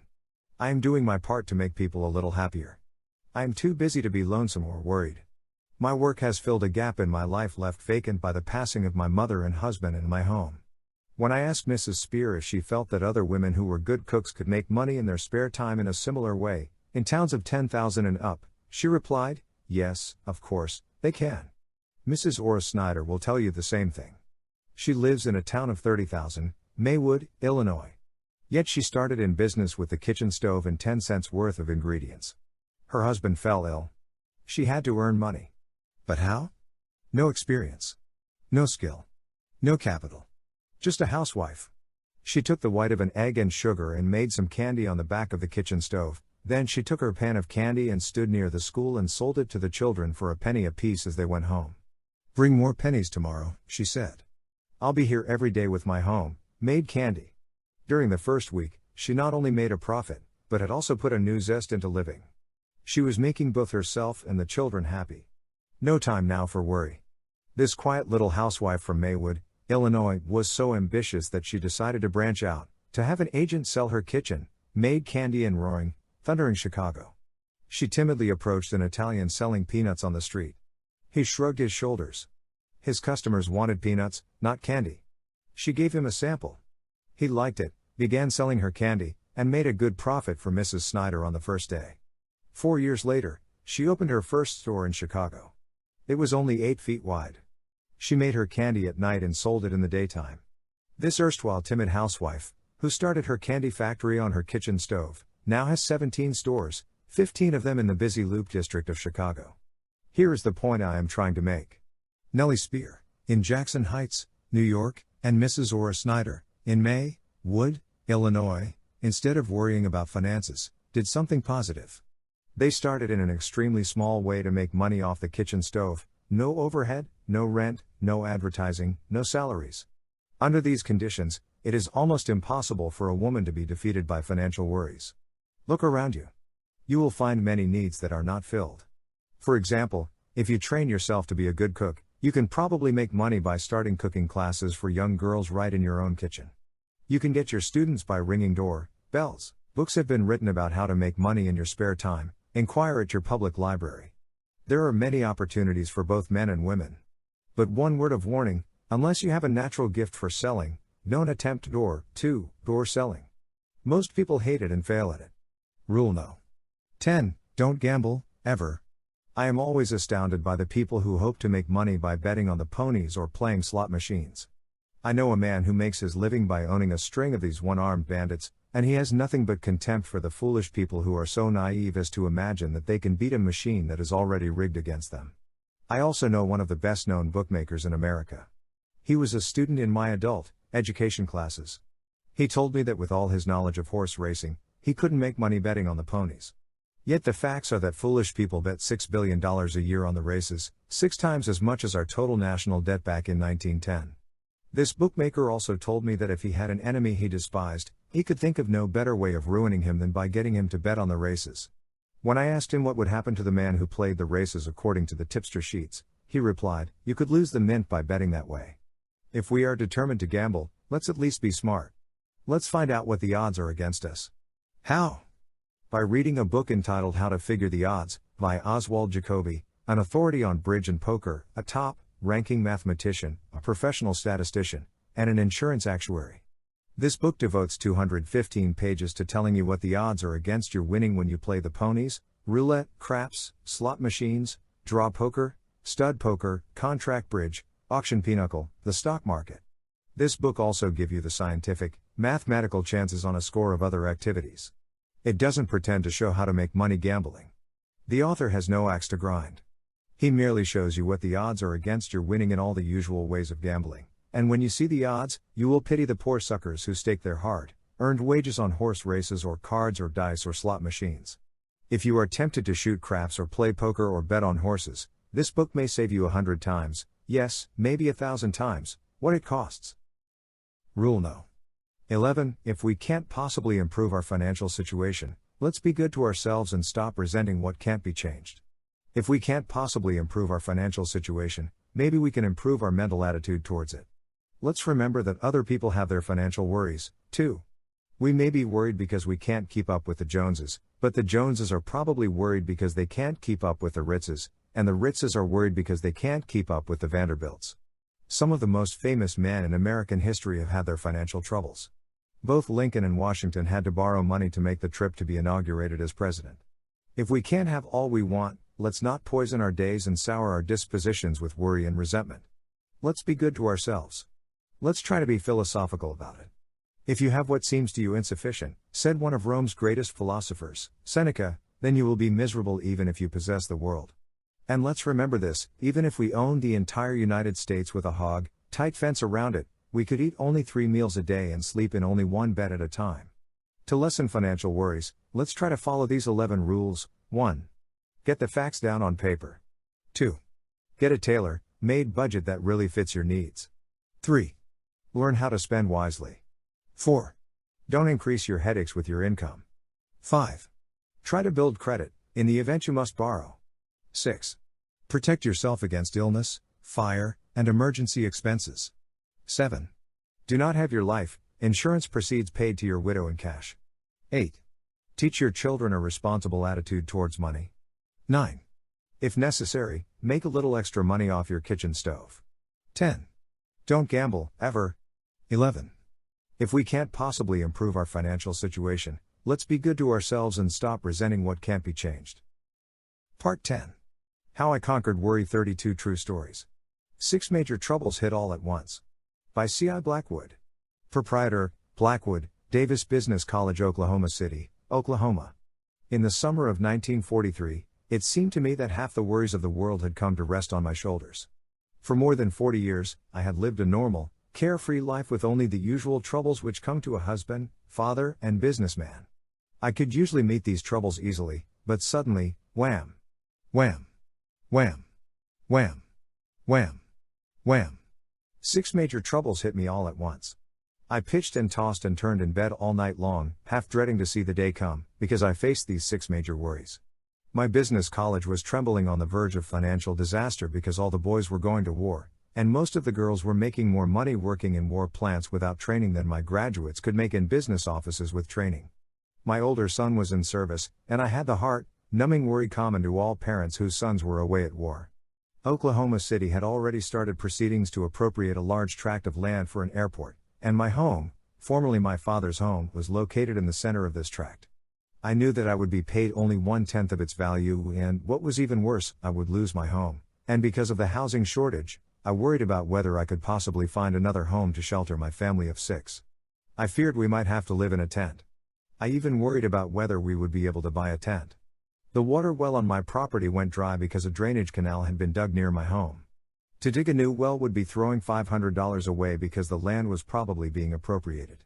I had to carry water to my livestock in buckets every morning for 2 months, and I feared I would have to continue it during the rest of the war.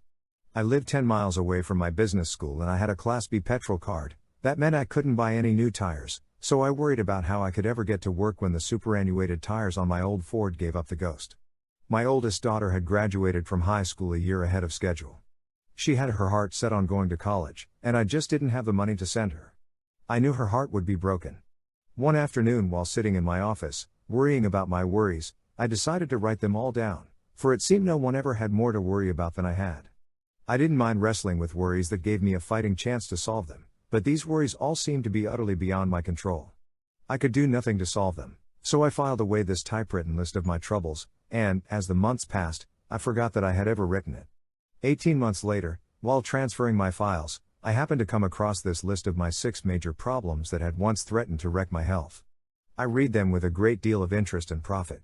I now saw that not one of them had come to pass. Here is what had happened to them. I saw that all my worries about having to close my business college had been useless because the government had started paying business schools for training veterans and my school was soon filled to capacity. I saw that all my worries about my son in service had been useless. He was coming through the war without a scratch.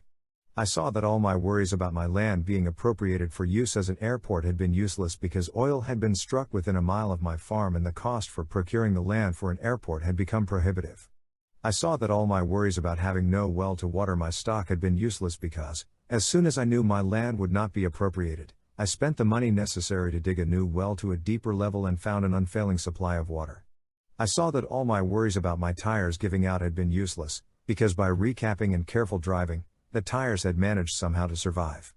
I saw that all my worries about my daughter's education had been useless, because just 60 days before the opening of college, I was offered, almost like a miracle, an auditing job which I could do outside of school hours, and this job made it possible for me to send her to college on schedule.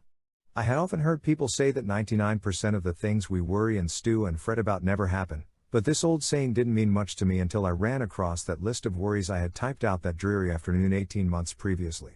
I am thankful now that I had to wrestle in vain with those 6 terrible worries. That experience has taught me a lesson I'll never forget.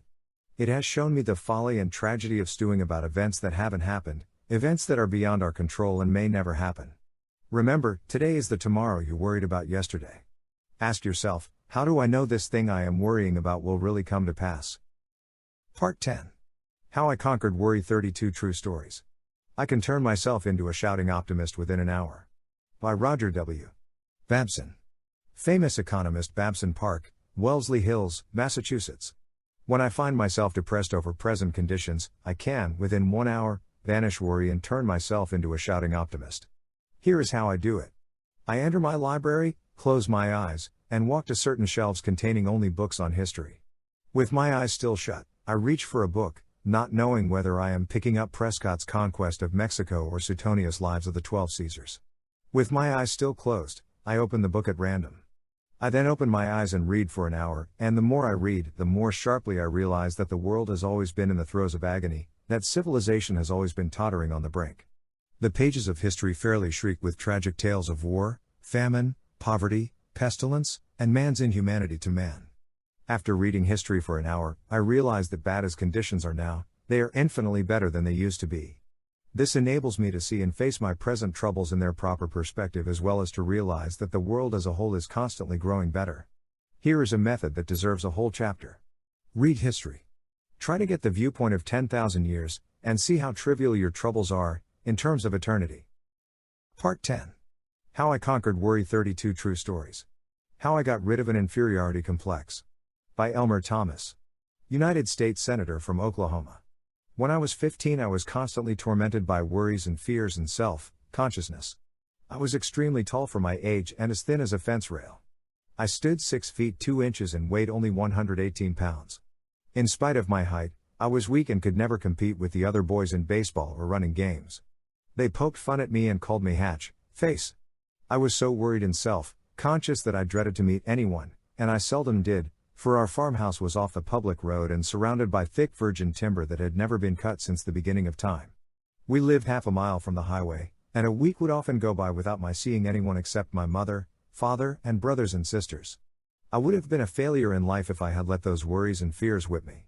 Every day and every hour of the day, I brooded over my tall, gaunt, weak body. I could hardly think of anything else. My embarrassment, my fear, was so intense that it is almost impossible to describe it. My mother knew how I felt. She had been a school teacher, so she said to me, "Son, you ought to get an education, you ought to make your living with your mind because your body will always be a handicap." Since my parents were unable to send me to college, I knew I would have to make my own way, so I hunted and trapped a possum, skunk, mink, and raccoon one winter, sold my hides for $4 in the spring, and then bought 2 little pigs with my $4. I fed the pigs slop and later corn and sold them for $40 the next fall. With the proceeds from the sale of the 2 hogs, I went away to the Central Normal College, located at Danville, Indiana. I paid $1.40 a week for my board and 50 cents a week for my room. I wore a brown shirt my mother had made me. Obviously, she used brown cloth because it wouldn't show the dirt. I wore a suit of clothes that had once belonged to my father. Dad's clothes didn't fit me and neither did his old Congress gator shoes that I wore, shoes that had elastic bands and the sides that stretched when you put them on. But the stretch had long since gone out of the bands, and the tops were so loose that the shoes almost dropped off my feet as I walked. I was embarrassed to associate with the other students, so I sat in my room alone and studied. The deepest desire of my life was to be able to buy some store clothes that fit me, clothes that I was not ashamed of. Shortly after that, 4 events happened that helped me to overcome my worries and my feeling of inferiority. One of these events gave me courage and hope and confidence and completely changed all the rest of my life. I'll describe these events briefly. First, after attending this normal school for only 8 weeks, I took an examination and was given a 3rd grade certificate to teach in the country public schools. To be sure, this certificate was good for only 6 months, but it was fleeting evidence that somebody had faith in me, the first evidence of faith that I ever had from anyone except my mother. Second, a country school board at a place called Happy Hollow hired me to teach at a salary of $2 per day, or $40 per month. Here was even more evidence of somebody's faith in me. Third, as soon as I got my first check, I bought some store clothes that I wasn't ashamed to wear. If someone gave me $1 million now, it wouldn't thrill me half as much as that first suit of store clothes for which I paid only a few dollars. Fourth, the real turning point in my life, the first great victory in my struggle against embarrassment and inferiority, occurred at the Putnam County Fair held annually in Bainbridge, Indiana. My mother had urged me to enter a public speaking contest that was to be held at the fair. To me, the very idea seemed fantastic. I didn't have the courage to talk even to one person, let alone a crowd. But my mother's faith in me was almost pathetic. She dreamed great dreams for my future. She was living her own life over in her son. Her faith inspired me to enter the contest. I chose for my subject about the last thing in the world that I was qualified to talk on, the fine and liberal arts of America. Frankly, when I began to prepare a speech, I didn't know what the liberal arts were, but it didn't matter much because my audience didn't know, either. I memorized my flowery talk and rehearsed it to the trees and cows 100 times. I was so eager to make a good showing for my mother's sake that I must have spoken with emotion. At any rate, I was awarded the first prize. I was astounded at what happened. A cheer went up from the crowd. The very boys who had once ridiculed me and poked fun at me and called me Hatchet Face now slapped me on the back and said, "I knew you could do it, Elmer." My mother put her arms around me and sobbed. As I look back in retrospect, I can see that winning that speaking contest was the turning point of my life. The local newspapers ran an article about me on the front page and prophesied great things for my future. Winning that contest put me on the map locally and gave me prestige, and, what is far more important, it multiplied my confidence 100-fold. I now realize that if I had not won that contest, I probably would never have become a member of the United States Senate, for it lifted my sights, widened my horizons, and made me realize that I had latent abilities that I never dreamed I possessed. Most important, however, was the fact that the first prize in the oratorical contest was a year's scholarship in the Central Normal College. I hungered now for more education. So, during the next few years, from 1896 to 1900, I divided my time between teaching and studying. In order to pay my expenses at DePauw University, I waited on tables, looked after furnaces, mowed lawns, kept books, worked in the wheat and cornfields during the summer, and hauled gravel on a public road, construction job. In 1896, when I was only 19, I made 28 speeches, urging people to vote for William Jennings Bryan for president. The excitement of speaking for Bryan aroused a desire in me to enter politics myself. So when I entered DePauw University, I studied law and public speaking. In 1899 I represented the university in a debate with Butler College, held in Indianapolis, on the subject resolved that United States senators should be elected by popular vote. I won other speaking contests and became editor-in-chief of the class of 1900 College Annual, The Mirage, and the university paper, The Palladium. After receiving my A.V. degree at DePauw, I took Horace Greeley's advice, only I didn't go west, I went south-west. I went down to a new country, Oklahoma. When the Kiowa, Comanche, and Apache Indian Reservation was opened, I homesteaded a claim and opened a law office in Lawton, Oklahoma. I served in the Oklahoma State Senate for 13 years, in the lower house of Congress for 4 years, and at 50 years of age, I achieved my lifelong ambition. I was elected to the United States Senate from Oklahoma. I have served in that capacity since March 4, 1927. Since Oklahoma and Indian Territories became the state of Oklahoma on November 16, 1907, I have been continuously honored by the Democrats of my adopted state by nominations, first for state Senate, then for Congress, and later for the United States Senate. I have told this story not to brag about my own fleeting accomplishments, which can't possibly interest anyone else. I have told it wholly with the hope that it may give renewed courage and confidence to some poor boy who is now suffering from the worries and shyness and feeling of inferiority that devastated my life when I was wearing my father's cast-off clothes and gaiter shoes that almost dropped off my feet as I walked. Editor's note: it is interesting to know that Elmer Thomas, who was so ashamed of his ill-fitting clothes as a youth, was later voted the best-dressed man in the United States Senate. Part 10. How I Conquered Worry. 32 True Stories. I Lived in the Garden of Allah. By R.V.C. Bodley. Descendant of Sir Thomas Bodley, founder of the Bodleian Library, Oxford, author of Wind in the Sahara, The Messenger, and 14 other volumes. In 1918, I turned my back on the world I had known and went to West Africa and lived with the Arabs in the Sahara, the Garden of Allah. I lived there 7 years. I learned to speak the language of the nomads. I wore their clothes, I ate their food, and adopted their mode of life, which has changed very little during the last 20 centuries. I became an owner of sheep and slept on the ground in the Arabs' tents. I also made a detailed study of their religion. In fact, I later wrote a book about Muhammad, entitled The Messenger. Those 7 years which I spent with these wandering shepherds were the most peaceful and contented years of my life. I had already had a rich and varied experience. I was born of English parents in Paris, and lived in France for 9 years. Later I was educated at Eton and at the Royal Military College at Sandhurst. Then I spent 6 years as a British Army officer in India, where I played polo and hunted, and explored in the Himalayas as well as doing some soldiering. I fought through the First World War and, at its close, I was sent to the Paris conference as an assistant military attaché. I was shocked and disappointed at what I saw there. During the 4 years of slaughter on the Western Front, I had believed we were fighting to save civilization. But at the Paris Peace Conference, I saw selfish politicians laying the groundwork for the Second World War, each country grabbing all it could for itself, creating national antagonisms, and reviving the intrigues of secret diplomacy. I was sick of war, sick of the army, sick of society. For the first time in my career, I spent sleepless nights, worrying about what I should do with my life. Lloyd George urged me to go in for politics. I was considering taking his advice when a strange thing happened, a strange thing that shaped and determined my life for the next 7 years. It all came from a conversation that lasted less than 200 seconds, a conversation with Ted Lawrence, Lawrence of Arabia, the most colorful and romantic figure produced by the First World War. He had lived in the desert with the Arabs and he advised me to do the same thing. At first, it sounded fantastic. However, I was determined to leave the army, and I had to do something. Civilian employers did not want to hire men like me, ex-officers of the regular army, especially when the labor market was jammed with millions of unemployed. So I did as Lawrence suggested, I went to live with the Arabs. I am glad I did so. They taught me how to conquer worry. Like all faithful Muslims, they are fatalists.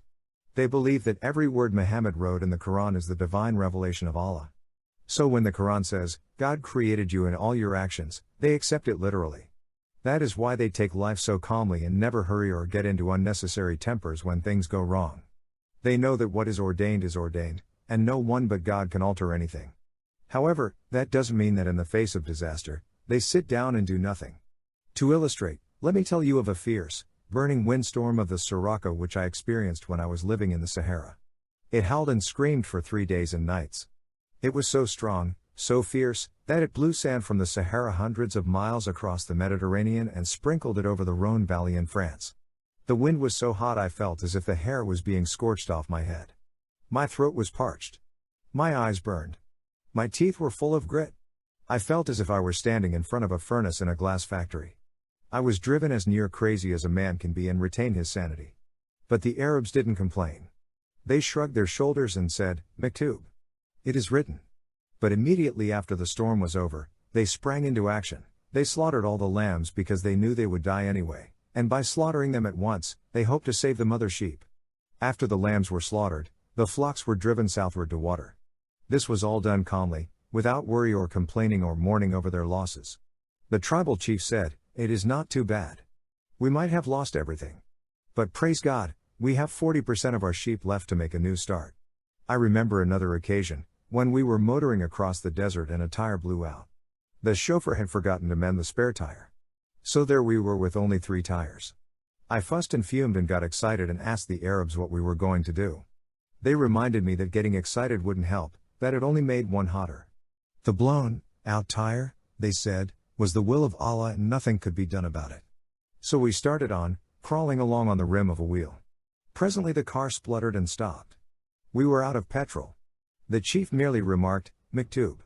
And, there again, instead of shouting at the driver because he had not taken on enough petrol, everyone remained calm and we walked to our destination, singing as we went. The 7 years I spent with the Arabs convinced me that the neurotics, the insane, the drunks of America and Europe are the product of the hurried and harassed lives we live in our so-called civilization. As long as I lived in the Sahara, I had no worries. I found there, in the garden of Allah, the serene contentment and physical well-being that so many of us are seeking with tenseness and despair. Many people scoff at fatalism. Maybe they are right. Who knows? But all of us must be able to see how our fates are often determined for us. For example, if I had not spoken to Lawrence of Arabia at 3 minutes past noon on a hot August day in 1919, all the years that have elapsed since then would have been completely different. Looking back over my life, I can see how it has been shaped and molded time and again by events far beyond my control. The Arabs call it Maktub, Kismet, the will of Allah. Call it anything you wish. It does strange things to you. I only know that today, 17 years after leaving the Sahara, I still maintain that happy resignation to the inevitable which I learned from the Arabs. That philosophy has done more to settle my nerves than 1,000 sedatives could have achieved. You and I are not Mohammedans, we don't want to be fatalists. But when the fierce, burning winds blow over our lives, and we cannot prevent them, let us, too, accept the inevitable. And then get busy and pick up the pieces. Part 10. How I Conquered Worry. 32 True Stories. 5 Methods I Used to Banish Worry. By Professor William Lyon Phelps. I had the privilege of spending an afternoon with Billy Phelps, of Yale, shortly before his death. Here are the 5 methods he used to banish worry, based on the notes I took during that interview. Dale Carnegie. 1. When I was 24 years old, my eyes suddenly gave out. After reading 3 or 4 minutes, my eyes felt as if they were full of needles, and even when I was not reading, they were so sensitive that I could not face a window. I consulted the best occultists in New Haven and New York. Nothing seemed to help me. After 4 o'clock in the afternoon, I simply sat in a chair in the darkest corner of the room, waiting for bedtime. I was terrified. I feared that I would have to give up my career as a teacher and go out west and get a job as a lumberjack. Then a strange thing happened which shows the miraculous effects of the mind over physical ailments. When my eyes were at their worst that unhappy winter, I accepted an invitation to address a group of undergraduates. The hall was illuminated by huge rings of gas jets suspended from the ceiling. The lights pained my eyes so intensely that, while sitting on the platform, I was compelled to look at the floor. Yet during my 30-minute speech, I felt absolutely no pain, and I could look directly at these lights without any blinking whatever. Then when the assembly was over, my eyes pained me again. I thought then that if I could keep my mind strongly concentrated on something, not for 30 minutes, but for a week, I might be cured. For clearly it was a case of mental excitement triumphing over a bodily illness. I had a similar experience later while crossing the ocean. I had an attack of lumbago so severe that I could not walk. I suffered extreme pain when I tried to stand up straight. While in that condition, I was invited to give a lecture on shipboard.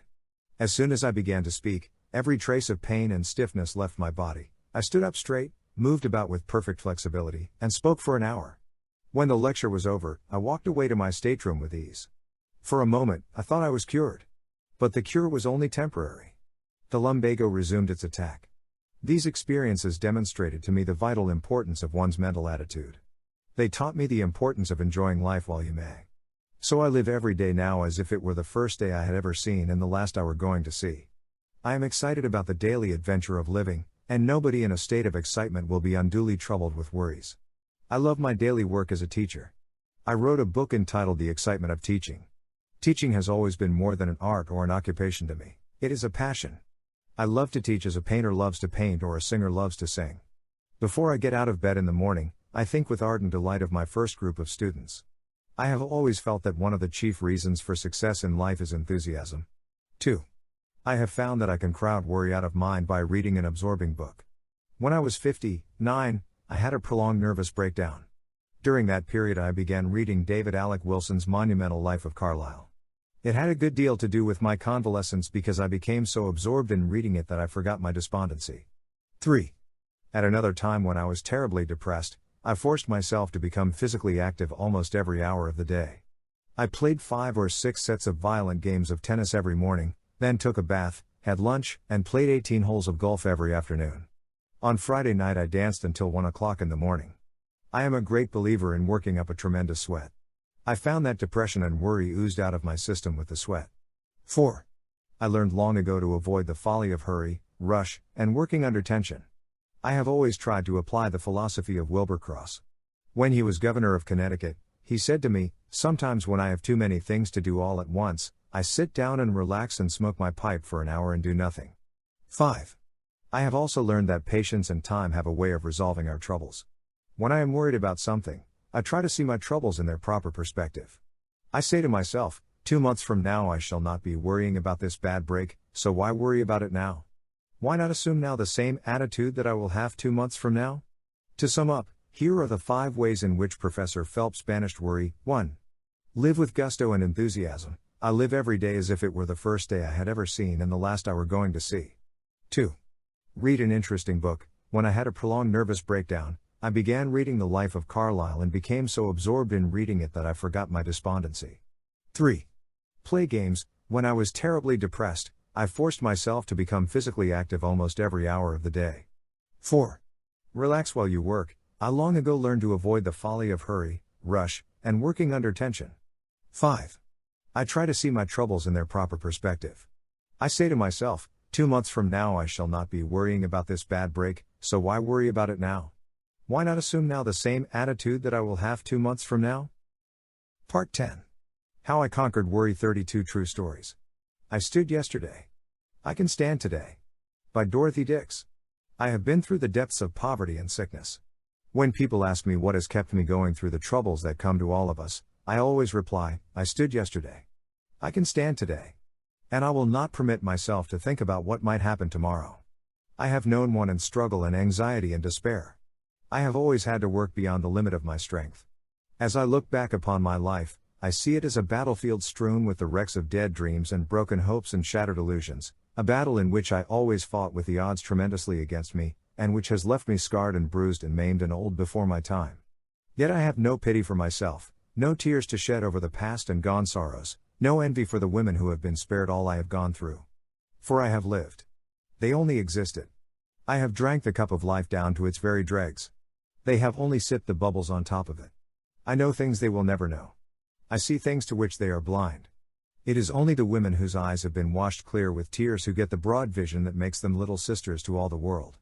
I have learned in the great University of Hard Knocks a philosophy that no woman who has had an easy life ever acquires. I have learned to live each day as it comes and not to borrow trouble by dreading the morrow. It is the dark menace of the future that makes cowards of us.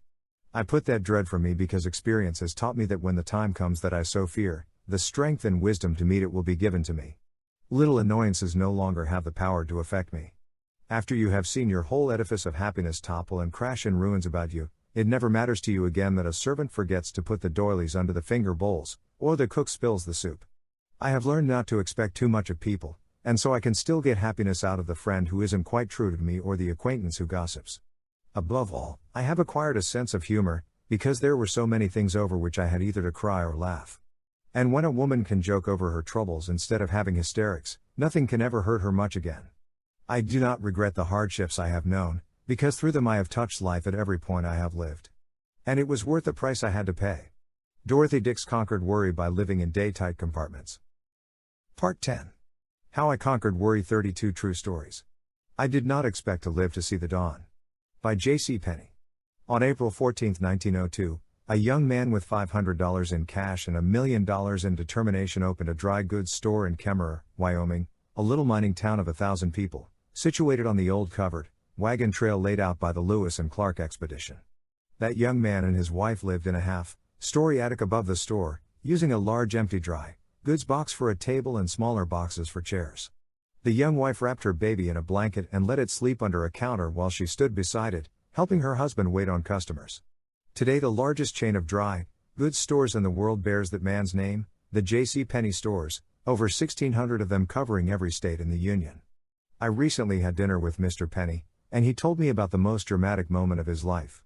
Years ago, I passed through a most trying experience. I was worried and desperate. My worries were not connected in any way whatever with the J.C. Penney Company. That business was solid and thriving, but I personally had made some unwise commitments prior to the crash of 1929. Like many other men, I was blamed for conditions for which I was in no way responsible. I was so harassed with worries that I couldn't sleep, and developed an extremely painful ailment known as shingles, a red rash and skin eruptions. I consulted a physician, a man with whom I had gone to high school as a boy in Hamilton, Missouri, Dr. Elmer Eggleston, a staff physician at the Kellogg Sanatorium in Battle Creek, Michigan. Dr. Eggleston put me to bed and warned me that I was a very ill man. A rigid treatment was prescribed. But nothing helped. I got weaker day by day. I was broken nervously and physically, filled with despair, unable to see even a ray of hope. I had nothing to live for. I felt I hadn't a friend left in the world, that even my family had turned against me. One night, Eggleston gave me a sedative, but the effect soon wore off and I awoke with an overwhelming conviction that this was my last night of life. Getting out of bed, I wrote farewell letters to my wife and to my son, saying that I did not expect to live to see the dawn. When I awoke the next morning, I was surprised to find that I was still alive. Going downstairs, I heard singing in a little chapel where devotional exercises were held each morning. I can still remember the hymn they were singing, "God Will Take Care of You." Going into the chapel, I listened with a weary heart to the singing, the reading of the scripture lesson, and the prayer. Suddenly, something happened. I can't explain it. I can only call it a miracle. I felt as if I had been instantly lifted out of the darkness of a dungeon into warm, brilliant sunlight. I felt as if I had been transported from hell to paradise. I felt the power of God as I had never felt it before. I realized then that I alone was responsible for all my troubles. I knew that God with His love was there to help me. From that day to this, my life has been free from worry. I am 71 years old, and the most dramatic and glorious 20 minutes of my life were those I spent in that chapel that morning. God will take care of you. J.C. Penney learned to overcome worry almost instantaneously, because he discovered the one perfect cure.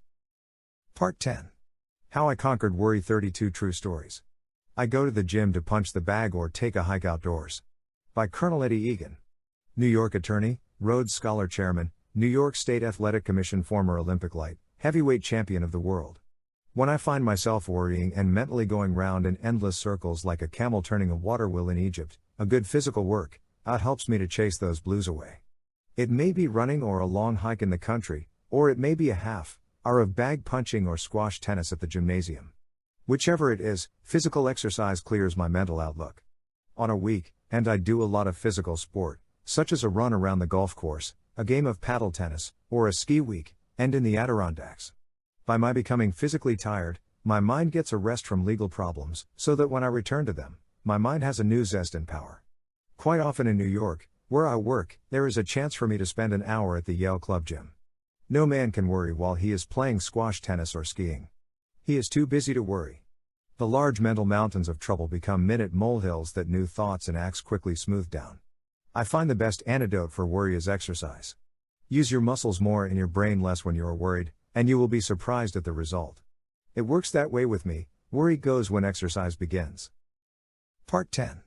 How I Conquered Worry, 32 True Stories. I Was the Worrying Wreck from Virginia Tech. By Jim Birdsall. Plant Superintendent C.F. Muller Company 180 Baldwin Avenue, Jersey City, New Jersey. 17 years ago, when I was in military college at Blacksburg, Virginia, I was known as the worrying wreck from Virginia Tech.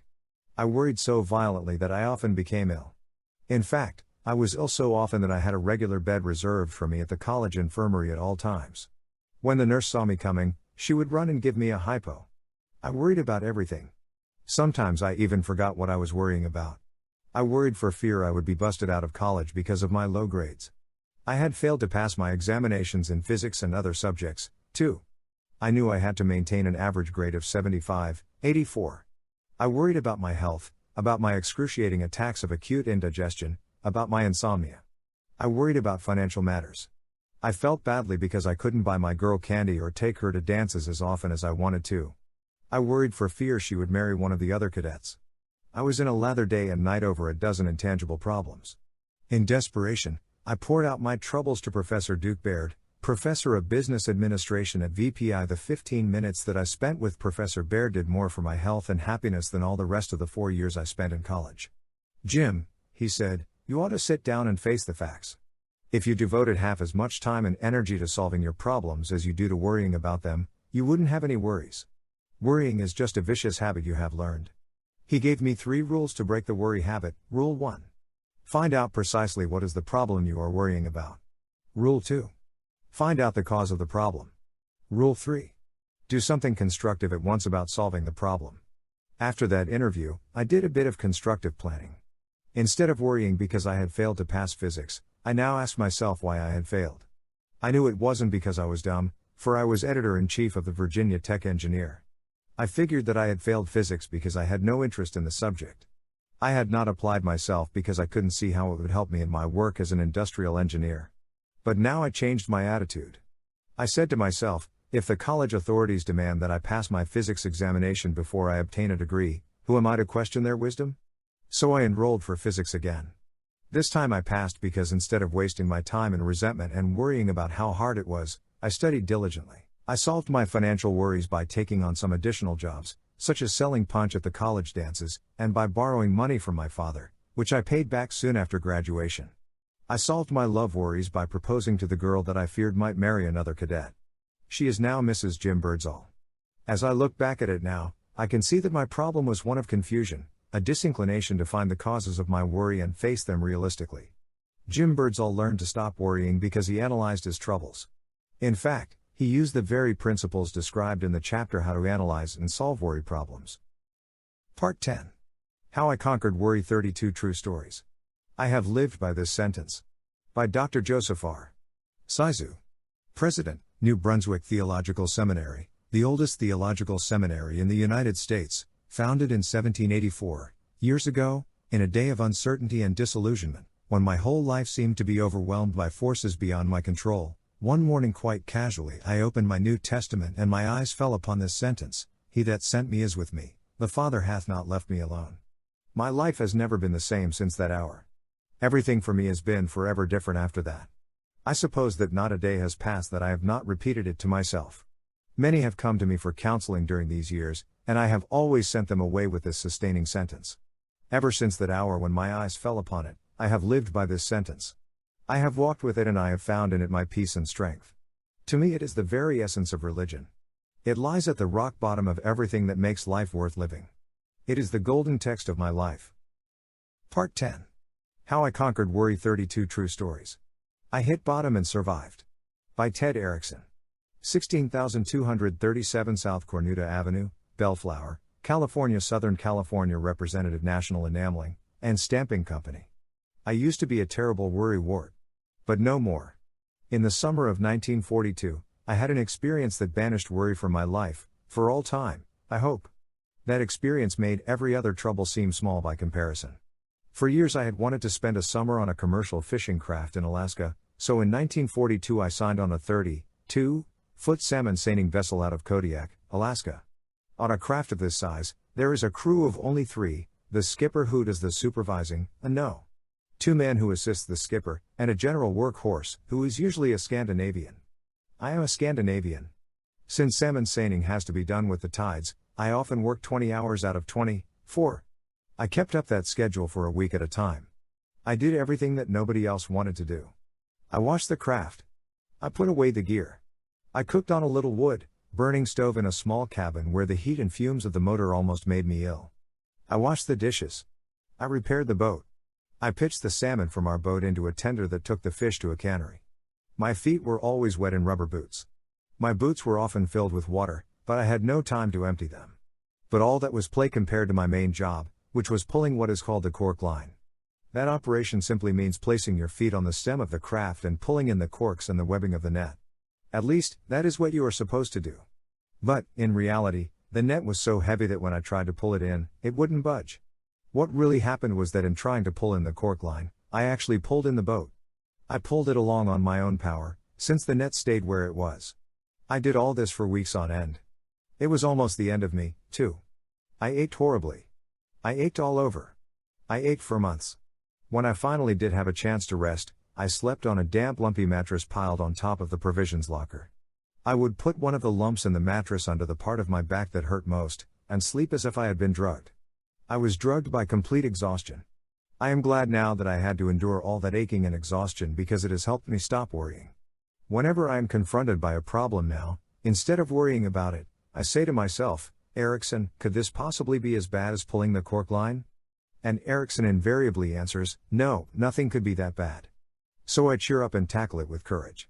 I believe it is a good thing to have to endure an agonizing experience occasionally. It is good to know that we have hit bottom and survived. That makes all our daily problems seem easy by comparison. Part 10. How I Conquered Worry 32 True Stories. I used to be one of the world's biggest jackasses. By Percy H. Whiting. Managing Director, Dale Carnegie and Company, 50 East 42nd Street, New York, New York. I have died more times from more different diseases than any other man, living, dead, or half dead. I was no ordinary hypochondriac. My father owned a drugstore, and I was practically brought up in it. I talked to doctors and nurses every day, so I knew the names and symptoms of more and worse diseases than the average layman. I was no ordinary hypo, I had symptoms. I could worry for an hour or two over a disease and then have practically all the symptoms of a man who was suffering from it. I recall once that, in Great Barrington, Massachusetts, the town in which I lived, we had a rather severe diphtheria epidemic. In my father's drug store, I had been selling medicines day after day to people who came from infected homes. Then the evil that I feared came upon me. I had diphtheria myself. I was positive I had it. I went to bed and worried myself into the standard symptoms. I sent for a doctor. He looked me over and said, "Yes, Percy, you've got it." That relieved my mind. I was never afraid of any disease when I had it, so I turned over and went to sleep. The next morning I was in perfect health.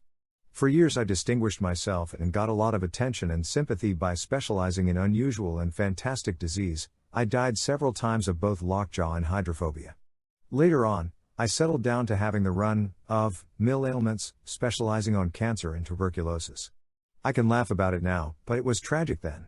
I honestly and literally feared for years that I was walking on the edge of the grave. When it came time to buy a suit of clothes in the spring, I would ask myself, should I waste this money when I know I can't possibly live to wear this suit out? However, I am happy to report progress. In the past 10 years, I haven't died even once. How did I stop dying? By kidding myself out of my ridiculous imaginings. Every time I felt the dreadful symptoms coming on, I laughed at myself and said, "See here, Whiting, you have been dying from one fatal disease after another now for 20 years, yet you are in first-class health today. An insurance company recently accepted you for more insurance. Isn't it about time, Whiting, that you stood aside and had a good laugh at the worrying jackass you are?" I soon found that I couldn't worry about myself and laugh at myself at one and the same time. So I've been laughing at myself ever since. The point of this is, don't take yourself too seriously. Try just laughing at some of your sillier worries, and see if you can't laugh them out of existence. Part 10. How I Conquered Worry 32 True Stories. I have always tried to keep my line of supplies open. By Gene Autry. The world's most famous and beloved singing cowboy. I figure that most worries are about family troubles and money. I was fortunate in marrying a small-town Oklahoma girl who had the same background I had and enjoyed the same things. We both try to follow the golden rule, so we have kept our family troubles to a minimum. I have kept my financial worries to a minimum also by doing two things. First, I have always followed a rule of absolute 100% integrity in everything. When I borrowed money, I paid back every penny. Few things cause more worry than dishonesty. Second, when I started a new venture, I always kept on ace in the hole. Military experts say that the first principle of fighting a battle is to keep your line of supplies open. I figure that principle applies to personal battles almost as much as to military battles. For example, as a lad down in Texas and Oklahoma, I saw some real poverty when the country was devastated by droughts. We had mighty hard scratching at times to make a living. We were so poor that my father used to drive across the country in a covered wagon with a string of horses and swap horses to make a living. I wanted something more reliable than that. So I got a job working for a railway station agent and learned telegraphy in my spare time. Later, I got a job working as relief operator for the Frisco Railway. I was sent here, there, and yonder to relieve other station agents who were ill or on vacation or had more work than they could do. That job paid $150 per month. Later, when I started out to better myself, I always figured that railroad job meant economic safety. So I always kept the road open back to that job. It was my line of supplies, and I never cut myself off from it until I was firmly established in a new and better position. For example, back in 1928, when I was working as a relief operator for the Frisco Railway in Chelsea, Oklahoma, a stranger drifted in one evening to send a telegram. He heard me playing the guitar and singing cowboy songs and told me I was good, told me that I ought to go to New York and get a job on the stage or radio. Naturally, I was flattered, and when I saw the name he signed to his telegram, I was almost breathless, Will Rogers. Instead of rushing off to New York at once, I thought the matter over carefully for 9 months. I finally came to the conclusion that I had nothing to lose and everything to gain by going to New York and giving the old town a whirl. I had a railroad pass, I could travel free. I could sleep sitting up in my seat, and I could carry some sandwiches and fruit for my meals. So I went. When I reached New York, I slept in a furnished room for $5 a week, ate at the automat, and tramped the streets for 10 weeks, and got nowhere. I would have been worried sick if I hadn't had a job to go back to. I had already worked for the railway 5 years. That meant I had seniority rights, but in order to protect those rights, I couldn't lay off longer than 90 days. By this time, I had already been in New York 70 days, so I rushed back to Oklahoma on my pass and began working again to protect my line of supply. I worked for a few months, saved money, and returned to New York for another try. This time I got a break. One day, while waiting for an interview in a recording studio office, I played my guitar and sang a song to the girl receptionist, Janine, "I Dream of Lilac Time." While I was singing that song, the man who wrote it, Nat Schildkraut, drifted into the office. Naturally, he was pleased to hear anyone singing his song. So he gave me a note of introduction and sent me down to the Victor Recording Company. I made a record. I was no good, too stiff and self-conscious. So I took the advice of the Victor recording man, I went back to Tulsa, worked for the railway by day, and at night I sang cowboy songs on a sustaining radio program. I liked that arrangement. It meant that I was keeping my line of supplies open, so I had no worries. I sang for 9 months on radio station KVOO in Tulsa. During that time, Jimmy Long and I wrote a song entitled That Silver Haired Daddy of Mine. It caught on. Arthur Satherley, head of the American Recording Company, asked me to make a recording. It clicked. I made a number of other recordings for $50 each, and finally got a job singing cowboy songs over radio station WLS in Chicago. Salary, $40 a week. After singing there 4 years, my salary was raised to $90 a week, and I picked up another $300 doing personal appearances every night in theaters. Then in 1934, I got a break that opened up enormous possibilities. The League of Decency was formed to clean up the movies. So Hollywood producers decided to put on cowboy pictures, but they wanted a new kind of cowboy, one who could sing. The man who owned the American Recording Company was also part owner of Republic Pictures. "If you want a singing cowboy," he said to his associates, "I have got one making records for us." That is how I broke into the movies. I started making singing, cowboy pictures for $100 a week. I had serious doubts about whether I would succeed in pictures, but I didn't worry. I knew I could always go back to my old job. My success in pictures exceeded my wildest expectations. I now get a salary of $100,000 a year plus 1/2 of all the profits on my pictures. However, I realize that this arrangement won't go on forever. But I am not worried. I know that no matter what happens, even if I lose every dollar I have, I can always go back to Oklahoma and get a job working for the Frisco Railway. I have protected my line of supplies. Part 10. How I Conquered Worry. 32 True Stories. I Heard a Voice in India. By E. Stanley Jones. One of America's most dynamic speakers and the most famous missionary of his generation. I have devoted 40 years of my life to missionary work in India. At first, I found it difficult to endure the terrible heat plus the nervous strain of the great task that stretched before me. At the end of 8 years, I was suffering so severely from brain fatigue and nervous exhaustion that I collapsed, not once but several times. I was ordered to take a year's furlough in America. On the boat returning to America, I collapsed again while speaking at a Sunday morning service on the ship, and the ship's doctor put me to bed for the remainder of the trip. After a year's rest in America, I started back to India, but stopped on the way to hold evangelistic meetings among the university students in Manila. In the midst of the strain of these meetings, I collapsed several times. Physicians warned me that if I returned to India, I would die. In spite of their warnings, I continued on to India, but I went with a deepening cloud upon me.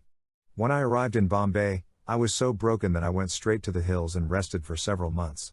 Then I returned to the plains to continue my work. It was no use. I collapsed and was forced to return to the hills for another long rest. Again I descended to the plains, and again I was shocked and crushed to discover that I couldn't take it. I was exhausted mentally, nervously, and physically. I was completely at the end of my resources. I feared that I would be a physical wreck for the balance of my life. If I didn't get help from somewhere, I realized that I would have to give up my missionary career, go back to America, and work on a farm to try to regain my health. It was one of my darkest hours. At that time I was holding a series of meetings in Lucknow. While praying one night, an event happened that completely transformed my life. While in prayer, and I was not particularly thinking about myself at the time, a voice seemed to say, "Are you yourself ready for this work to which I have called you?" I replied, "No, Lord, I am done for. I have reached the end of my resources." The voice replied, "If you will turn that over to me and not worry about it, I will take care of it." I quickly answered, "Lord, I close the bargain right here." A great peace settled into my heart and pervaded my whole being. I knew it was done. Life, abundant life, had taken possession of me. I was so lifted up that I scarcely touched the road as I quietly walked home that night. Every inch was holy ground. For days after that I hardly knew I had a body. I went through the days, working all day and far into the night, and came down to bedtime wondering why in the world I should ever go to bed at all, for there was not the slightest trace of tiredness of any kind. I seemed possessed by life and peace and rest, by Christ Himself. The question came as to whether I should tell this. I shrank from it, but I felt I should, and did. After that it was sink or swim before everybody. More than a score of the most strenuous years of my life have gone by since then, but the old trouble has never returned. I have never had such health. But it was more than a physical touch. I seemed to have tapped new life for body, mind, and spirit. After that experience, life for me functioned on a permanently higher level. And I had done nothing but take it. During the many years that have gone by since then, I have traveled all over the world, frequently lecturing 3 times a day, and have found time and strength to write The Christ of the Indian Road and 11 other books. Yet in the midst of all this, I have never missed, or even been late to, an appointment. The worries that once beset me have long since vanished, and now, in my 63rd year, I am overflowing with abounding vitality and the joy of serving and living for others. I suppose that the physical and mental transformation that I have experienced could be picked to pieces psychologically and explained. It does not matter. Life is bigger than processes and overflows and dwarfs them. This one thing I know, my life was completely transformed and uplifted that night in luck. Now, 31 years ago, when at the depth of my weakness and depression, a voice said to me, "If you will turn that over to me and not worry about it, I will take care of it," and I replied, "Lord, I close the bargain right here." Part 10. How I Conquered Worry. 32 True Stories. When the Sheriff Came in My Front Door. By Homer Croy. Novelist, 150 Pinehurst Avenue, New York, New York. The bitterest moment of my life occurred one day in 1933 when the sheriff came in the front door and I went out the back. I had lost my home at 10 Standish Road, Forest Hills, Long Island, where my children were born and where I and my family had lived for 18 years. I had never dreamed that this could happen to me. 12 years before, I thought I was sitting on top of the world. I had sold the motion picture rights to my novel West of the Water Tower for a top Hollywood price. I lived abroad with my family for 2 years. We summered in Switzerland and wintered on the French Riviera, just like the idle rich. I spent 6 months in Paris and wrote a novel entitled They Had to See Paris. Will Rogers appeared in the screen version. It was his first talking picture. I had tempting offers to remain in Hollywood and write several of Will Rogers' pictures. But I didn't. I returned to New York. And my troubles began. It slowly dawned on me that I had great dormant abilities that I had never developed. I began to fancy myself a shrewd businessman. Somebody told me that John Jacob Astor had made millions investing in vacant land in New York. Who was Astor? Just an immigrant peddler with an accent. If he could do it, why couldn't I? I was going to be rich. I began to read the yachting magazines. I had the courage of ignorance. I didn't know any more about buying and selling real estate than an Eskimo knows about oil furnaces. How was I to get the money to launch myself on my spectacular financial career? That was simple. I mortgaged my home, and bought some of the finest building lots in Forest Hills. I was going to hold this land until it reached a fabulous price, then sell it and live in luxury, I who had never sold a piece of real estate as big as a doll's handkerchief. I pitied the plotters who slaved in offices for a mere salary. I told myself that God had not seen fit to touch every man with the divine fire of financial genius. Suddenly, the Great Depression swept down upon me like a Kansas cyclone and shook me as a tornado would shake a hen coop. I had to pour $220 a month into that monster, mouthpiece of good earth. Oh, how fast those months came. In addition, I had to keep up the payments on our now mortgaged house and find enough food. I was worried. I tried to write humor for the magazines. My attempts at humor sounded like the Lamentations of Jeremiah. I was unable to sell anything. The novel I wrote failed. I ran out of money. I had nothing on which I could borrow money except my typewriter and the gold fillings in my teeth. The milk company stopped delivering milk. The gas company turned off the gas. We had to buy one of those little outdoor camp stoves you see advertised. It had a cylinder of gasoline, you pump it up by hand and it shoots out a flame with a hissing like an angry goose. We ran out of coal, the company sued us. Our only heat was the fireplace. I would go out at night and pick up boards and leftovers from the new homes that the rich people were building. I who had started out to be one of these rich people. I was so worried I couldn't sleep. I often got up in the middle of the night and walked for hours to exhaust myself so I could fall asleep. I lost not only the vacant land I had bought, but all my heart's blood that I had poured into it. The bank closed the mortgage on my home and put me and my family out on the street. In some way, we managed to get hold of a few dollars and rent a small apartment. We moved in the last day of 1933. I sat down on a packing case and looked around. An old saying of my mother's came back, "Don't cry over spilt milk." But this wasn't milk. This was my heart's blood. After I had sat there a while, I said to myself, well, I've hit bottom and I've stood it. There's no place to go now but up. I began to think of the fine things that the mortgage had not taken from me. I still had my health and my friends. I would start again. I would not grieve about the past. I would repeat to myself every day the words I had often heard my mother say about spilt milk. I put into my work the energy that I had been putting into worrying. Little by little, my situation began to improve. I am almost thankful now that I had to go through all that misery. It gave me strength, fortitude, and confidence. I know now what it means to hit bottom. I know it doesn't kill you. I know we can stand more than we think we can. When little worries and anxieties and uncertainties try to disturb me now, I banish them by reminding myself of the time I sat on the packing case and said, I've hit bottom and I've stood it. There is no place to go now but up. What's the principle here? Don't try to saw sawdust. Accept the inevitable. If you can't go lower, you can try going up. Part 10. How I Conquered Worry. 32 True Stories. The toughest opponent I ever fought was worry. By Jack Dempsey. During my career in the ring, I found that old man worry was an almost tougher opponent than the heavyweight boxers I fought. I realized that I had to learn to stop worrying, or worry would sap my vitality and undermine my success. So, little by little, I worked out a system for myself. Here are some of the things I did. To keep up my courage in the ring, I would give myself a pep talk during the fight.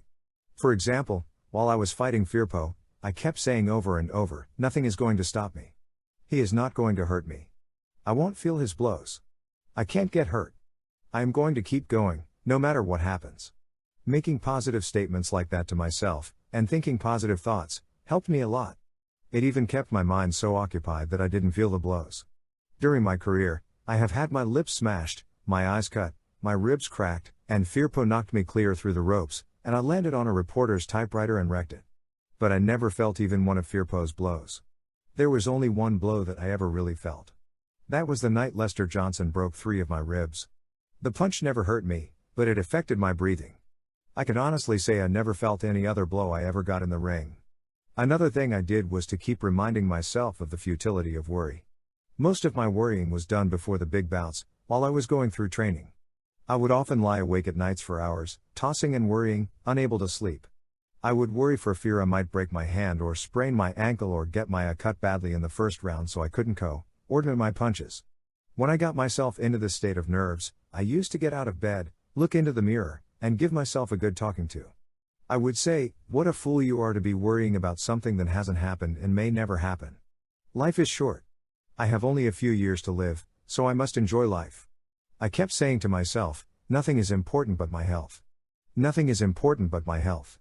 I kept reminding myself that losing sleep and worrying would destroy my health. I found that by saying these things to myself over and over, night after night, year after year, they finally got under my skin, and I could brush off my worries like so much water. The third, and best, thing I did was pray. While I was training for a bout, I always prayed several times a day. When I was in the ring, I always prayed just before the bell sounded for each round. That helped me fight with courage and confidence. I have never gone to bed in my life without saying a prayer, and I have never eaten a meal in my life without first thanking God for it. Have my prayers been answered? Thousands of times. Part 10. How I Conquered Worry. 32 True Stories. I prayed to God to keep me out of an orphan's home.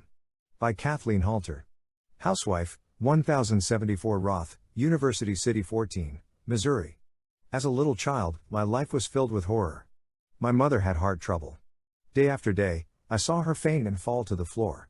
We all feared she was going to die, and I believe that all little girls whose mothers died were sent to the Central Wesleyan Orphans Home, located in the little town of Warrenton, Missouri, where we lived. I dreaded the thought of going there, and when I was 6 years old I prayed constantly, "Dear God, please let my mommy live until I am old enough not to go to the orphans' home." 20 years later, my brother, Maina, had a terrible injury and suffered intense pain until he died 2 years later. He couldn't feed himself or turn over in bed. To deaden his pain, I had to give him morphine hypodermics every 3 hours, day and night. I did this for 2 years. I was teaching music at the time at the Central Wesleyan College in Warrenton, Missouri. When the neighbors heard my brother screaming with pain, they would telephone me at college and I would leave my music class and rush home to give my brother another injection of morphine. Every night when I went to bed, I would set the alarm clock to go off 3 hours later so I would be sure to get up to attend to my brother. I remember that on winter nights I would keep a bottle of milk outside the window, where it would freeze and turn into a kind of ice cream that I loved to eat. When the alarm went off, this ice cream outside the window gave me an additional incentive to get up. In the midst of all these troubles, I did 2 things that kept me from indulging in self-pity and worrying and embittering my life with resentment. First, I kept myself busy teaching music from 12 to 14 hours a day, so I had little time to think of my troubles, and when I was tempted to feel sorry for myself, I kept saying to myself over and over, "Now, listen, as long as you can walk and feed yourself and are free from intense pain, you ought to be the happiest person in the world. No matter what happens, never forget that as long as you live. Never. Never." I was determined to do everything in my power to cultivate an unconscious and continuous attitude of gratefulness for my many blessings. Every morning when I awoke, I would thank God that conditions were no worse than they were, and I resolved that in spite of my troubles I would be the happiest person in Warrenton, Missouri. Maybe I didn't succeed in achieving that goal, but I did succeed in making myself the most grateful young woman in my town, and probably few of my associates worried less than I did. This Missouri music teacher applied 2 principles described in this book. She kept too busy to worry, and she counted her blessings. The same technique may be helpful to you. Part 10. How I Conquered Worry. 32 True Stories. I Was Acting Like an Hysterical Woman by Cameron Shipp. Magazine writer. I had been working very happily in the publicity department of the Warner Brothers studio in California for several years. I was a unit man and feature writer. I wrote stories for newspapers and magazines about Warner Brothers stars. Suddenly, I was promoted. I was made the assistant publicity director. As a matter of fact, there was a change of administrative policy, and I was given an impressive title, administrative assistant. This gave me an enormous office with a private refrigerator, 2 secretaries, and complete charge of a staff of 70, 5 writers, exploiters, and radio men. I was enormously impressed. I went straight out and bought a new suit. I tried to speak with dignity. I set up filing systems, made decisions with authority, and ate quick lunches. I was convinced that the whole public relations policy of Warner Brothers had descended upon my shoulders. I perceived that the lives, both private and public, of such renowned persons as Betty Davis, Olivia de Havilland, James Cagney, Edward G. Robinson, Errol Flynn, Humphrey Bogart, Ann Sheridan, Alexis Smith, and Alan Hale were entirely in my hands. In less than a month I became aware that I had stomach ulcers. Probably cancer. My chief war activity at the time was chairman of the War Activities Committee of the Screen Publicists Guild. I liked to do this work, liked to meet my friends at guild meetings. But these gatherings became matters of dread. After every meeting, I was violently ill. Often I had to stop my car on the way home, pulling myself together before I could drive on. There seemed to be so much to do, so little time in which to do it. It was all vital. And I was woefully inadequate. I am being perfectly truthful. This was the most painful illness of my entire life. There was always a tight fist in my vitals. I lost weight. I could not sleep. The pain was constant. So I went to see a renowned expert in internal medicine. An advertising man recommended him. He said this physician had many clients who were advertising men. This physician spoke only briefly, just enough for me to tell him where I hurt and what I did for a living. He seemed more interested in my job than in my ailments, but I was soon reassured. For 2 weeks, daily, he gave me every known test. I was probed, explored, x-rayed, and fluoroscoped. Finally, I was instructed to call on him and hear the verdict. "Mr. Shipp," he said, leaning back and offering me a cigarette, "we have been through these exhaustive tests. They were absolutely necessary, although I knew of course after my first quick examination that you did not have stomach ulcers, but I knew, because you are the kind of man you are and because you do the kind of work you do, that you would not believe me unless I showed you. Let me show you." So he showed me the charts and the x-rays and explained them. He showed me I had no ulcers. "Now," said the doctor, "this costs you a good deal of money, but it is worth it to you. Here is the prescription, don't worry." Now, he stopped me as I started to expostulate. "Now, I realize that you can't follow the prescription immediately, so I'll give you a crutch. Here are some pills. They contain belladonna. Take as many as you like. When you use these up, come back and I'll give you more. They won't hurt you. But they will always relax you. But remember, you don't need them. All you have to do is quit worrying. If you do start worrying again, you'll have to come back here and I'll charge you a heavy fee again. How about it?" I wish I could report that the lesson took effect that day and that I quit worrying immediately. I didn't. I took the pills for several weeks, whenever I felt a worry coming on. They worked. I felt better at once. But I felt silly taking these pills. I am a big man physically. I am almost as tall as Abe Lincoln was, and I weigh almost 200 pounds. Yet here I was taking little white pills to relax myself. I was acting like an hysterical woman. When my friends asked me why I was taking pills, I was ashamed to tell the truth. Gradually I began to laugh at myself. I said, "See here, Cameron Shipp, you are acting like a fool. You are taking yourself and your little activities much too seriously." Bette Davis and James Cagney and Edward G. Robinson were world famous before you started to handle their publicity, and if you dropped dead tonight, Warner Brothers and their stars would manage to get along without you. Look at Eisenhower, General Marshall, MacArthur, Jimmy Doolittle and Admiral King. They are running the war without taking pills. And yet you can't serve as chairman of the War Activities Committee of the Screen Publicists Guild without taking little white pills to keep your stomach from twisting and turning like a Kansas whirlwind. I began to take pride in getting along without the pills. A little while later, I threw the pills down the drain and got home each night in time to take a little nap before dinner and gradually began to lead a normal life. I have never been back to see that physician. But I owe him much more than what seemed like a stiff fee at the time. He taught me to laugh at myself. But I think the really skillful thing he did was to refrain from laughing at me, and to refrain from telling me I had nothing to worry about. He took me seriously.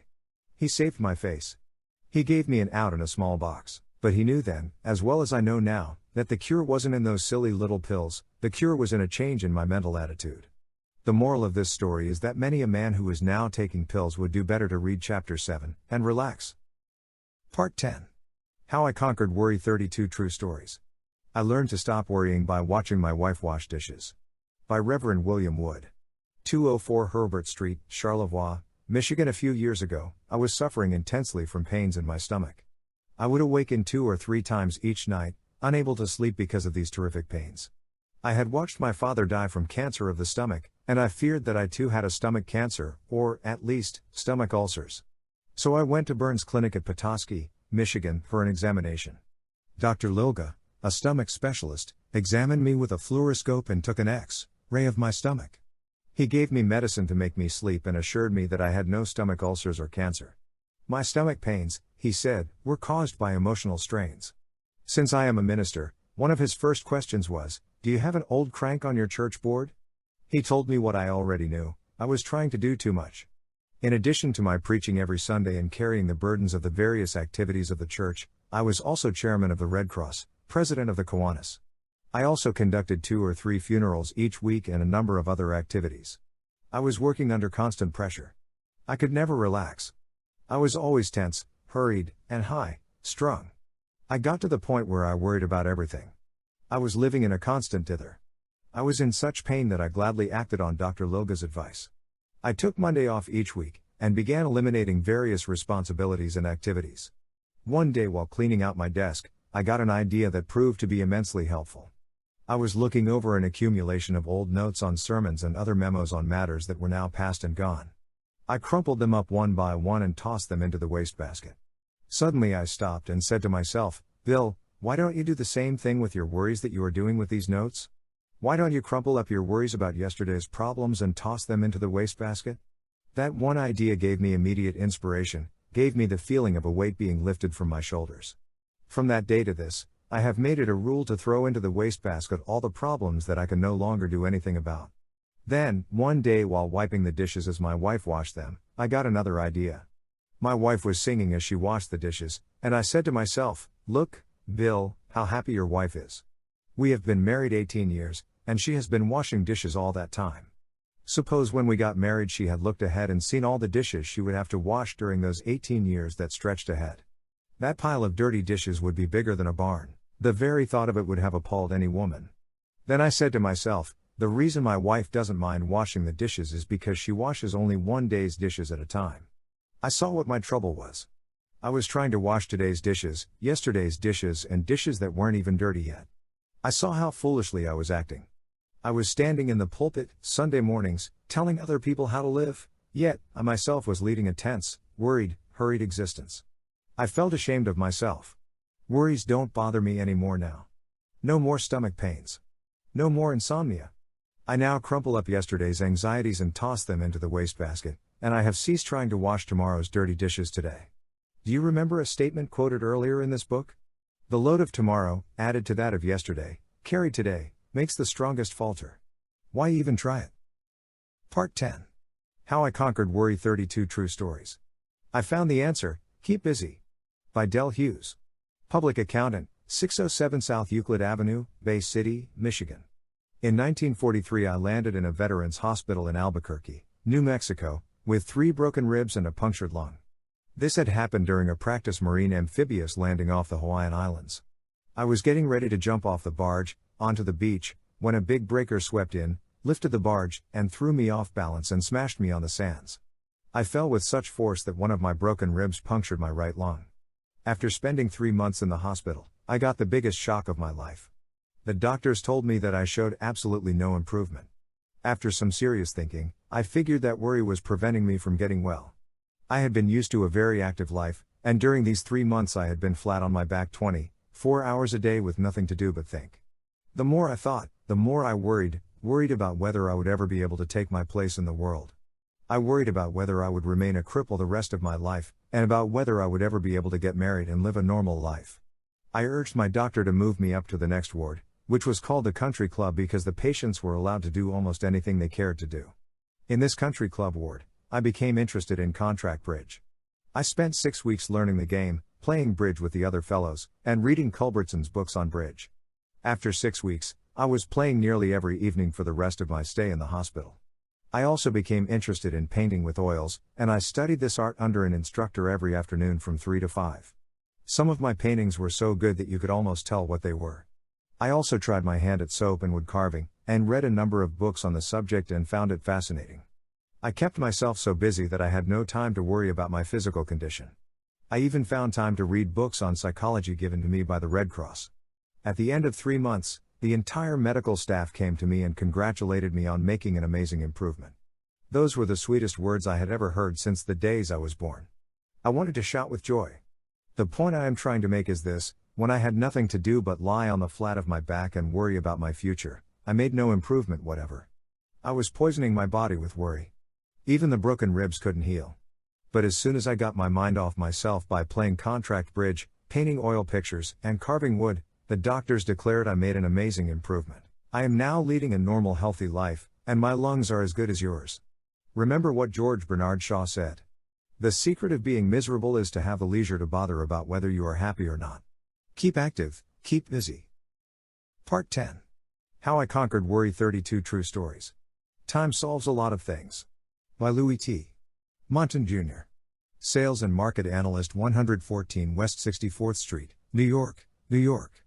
Worry caused me to lose 10 years of my life. Those 10 years should have been the most fruitful and richest years of any young man's life, the years from 18 to 28. I realize now that losing those years was no one's fault but my own. I worried about everything: my job, my health, my family, and my feeling of inferiority. I was so frightened that I used to cross the street to avoid meeting people I knew. When I met a friend on the street, I would often pretend not to notice him, because I was afraid of being snubbed. I was so afraid of meeting strangers, so terrified in their presence, that in one space of 2 weeks I lost out on 3 different jobs simply because I didn't have the courage to tell those 3 different prospective employers what I knew I could do. Then one day 8 years ago, I conquered worry in one afternoon, and have rarely worried since then. That afternoon I was in the office of a man who had had far more troubles than I had ever faced, yet he was one of the most cheerful men I had ever known. He had made a fortune in 1929, and lost every cent. He had made another fortune in 1933, and lost that, and another fortune in 1937, and lost that, too. He had gone through bankruptcy and had been hounded by enemies and creditors. Troubles that would have broken some men and driven them to suicide rolled off him like water off a duck's back. As I sat in his office that day 8 years ago, I envied him and wished that God had made me like him. As we were talking, he tossed a letter to me that he had received that morning and said, "Read that." It was an angry letter, raising several embarrassing questions. If I had received such a letter, it would have sent me into a tailspin. I said, "Bill, how are you going to answer it?" "Well," Bill said, "I'll tell you a little secret. Next time you've really got something to worry about, take a pencil and a piece of paper, and sit down and write out in detail just what's worrying you. Then put that piece of paper in the lower right-hand drawer of your desk. Wait a couple of weeks, and then look at it. If what you wrote down still worries you when you read it, put that piece of paper back in your lower right-hand drawer. Let it sit there for another 2 weeks. It will be safe there. Nothing will happen to it. But in the meantime, a lot may happen to the problem that is worrying you. I have found that, if only I have patience, the worry that is trying to harass me will often collapse like a pricked balloon." That bit of advice made a great impression on me. I have been using Bill's advice for years now, and, as a result, I rarely worry about anything. Time solves a lot of things. Time may also solve what you are worrying about today. Part 10. How I Conquered Worry, 32 True Stories. I was warned not to try to speak or to move even a finger. By Dr. Joseph L. Ryan. Supervisor, Foreign Division, Royal Typewriter Company, 51 Judson Place, Rockville Center, Long Island, New York. Several years ago I was a witness in a lawsuit that caused me a great deal of mental strain and worry. After the case was over, and I was returning home in the train, I had a sudden and violent physical collapse. Heart trouble. I found it almost impossible to breathe. When I got home the doctor gave me an injection. I wasn't in bed, I hadn't been able to get any farther than the living room settee. When I regained consciousness, I saw that the parish priest was already there to give me final absolution. I saw the stunned grief on the faces of my family. I knew my number was up. Later, I found out that the doctor had prepared my wife for the fact that I would probably be dead in less than 30 minutes. My heart was so weak I was warned not to try to speak or to move even a finger. I had never been a saint, but I had learned one thing: not to argue with God. So I closed my eyes and said, "That will be done. If it has to come now, that will be done." As soon as I gave in to that thought, I seemed to relax all over. My terror disappeared, and I asked myself quickly what was the worst that could happen now. Well, the worst seemed to be a possible return of the spasms, with excruciating pains, then all would be over. I would go to meet my Maker and soon be at peace. I lay on that settee and waited for an hour, but the pains didn't return. Finally, I began to ask myself what I would do with my life if I didn't die now. I determined that I would exert every effort to regain my health. I would stop abusing myself with tension and worry and rebuild my strength. That was 4 years ago. I have rebuilt my strength to such a degree that even my doctor is amazed at the improvement my cardiograms show. I no longer worry. I have a new zest for life. But I can honestly say that if I hadn't faced the worst, my imminent death, and then tried to improve upon it, I don't believe I would be here today. If I hadn't accepted the worst, I believe I would have died from my own fear and panic. Mr. Ryan is alive today because he made use of the principle described in the magic formula: face the worst that can happen. Part 10. How I Conquered Worry, 32 True Stories. I Am a Great Dismisser. By Ordway Teed, Chairman of the Board of Higher Education, New York, New York. Worry is a habit that I broke long ago. I believe that my habit of refraining from worrying is due largely to three things. First, I am too busy to indulge in self-destroying anxiety. I have three main activities, each one of which should be virtually a full-time job in itself. I lecture to large groups at Columbia University. I am also chairman of the Board of Higher Education of New York City. I also have charge of the Economic and Social Book Department of the publishing firm of Harper & Brothers. The insistent demands of these three tasks leave me no time to fret and stew and run around in circles. Second, I am a great dismisser.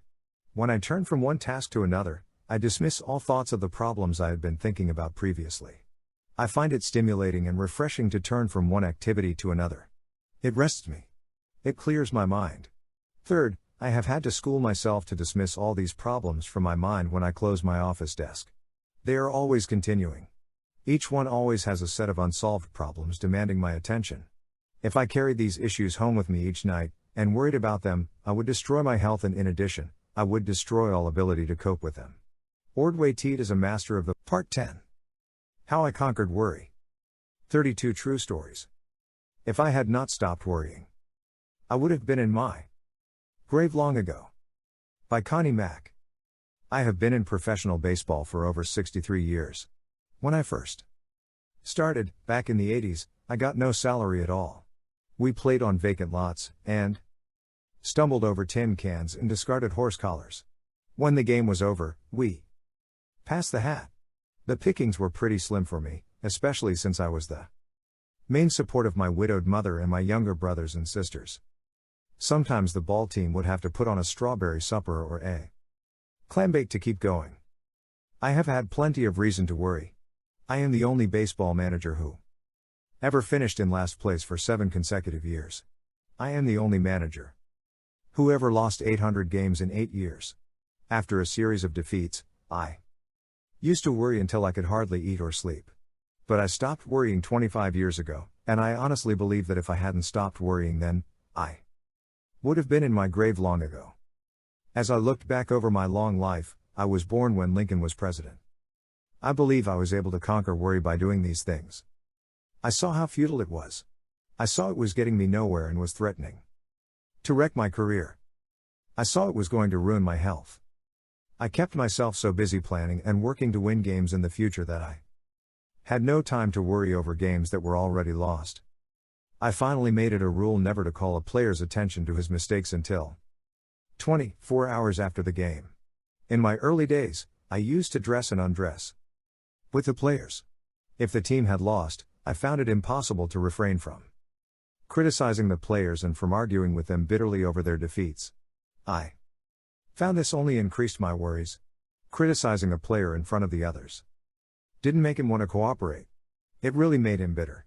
So, since I couldn't be sure of controlling myself and my tongue immediately after a defeat, I made it a rule never to see the players right after a defeat.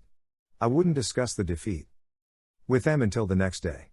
By that time, I had cooled off, the mistakes didn't loom so large, and I could talk things over calmly and the men wouldn't get angry and try to defend themselves. I tried to inspire players by building them up with praise instead of tearing them down with fault finding. I tried to have a good word for everybody. I found that I worried more when I was tired, so I spent 10 hours in bed every night, and I take a nap every afternoon. Even a 5-minute nap helps a lot. I believe I have avoided worries and lengthened my life by continuing to be active. I am 85, but I am not going to retire until I begin telling the same stories over and over. When I start doing that, I'll know then that I am growing old. Connie Mack never read a book on how to stop worrying, so he made out his own rules. Why don't you make a list of the rules you have found helpful in the past, and write them out here? Ways I have found helpful in overcoming worry. Part 10. How I Conquered Worry, 32 True Stories. One at a time, gentlemen, one at a time. By John Homer Miller, author of Take a Look at Yourself. I discovered years ago that I could not escape my worries by trying to run away from them, but that I could banish them by changing my mental attitude toward them. I discovered that my worries were not outside but inside myself. As the years have gone by, I have found that time automatically takes care of most of my worries.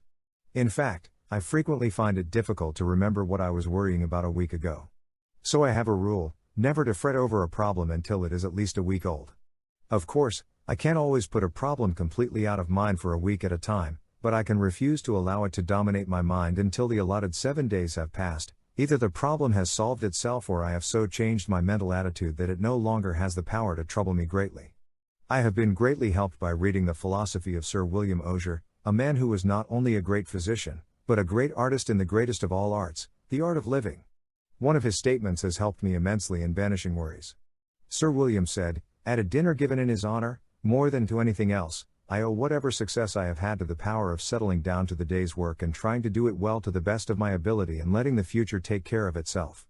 In handling troubles, I have taken as my motto the words of an old parrot that my father used to tell me about.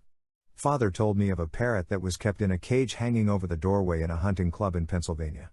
As the members of the club passed through the door, the parrot repeated over and over the only words he knew, "One at a time, gentlemen, one at a time." Father taught me to handle my troubles that way, one at a time, gentlemen, one at a time. I have found that taking my troubles one at a time has helped me to maintain calm and composure amidst pressing duties and unending engagements. One at a time, gentlemen, one at a time. Here again, we have one of the basic principles in conquering worry, live in day-tight compartments. Why don't you turn back and read that chapter again? Part 10. How I Conquered Worry, 32 True Stories. I Now Look for the Green Light. By Joseph M. Cotter. 1534 Fargo Avenue, Chicago, Illinois. From the time I was a small boy, throughout the early stages of young manhood, and during my adult life, I was a professional worrier. My worries were many and varied. Some were real, most of them were imaginary. Upon rare occasions I would find myself without anything to worry about, then I would worry for fear I might be overlooking something. Then, 2 years ago, I started out on a new way of living. This required making a self-analysis of my faults, and a very few virtues, a searching and fearless moral inventory of myself. This brought out clearly what was causing all this worry. The fact was that I could not live for today alone. I was fretful of yesterday's mistakes and fearful of the future.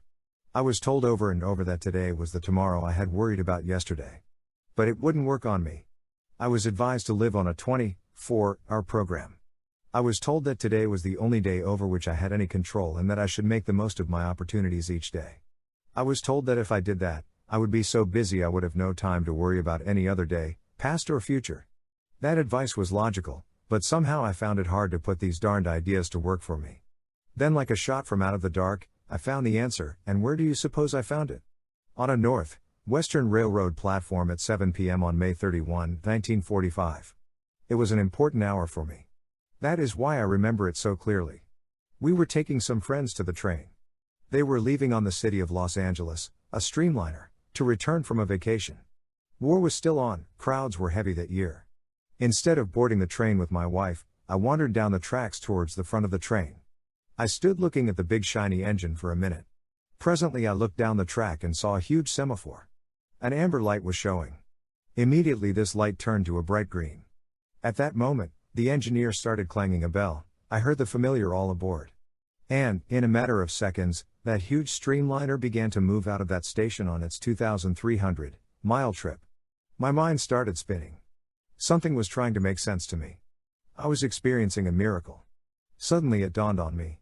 The engineer had given me the answer I had been seeking. He was starting out on that long journey with only one green light to go by.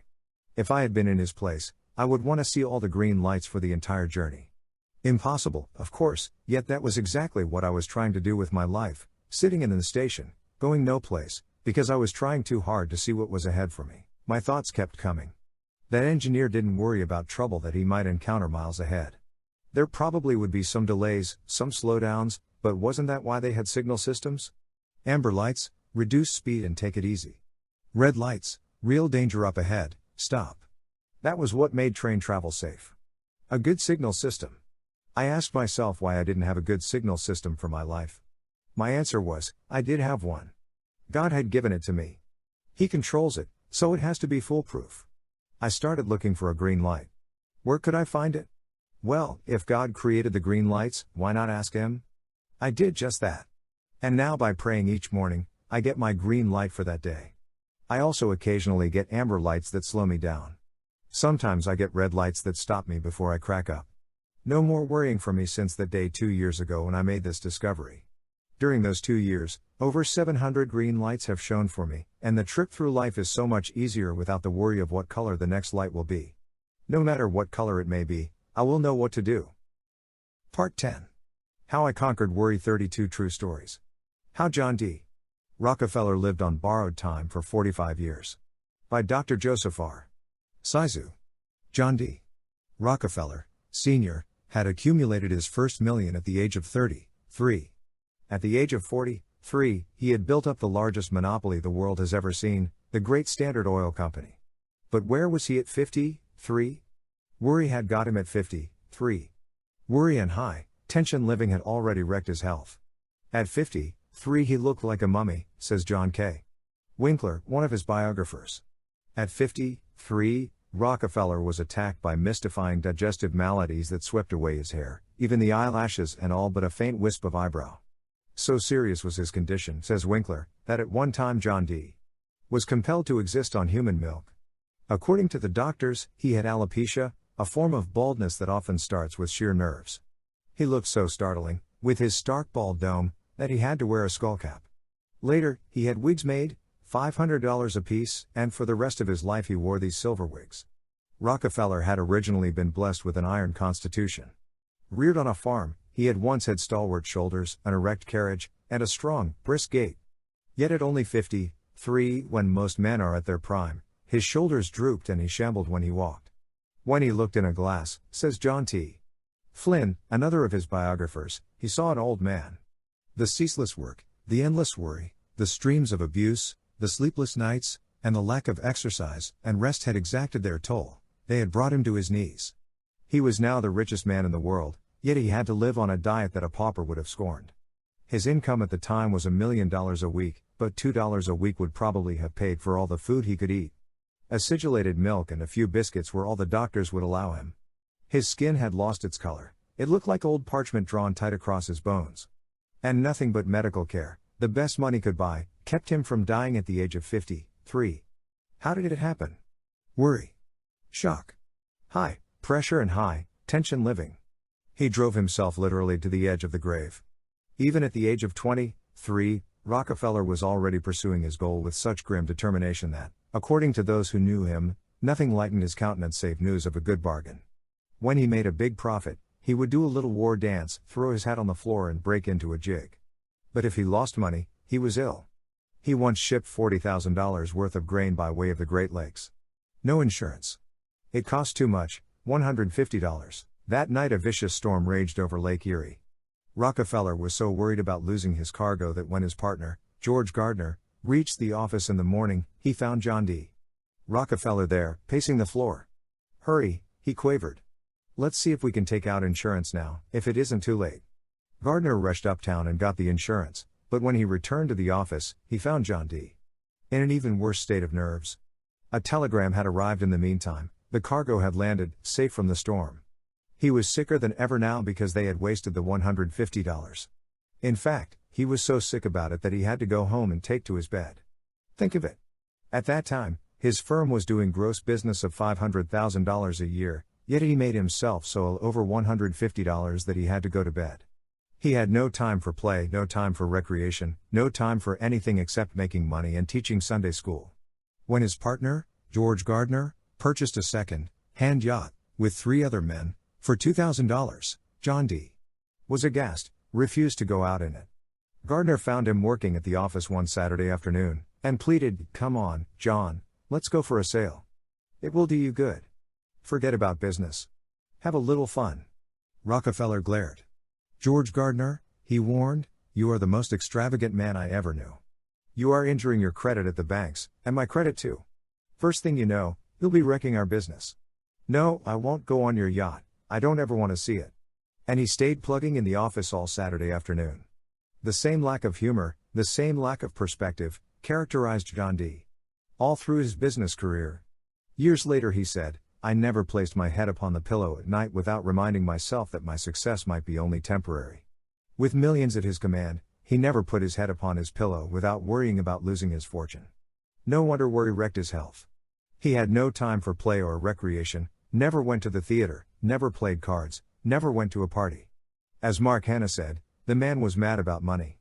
Sane in every other respect, but mad about money. Rockefeller had once confessed to a neighbor in Cleveland, Ohio, that he wanted to be loved, yet he was so cold and suspicious that few people even liked him. Morgan once balked at having to do business with him at all. "I don't like the man," he snorted. "I don't want to have any dealings with him." Rockefeller's own brother hated him so much that he removed his children's bodies from the family plot. "No one of my blood," he said, "will ever rest in land controlled by John D." Rockefeller's employees and associates lived in holy fear of him, and here is the ironic part. He was afraid of them, afraid they would talk outside the office and give secrets away. He had so little faith in human nature that once, when he signed a 10-year contract with an independent refiner, he made the man promise not to tell anyone, not even his wife. "Shut your mouth and rein your business," that was his motto. Then at the very peak of his prosperity, with gold flowing into his coffers like hot yellow lava pouring down the sides of Vesuvius, his private world collapsed. Books and articles denounced the robber, baron war of the Standard Oil Company, secret rebates with railroads, the ruthless crashing of all rivals. In the oil fields of Pennsylvania, John D. Rockefeller was the most hated man on earth. He was hanged in effigy by the men he had crushed. Many of them longed to tie a rope around his withered neck and hang him to the limb of a sour apple tree. Letters breathing fire and brimstone poured into his office, letters threatening his life. He hired bodyguards to keep his enemies from killing him. He attempted to ignore this cyclone of hate. He had once said cynically, "You may kick me and abuse me provided you will let me have my own way." But he discovered that he was human after all. He couldn't take hate and worry too. His health began to crack. He was puzzled and bewildered by this new enemy, illness, which attacked him from within. At first he remained secretive about his occasional indispositions, trying to put his illness out of his mind. But insomnia, indigestion, and the loss of his hair, all physical symptoms of worry and collapse, were not to be denied. Finally, his doctors told him the shocking truth. He could take his choice, his money and his worries, or his life. They warned him he must either retire or die. He retired. But before he retired, worry, greed, fear had already wrecked his health. When Ida Tarbell, America's most celebrated female writer of biographies, saw him, she was shocked. She wrote, "An awful age was in his face. He was the oldest man I have ever seen." Old?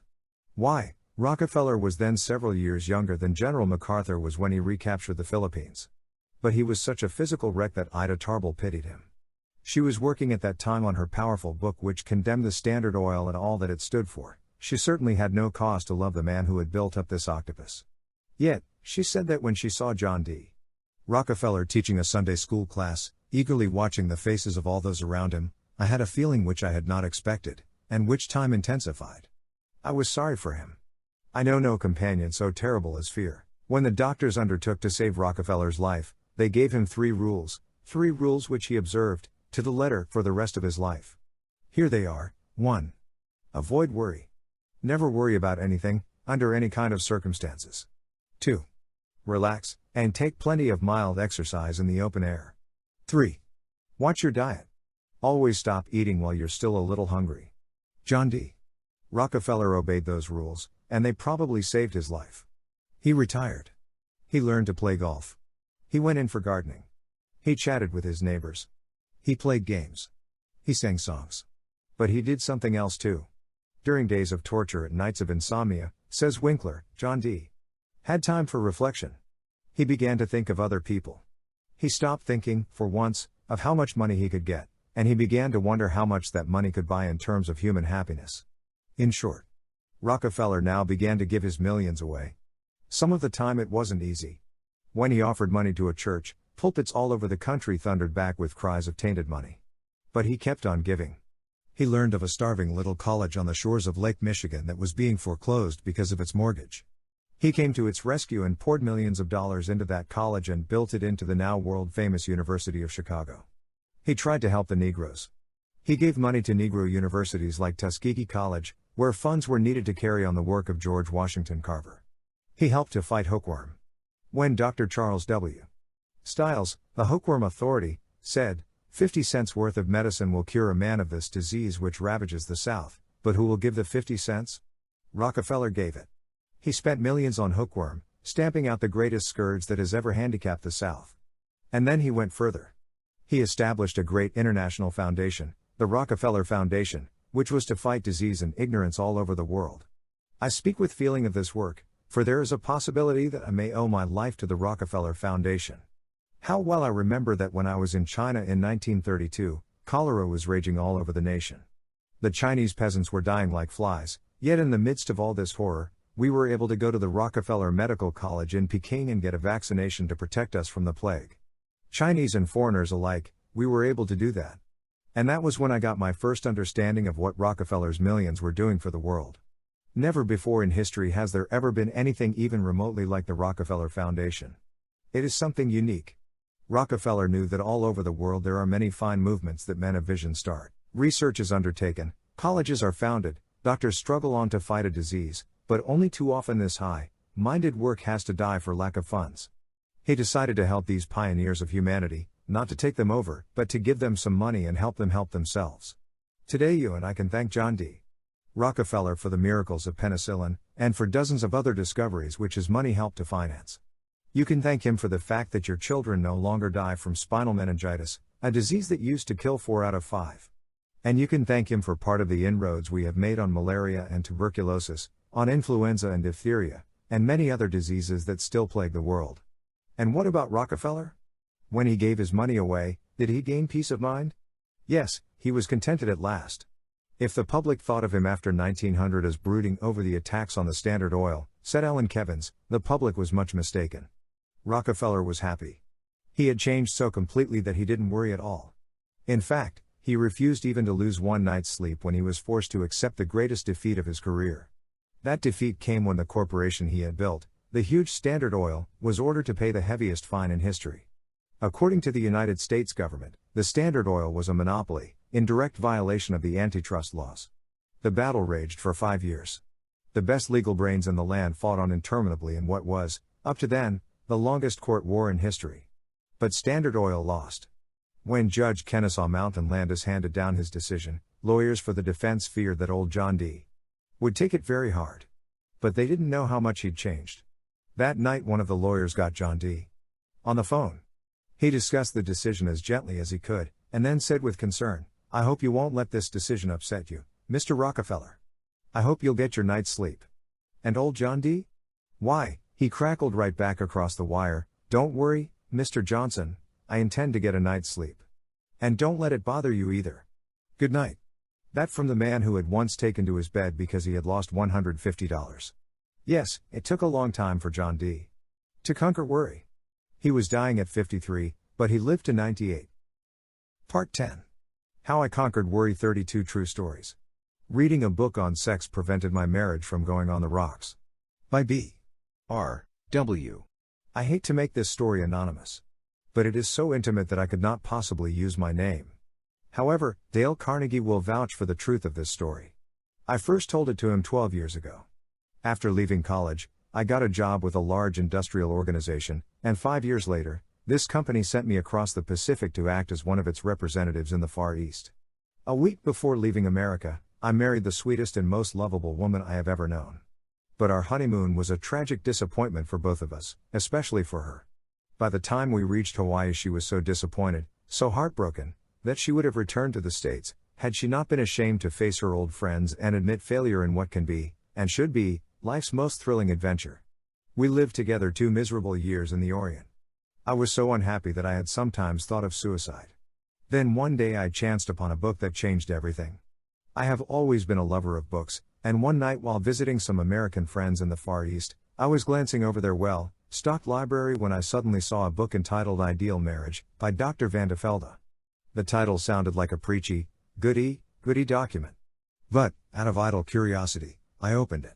I saw that it dealt almost entirely with the sexual side of marriage, and dealt with it frankly and without any touch of vulgarity. If anyone had told me that I ought to read a book on sex, I would have been insulted. Read one? I felt I could write one. But my own marriage was such a bust that I condescended to look this book over, anyway. So I got up the courage to ask my host if I could borrow it. I can truthfully say that reading that book turned out to be one of the important events of my life. My wife also read it. That book turned a tragic marriage into a happy, blissful companionship. If I had $1 million, I would buy the rights to publish that book and give free copies of it to the countless thousands of bridal couples. I once read that Dr. John B. Watson, the distinguished psychologist, said, "Sex is admittedly the most important subject in life. It is admittedly the thing which causes the most shipwrecks in the happiness of men and women." If Dr. Watson is correct, and I am persuaded that his statement, sweeping as it is almost, if not wholly, true, then why does civilization permit millions of sexual ignoramuses to marry each year and wreck all chances for married happiness? If we want to know what is wrong with marriage, we ought to read a book entitled What is Wrong with Marriage? By Dr. G.V. Hamilton and Kenneth McGowan. Drive. Hamilton spent 4 years investigating what is wrong with marriage before writing that book, and he says, it would take a very reckless psychiatrist to say that most married friction doesn't find its sources in sexual maladjustment. At any rate, the frictions which arise from other difficulties would be ignored in many, many cases if the sexual relation itself were satisfactory. I know that statement is true. I know from tragic experience. The book that saved my marriage from shipwreck, Dr. Van de Velde's Ideal Marriage, can be found in most large public libraries or bought at any bookshop. If you want to give a little gift to some bride and groom, don't give them a carving set. Give them a copy of Ideal Marriage. That book will do more to increase their happiness than all the carving sets in the world. Note by Dale Carnegie, if you find Ideal Marriage too expensive, here is another book I can recommend, A Marriage Manual, by Drs. Hannah and Abraham Stone. Part 10. How I Conquered Worry, 32 True Stories. I was committing slow suicide because I didn't know how to relax. By Paul Sampson. Direct, mail advertising, 12,815 Sycamore, Wyandotte, Michigan. Up to 6 months ago, I was rushing through life in high gear. I was always tense, never relaxed. I arrived home from work every night worried and exhausted from nervous fatigue. Why? Because no one ever said to me, "Paul, you are killing yourself. Why don't you slow down? Why don't you relax?" I would get up fast in the morning, eat fast, shave fast, dress fast, and drive to work as if I were afraid the steering wheel would fly out the window if I didn't have a death grip on it. I worked fast, hurried home, and at night I even tried to sleep fast. I was in such a state that I went to see a famous nerve specialist in Detroit. He told me to relax. By the way, he gave me the same principles for relaxation that are advocated in chapter 24 of this book. He told me to think of relaxing all the time, to think about it when I was working, driving, eating, and trying to go to sleep.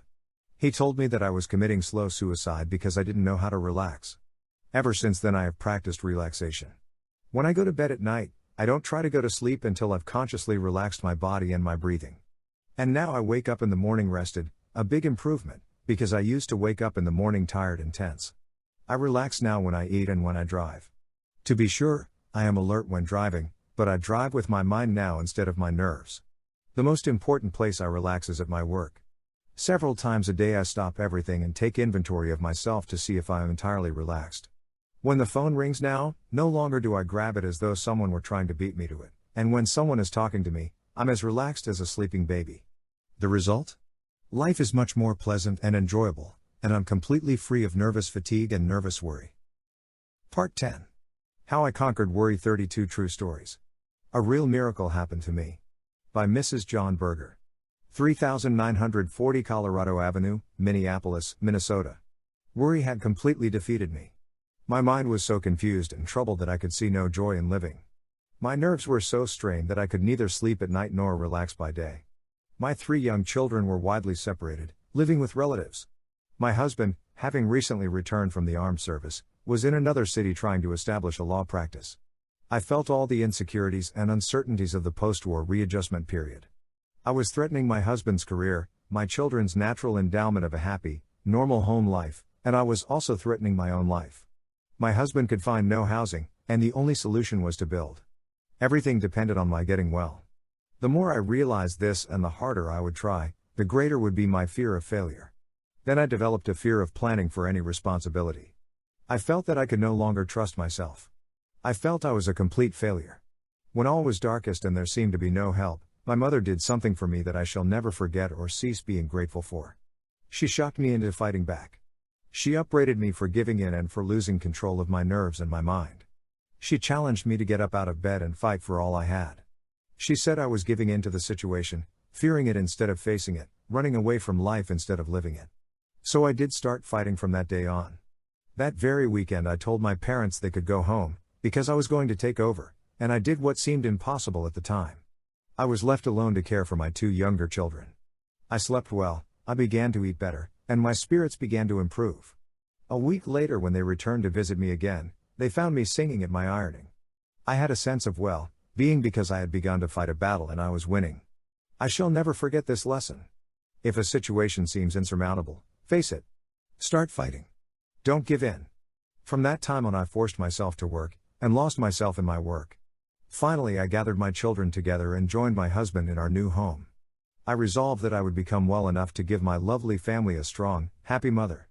I became engrossed with plans for our home, plans for my children, plans for my husband, plans for everything, except for me. I became too busy to think of myself. And it was then that the real miracle happened. I grew stronger and could wake up with the joy of well-being, the joy of planning for the new day ahead, the joy of living, and although days of depression did creep in occasionally after that, especially when I was tired, I would tell myself not to think or try to reason with myself on those days, and gradually they became fewer and finally disappeared. Now, a year later, I have a very happy, successful husband, a beautiful home that I can work in 16 hours a day, and 3 healthy, happy children, and for myself, peace of mind. Part 10. How I Conquered Worry, 32 True Stories. Setbacks. By Ferenc Molnar. Noted Hungarian playwright. Work is the best narcotic. Exactly 50 years ago my father gave me the words I have lived by ever since. He was a physician. I had just started to study law at the Budapest University. I failed one examination. I thought I could not survive the shame, so I sought escape in the consolation of failure's closest friend, alcohol, always at hand, apricot brandy to be exact. My father called on me unexpectedly. Like a good doctor, he discovered both the trouble and the bottle, in a second. I confessed why I had to escape reality. The dear old man then and there improvised a prescription. He explained to me that there can be no real escape in alcohol or sleeping pills, or in any drug. For any sorrow there is only one medicine, better and more reliable than all the drugs in the world: work. How right my father was. Getting used to work might be hard. Sooner or later you succeed. It has, of course, the quality of all the narcotics. It becomes habit forming. And once the habit is formed, sooner or later, it becomes impossible to break oneself of it. I have never been able to break myself of the habit for 50 years. Part 10. How I Conquered Worry, 32 True Stories. I was so worried I didn't eat a bite of solid food for 18 days. By Catherine Holcomb Farmer. Sheriff's Office, Mobile, Alabama. 3 months ago, I was so worried that I didn't sleep for 4 days and nights, and I did not eat a bite of solid food for 18 days. Even the smell of food made me violently sick. I cannot find words to describe the mental anguish I endured. I wonder whether hell has any worse tortures than what I went through. I felt as if I would go insane or die. I knew that I couldn't possibly continue living as I was. The turning point of my life was the day I was given an advance copy of this book.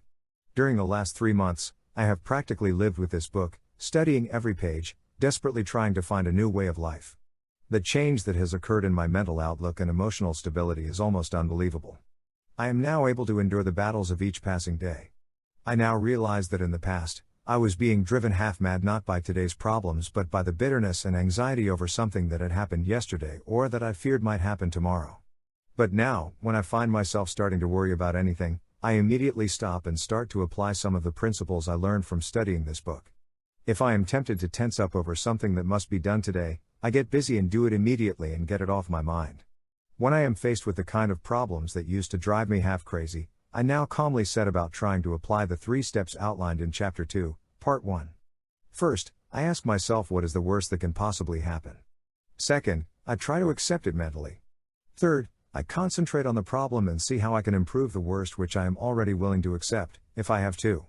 When I find myself worrying about a thing I cannot change, and do not want to accept, I stop myself short and repeat this little prayer: God grant me the serenity to accept the things I cannot change, the courage to change the things I can, and wisdom to know the difference. Since reading this book, I am really experiencing a new and glorious way of life. I am no longer destroying my health and happiness by anxiety. I can sleep 9 hours a night now. I enjoy my food. A veil has been lifted from me. A door has been opened. I can now see and enjoy the beauty of the world which surrounds me. I thank God for life now and for the privilege of living in such a wonderful world. May I suggest that you also read this book over, keep it by your bed, underscore the parts that apply to your problems. Study it, use it. For this is not a reading book in the ordinary sense, it is written as a guidebook to a new way of life.